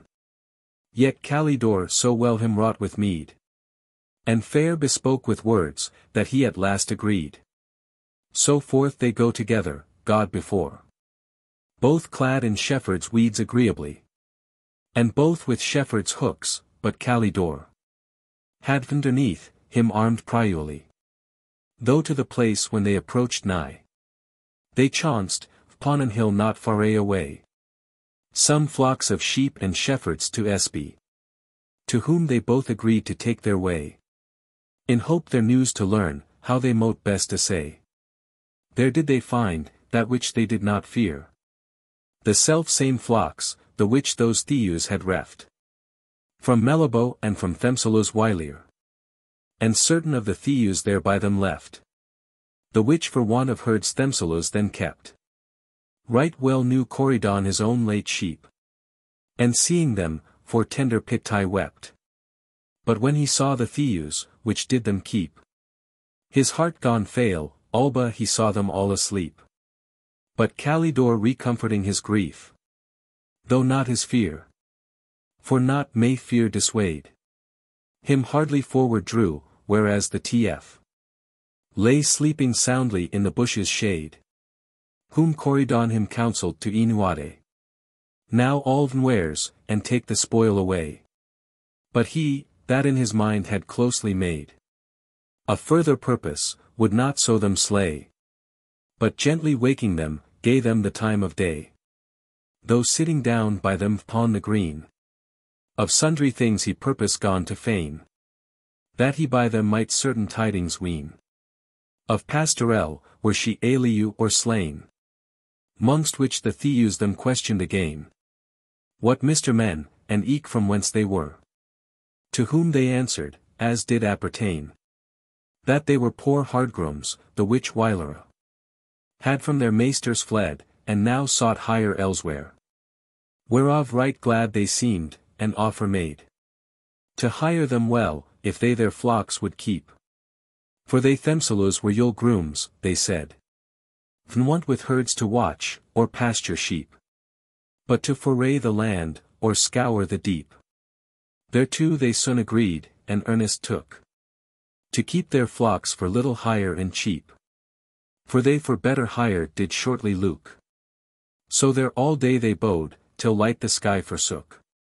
Though when as towards darksome night it drew, unto their hellish dens those thieves them brought, where shortly they in great acquaintance grew, and all the secrets of their entrails sought. There did they find, contrary to their thought, that pastorelle yet lewd, but all the rest were dead, right so as Corydon had taught. Whereof they both full glad and blithe did rest. But chiefly Calidore, whom grief had most possiest. At length when they occasion fittest found, in dead of night, when all the thieves did rest, after a late foray, and slept full sound, Sir Calidore him armed, as he thought best, howing of late by diligent inquest, proweded him a sword of meanest sort, with which he straight went to the captain's nest. But Corydon durst not with him consort, ne durst abide behind, for dread of worse effort. When to the caw they came, they found it fast. But Calidore with huge resistless might the doors assailed, and the locks brast, with noise whereof the thef awaking light unto the entrance ran, where the bold knight, encountering him with small resistance slew. The whiles fair pastorelle through great affright was almost dead, misdoubting least of new. Some poor were like that, which lately she did view. But when as Calidore was comen in, and gone aloud for pastorelle to call, knowing his voice although not heard long sin, she sudden was reused therewithal, and wondrous ioe felt in her spirit's thrall. Like him that being long in tempest tossed, looking each hour into death's mouth to fall, at length espies at hand the hap cost, on which he safety hopes, that erst feared to be lost. Her gentle heart, that now long season past, had noyer iance felt, nor cheerful thought, began some smack of comfort new to tast. Like lifefull heat to numbed senses brought, and life to feel, that long for death had sought. No less in heart rejoiced Calidore, when he her found, but like to one distraught, and robbed of reason, towards her him bore 1,000 times embraced, and kissed 1,000 more. But now by this, with noise of late prore, the hue and cry was raised all about, and all the brigands flocking in great store, unto the caw gone priest, not howing doubt of that was done, and entreed in a rout. But Calidore in th entry close did stand, and entertaining them with courage stout, still slew the foremost, that came first to hand. So long till all the entry was with bodies manned. Though when no more could nigh to him approach, he breathed his sword, and rested him till day, which when he spied upon the earth t encroach, through the dead carcasses he made his way, mongst which he found a sword of better say, with which he forth went into th open light, where all the rest for him did ready stay, and fierce assailing him, with all their might, gone all upon him lay, there gone a dreadful fight. How many flies in what a summer's day, Do seize upon some beast, whose flesh is bare. That all the place with swarms do overlay. And with their little stings right felly fare. So many thieves about him swarming are. All which do him assail on every side. And sore oppress, any him doth spare. But he doth with his raging brawn die wide. Their thickest troops, and round about him scattereth wide. Like as a lion mongst an herd of deer.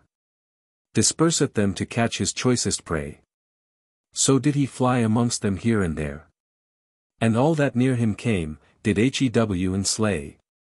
Till he had strode with bodies all the way. That none his donger daring to abide. Fled from his wrath, and did themselves conue.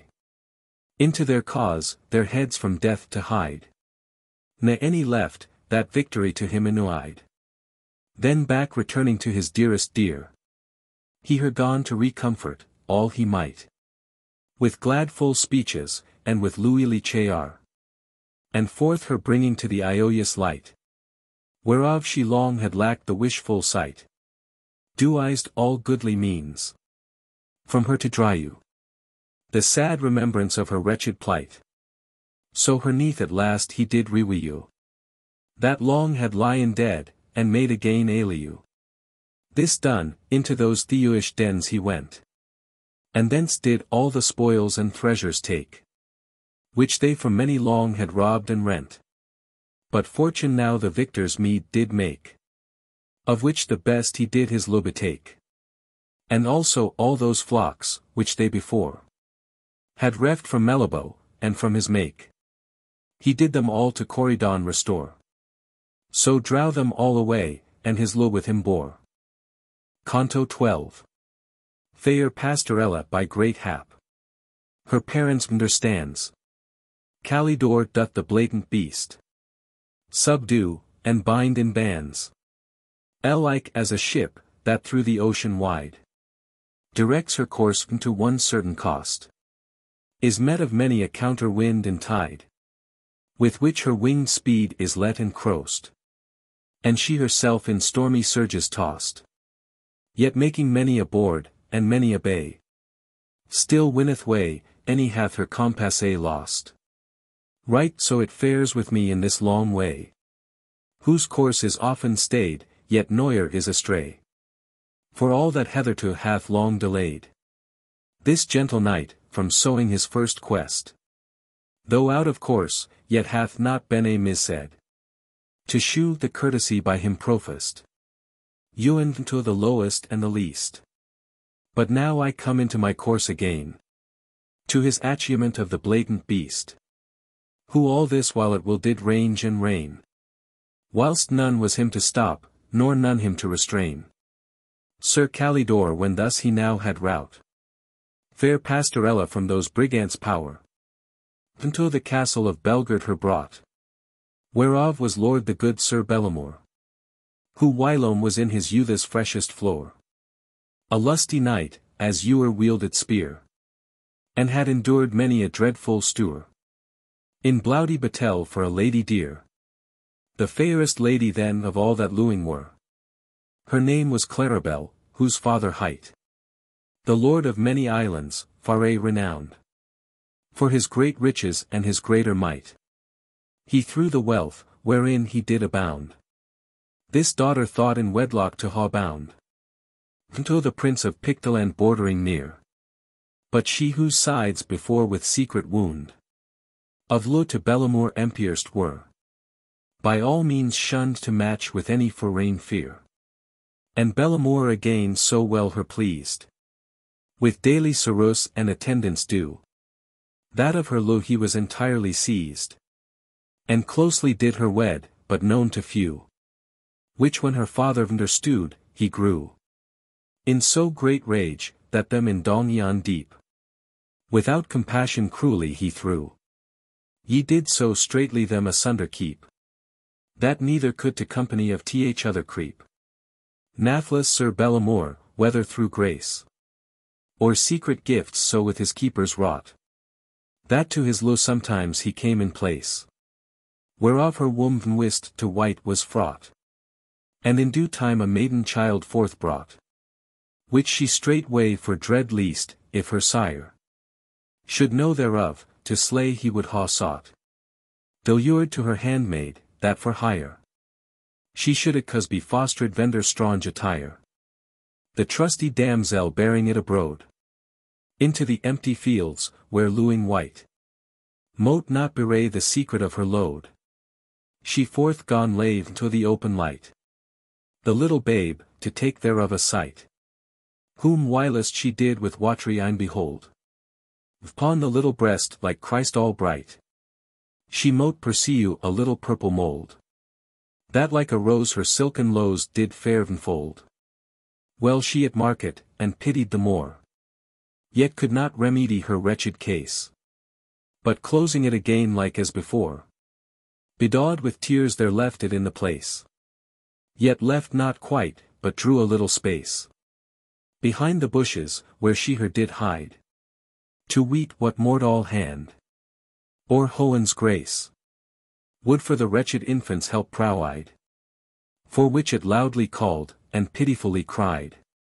At length a shepherd, which thereby did keep his fleecy flock upon the plains around, led with the infant's cry, that loud did weep, came to the place, where when he rapt found abandoned spoil, he softly it bound. And seeing there, that did him pity sore, he took it vp, and in his mantle wound, so home to his honest wife it bore, who as her own it nursed, and named Euremore. Thus long continued Claribel a thrall, and Bellamore in bands, till that her sire departed life, and left to them all. Then all the storms of fortune's former yire were turned, and they to freedom did retire. Thenceforth they ioed in happiness together, and lewed long in peace and lew entire, without disquiet or dislike of either, till time that Calidore brought Pastorella thither, both whom they goodly well did entertain. For Bellamore knew Calidore right well, and lewed for his prowess, sit they twain long since had fought in field. Als Claribel no less did tender the fair Pastorelle, seeing her weak and wan, through durance long. There they a while together thus did dwell, in much delight, and many ioys among, until the damsel dawned to wex more sound and strong. Though gone Sir Calidore him to advise of his first quest, which he had long forlore, Asham to think, how he that enterprise, the which the Faerie Queene had long afore bequeathed to him, first lacked had so sore, that much he feared, least reproachful blame, with foule dishonour him mote blot therefore, besides the loss of so much loose and fame, as through the world thereby should glorify his name. Therefore resoluing to return in hast, unto so great achievement, he bethought, to lo his low, now peril being past, with Claribel, whilst he that monster sought, throughout the world, and to destruction brought. So taking lo of his fair Pastorelle, whom to recomfort, all the means he wrought, with thanks to Bellamore and Claribel, he went forth on his quest, and did, that him befell.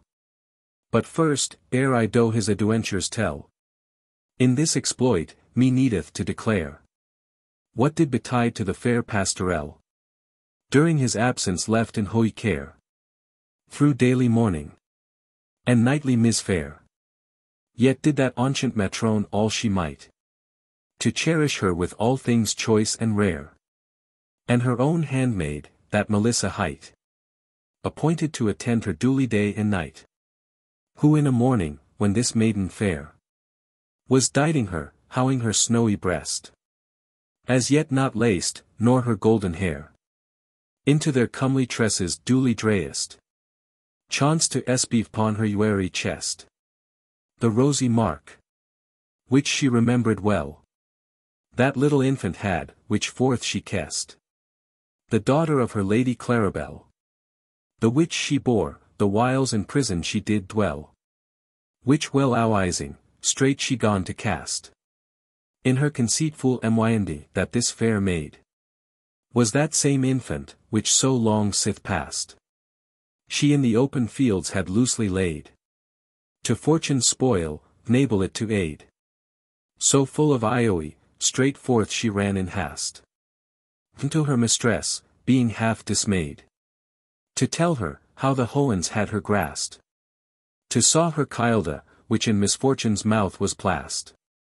The sober mother seeing such her mood, yet knowing not, what meant that so dane through, asked her, how mote her words be understood, and what the matter was, that mowed her so. My lief, said she, ye know, that long ago, whilst ye in durance dwelt, ye to me gay a little maid, the which ye Calidore though. The same again if now ye list to haw. The same is yonder lady, whom high God did saw.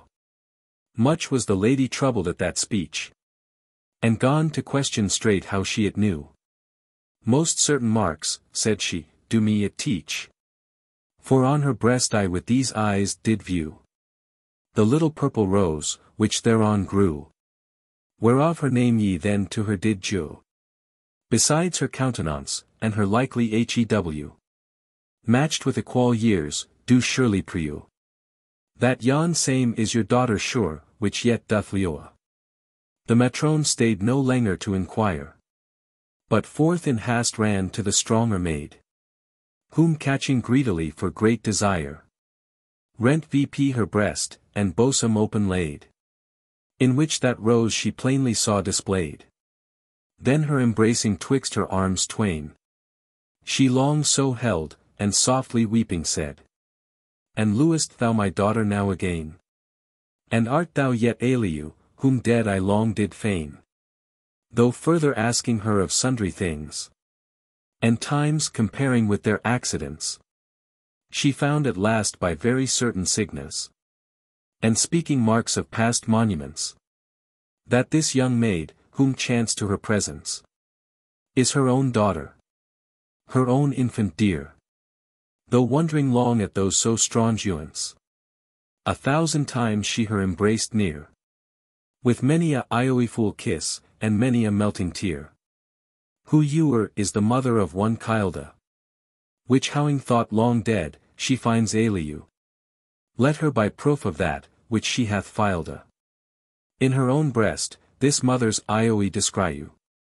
For other none such passion can contrive, imperfect for me, as this good lady felt, when she so fair a daughter saw Suruyu. As Pastorella was, that nigh she swelt, for passing ioe, which did all into pity melt.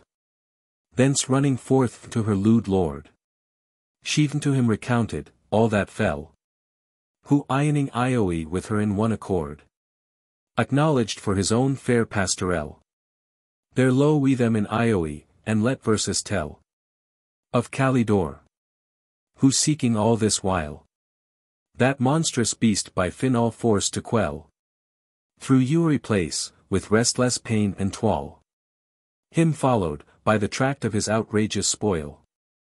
Through all estates he found that he had passed, in which he many massacres had left, and to the clergy now was come at last, in which such spoil, such hawk, and such theft he wrought, that thence all goodness he bereft.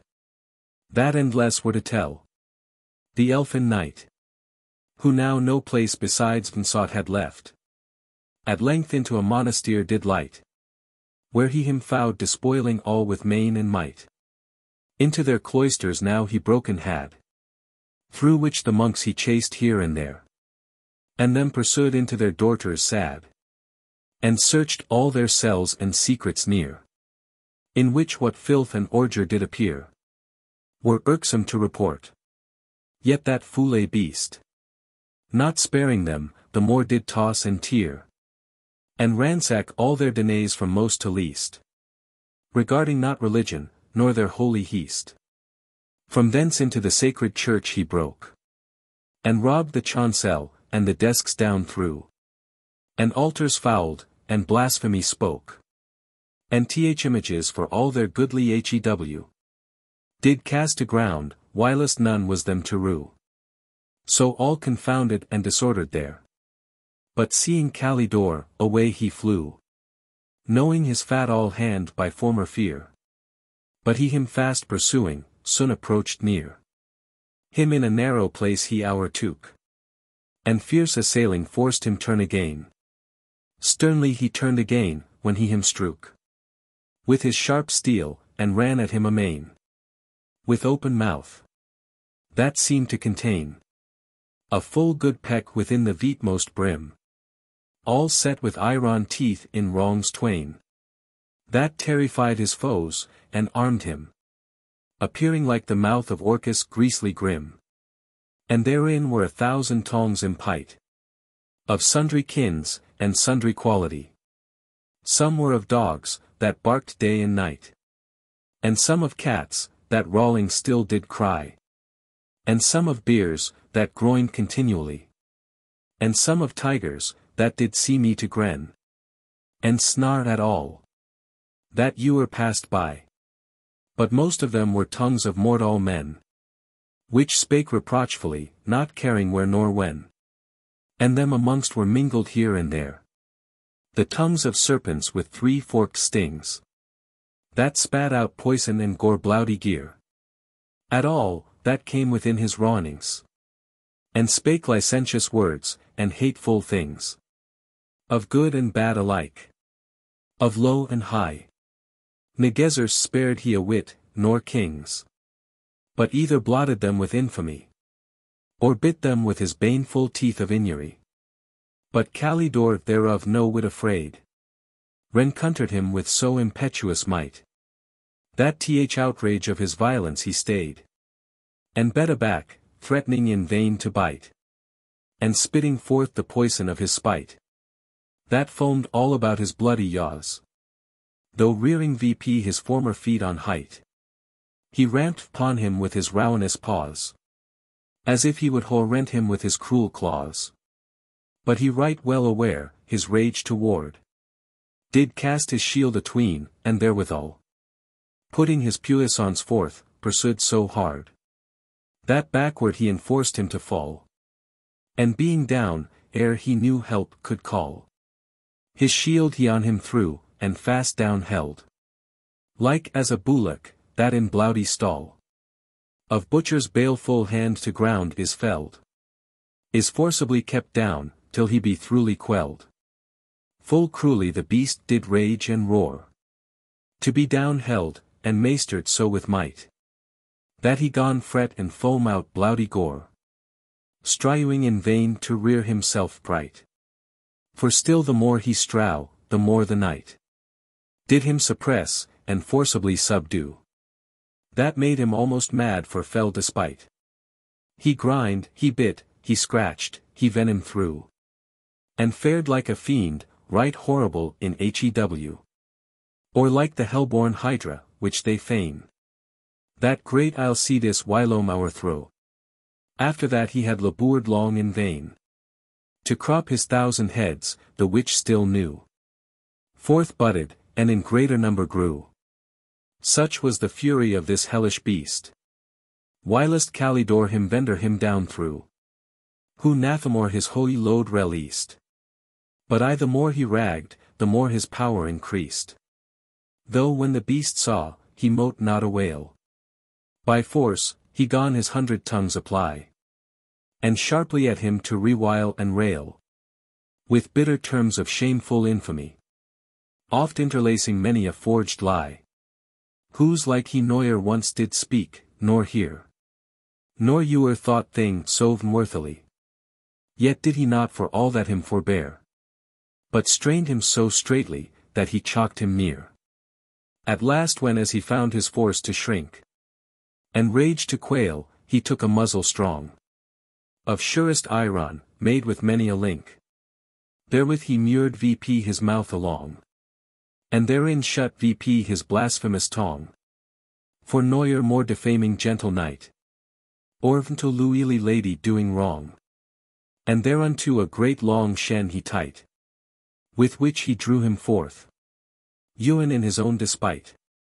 Like as whilome that strong Tyrinthian swain. Brought forth with him the dreadful dog of hell. Against his will fast bound in iron shen. And roaring horribly, did him compel to see the hateful sun, that he might tell to grisly Pluto what on earth was dawn, and to the other damned ghosts, which dwell for aye in darkness, which day light doth shone. So led this knight his captive with like conquest won.